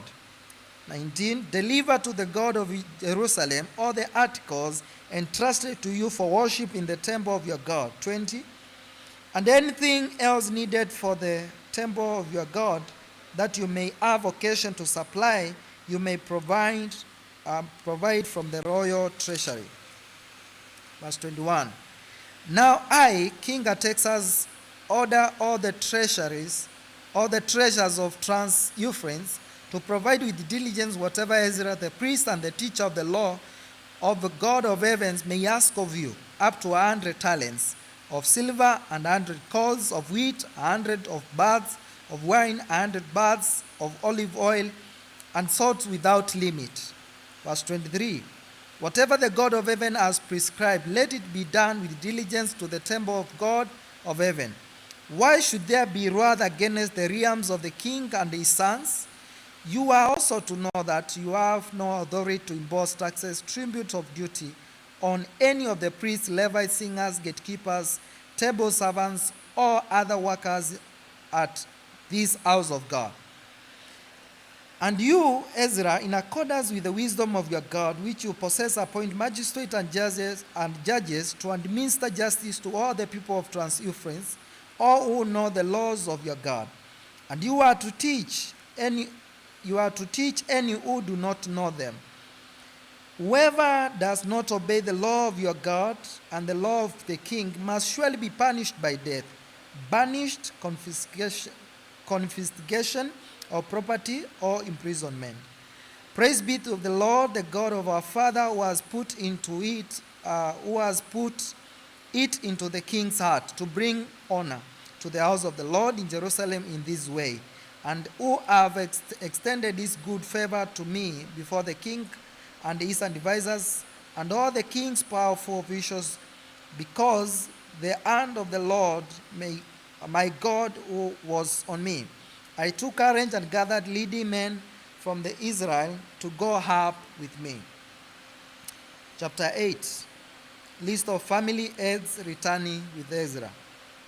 These are the family heads and those registered with them who came up with me from Babylon during the reign of King Artaxerxes.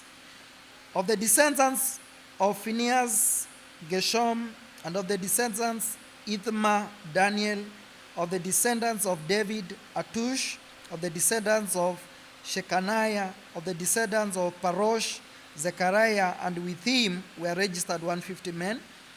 Of the descendants of Pahath Moab, Elionai, son of Zerahiah, and with him 200 men. Of the descendants of Zatu, Shechaniah, son of Josiah, and with him 300 men. Of the descendants of Adin, Ebed, son of Jonathan, and with him 50 men.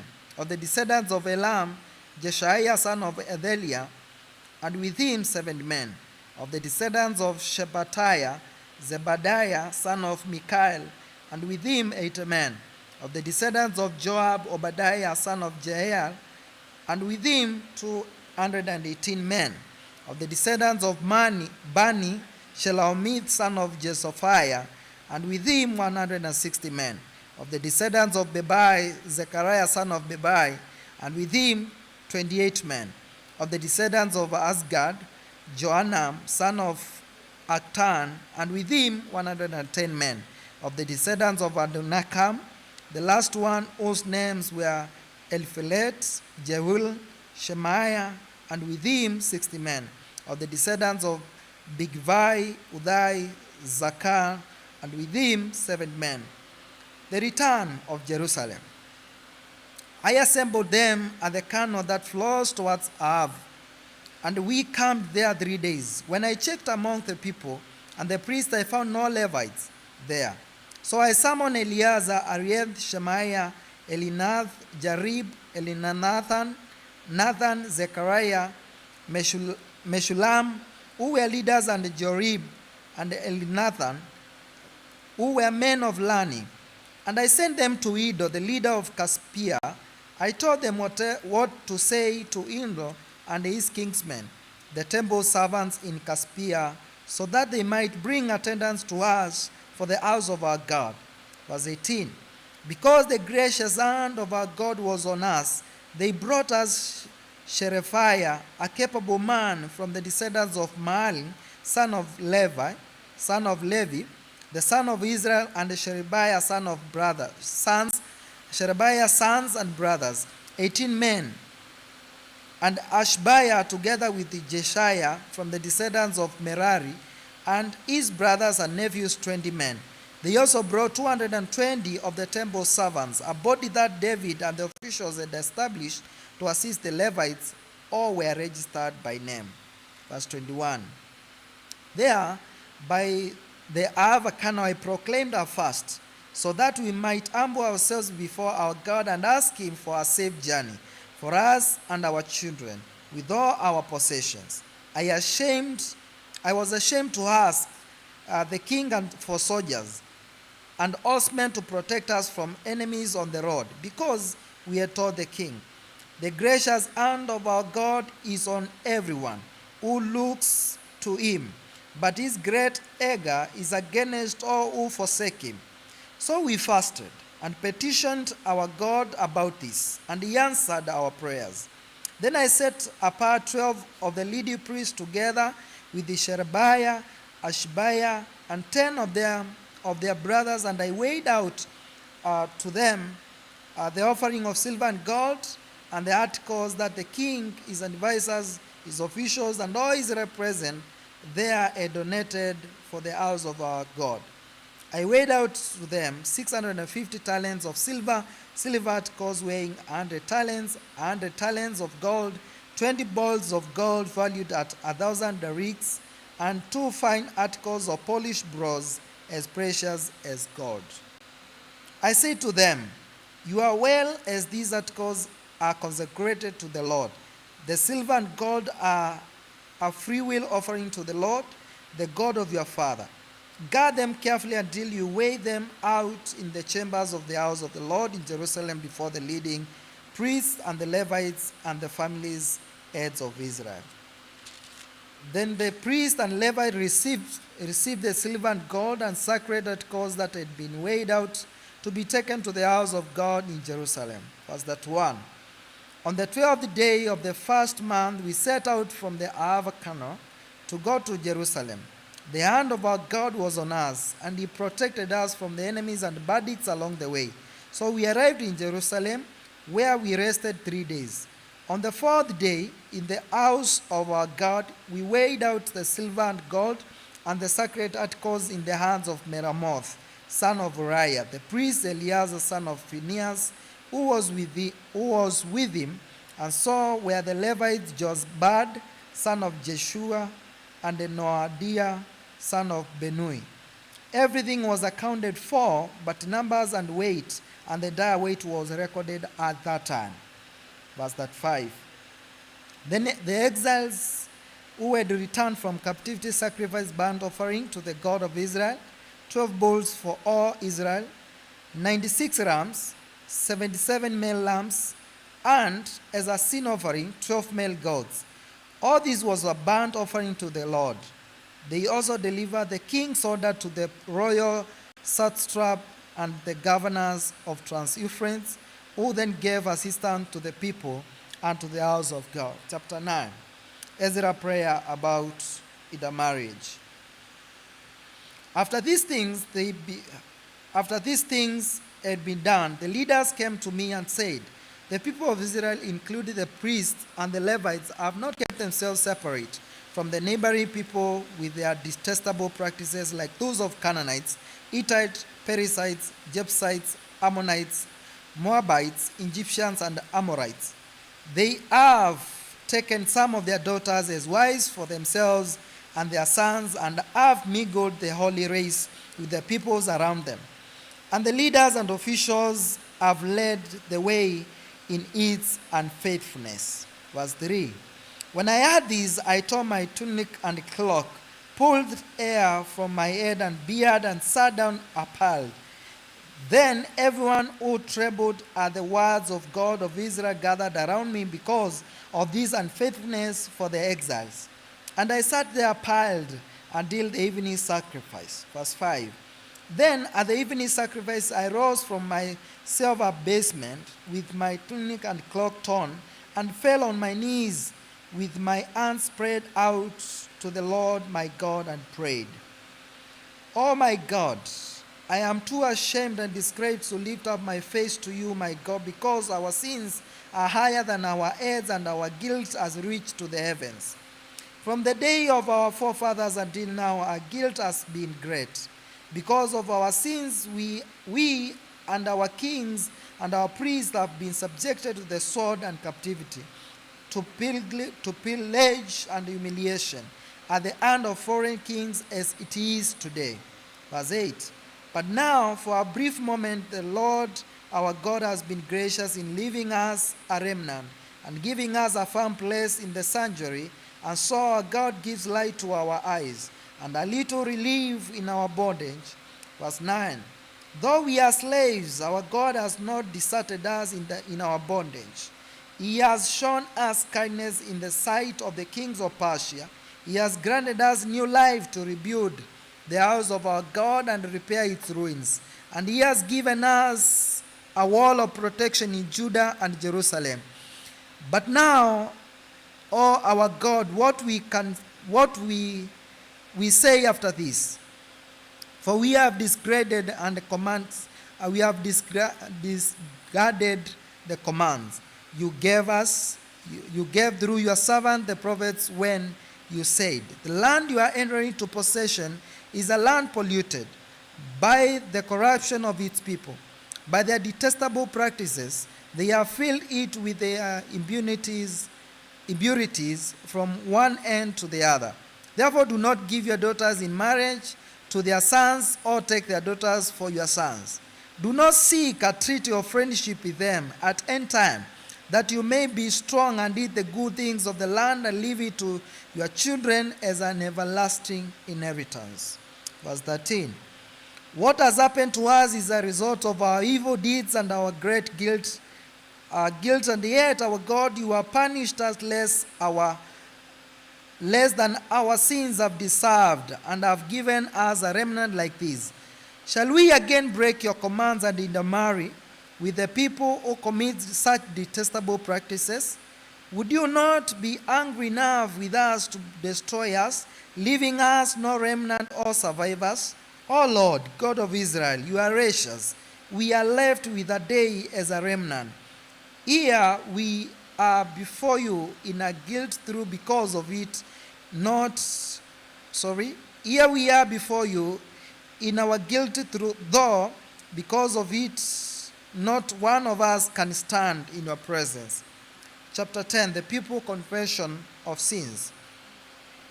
While Ezra was praying and confessing, weeping and throwing himself down before the house of God, a large crowd of Israel's men, women, and children gathered around him.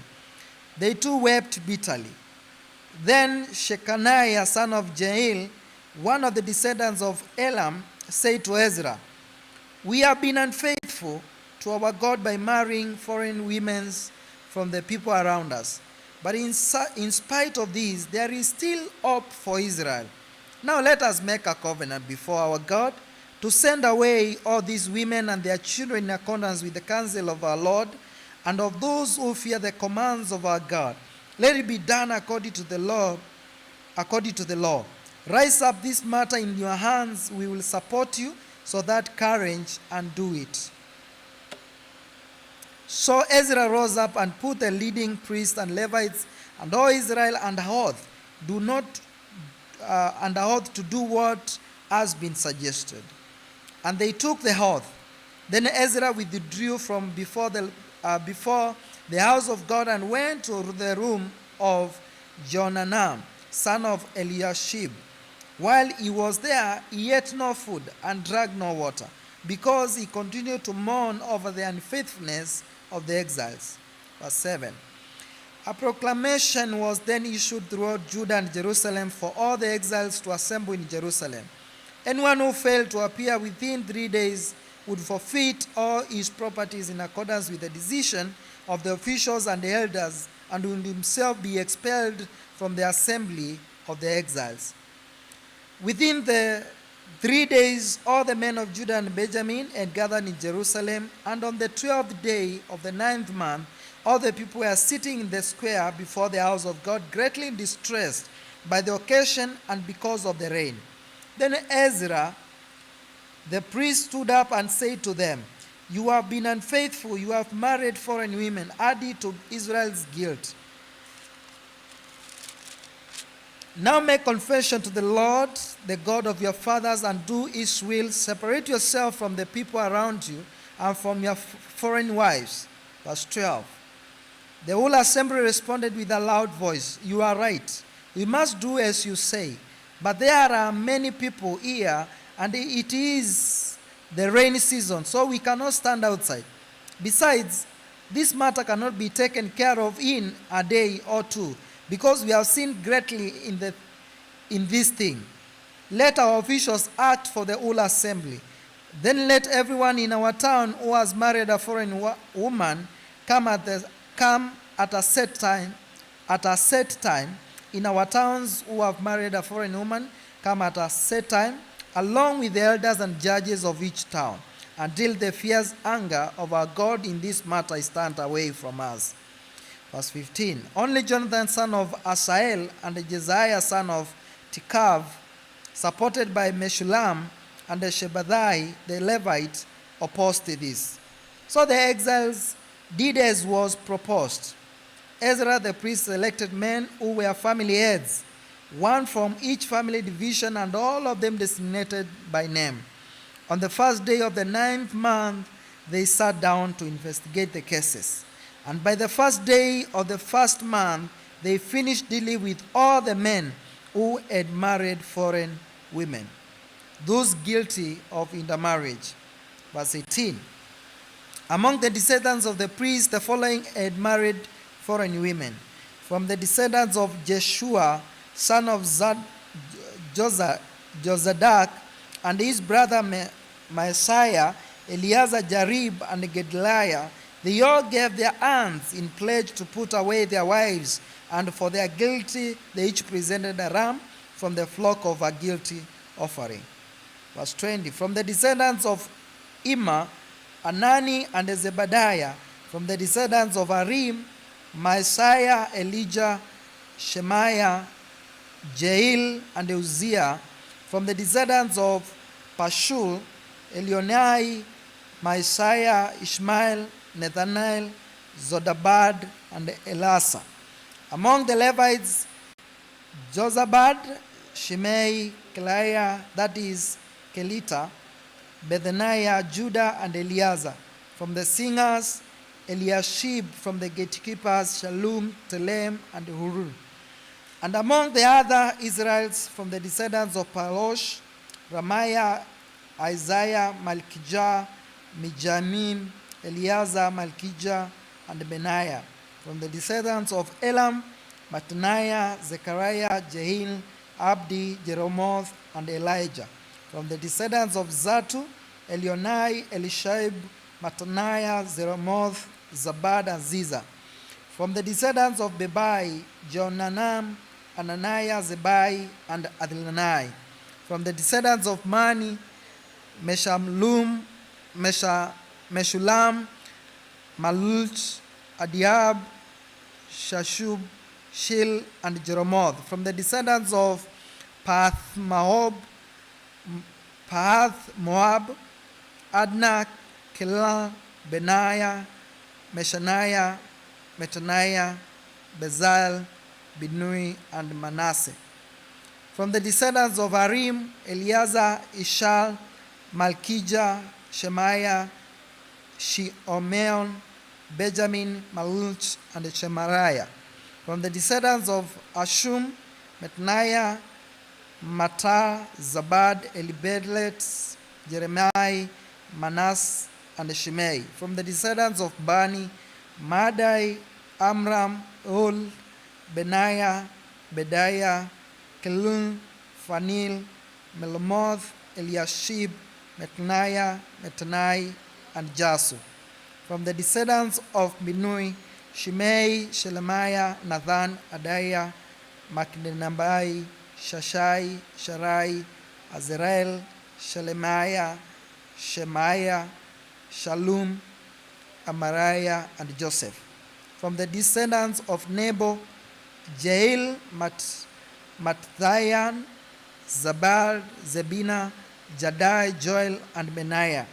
All these had married foreign women, and some of them had children by their wives.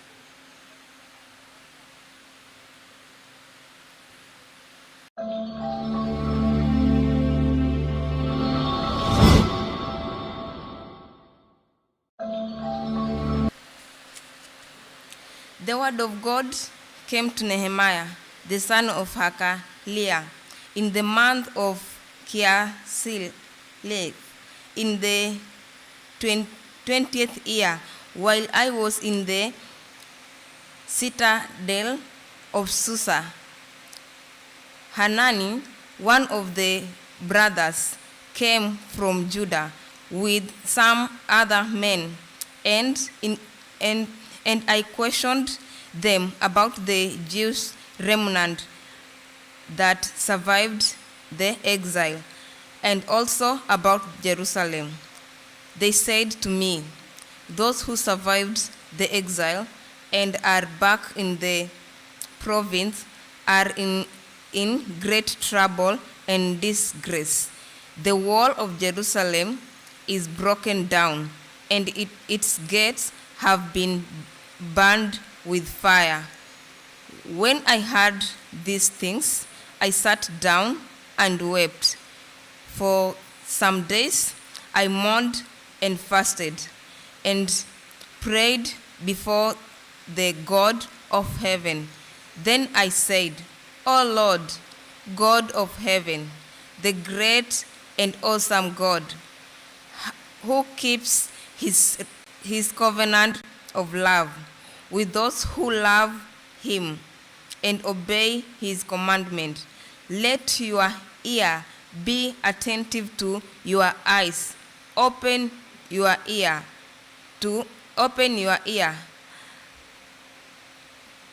The prayer. Your servant is praying before you day and night for your servants, the people of Israel. I confess the sins we Israelites, including myself and my father's house, have committed against you. We have acted very wickedly towards you. We have not obeyed your commandment, decrees and laws you gave your servant Moses. 8. Remember the instruction you gave your servant Moses, saying, "If you are unfaithful, I will scatter you among the nations. But if you remain to me and obey my commandment, then even if your exiled people are at the farthest horizon, I will gather them from there and bring them to the place I have chosen as a dwelling for my name." 10. Then there are your servants and your people, whom are redeemed by your great strength and your mighty hand. O Lord, let your ear be attentive to the prayer of this your servant, to the prayer of your servants, who delight in revering your name. Give your servant success towards to give your servant success today by granting him favor in the presence of this man. I was cupbearer of the king. Chapter 2. In the month of Nisan, in the 20th year of King Ahasuerus, when wine was brought for him, I took the wine and gave it to the king. I had to be sad in the presence before. So the king asked me, "Why does your face look so sad when you are not ill?" This can be nothing but sadness of heart.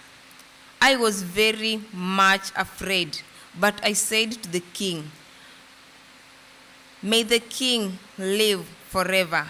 Why should my face not look sad when the city where my father are buried lie in ruin, and its gates have been destroyed by fire?" Verse 4. Then the king said to me, "What is it you want?"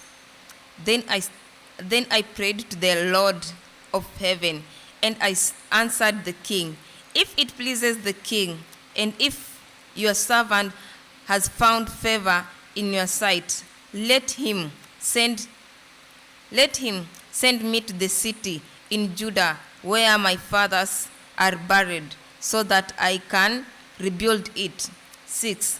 Then the king said, with the queen sitting beside him, asked me, "How long will your journey take, and when will you get back?" It pleased the king to send me, so I set a time. Verse 7. I also said to him, "If it pleases the king, may I have letters to the governors of Trans-Euphrates, so that they will provide me safe contact until I arrived to Judah." 8. And may I have a letter to Asphar, keeper of the gate of the king's forest, so he will give me timbers to make beams of the gates of the citadel by the temple and the city wall, and of the residence I will occupy. And because the gracious hand of my God was upon me, the king granted me my request. 9. So I went to the governors of Trans-Euphrates and gave them the king's letter. The king had also sent army officers and cavalry with me. 10. When Sanballat and Horatine and Tobiah, the Ammonites officers, heard about this, they were very much disturbed that someone had come to promote the welfare of Israel. 11. When I went to Jerusalem, and after staying there 3 days, I sat out during the night with a few men. I had not told anyone what my God had put in my heart to do for Jerusalem. There were no amounts with me except the one I was riding on. 13. By night, I went out through the valley gates towards the Jackal well and the Dung gate, examining the wall of Jerusalem which had been broken down, and its gates which had been destroyed by fire.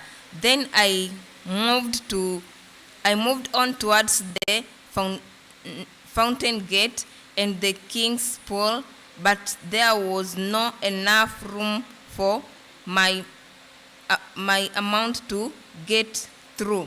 15. So I went up to the valley by night, examining the wall. Finally, I entered back and returned through the valley gate. The official did not know where I had gone or what I was doing, because as yet I had said nothing to the Jews or the priests or noble or officials or any others who would be doing the work. 17.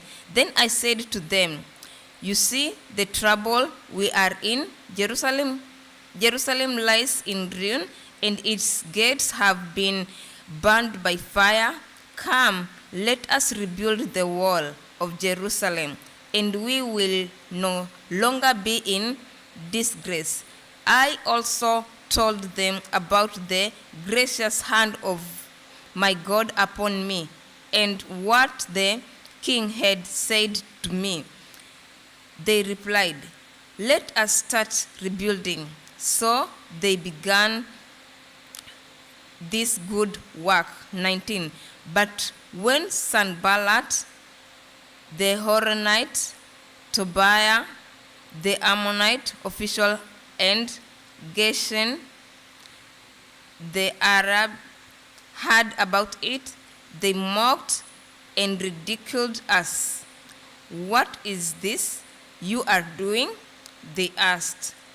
"Are you rebuilding again the king? The king?" 20. I answered to them, saying, The God of heaven will give us success. We, his servants, will start rebuilding. But as for you, you have no share in Jerusalem, nor any claim or historic right to it. Chapter 3. Eliashib, the high priest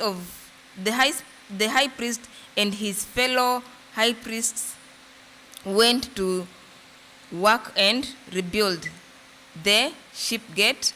They dedicated it and set its doors in place, rebuilding as far as the Tower of the Hundreds, which they dedicated, and as far as the Tower of Hananel.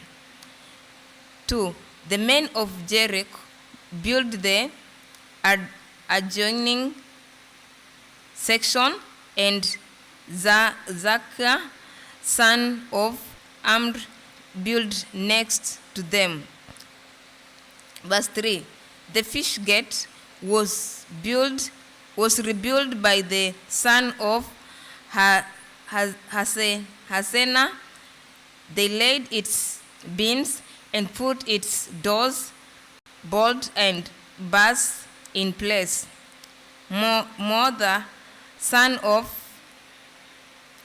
Uriah, the son of Koz, repaired the next section. Next to him, Meshullam, son of Berechiah, the son of Mashezabel, made repair, and next to him Zadok, son of Baana, also made repair. 5. The next section was rebuilt by the men of Tekoa, but their noble would not put their shoulders to to the work under their supervision. Verse 6. The Jeshana gate was repaired by Joada, son of Peziah, and Meshulam, son of Besodea. They laid its beam and put its door and bolts and bars in place. 7. Next to them, repairs were made by men from Gideon and Mizpah, Melatiah of Gideon and Jadon of Moromoth, placed under the authority of the governor of Trans-Euphrates. Uzziel, the son of Ahaziah, one of the goldsmiths, repaired the next section, and Hananiah, one of the perfume maker, made the repair next to that. They restored Jerusalem as far as the broad wall. 9. Rephan, son of Hur, ruler of the half district of Jerusalem, repaired the next section. Joining this, Jediona, son of Harumaph, made repair opposite his house, and Hattush, son of Hashabneah, made repair next to him. Alkijah, son of Harim, and Hashab, son of Pahath Moab, repaired another section and the tower of the oven. Verse 12. Shallum, the son of Halhash, ruler of a half district of Jerusalem, repaired the next section with the help of his daughters. Verse 13. The valley gate was repaired by Hanun and the resident of Zanoah. They rebuilt it and put its doors and bolts and bands in place.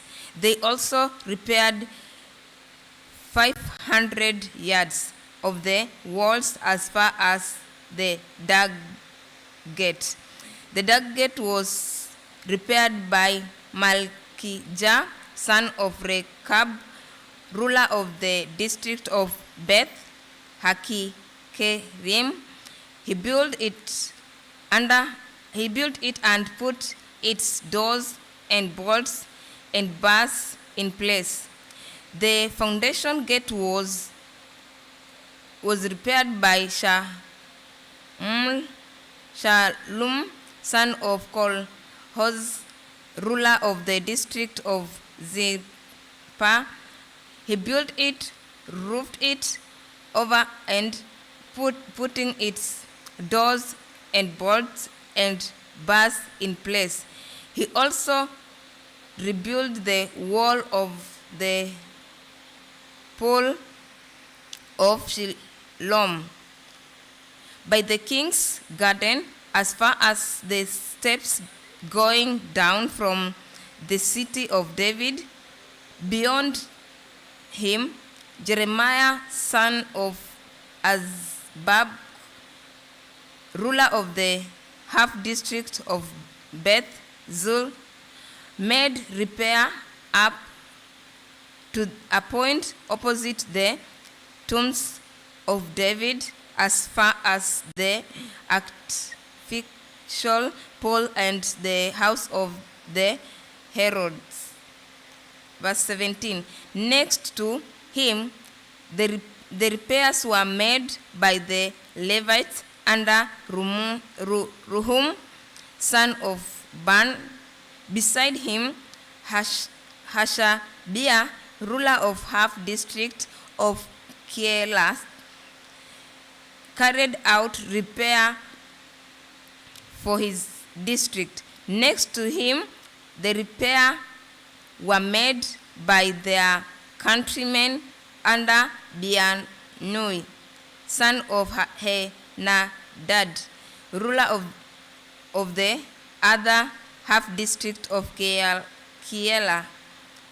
Next to him, Ezra, son of Joshua, ruler of Mizarun, ruler of Mizab, repaired another section from a point facing the ascent of the Amr as far as the edge, as far as the angle. 20. Next to him, Burun, son of Zabiah, zealously repaired another section from the angle to the entrance of the house of Eliashib, the high priest. Verse 21. Next to him, Moamoth, son of Uriah, the son of Hakkoz, repaired another section from the entrance of Eliashib's house to the next end of it. Verse 22. The repairs next to him were made by the priest from the surrounding region. Beyond them, Benjamin and Hashub made repairs in front of their house, and next to them, Azariah, son of Manasseh, the son of Ananiah, made repairs beside his house. Next to him, Binui, the son of Henadad, repaired another section from Azariah's house to the angle and the corner. And Baal, son of Uzai, worked opposite the angle and the tower, projecting from the upper palace near the court of the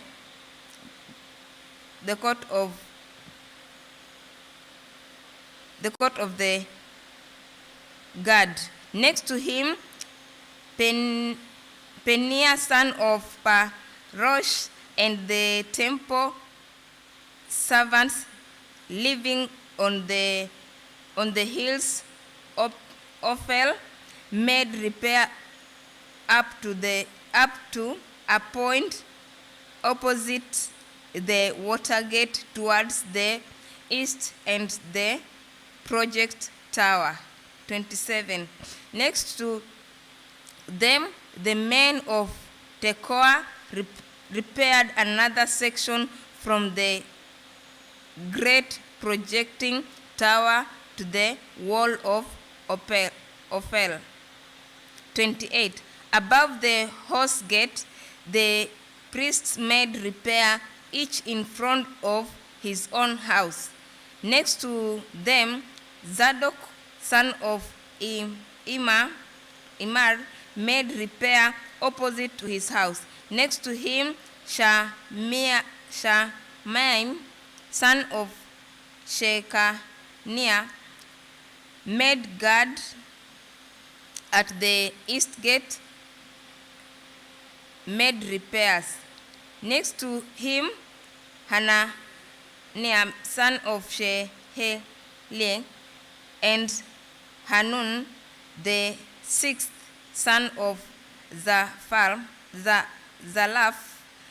repaired another section. Next to them, Meshulam, son of Berechiah, made repair opposite his living quarter. Verse 31. Next to him, Malchijah, one of the goldsmiths, made repair as far as the house of the temple servants and the merchants opposite the inspection gate, and as far as the room above the corner, and between the room above the corner and the sheep gate, the goldsmith and merchants made repair.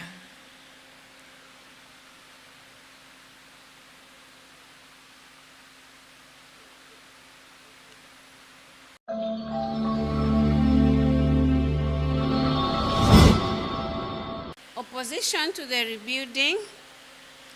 When Shabarat heard that we were rebuilding the wall, he became angry and was greatly incensed.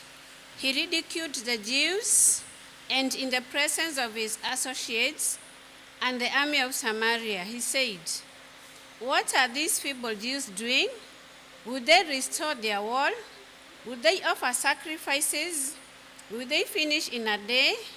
Can they bring stones back to life from those heaps of rubble, burned as they are?" Verse 3. Tobiah the Ammonite, who was at his side, said, What they are building? If even a fox crept upon it, he would break down their walls of stones. Verse 4.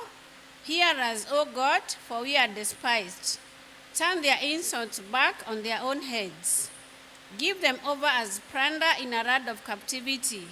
Do not cover up their guilt or blot out their sins from your sight, for they have thrown insults in the face of their builders.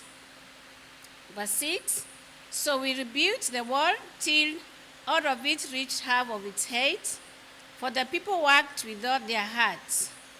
But when Sanballat, Tobiah and the Arabs, the Ammonites, and the men of Ashdod heard that the repairs to Jerusalem's wall had gone ahead, and that the gaps were being closed, they were very angry. Verse 8. They all plotted together to come and fight against Jerusalem and stir up trouble against it. But we prayed to our God and posted a guard day and night to meet these threats. Verse 10. Meanwhile, the people in Judah said, The strength of the laborers is giving out, and there is so much rubble that we cannot rebuild the wall. Verse 11. And also our enemies said, Before they know it or see us, we will be right there among them, and will kill them and put an end to the work. Then the Jews who lived near them came and told us 10 times over, Wherever you turn, they will attack us. Verse 13. Therefore I stationed some of the people behind the lowest point of the wall at the exposed places, posting them by families with their swords, spears, and bows. After I looked things over, I stood up and said to the nobles, the officials, and the rest of the people, Don't be afraid of them. Remember the Lord who is great and awesome, and fight for your brothers, your sons and your daughters, your wives and your homes. Verse 15. When your enemies heard that we are aware of their plot and that God had frustrated it, we all returned to the wall, each to his own work. Verse 16. From that day on, half of the men did the work, while half were equipped with spears, shields, and bows and armor. The officers posted themselves behind all the people of Judah who were rebuilding the wall. Those who carried materials did their work with one hand and held a weapon in the other. Each of the builders wore his sword, at his side as he worked. But the men who sounded the trumpet stayed with me. Verse 19. Then I said to the nobles, the officials, and the rest of the people, the work is extensive and spread out. We are widely separated from each other along the wall. Wherever you hear the sound of the trumpet, join us here. Our God will fight for us. Verse 21. So we continued the work with half the men holding spears from the first light of dawn till the stars came out.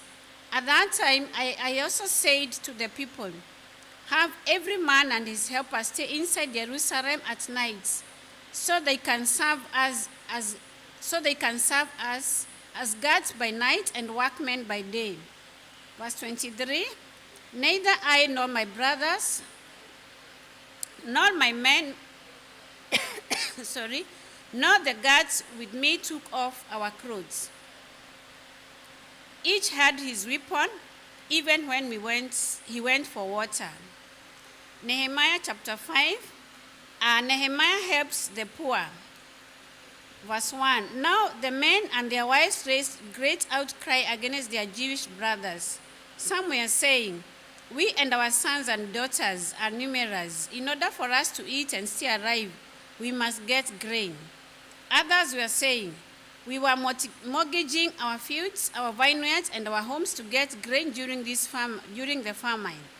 Verse 4. Still others were saying, we had to borrow money to pay the king's tax on our fields and vineyards. Although we are the same flesh and blood as our countrymen, and though our sons are as good as theirs, yet we have to subject our sons and daughters to slavery. Some of our daughters have already been enslaved, but we are powerless because our fields and our vineyards belong to others. Verse 6. When I heard the outcry and these charges, I was very angry. I pondered them in my mind and accused the nobles and officials, and I told them, you are exacting usury from your own countrymen. So I called together a large meeting to deal with them and said, as far as possible, we have bought back our Jewish brothers who were sold to the Gentiles. Now you are selling your brothers only for them to be sold back to us. They kept quiet because they could find nothing to say. Verse 9. So I continued, what you are doing is not right. Shouldn't you walk in the fear of our God to avoid the reproach of our Gentile enemies? I and my brothers and my men are also lending the people money and grain. But let the exacting of usury stop. Give back to them immediately their fields, vineyards, olive groves, and houses, and also the usury you are charging them, the 100th part of the money, grain, and new wine and oil. Verse 12, we will give it back, they said, and we will not demand anything more from them. We will do as we say. We will do as you say. Then I summoned the priests and made the nobles and officials take an oath to do what they had promised. I also took out the folds of my robe and said, in this way, may God shake out of his house and possessions every man who does not keep this promise. So may such a man be shaken out and emptied. At this time the whole assembly said, Amen, and praised the Lord. And the people did as they had promised. Verse 14. Moreover, from the 20th year of King Artaxerxes, when I was appointed to be their governor in the land of Judah, until his 32nd year, 12 years, neither I nor my brothers ate the food allotted to the governor. But the earlier governors, those preceding me, placed a heavy burden on the people and took 40 shekels of silver from them in addition to food and wine. The assistants also loaded it over the people, but out of reverence for God, I did not act like that. Instead, I devoted myself to the work on this wall. All my men were assembled there for the work. We did not acquire any lads. Verse 17. Furthermore, 150 Jews officials ate at my table, as well as those who came to us from surrounding nations. Each day, 1 ox, 6 choice sheep, and some poultry were prepared for me, and every 10 days an abundant supply of wine of all kinds. In spite of this, I never demanded the food allotted to the governor, because the demands were heavy on these people. Remember me with favor, O my God, for all I have done for these people. Nehemiah chapter 6, further opposition to the rebuilding. Verse 1, when the word came to Sanballat, Tobiah, Geshem, and Arab, the rest of our enemies, that I had rebuilt the wall and not a gap was left in it, though up to that time I had not set the doors in the gates. Sanballat and Geshem sent me this message: come, let us meet together in one of the villages on the plain of Ono. But they were scheming to harm me. So I sent messengers to them with this reply: I'm carrying on a great project and cannot go down. Why should the work stop when I leave it and go down to you? 4 times they sent the same message. Each time I gave them the same answer. Then the 5th time, Sanballat sent his aide to me with the same message. And inside was an unsealed letter in which was written, it is reported among the nations, and Geshem says it is true that you and the Jews are plotting to revolt, and therefore you are building the wall. Moreover, according to these reports, you are about to become their king, and have even appointed prophets to make this proclamation about you in Jerusalem. There is a king in Judah. Now these reports will get back to the king, so come, let us confer together. I sent reply, nothing like this, what you are saying is happening. You are just making it up out of your hand.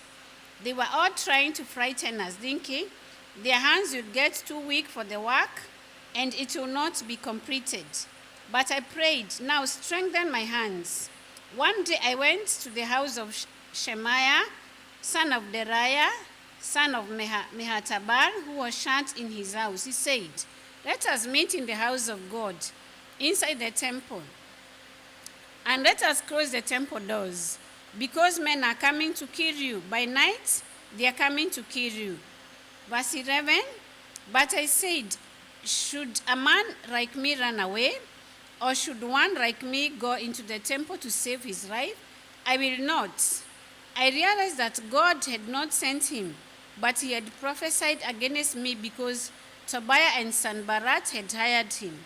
Verse 13, he had been hired to intimidate me so that I would commit a sin by doing this, and they would give me a bad name to discredit me. Verse 14, remember Tobiah and Sanballat, oh my God, because of what they have done. Remember also the prophetess Noadiah and the rest of the prophets who have been trying to intimidate me. Completion of the wall, verse 15. So the wall was completed on the 25th of Uriah in 52 days. When all our enemies heard about this, all the surrounding nations were afraid and lost their self-confidence, because they realized that this work had been done with the help of our God. Verse 17, also in these days, nobles of Judah were sending many letters to Tobiah, and replies from Tobiah kept coming to them. For many in Judah were under an oath to him, since he was son-in-law to Shechaniah, son of Ara, and his son Jehohanan had married the daughter of Meshulam, son of Berechiah. Moreover, they kept reporting to me his good deeds and then telling him what I said. And Tobiah sent letters to intimidate me. Nehemiah chapter 7. After the wall had been rebuilt and I had set the doors in place, the gatekeepers and the singers and the Levites were appointed. Verse 2, I put in charge of Jerusalem my brother Hanani, along with Hananiah, the commander of the citadel, because he was a man of integrity and feared God more than most men do. I said to them, The gates of Jerusalem are not to be opened until the sun is hot. While the gatekeepers are still on duty, have them shut the doors and bar them. Also appoint residents of Jerusalem as guards, some at their posts and some near their own houses. A list of the exiles who returned, verse 4. The city was large and spacious, but there were few people in it, and the houses had not yet been rebuilt. So my God put it into my heart to assemble the nobles, the officials, and the common people for the registration by families. I found the genealogical record of those who had been the first to return. This is what I found written there. Verse 6. These are the people of the province who came up from the captivity of exiles from Nebuchadnezzar, king of Babylon, whom Nebuchadnezzar, king of Babylon, had taken captive. They returned to Jerusalem and Judah, each to his own town, in company with Zerubbabel, Jeshua, Nehemiah, Azariah, Ramiah, Naaman, Mordecai, Bilshan, Mispereth, Migvai, Naham, and Bana. So the rest of the men of Israel, the descendants of Parosh, 2172, of Zephatiah, 372, of Arah, 652, of Pahath Moab, 652, that is through the reign of Joshua and Moab and Joab, 2818, of Aram, 1254, of Zatu, 845, of Zacharias, of Jediah, through the family of Jeshua, of Ima, 973, of Pasha, 1052. Okay, I repeat, the descendants of Jediah, 973, of Ima, 1052, of Pasha, 1247, of Harim, 1017. Verse 43, the Levites, the descendants of Jeshua through Kadmiel, through the reign of Hadaviah, 74. Verse 44, the singers, the descendants of Asaph, 148. Verse 45, the gatekeepers, the descendants of Sharam, Alta, Talmor, Akib, Hatita, and Shobai. Verse 46, the temple servants, the descendants of Zikah, Hashif, and Tabaoth, Kerosia, Padon. Verse 48, Rebana, Hagaba, Shalmai. Verse 49, Hanan, Gidel, Gaha. Verse 50, Riyadh, Rezin, Nekoda. Verse 51, Gazam, Uzzah, Pasia. Verse 52, Besia, Meumin, Nefusim. Verse 53, Bakbuk, Hakufa, Haha. Verse 54, Baziruth, Mehida, Hasha. Verse 55, Bakos, Sisera, Tema. Verse 56, Neziah and Hatifa. Verse 57, the descendants of the servants of Solomon. The descendants of Sotai, Sopheret, Perida. Verse 58, Jara, Dakon, Gidel. Verse 59, Zephatiah, Zatil, Pokeret, Hazebaim, and Ammon. Verse 60, the temple of the servants and descendants of the servants of Solomon, 392. Verse 61, the following came up from the towns of Teremel, Terahasha, Kerub, Adon, and Ima. They could not show that their families were descendants from Israel. Verse 62, the descendants of Dereah, Tobiah, and Nekoda, 642. And from among the priests, the descendants of Hobaiah, Hakoz, and Bazirai, a man who had married a daughter of Bazirai, the Gileadite, who was called by that name. Verse 64, these searched for their family records, but they could not find them, and so were excluded from the priesthood as unclean. Verse 65, The governor therefore ordered them not to eat any of the most sacred food until there should be a priest ministering with the Urim and Thummim. Verse 66, the whole company numbered 42,360, besides their 7,337 men servants and maid servants. They also had 245 men and women singers. There were 736 horses, 245 mules, 435 camels, and 6,720 donkeys. Verse 70, some of the hands of the families contributed to the work. The governor gave to the treasury 1,000 drachmas of gold, 50 bowls, and 530 garments for priests. Verse 71, some of the hands of families gave to the treasury for the work 20,000 drachmas of gold and 2,200 minas of silver. The total given by the rest of the people was 20,000 drachmas of gold, 2,000 minas of silver, and 67 garments for priests. Verse 73, the priests, the Levites, and the gatekeepers, the singers, and the temple servants, along with certain of the people and the rest of the Israelites, settled in their own towns.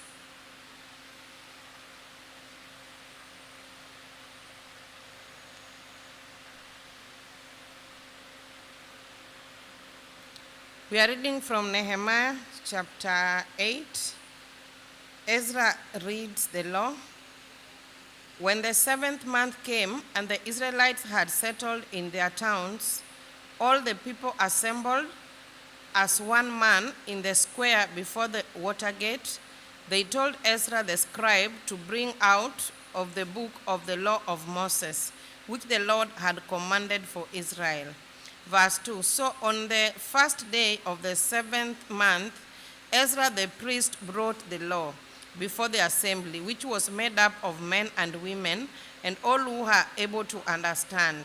He read it aloud from daybreak till noon as he faced the square before the water gate, in the presence of the men, women, and others who could understand. And all the people listened attentively to the book of the law. Ezra, the scribe, stood on a high wooden platform built for the occasion. Beside him on his right stood Mattithiah, Shema, Anaiah, Uriah, Hilkiah, and Maaseiah.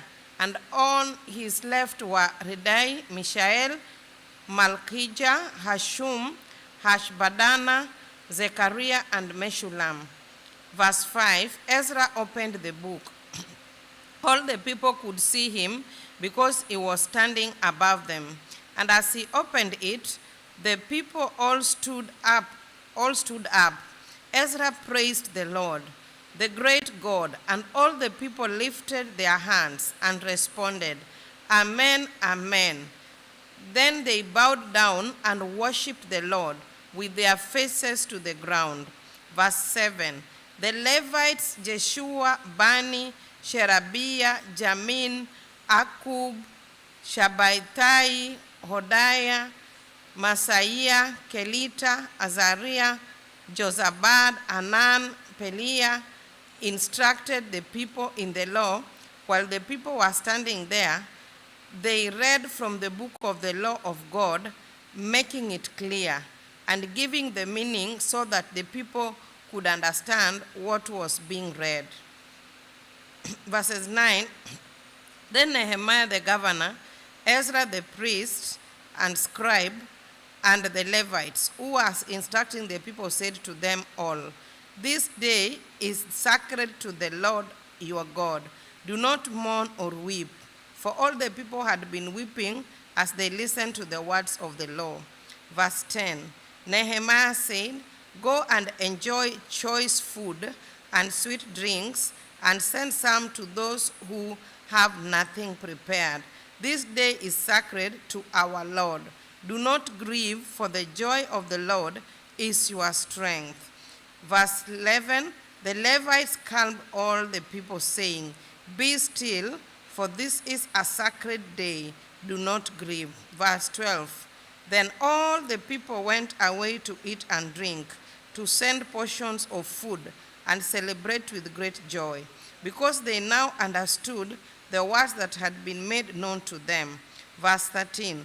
On the second day of the month, the heads of all the families, along with the priests and the Levites, gathered around Ezra the scribe to give attention to the words of the law. Verse 14, they found written in the law, which the Lord had commanded through Moses, that the Israelites were to live in booths during the feast of the 7th month. Verse 15, and that they should proclaim this word and spread it throughout their towns and in Jerusalem. Go out into the hill country and bring back branches from olive and wild olive trees, and from myrtles, palm and shade, trees to make booths, as it is written. Verse 16. So the people went out and brought back branches and built themselves booths on their own roofs, in their country yards, in the courts of the house of God, and in the square by the water gate, and the one by the gate of Ephraim. Verse 17, the whole company that had returned from exile built booths and lived in them, from the days of Joshua son of Nun until that day. The Israelites had not celebrated it like this, and their joy was very great. Verse 18, day after day, from the first day to the last, Ezra read from the book of the law of God. They celebrated the feast for 7 days, and on the 8th day, in accordance with the regulation, there was an assembly. Chapter 9, the Israelites confessed their sins. On the 24th day of the same month, the Israelites gathered together, fasting and wearing sackcloth and having dust on their heads. Verse 2, those of Israelite descent had separated themselves from all foreigners. They stood in their place and confessed their sins and the weaknesses of their fathers. They stood where they were and read from the book of the law of the Lord their God for a quarter of the day, and spent another quarter in confession and in worshiping the Lord their God. Standing on the stairs were the Levites, Jeshua, Bani, Kadmiel, Shebaniah, Bani, Sherebiah, Bani, and Kenani, who called with loud voice, the Lord their God. Verse 5, and the Levites, Jeshua, Kadmiel, Bani, Shebaniah, Sherebiah, Hodiah, Shebaniah, and Pethiah said, stand up and praise the Lord your God, who is from everlasting to everlasting. Blessed be your glorious name, and may it be exalted above blessings and praise. You alone are the Lord. You made the heavens, even the highest heavens, and all their starring host, the earth, and all that is on it, the seas, and all that is in them. You give life to everything, and the multitudes of heaven worship you. Verse 7, you are the Lord God who chose Abraham and brought him out of Ur of the Chaldeans and named him Abraham. You found his heart faithful to you, and you made a covenant with him to give to his descendants the land of the Canaanites, Hittites, Amorites, Perizzites, Jebusites, and Girgashites. You have kept your promise because you are righteous. You saw the suffering of our forefathers in Egypt. You heard their cry at the Red Sea. You sent miraculous signs and wonders against the Pharaoh, against all officials and all the people of his land, for you knew how arrogantly the Egyptians treated them.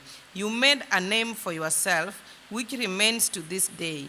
Verse 11, you divided the sea before them, so that they passed through it on dry ground, but you hurled their pursuers into the depths like a stone into mighty waters.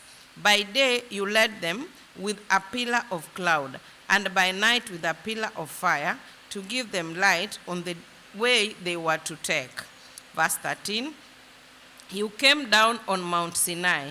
You spoke to them from heaven. You gave them regulations and laws that are just, and right and decrees and commands that are good. You made known to them your holy Sabbath, and gave them commands, decrees, and laws through your servant Moses. Verse 15, in their hunger you gave them bread from heaven, and in their thirst you brought them water from the rock. You told them to go in and take possessions of the land you had sworn with uplifted hand to give them. Verse 16, but they, our forefathers, became arrogant and stiff-necked and did not obey your commands. Verse 17, they refused to listen and failed to remember the miracles you performed among them. They became stiff-necked and in their rebellion appointed a leader in order to return to their slavery.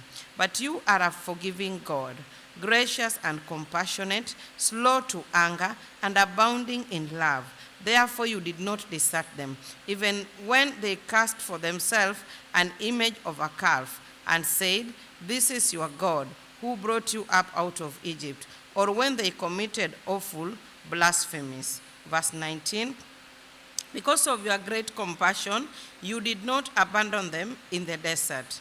By day, the pillar of cloud did not cease to guide them on their path, nor the pillar of fire by night, nor to shine on the way they were to take.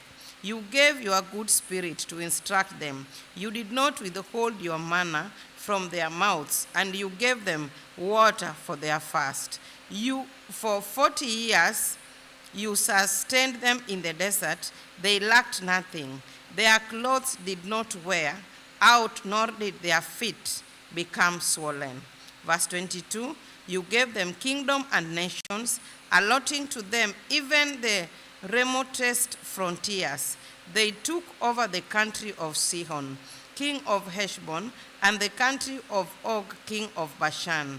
You made their sons as numerous as the stars in the sky, and you brought them into the land that you hold their fathers to enter and possess.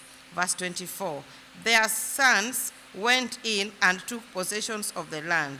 You subdued before them the Canaanites who lived in the land. You handed the Canaanites over to them, along with their kings and the peoples of the land, to deal with them as they pleased. Verse 25, they captured fortified cities and fertile land. They took possession of houses filled with all kinds of good things, wells already dug, vineyards, olive groves, and fruit trees in abundance. They ate to the full and were well nourished. They reveled in your great goodness. Verse 26, but they were disobedient and rebelled against you. They put your law behind their backs. They killed your prophets who had admonished them in order to turn them back to you. They committed awful blasphemies, so you handed them over to their enemies who oppressed them. But when they were oppressed, they cried out to you. From heaven you heard them, and in your great compassion you gave them deliverers who rescued them from the hand of their enemies. Verse 28, but as soon as they were at rest, they again did what was evil in your sight. Then you abandoned them to the hand of their enemies so that they ruled over them. And when they cried out to you again, you heard from heaven, and in your compassion you delivered them time after time. Verse 29, you warned them to return to your law, but they became arrogant and disobeyed your commands. They sinned against your ordinances, by which a man will live if he obeys them. Stubbornly they turned their backs on you, became stiff-necked, and refused to listen. Verse 30, for many years you were patient with them. By your spirit you admonished them through your prophets. Yet they paid no attention to you, handed them over to the neighboring peoples. Verse 31, but in your great mercy you did not put an end to them or abandon them, for you are gracious and merciful God. Verse 32, now therefore, O our God, the great, mighty, and awesome God, who keeps his covenant of love, do not let all this hardship seem stifling in your eyes, the hardship that has come upon us upon our kings and leaders, upon our priests and prophets, upon our fathers and all your people, from the days of the kings of Assyria until today. Verse 33, in all that has happened to us, you have been just, you have acted faithfully, while we did wrong. Our kings, our leaders, our priests, and our fathers did not follow your law. They did not pay attention to your commands or the warnings you gave them. Even while they were in their kingdom, enjoying your great goodness, to them in the spacious and fertile land you gave them, they did not serve you or turn from their evil ways. Verse 36, but see, we are slaves today, slaves in the land you gave our forefathers to, so they could eat its fruit and the other good things it produces. Verse 37, because of our sins, its abundant harvest goes to the kings you have placed over us. They rule over our bodies and our cattle as they please. We are in great distress. The agreement of the people, in verse 38, in view of all this, we are making a binding agreement, putting it in writing, and our leaders, our Levites, and our priests are affixing their seals to it. Chapter 10. Those who sealed it were Nehemiah, the governor, the son of Hakaliah, Zedekiah, Seraiah, Azariah, Jeremiah, Pashur, Amaniah, Malkijah,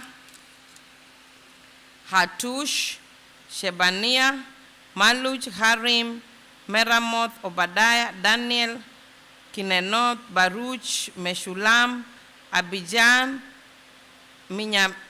Minyamin, Maziah, Bilgai, and Shemariah. These were the priests. The Levites, Jeshua son of Azaniah, Binui of the sons of Hanadan, Kadmiel and their associates, Shebaniah, Hodiah, Kelaita, Pelaiah, Hanan. Verse 11, Micah, Rehob, Hashaban, 12, Zakur, Sherebiah, Shebaniah, Hodiah, Bani, and Beninu. Verse 14, the leaders of the people, Parosh, Pahath, Moab, Elam, Zatu, Bani, Buni, Asgad, Bebai, Adonijah, Bigvai, Adin, Ater, Hezekiah, Azur, Hodiah, Hashunan, Bezai, Harif, Anathoth, Nebai, Magpiash, Meshulam, Hezir, Meshabel, Zadok, Zadua, Pelatiah, Anan, Ananiah, Hoshea, Hananiah, Hashlub, Alohesh, Pilhash, Shobek, Rehum, Ashabna, Messiah, Ahiah, Hanan, Anan, Maluch, Harim, and Banan. Verse 28, the rest of the people, priests, Levites, gatekeepers, singers, temple servants, and all who separated themselves from the neighboring peoples for the sake of the law of God, together with their wives and all their sons and daughters who are able to understand. Verse 29, all these join their brothers, the nobles, and bind themselves with a curse and on earth to follow the law of God given through Moses, the servant of God, and to obey carefully all the commands, regulations, and decrees of the Lord our God.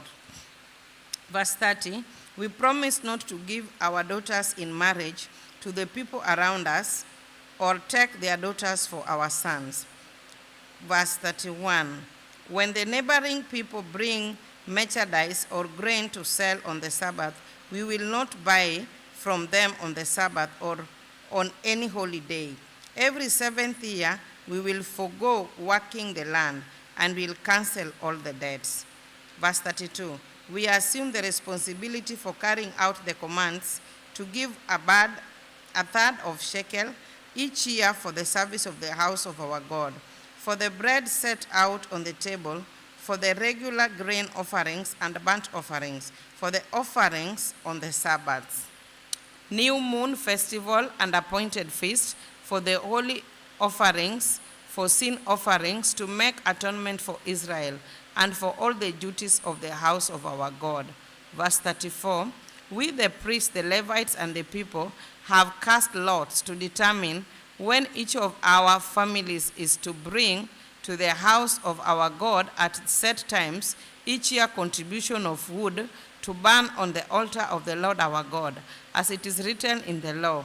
Verse 35, we also assume responsibility for bringing to the house of the Lord each year the first fruits of our crops and of every fruit tree. As it is also written in the law, we will bring the firstborn of our sons and out of our cattle, of our herds, and of our flocks to the house of our God, to the priests ministering there. Verse 37, moreover, we will bring to the storerooms of the house of our God, to the priest, the first of our ground meal, of our grain offerings, of the fruit of all our trees, and of our new wine and oil. And we will bring a tithe of our crops to the Levites, for it is the Levites who collect the tithes in all the towns where we work. A priest descended from Aaron in the company, the Levites when they receive the tithes, and the Levites are to bring a tenth of the tithes up to the house of our God, to the storerooms of the treasury. Verse 39, the people of Israel, including the Levites, are to bring their contributions of grain, new wine, and oil to the storerooms, where the articles for the sanctuary are kept, and where the ministering priests, the gatekeepers, and the singers stay. We will not neglect the house of our God. Amen.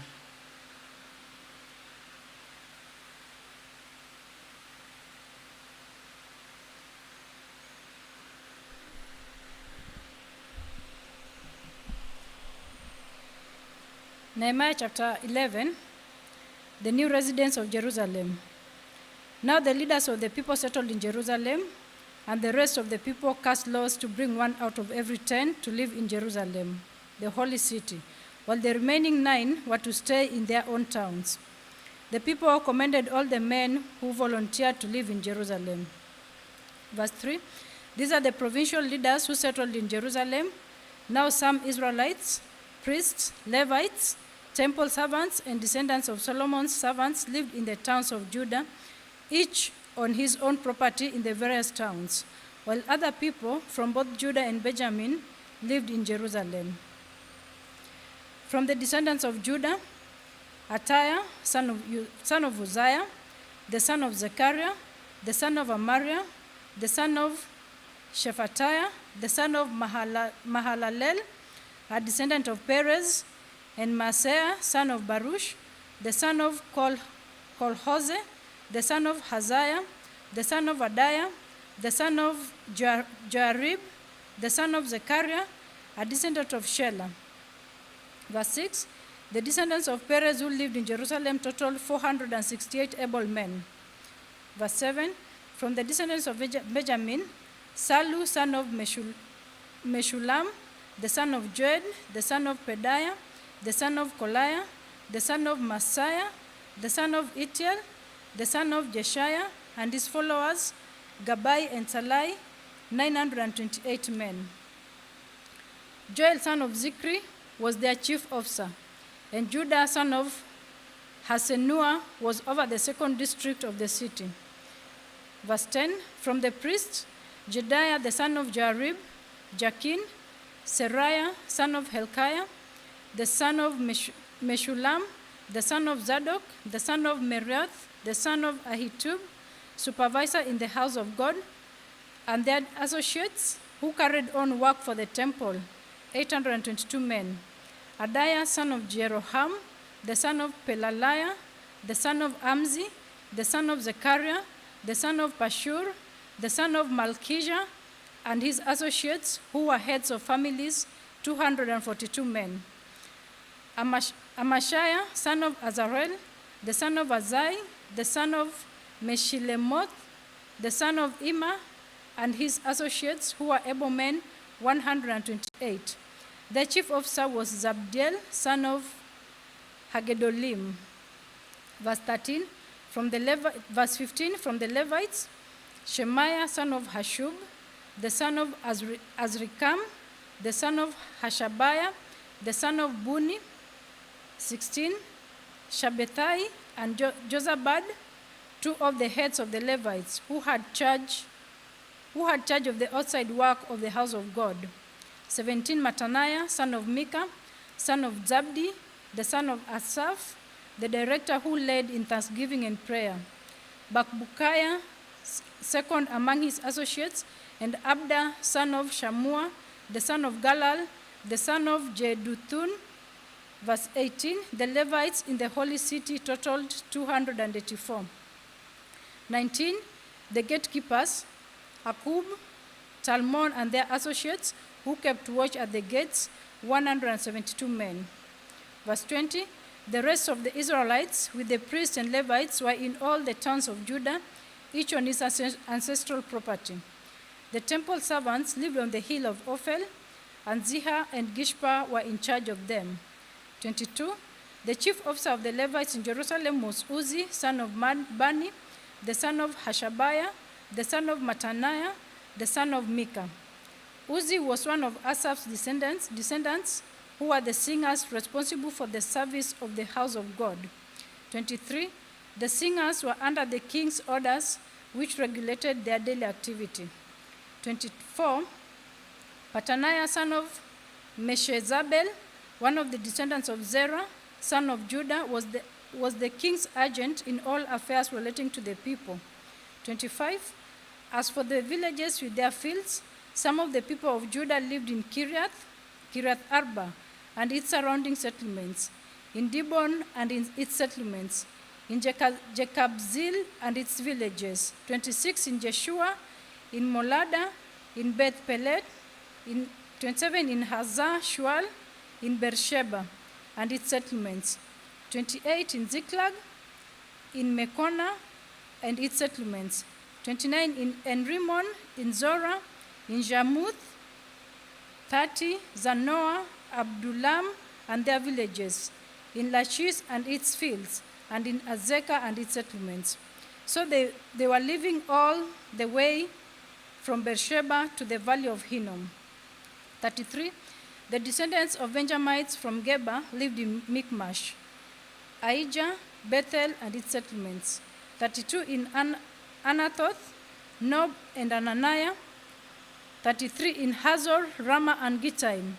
34, in Hadid, Zeboim, Nebalat. 34, in Hadid, Zeboim, and Nebalat. 35, in Lod and Ono, and in the valley of the craftsmen.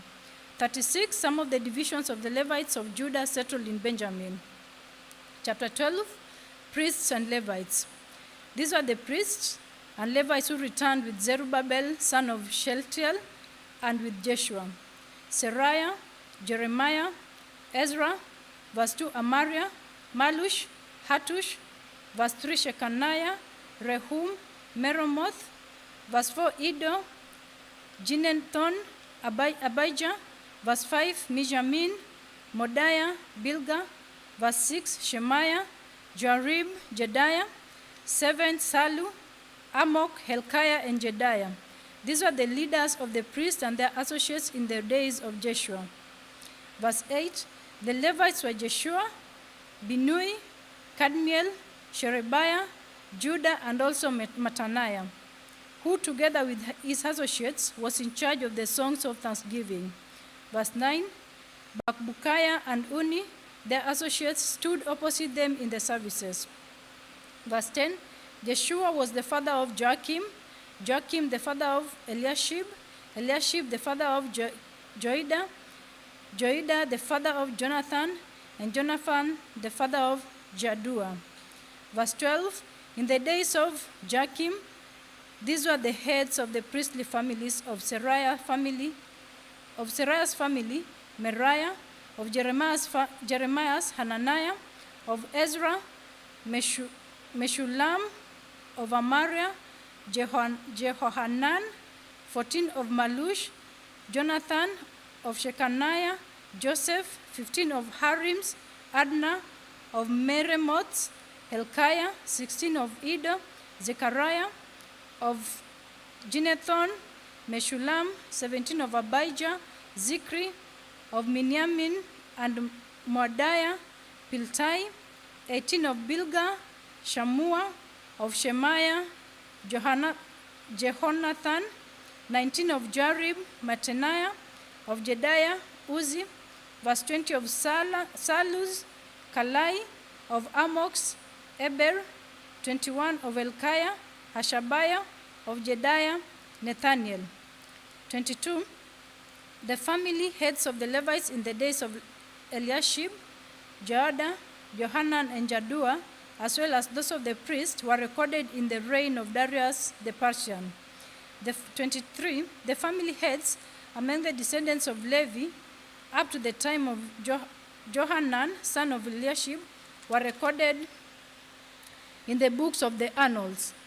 And the leaders of the Levites were Hashabiah, Sherebiah, Jeshua, son of Kadmiel, and their associates who stood opposite them to give praise and thanksgiving, one section responding to the other as prescribed by David, the man of God.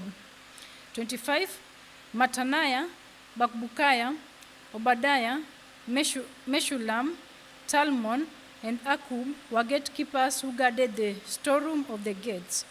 26, they served in the days of Joachim, son of Jeshua, the son of Josadak, and in the days of Nehemiah, the governor, and of Ezra, the priest and scribe. 27, dedication of the walls of Jerusalem. At the dedication of the walls of Jerusalem, the Levites were sought out from where they lived and were brought to Jerusalem to celebrate joyfully the dedication with songs of thanksgiving and with the music of cymbal, harps, and lyres. The singers also, 28, the singers also were brought together from the region around Jerusalem, from the village of the Netophathites, from the Beth Gilgal, and from the area of Geba and Azmaveth, for the singers has built villages for themselves around Jerusalem. 30, when the priests and Levites had purified themselves ceremonially, they purified the people, the gates, and the wall. 31, I had the leaders of Judah go up on top of the wall. I also assigned 2 large choirs to give thanks. One was to proceed on top of the wall to the right towards the dung gate. 32, Hoshea and half of the leaders of Judea followed them. 33, along with Azariah, Ezra, Meshulam. 34, Judah, Benjamin, Shemaiah, Jeremiah.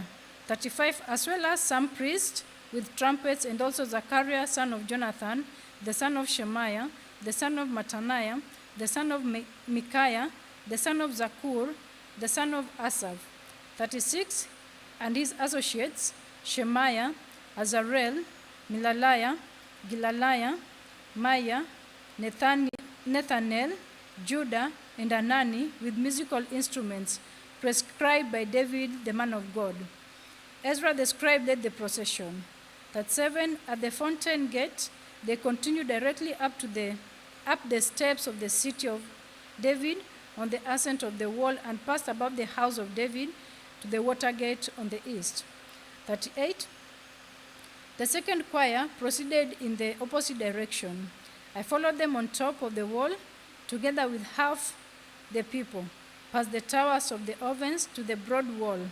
39, over the gates of Ephraim, the Jeshana gate, the fish gate, the tower of Hananel, and the tower of the 100, as far as the sheep gate. At the gate of the guard, they stopped. 40, the 2 choirs that gave thanks then took their places in the house of God. So did I, together with half of the officials. 41, as well as the priests, Eliakim, Maaseiah, Miniamin, Micaiah, Elionaiah, Zechariah, and Ananiah with their trumpets. 42, and also Maaseiah, Shemaiah, Eleazar, Uzi, Jehohanan, Malchijah, Elam, and Ezra. The choir sang under the direction of Jezrahiah. 43, and on that day they offered great sacrifices, rejoicing because God had given them great joy. The women and children also rejoiced. The sound of rejoicing in Jerusalem could be heard far away. 44. At that time, men were appointed to be in charge of the storerooms for the contributions, first fruits, and tithes. From the fields around the towns, they were to bring into the storeroom the portions required by the law for the priests and the Levites. For Judah was pleased with the ministering priests and Levites. 45. They performed the services of their God and the services of purification, as did also the singers and gatekeepers, according to the commands of David and his son Solomon. 46. For long ago, in the days of David and Asaph, there had been directors for the singers and for the songs of praise and the thanksgiving of God. 47. So in the days of Zerubbabel and of Nehemiah, all Israel contributed the daily portions for the singers and gatekeepers.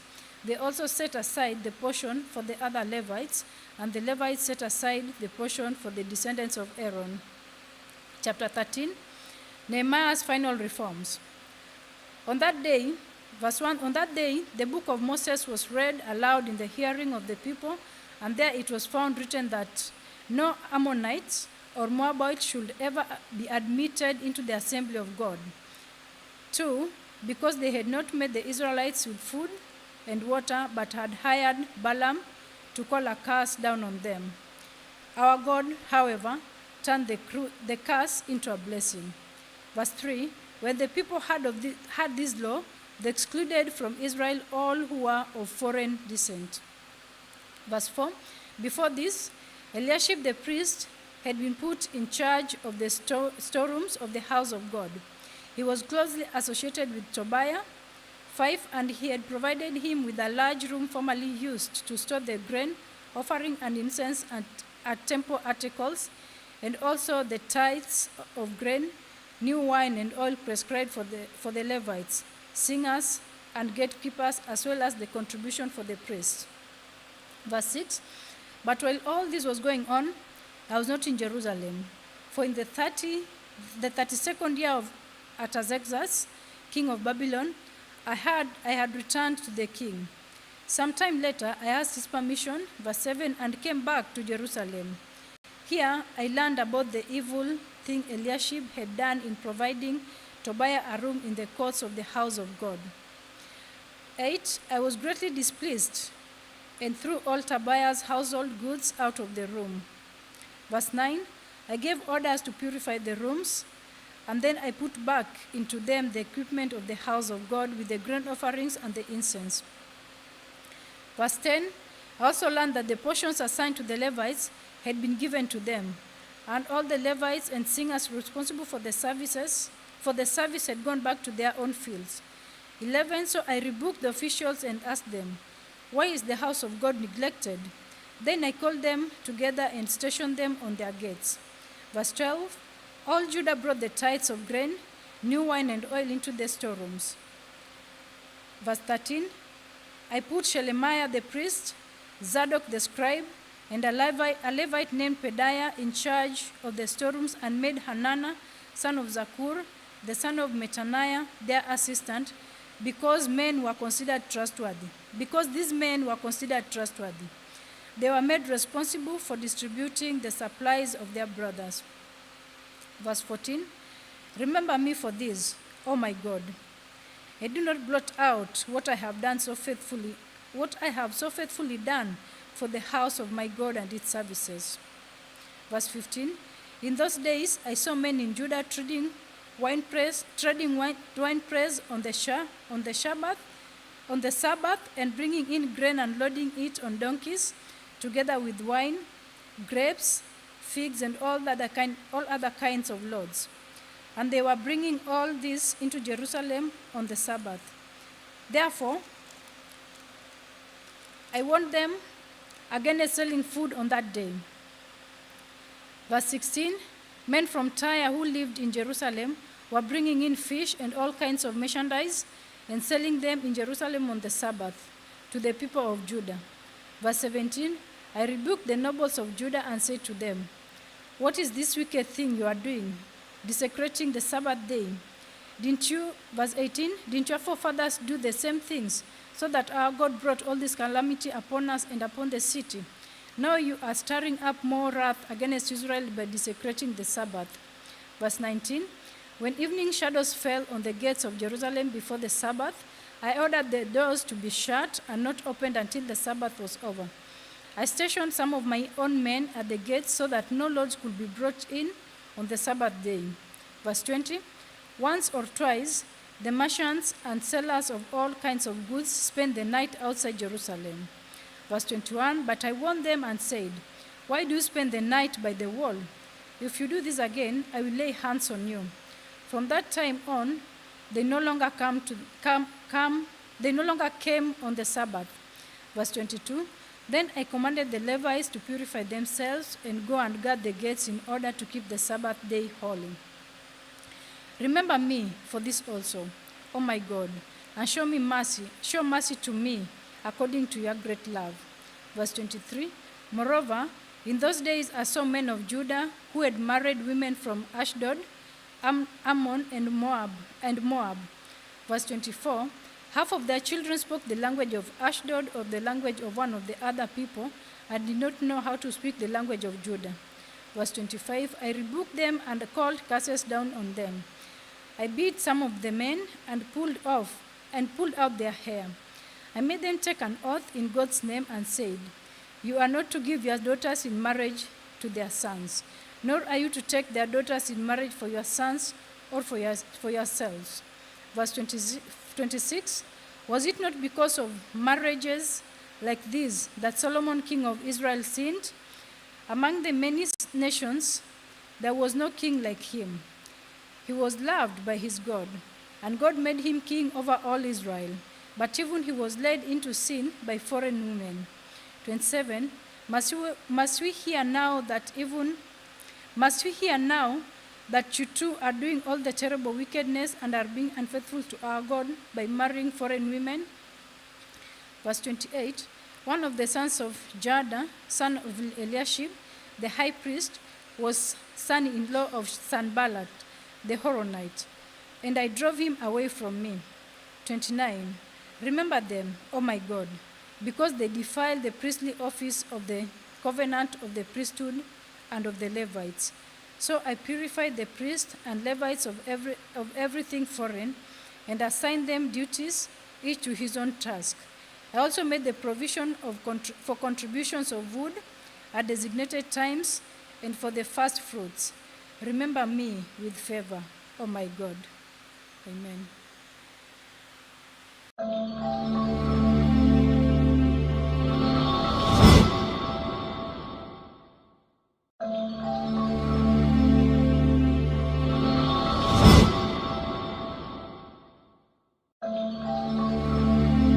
The time of success.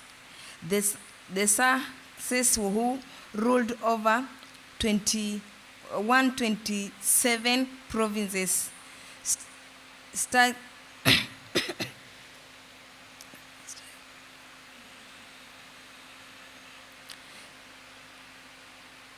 Striking from India to Russia. At that time, King Success reigned from his royal throne in the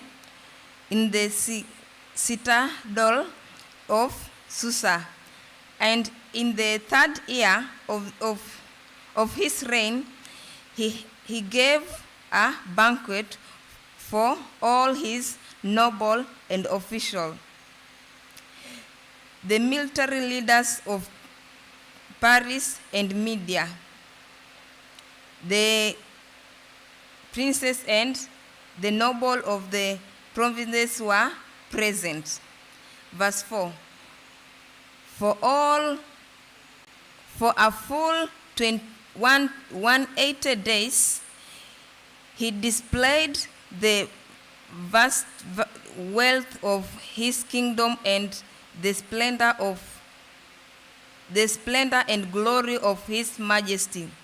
When these days were over, the king gave a banquet lasting 7 days in the enclosed garden of the king's palace for all the people from the least to the greatest, who were in the citadel of Susa.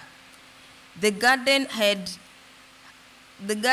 had hangings of white and blue linen, fastened with cords of white linen and purple cloths at silver rings on marble pillars. There were couches of gold and silver on the silk pavements of Porphyr, marble, mother of pearl, and other costly stones. Verse 7. While was served in goblet of gold, each one different from the other, and the royal wine was abundant, in keeping with the king's liberty. Verse 8. By the king's command, each guest was allowed to drink in his own way, and the king instructed all the wine stewards to serve each man what he wished. Verse 9. Queen Vashti also gave a banquet for the women in the royal palace of King Xerxes. 10. And the seventh day, when the king Xerxes was in high spirit from wine, he commanded the 7 eunuchs who served him, Heman, Peter, Haban, Bigtha, Abada, Zedha, and Carcass, to bring before him Queen Vashti, wearing her royal crown, in order to display her beauty to the people and noble, for she was lovely to look at. 12. But when the attendant delivered the king's command, Queen Vashti refused to come. Then the king became furious and burned with anger. 13. Since it was customary for the king to consult experts in matters of law and justice, he spoke with the wise men who understood the time and were closet to the king.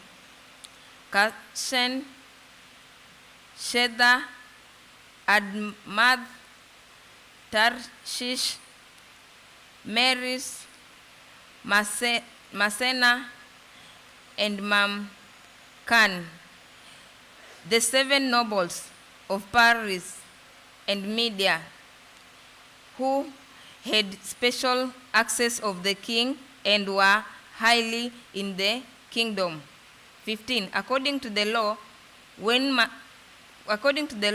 what must be done to the Queen Vashti? He asked. She has not obeyed the command of the king, access that the eunuchs have taken to her. 16. Then Memcan replied in the presence of the king and the noble, Queen Vashti has done wrong, not only against the king, but also against all the nobles and the people of the province of King Xerxes. 17. For the queen's conduct will come known to all the women, and so they will display their husbands and say, King Success commanded Queen Vashti to be brought before him, but he would not come. This very day, the Persian and the Median women of the nobility would have heard about the queen's conduct will respond to all the king's noble in the same way. There will be no end of disparate and disconduct. 19. Therefore, if it pleases the king, let him issue a royal decree and let it be written in the law of Persia and Media, which cannot be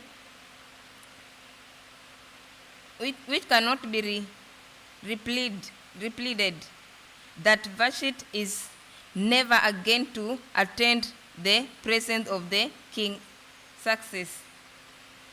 Also, let the king give her royal position to someone else who is better than she. Then, when the king edict is proclaimed throughout all his vast realm, all the women will respect their husbands from the least to the greatest. 21. The king and his noble were pleased with his advice. So the king did as Naaman proposed. He sent dispatches to all parts of the kingdom, to each province in its own script, and to each people in its own language, proclaiming in each people's tongue that every man should be ruler over his own household. Chapter 2. Later, when the anger of the king Success had subsided, he remembered Vashti and went and what she had done and what he had decreed about her. Then the king's personal attendant proposed, let a search be done for beautiful young virgins for the king. Let the king appoint commissioners in every province of his realm to bring all these beautiful girls in the hymn of the citadel of Susa. Let them be placed under the care of Haggai, the king of eunuch, who is in charge of the women, and let beauty treatment be given to them. Then let the girls who pleases the king be queen instead of Vashti. This advice applied to the king, and he followed it. Verse 5. Now there was in the citadel of Susa a Jew of the tribe of Benjamin, named Mordecai, son of Jehu, the son of Shimei, the son of Kish, who had been carried into exile from Jerusalem by Nebuchadnezzar, king of Babylon, among whose taken captive with Jehoiakim, king of Judah. 7. Mordecai had a cousin named Hadassah, who he had brought up because she had neither father nor mother. This girl was also called also known as Esther, was lovely in form and features, and Mordecai had taken her as his own daughter when her mother and father died. Verse 8. When the king's order and edict had been proclaimed, many girls were brought to the citadel of Susa and put under the care of Haggai. Esther also was taken to the king's palace and entrusted to Haggai, who had in charge of the harem. The girl pleased him and won his favor. Immediately, he provided her with her beauty treatments and special food. He assigned to her 7 maids, beauty treatments and special, and moved her and her maids into the best place in the harem. Verse 10. Esther had not revealed her nationality and family background because Mordecai had forbidden her to do so. Every day he walked back and front near the courtyard of the harem to find out how Esther was and what was happening to her. 12. Before a girl's turn came to go in the king's success, he had to complete 12 months of beauty treatment prescribed to the woman, 6 months with oil of myrrh and six with perfume and cosmetics. And this is how she would go to the king. Anything she wanted was given her to take with her from the harem to the king's palace. In the evening, she would go there, and in the morning return to another part of the harem to the care of Shishak.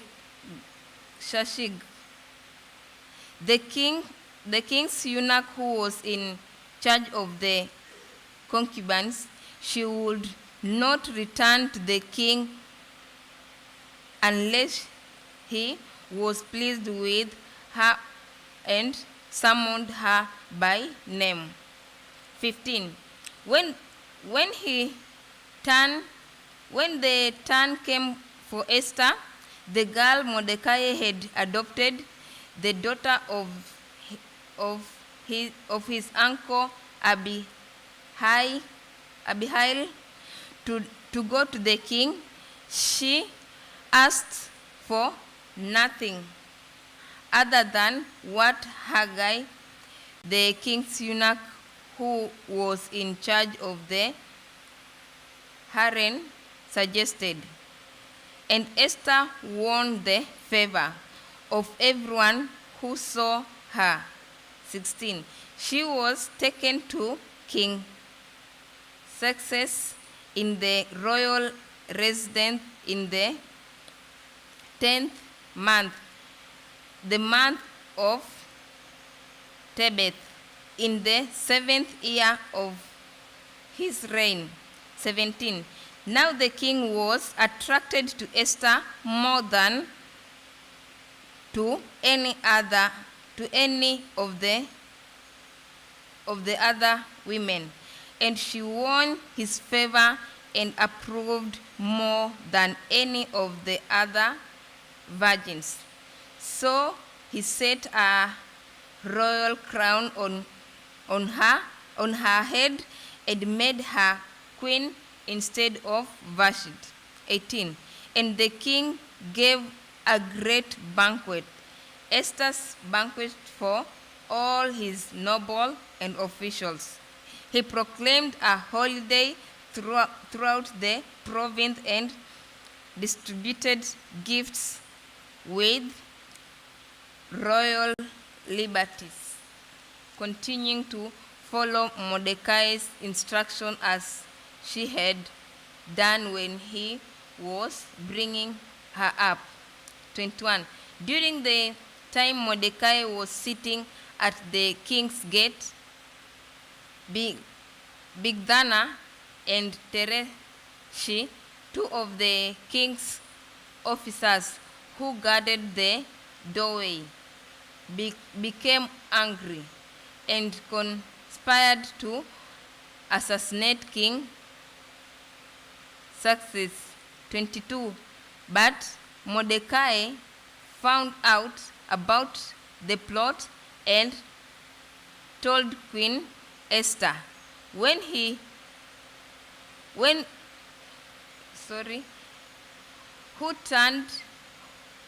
Who in turn reported it to the king, giving credit to Mordecai. 23. And when the report was investigated and found to be true, the two officials were hanged on the gallows.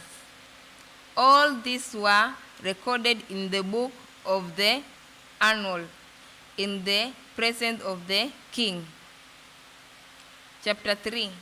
After these events, King Xerxes honored Haman, son of Hammedatha, the Agagite, elevating him and giving him a seat of honor higher than that of all the other nobles.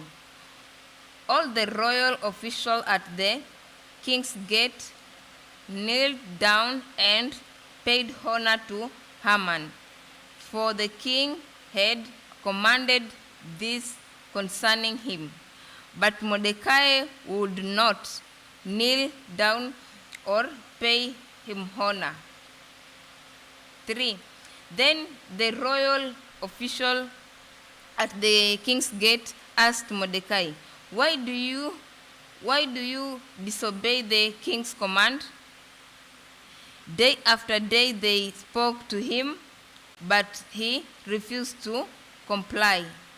Therefore they told Haman about it to see whether Mordecai's behavior would be tolerated. For he had told them he was a Jew. Verse 5. When Haman saw that Mordecai would not kneel down or pay him honor, he was enraged. Yet, having learned who Mordecai's people were, he scorned the idea of killing only Mordecai. Instead, Haman looked for a way to destroy all Mordecai's people, the Jews, throughout the whole kingdom of Xerxes. In the 12th year of the king Xerxes, in the first month, the month of Nisan, they cast the, in brackets, that is the lot, in the presence of Haman to select a day of month, and the lot fall on the 12th month, the month of Adar. 8. Then Haman said to the king, there is a certain people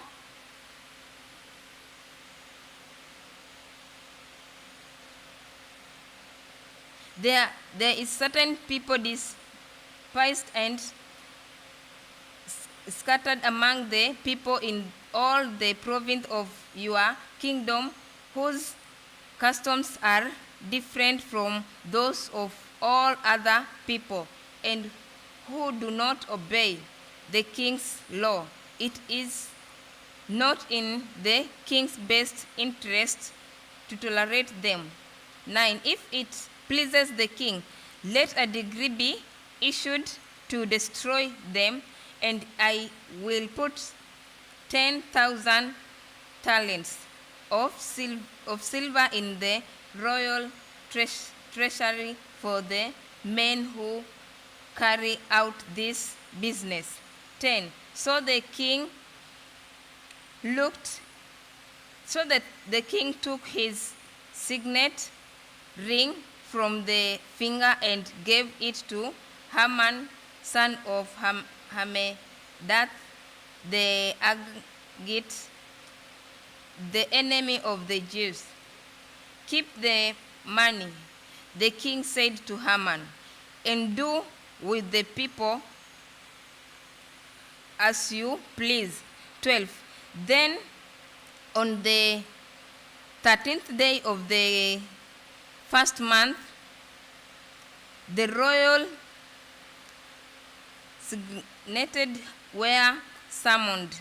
They wrote out in the script of each province and in the language of each people of Haman's order to the king's satraps, of governors of the various provinces and the noble of the various people.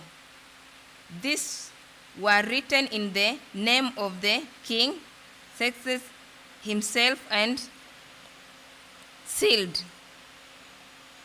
with his own ring. 13.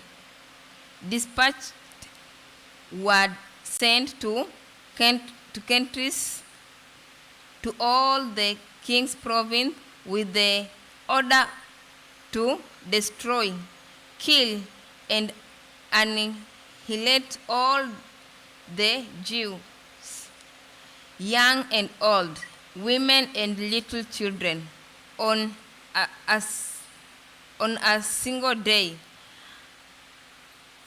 the 13th day of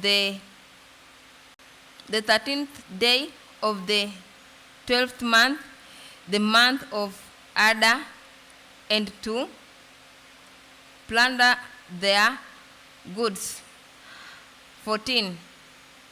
A copy of text of the edited was to be issued as law in every province and made known to the people of every nationality as they would be read it for that day.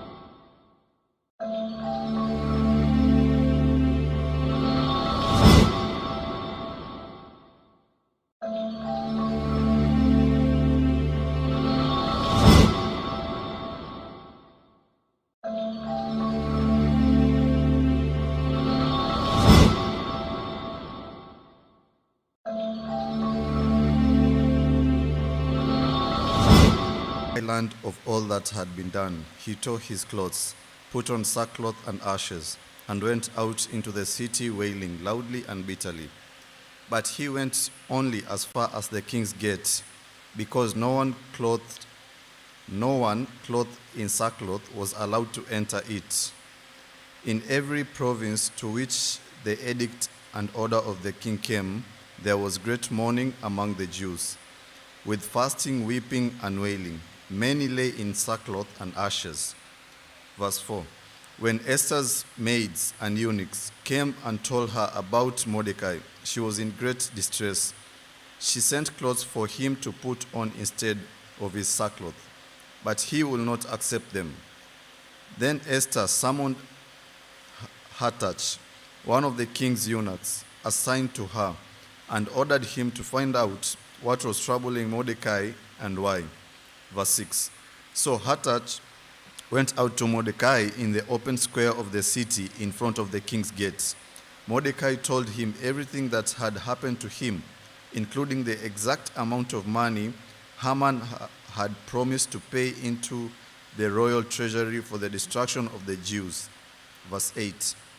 He also gave him a copy of the text of the edict for the annihilation, which had been published in Susa, to show to Esther and explain it to her.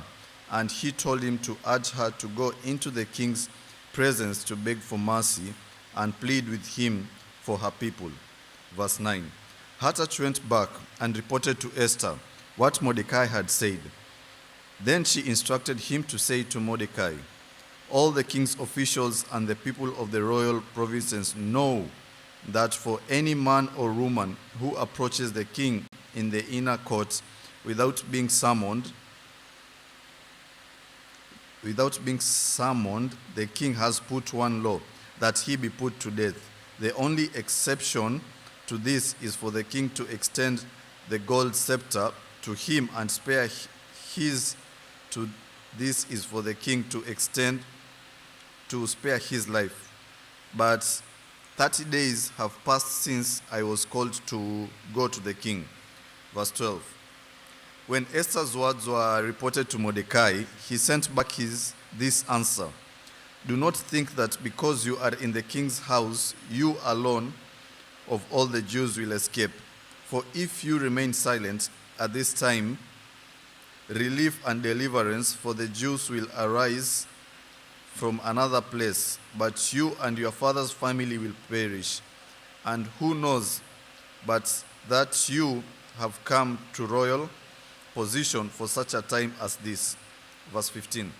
Then Esther sent this reply to Mordecai. Go, gather together all the Jews who are in Susa and fast for me. Do not eat or drink for 3 days, night or day. I and my maids will fast as you do. When this is done, I will go to the king, even though it is against the law. And if I perish, I perish. Verse 17. So Mordecai went away and carried out all of Esther's instructions. Chapter 5, verse 1. On the third day, Esther put on her royal robes and stood in the inner court of the palace in front of the king's hall.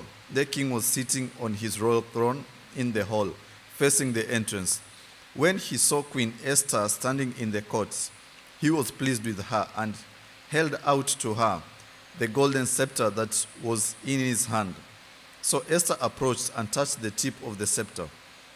Verse 3. The king asked, "What is it, Queen Esther? What is your request? Even up to half the kingdom, it will be given to you. If it pleases the king," replied Esther, "let the king come together with Haman. Come today to a banquet I have prepared for him." Verse 5. "Bring Haman at once," the king said, "so that we may do what Esther asks." So the king and Haman went to the banquet Esther had prepared. As they were drinking wine, the king again asked Esther, "Now, what is your petition? It will be given to you. And what is your request? Even up to half the kingdom, it will be granted." Verse 7. Esther replied, "My petition and my request is this: if the king regards me with favor, and if it pleases the king to grant my petition and fulfill my request, let the king and Haman come tomorrow to the banquet. I will prepare for them. Then I will answer the king's question." Verse 9. Haman went out that day happy and in high spirits. But when he saw Mordecai at the king's gate and observed that he neither rose nor showed fear in his presence, he was filled with rage. against Mordecai. Nevertheless, Haman restrained himself and went home, calling together his friends and Zeresh, his wife. Haman boasted to them about his vast wealth, his many sons, and all the ways the king had honored him and how he had elevated him above the other nobles and officials. Verse 12. And that's not all. Haman added, I'm the only person Queen Esther invited to accompany the king to the banquet she gave, and she has invited me along with the king tomorrow. But all this gives me no satisfaction as long as I see the Jew Mordecai sitting at the king's gate. Verse 14. His wife Zeresh and all his friends said to him, have a gallows built 75 feet high, and ask the king in the morning to have Mordecai hanged on it. Then go with the king to the dinner and be happy. This suggestion delighted Haman, and he had the gallows built. Chapter 6, verse 1. That night, the king could not sleep, so he ordered the book of the Chronicles, the record of his reign, to be brought in and to read to him. It was found recorded that there Mordecai had exposed Bigthan and Teresh, two of the king's officers who guarded the doorway, who had conspired to assassinate King Xerxes. Verse 3. What honor and recognition has Mordecai received for this? The king asked. Nothing has been done for him, his attendants answered. Verse 4. The king said, Who is in the court? Now Haman had just entered the outer court of the palace to speak to the king about hanging Mordecai on the gallows he had erected for him. His attendants answered, Haman is standing in the court. Bring him in, the king ordered. Verse 6. When Haman entered, the king asked him, What should be done for the man the king delights to honor? Now Haman thought to himself, Who is there that the king will rather honor than me? So he answered the king, For the man the king delights to honor, verse 8, have them bring a royal robe the king has worn, and a horse the king has ridden, one with a royal crest placed on its head. Then let the robe and horse be entrusted to one of the king's most noble prince. Let them robe the man the king delights to honor, and lead him on the horse through the city streets, proclaiming before him, This is what is done for the man the king delights to honor. Verse 10. Go at once, the king commanded Haman. Get the robe and the horse, and do just as you have suggested for Mordecai the Jew, who sits at the king's gates. Do not neglect anything you have recommended. So Haman got the robe and the horse. He robed Mordecai and led him on horseback through the city streets, proclaiming before him, This is what is done for the man the king delights to honor. Verse 12. Afterward, Mordecai returned to the king's gate, but Haman rushed home with his head covered in grief and told Zeresh, his wife, and all his friends everything that had happened to him. His advisers and his wife Zeresh said to him, Since Mordecai, before whom your downfall has started, is of Jewish origin, you cannot stand against him. You will surely come to ruin. Verse 14. While they were still talking with him, the king's eunuchs arrived and hurried Haman away to the banquet Esther had prepared. Chapter 7, verse 1. So the king and Haman went to dine with Queen Esther, and as they were drinking wine on that second day, the king asked Queen Esther, What is your petition? It will be given to you. What is your request? Even up to half the kingdom, it will be granted. Verse 3. Then Queen Esther answered, If I have found favor with you, O king, and if it pleases your majesty, grant me my life, this is my petition, and spare my people, this is my request. For I and my people have been sold for destruction and slaughter, and annihilation. If we had merely been sold as male and female slaves, I would have kept quiet, because no such distress would justify disturbing the king. Verse 6. King Xerxes answered Queen Esther, "Who is he? Where is the man who has dared to do such a thing?" Esther said, "The adversary and the enemy is this vile Haman." Then Haman was terrified before the king and queen. Verse 7. The king got up in a rage, left his wine, and went out into the palace garden. But Haman, realizing that the king had already decided his fate, stayed behind to beg Queen Esther for his life. Verse 8. Just as the king returned from the palace garden to the banquet hall, Haman was falling on the couch where Esther was reclining. The king explained, Will he even molest the queen while she is with me in the house? As soon as the word left the king's mouth, they covered Haman's face. Verse 9. Then Harbona, one of the eunuchs attending the king, said, "A gallows 75 feet high stands by Haman's house. He had it for Mordecai, who spoke up to help the king." The king said, "Hang him on it." So they hanged Haman on the gallows he had prepared for Mordecai. Then the king's fury subsided. Chapter 8, verse 1. That same day, King Xerxes gave Queen Esther the estate of Haman, the enemy of the Jews, and Mordecai came into the presence of the king. For Esther had told how he was related to her. The king took off his signet ring, which he had reclaimed from Haman, and presented it to Mordecai. And Esther appointed him over Haman's estate. Verse 3. Esther again pleaded with the king. Falling at his feet and weeping, she begged him to put an end to the evil plan of Haman and the Agagite, which he had devised against the Jews. Then the king extended the golden scepter to Esther, and she rose and stood before him. Verse 5. If it pleases the king, she said, and if he regards me with favor and thinks it's the right thing to do, and if he is pleased with me, let an order be written overruling the dispatches that Haman, son of Hammedath, and the Agagites devised and wrote to destroy the Jews in all the king's provinces. For how can I bear to see disaster fall on my people? How can I bear to see the destruction of my family?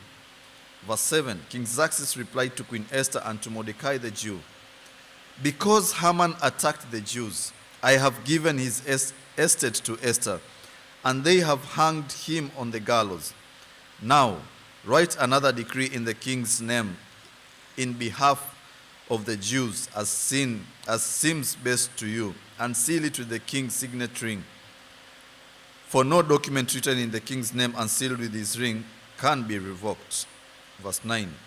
At once the royal secretaries were summoned on the 23rd day of the 3rd month, the month of Sivan. They wrote out all Mordecai's orders to the Jews and to the satraps, governors, and nobles of the 127 provinces stretching from India to Kush. These orders were written in the script of each province and the language of each people, and also to the Jews in their own script and language. Verse 10. Mordecai wrote in the name of King Xerxes, sealed the dispatches with the king's signet ring, and sent them by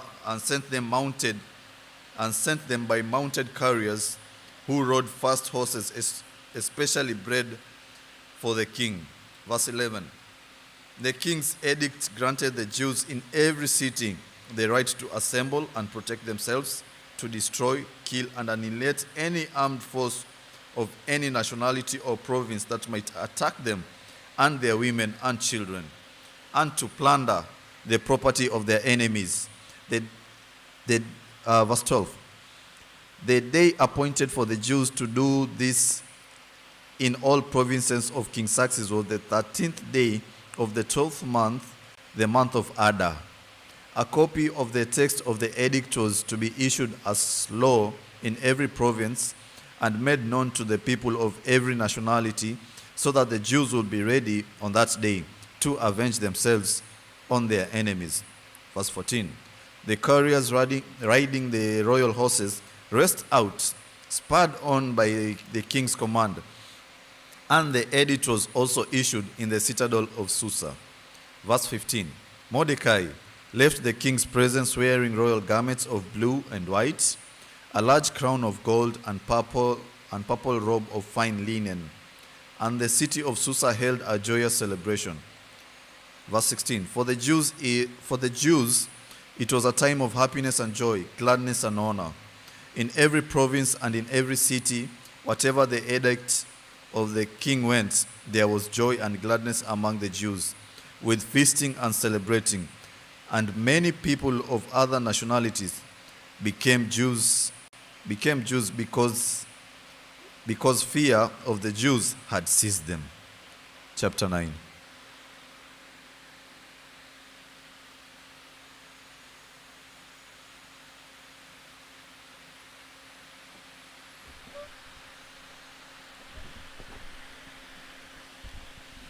Esther, chapter 9, verse 1. On the 13th day of the 12th month, the month of Adar, the edict commanded by the king was to be carried out.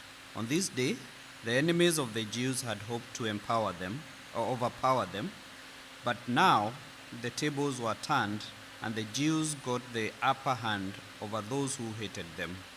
The Jews assembled in their cities in all the provinces of King Xerxes to attack those determined to destroy them.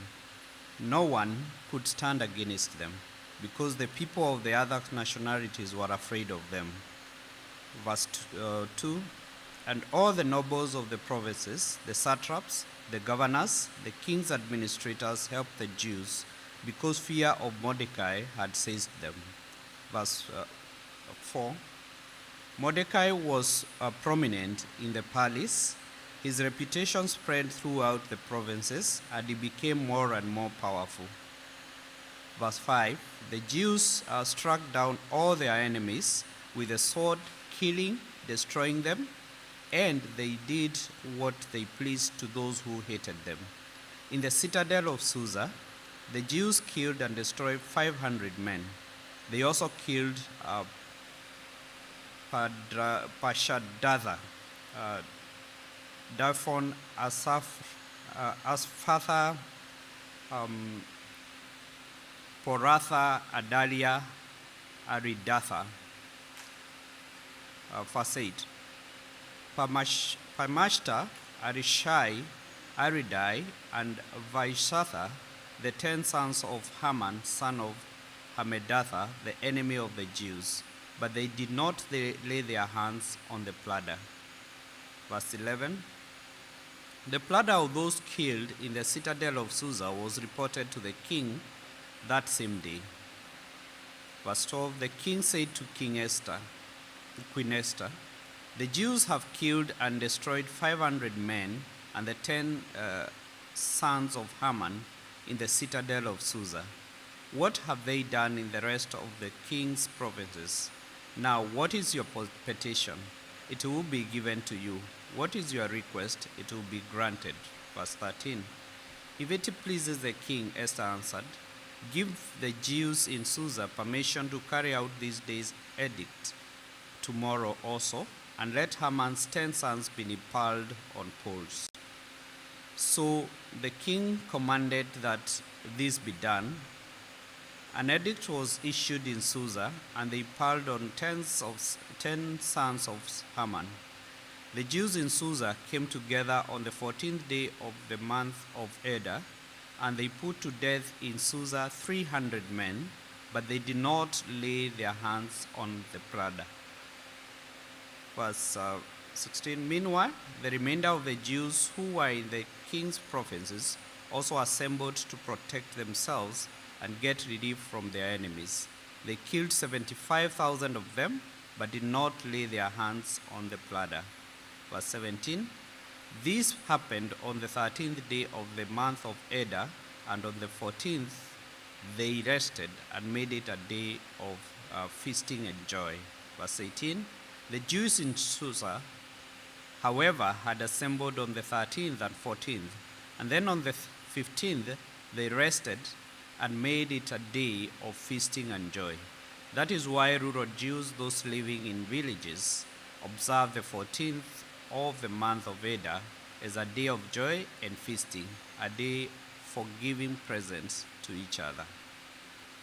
Verse 20, Mordecai recorded these events and he sent letters to all the Jews throughout the provinces of King Xerxes, near and far, to have them celebrate annually the 14th and 15th days of the month of Adar, as a time when the Jews got relief from their enemies, and as a month when their sorrow was turned into joy and their mourning into a day of celebration. He wrote them to observe the days as days of feasting and joy and giving presents to food to one another and gifts to the poor. Verse 23. So the Jews agreed to continue the celebration they had begun, doing what Mordecai had written to them. For Haman, son of Hammedatha, the Agagite, the enemy of all the Jews, had plotted against the Jews to destroy them, and had cast the pool, that is the lot, for their ruin and destruction. But when the plot came to king's attention, he issued written orders that the evil scheme Haman had devised against the Jews should come back onto his own hand, and he and his sons should be impaled on poles.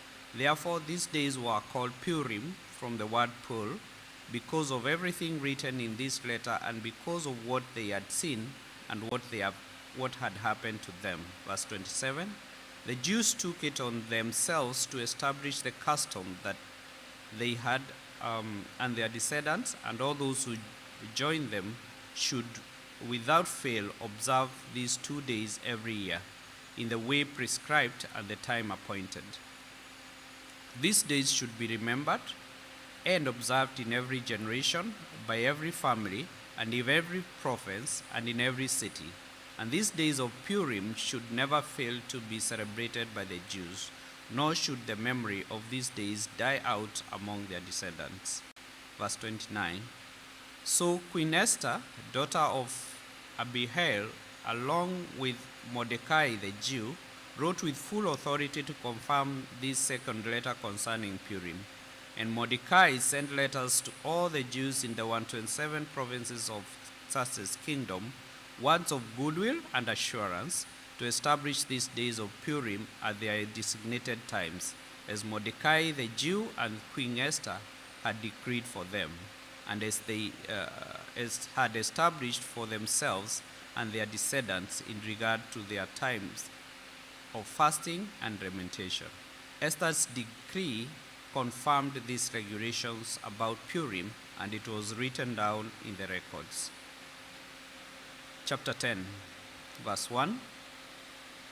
King Xerxes imposed tribute throughout the empire to its distant shores, and all its acts of power and might, together with a full account of the greatness of Mordecai, whom the king had promoted. Are they not written in the book of the annals of kings of Media and Persia? Mordecai the Jew was second in rank to King Xerxes, preeminent among the Jews, and held in high esteem by his many fellow Jews, because he worked for the good of the people and spoke up for the welfare of all the Jews.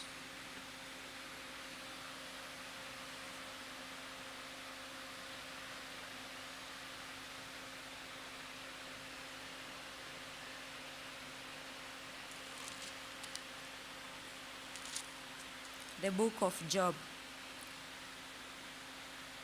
In the land of Uz, there lived a man whose name was Job. This man was blameless and upright. He feared God and shunned evil. He had 7 sons and 3 daughters, and he owned 7,000 sheep, 3,000 camels, 500 yoke of oxen, and 500 donkeys. And he had a large number of servants. He was the greatest man among all the people of East. His sons used to take turns holding feast in their homes, and they would invite their 3 sisters to eat and drink with them. When a period of feasting had run its course, Job would send and have them purified. Early in the morning, he would sacrifice a burnt offering for each of them, thinking, "Perhaps my children have sinned and cursed God in their hearts." This was Job's regular custom. One day, the angels came to present themselves before the Lord, and Satan also came with them. The Lord said to Satan, "Where have you come from?" Satan answered the Lord, "From roaming through the earth and going back and forth in it." Then the Lord said to Satan, "Have you considered my servant Job? There is no one on earth like him. He is blameless and upright, a man who fears God and shuns evil. Does Job fear God for nothing?" Satan replied, "Have you not put a hedge around him and his household and everything he has? You have blessed the work of his hands, so that his flocks and herds are spread throughout the land. But stretch out your hand and strike everything he has, and he will surely curse you to your face." The Lord said to Satan, "Very well, then, everything he has is in your hands, but on the man himself do not lay a finger."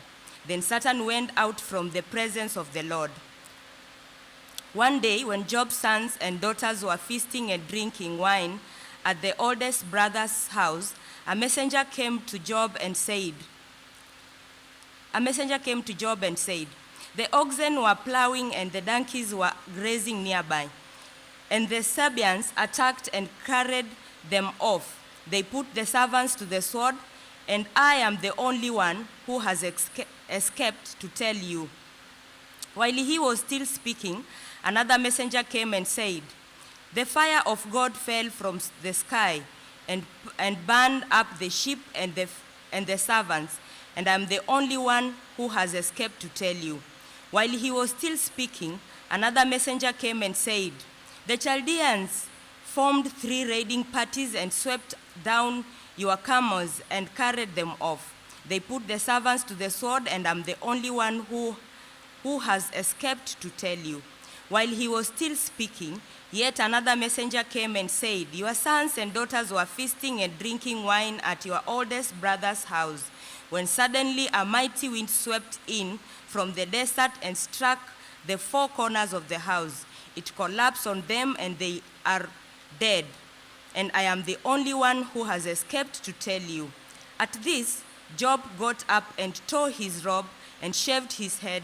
Then he fell to the ground in worship and said, "Naked I came from my mother's womb, and naked I will depart. The Lord gave, and the Lord has taken away. May the name of the Lord be praised." Verse 22. In all this, Job did not sin by charging God with wrongdoing. Job chapter 2. On another day, the angels came to present themselves before the Lord, and Satan also came with them to present himself before the Lord. And the Lord said to Satan, "Where have you come from?" Satan answered the Lord, "From roaming through the earth and going back and forth in it." Then the Lord said to Satan, "Have you considered my servant Job? There is no one on earth like him. He is blameless and upright, a man who fears God and shuns evil. And he still maintains his integrity. Though you incited me against him to ruin him without any reason." Verse 4. "Skin for skin," Satan replied. "A man will give all he has for his own life, but stretch out your hand and strike his flesh and bones, and he will surely curse you to your face." The Lord said to Satan, "Very well, then, he is in your hands, but you must spare his life." So Satan went out from the presence of the Lord and afflicted Job with painful sores from the soles of his feet to the top of his head. Then Job took a piece of broken pottery and scraped himself with it as he sat among the ashes. His wife said to him, "Are you still holding on to your integrity? Curse God and die." Verse 10, he replied, "You are talking like a foolish woman. Shall we accept good from God and not trouble?" In all this, Job did not sin in what he said. Verse 11. When Job's three friends, Eliphaz the Temanite, Bildad the Shuhite, and Zophar the Naamathite, heard about all the troubles that had come upon him, they set out from their homes and met together by agreement to go and sympathize with him and comfort him. When they saw him from a distance, they could hardly recognize him. They began to weep aloud, and they tore their robes and sprinkled dust on their heads. Then they sat on the ground with him for 7 days and 7 nights. No one said a word to him because they saw how great his suffering was. Job chapter 3. After this, Job opened his mouth and cursed the day of his birth. He said, "May the day of my birth perish, and the night it was said, a boy is born. That day may it turn to darkness. May God above not care about it. May no light shine upon it. May darkness and deep shadow claim it once more. May a cloud settle over it. May blackness overwhelm its lights. That night may thick darkness seize it. May it not be included among the days of the year, nor be entered in any of the months. May that night be barren. May no shout of joy be heard in it. May those who curse days curse that day. Those who are ready to rouse Leviathan." Verse 9. May its morning stars become dark.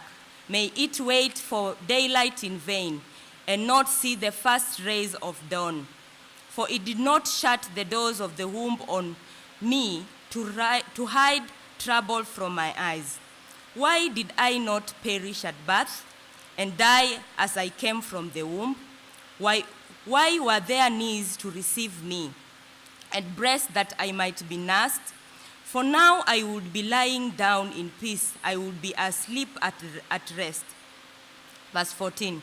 With kings and counselors of the earth who build for themselves places now lying in ruins, with rulers who had gold, who filled their houses with silver.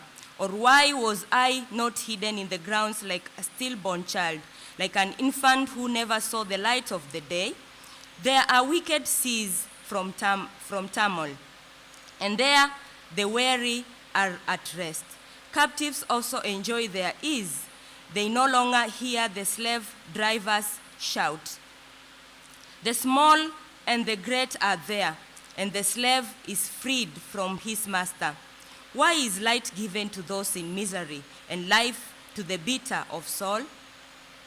To those who long for death that does not come, who search for it more than for hidden treasures, who are filled with gladness and rejoice when they reach the grave? Why is life given to a man whose ways is hidden, whom God has hedged in? For sighing comes to me instead of food. My groans pour out like water. What I feared has come upon me. What I dreaded has happened to me. I have no peace, no quietness. I have no rest, but only turmoil. Job chapter 4. Then Eliphaz the Temanite replied, "If someone ventures a word with you, will you be impatient? But who can keep from speaking? Think how you have instructed many, how you have strengthened feeble hands. Your words have supported those who trampled. You have strengthened faltering knees. But now trouble comes to you, and you are discouraged. It strikes you, and you are dismayed. Should not your pity be your confidence, and your blameless ways your hope? Consider now, who being innocent has ever perished? Where were the upright ever destroyed? As I have observed, those who plow evil and those who sow trouble reap it. After the breath of God they are destroyed, at the blast of his anger they perish. The lions may roar and growl, yet the teeth of the great lions are broken.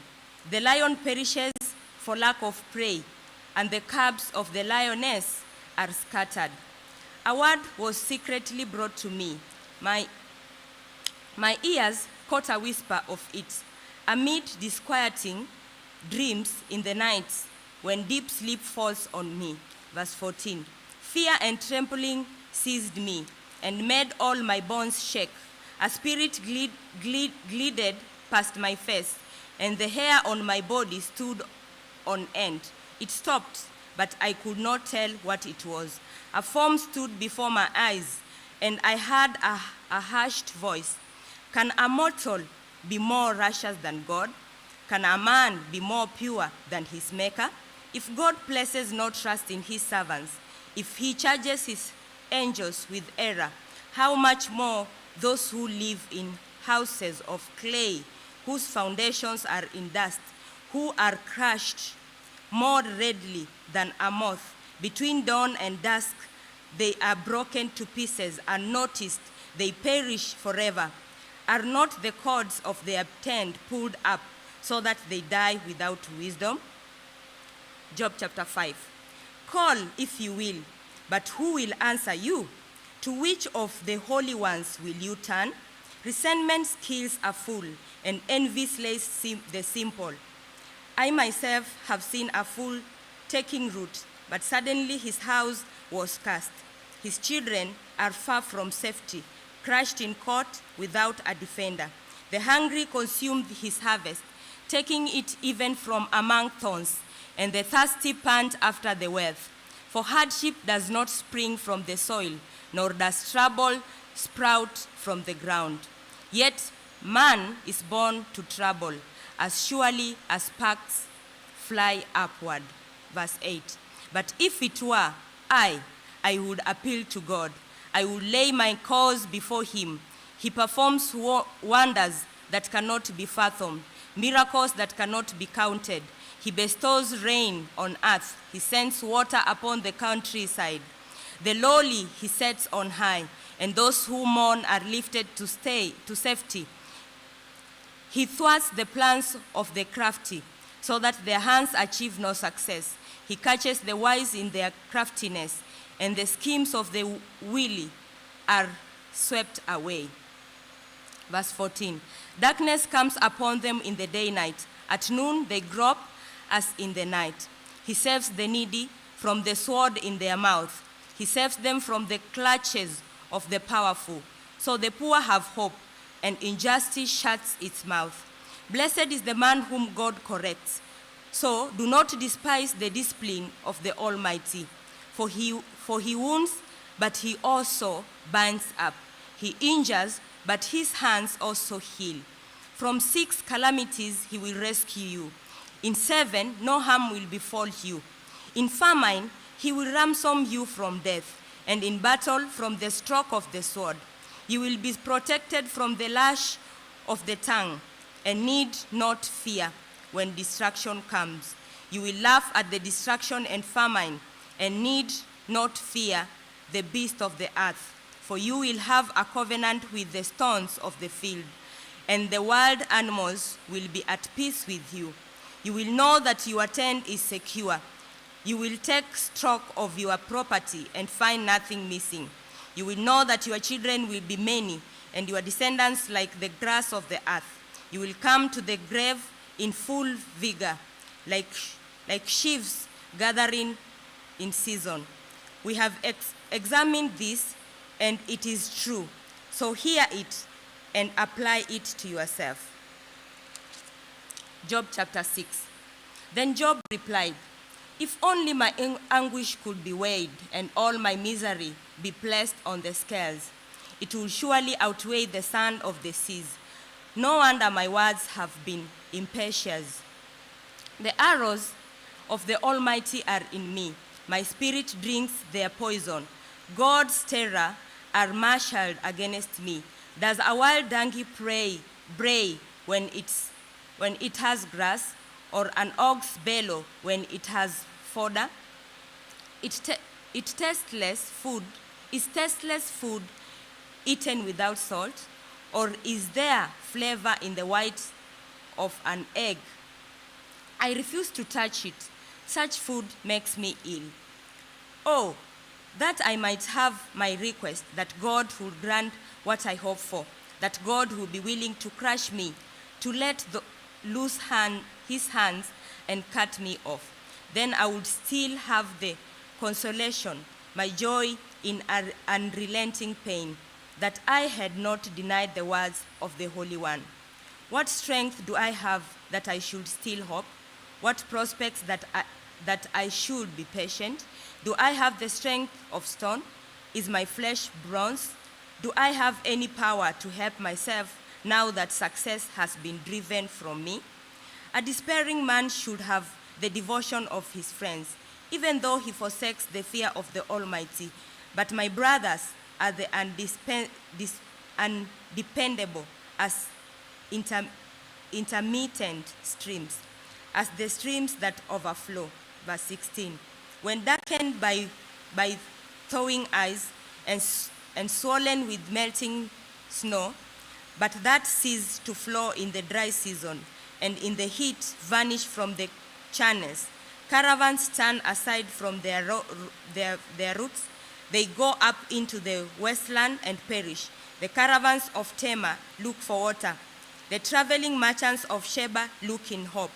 They are distressed because they had been confident. They arrive there only to be disappointed. Verse 21. Now you too have proved to be of no help. You see something dreadful and are afraid. Have I ever said, give something on my behalf? Pay a ransom for me from your wealth? Deliver me from the hand of the enemy. Ransom me from the clutches of the ruthless. Teach me, and I will be quiet. Show me where I have been wrong. How painful are honest words. But what do your arguments prove? Do you mean to correct what I say and treat the words of a despairing man as wind? You would even cast lots for the fatherless and batter away your friend. But now, be so kind to look at me. Would I lie to your face? Relent, do not be unjust. Reconsider, for my integrity is at stake. Is there any wickedness on my lips? Can my mouth not discern malice? Job chapter 7. Does not man have hard service on earth? Are not his days like those of a hired man? Like a slave longing for the evening shadows, or a hired man waiting eagerly for his wages. So I have been allotted months of fertility, and nights of misery have been assigned to me. When I lie down, I think, how long before I get up? The night drags on, and I toss till dawn. My body is clothed with worms and scabs. My skin is broken and festering.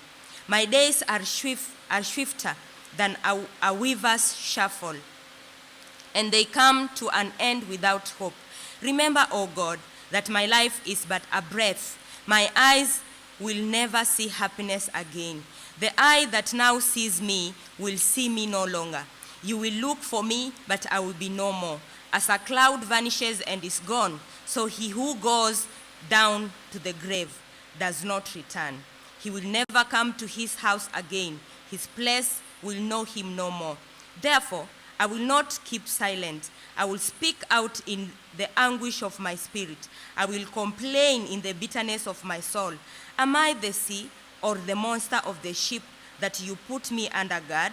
When I think my bed will comfort me and my couch will ease my complaint, even then you frighten me with dreams and terrify me with visions, so that I prefer strangling and death rather than this body of mine. I despise my life. I would not live forever. Let me alone. My days have no meaning. What is man that you have so much of him, that you give him so much attention, that you examine him every morning and test him every moment?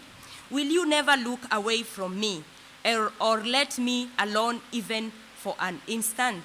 If I have sinned, what have I done to you, O watcher of men? O watcher of men? Why have you made me your target? Have I become a burden to you? Why do you not pardon my offenses and forgive my sins? For I will soon lie down in the dust. You will search for me, but I will be no more. Job chapter 8. Then Bildad, the Shuhite, replied, how long will you say such things? Your words are a blustering wind. Does God pervert justice? Does the Almighty pervert what is right?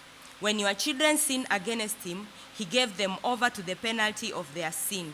But if you will look to God and plead with the Almighty, if you are pure and upright, even now he will rouse himself on your behalf and restore you to your rightful place. Your beginnings will seem humble, so prosperous will your future be. Ask the former generations and find out that their fathers learned, and found out what their fathers learned. For we were born only yesterday and now nothing, and our days on earth are but a shadow. Will they not instruct you and tell you? Will they not bring forth words from their understanding? Can a papyrus grow tall where there is no marsh? Can reeds thrive without water? While still groaning and uncut, they wither more quickly than grass. Such is the destiny of all who forget God. So perishes the hope of the godless. Verse 14. What he trusts is in fragile. What he relies on is a spider's web. He leans on his web, but it gives away. He clings to it, but it does not hold. He is like a well-watered plant in the sunshine, spreading its shoots over the garden. It entwines its roots around a pile of rocks and looks for a place among the stones. But when it is torn from its spot, that place disowns it and says, I never saw you. Surely its life withers away, and from the soil other plants grow. Verse 20. Surely God does not reject a blameless man or strengthen the hands of the evildoers. He will yet fill your mouth with laughter and your lips with shouts of joy. Your enemies will be clothed in shame, and the tents of the wicked will be no more. Job chapter 9. Then Job replied, indeed, I know that this is true, but how can a mortal be righteous before God? Though one wished to dispute with him,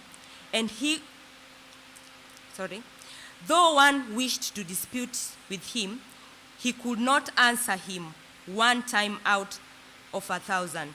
His wisdom is profound, his power is vast.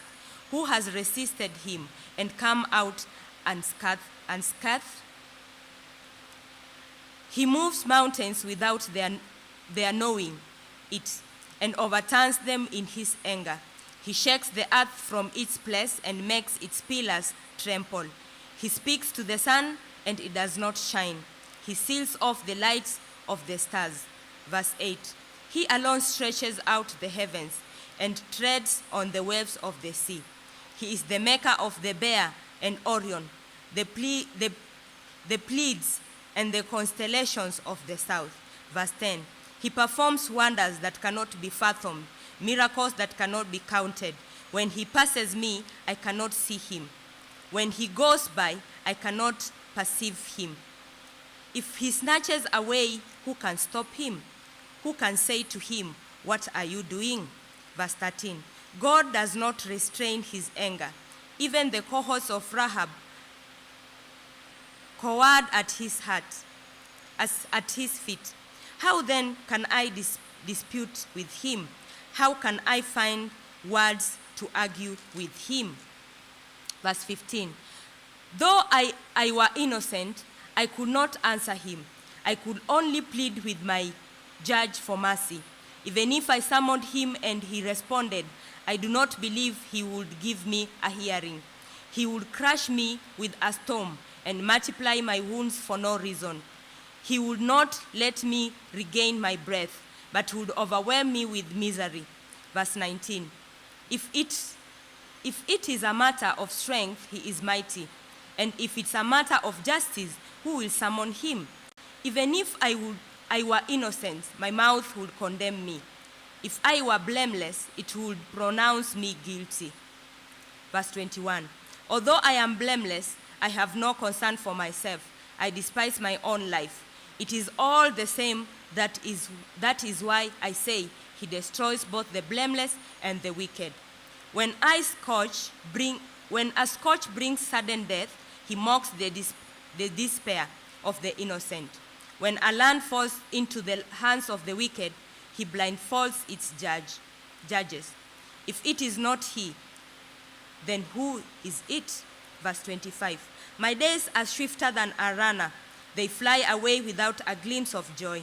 They skim past like boats of papyrus, like eagles swooping down on their prey. If I say, I will forget my complaint, I will charge my expression and smile, I still dread all my sufferings, for I know you will not hold me innocent.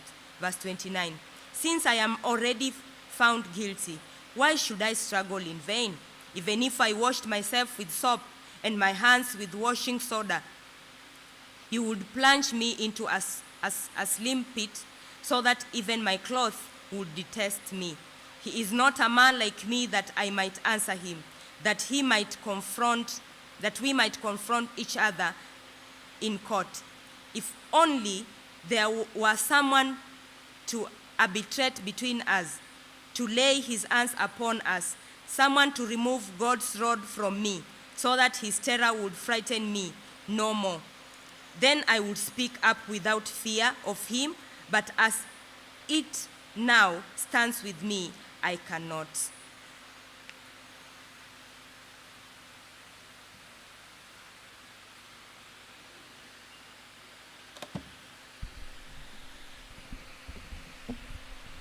Job chapter 10. I loathe my very life, therefore I will give free rein to my complaint and speak out in the bitterness of my soul. I will say to God, do not condemn me, but tell me what charges you have against me.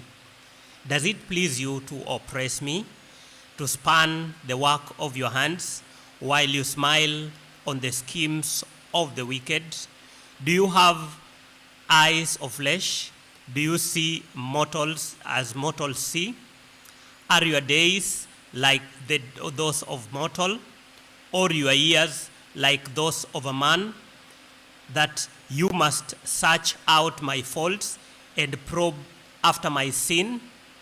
Though you know that I am not guilty and that no one can rescue me from your hand, your hands shaped me and made me.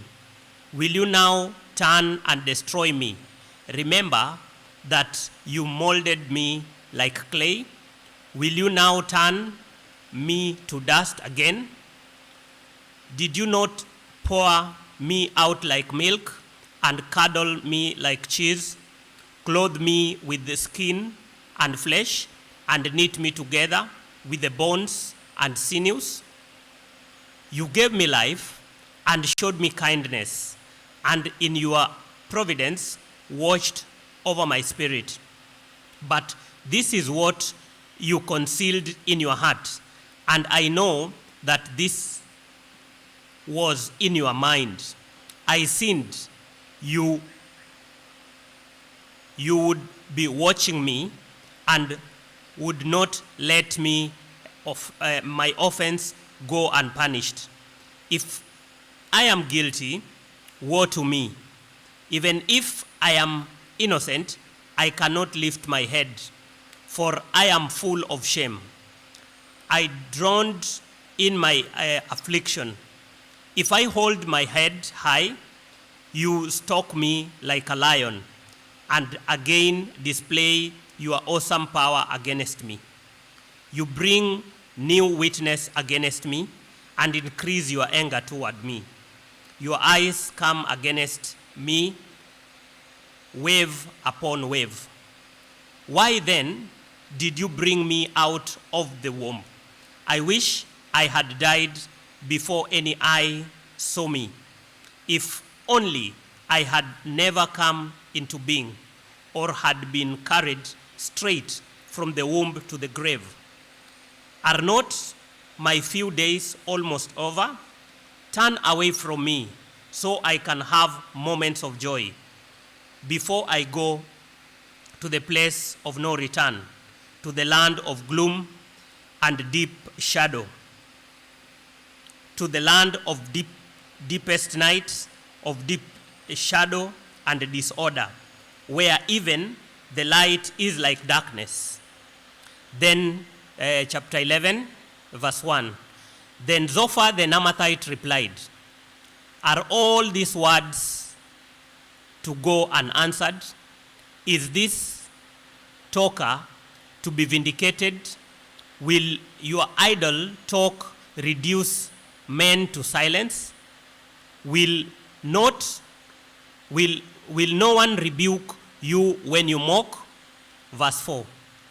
You say to God, my beliefs are flawless, and I am pure in your sight. Oh, how I wish that God would speak, that he would open his lips against you. Verse 6.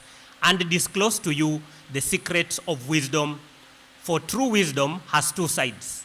Know this, God has even forgotten some of your sins. Can you fathom the mysteries of God? Can you probe the limits of the Almighty? They are higher than the heavens. What can you do? They are deeper than the depths of the grave. What can you know? Verse 9. Their measure is longer than the earth and wider than the sea. If he comes along and confines you in prison and convenes a court, who can oppose him? Surely he recognizes deceitful men, and when he sees evil, does he not take note? Verse 12. But a witless man can no more become wise than a wild donkey. A wild donkey's coat can be born a man. Yet, if you devote your heart to him and stretch out your hands to him, if you put away the sin that is in your hand and allow no evil to dwell in your tent, then you will lift up your face without shame. You will stand firm without fear.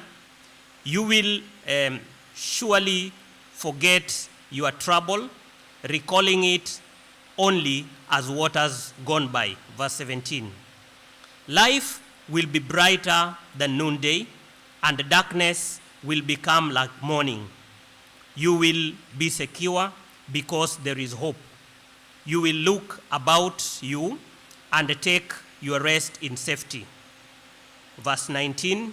You will lie down with no one to make you afraid, and many will court your favor. But the eyes of the wicked will fail, and escape will elude them. Their hope will become a dying gasp. Chapter 12. Then Job replied, doubtless you are the people, and wisdom will die with you. But I have a mind as well as you. I am not inferior to you. Who does not know all these things? Verse 4. I have become a laughingstock to my friends, though I called upon God and he answered. A mere laughingstock, though righteous and blameless. Men at ease have contempt for misfortune, as the fate of those whose feet are sleeping. The tents of marauders are undisturbed, and those who provoke God are secure. Those who carry their God in their hands. Verse 7. But ask the animals, and they will teach you, or the birds of the air, and they will tell you, or speak to the earth, and it will teach you, or let the fish of the sea inform you. Which of these does not know that the hand of the Lord has done this. Verse 10, in his hand is the life of every creature and the breath of all mankind. Does not the ear taste words as the tongue tastes food? Is not wisdom found among the aged? Does not long life bring understanding? Verse 13, to God belongs wisdom and power. Counsel and understanding are his. What does he tears down? What he tears down cannot be rebuilt. The man he imprisons cannot be released. If he holds back the waters, there is drought. And if he lets them loose, they devastate the land. To him belongs strength and victory. Both deceived and deceiver are his. Verse 17. He leads counselors away stripped and makes fools of judges. He takes off the shackles put on by kings and ties a loincloth around their waist. Verse 19. He leads the priest away stripped and overthrows men long established. He silences the lips of trusted advisors and takes away the discernment of elders.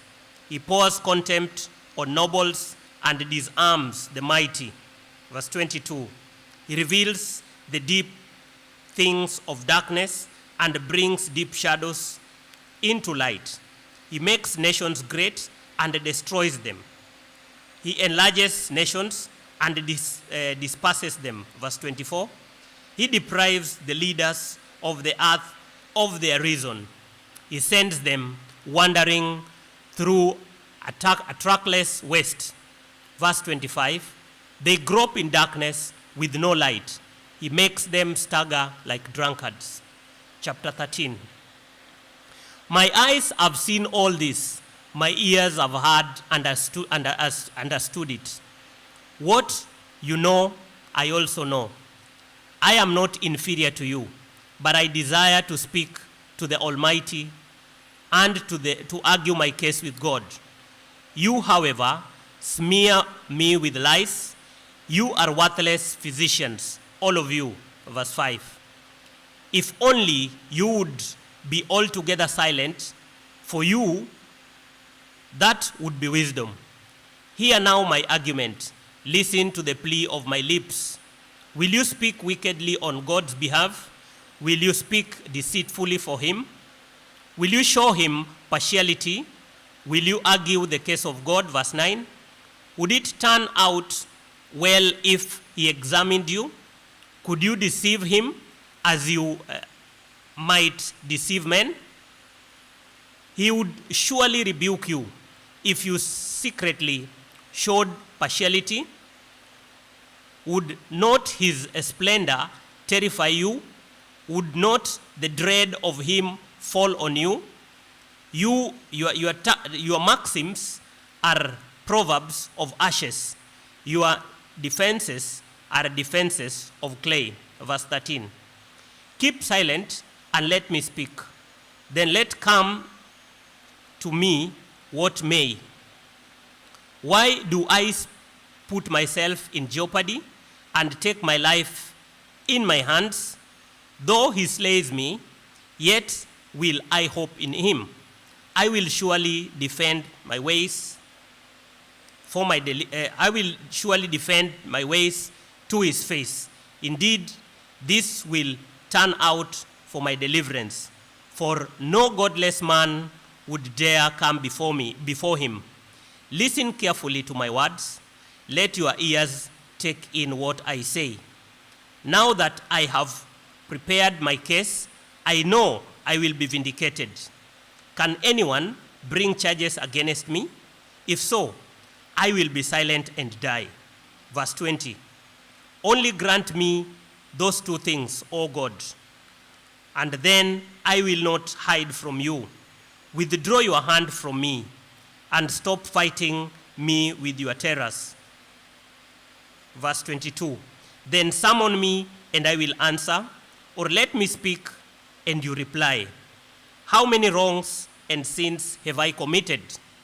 Show me my offenses and my sin. Verse 24. Why do you hide your face and consider me your enemy? Will you torment a wind-blown leaf? Will you chase after dry chaff? For you write down bitter things against me and make me inherit the sins of my youth. Verse 27. You fasten my feet in shackles.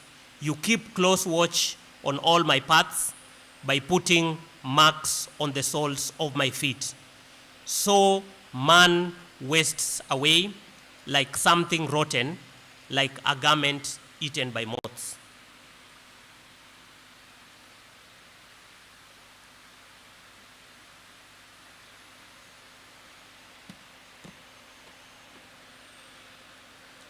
Job chapter 14.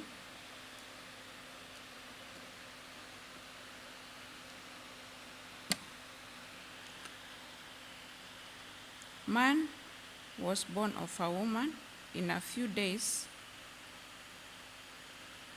all full of trouble. When he springs up like a flower and withers away like a fleeting shadow, he does not endure. Do you fix your eyes on such a one? Will you bring him before your judgment? Who can bring what is pure? Who is pure? No one. Man's days are determined. You have decreed the number of his months and have set limits he cannot exceed. So look away from him and let him alone till he has put his time like a hired man. At least there is hope for a tree. If it is cut down, it will sprout again, and its new shoots will not fail. Its roots may grow old in the ground, and its stump die in the soil. Yet at the scent of water it will bud and put forth shoots like a plant. But man dies and is laid low. He breathes and his last is no more. As water disappears from the sea, or a riverbed becomes parched and dry, so man lies down and it does not rise till heavens are no more. Men will awake or be roused from their sleep. If only you would hide me in the grave and conceal me till your anger has passed.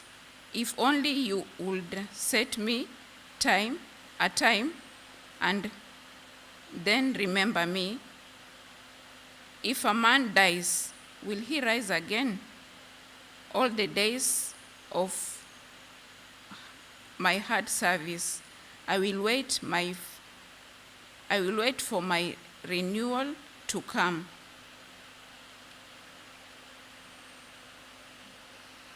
You will call and I will answer. I will answer you. You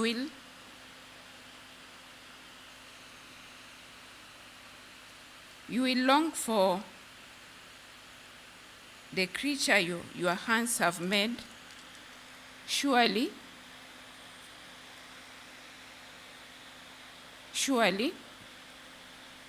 then you will count my steps, but not keep track of my sins. My offense will be sealed up in a bag, and you will cover over my sin. But as a mountain erodes and crumbles, and as a rock is moved from its place, as water wears away stones, and as torrents wash away the soil, so you will destroy man's hope. You will overpower him once for all, and he is gone. You will change his countenances and send him away. If his sons are honored, he does not know it. If they are brought low, he does not see it. He feels but the pain of his own body, and mourns only for himself.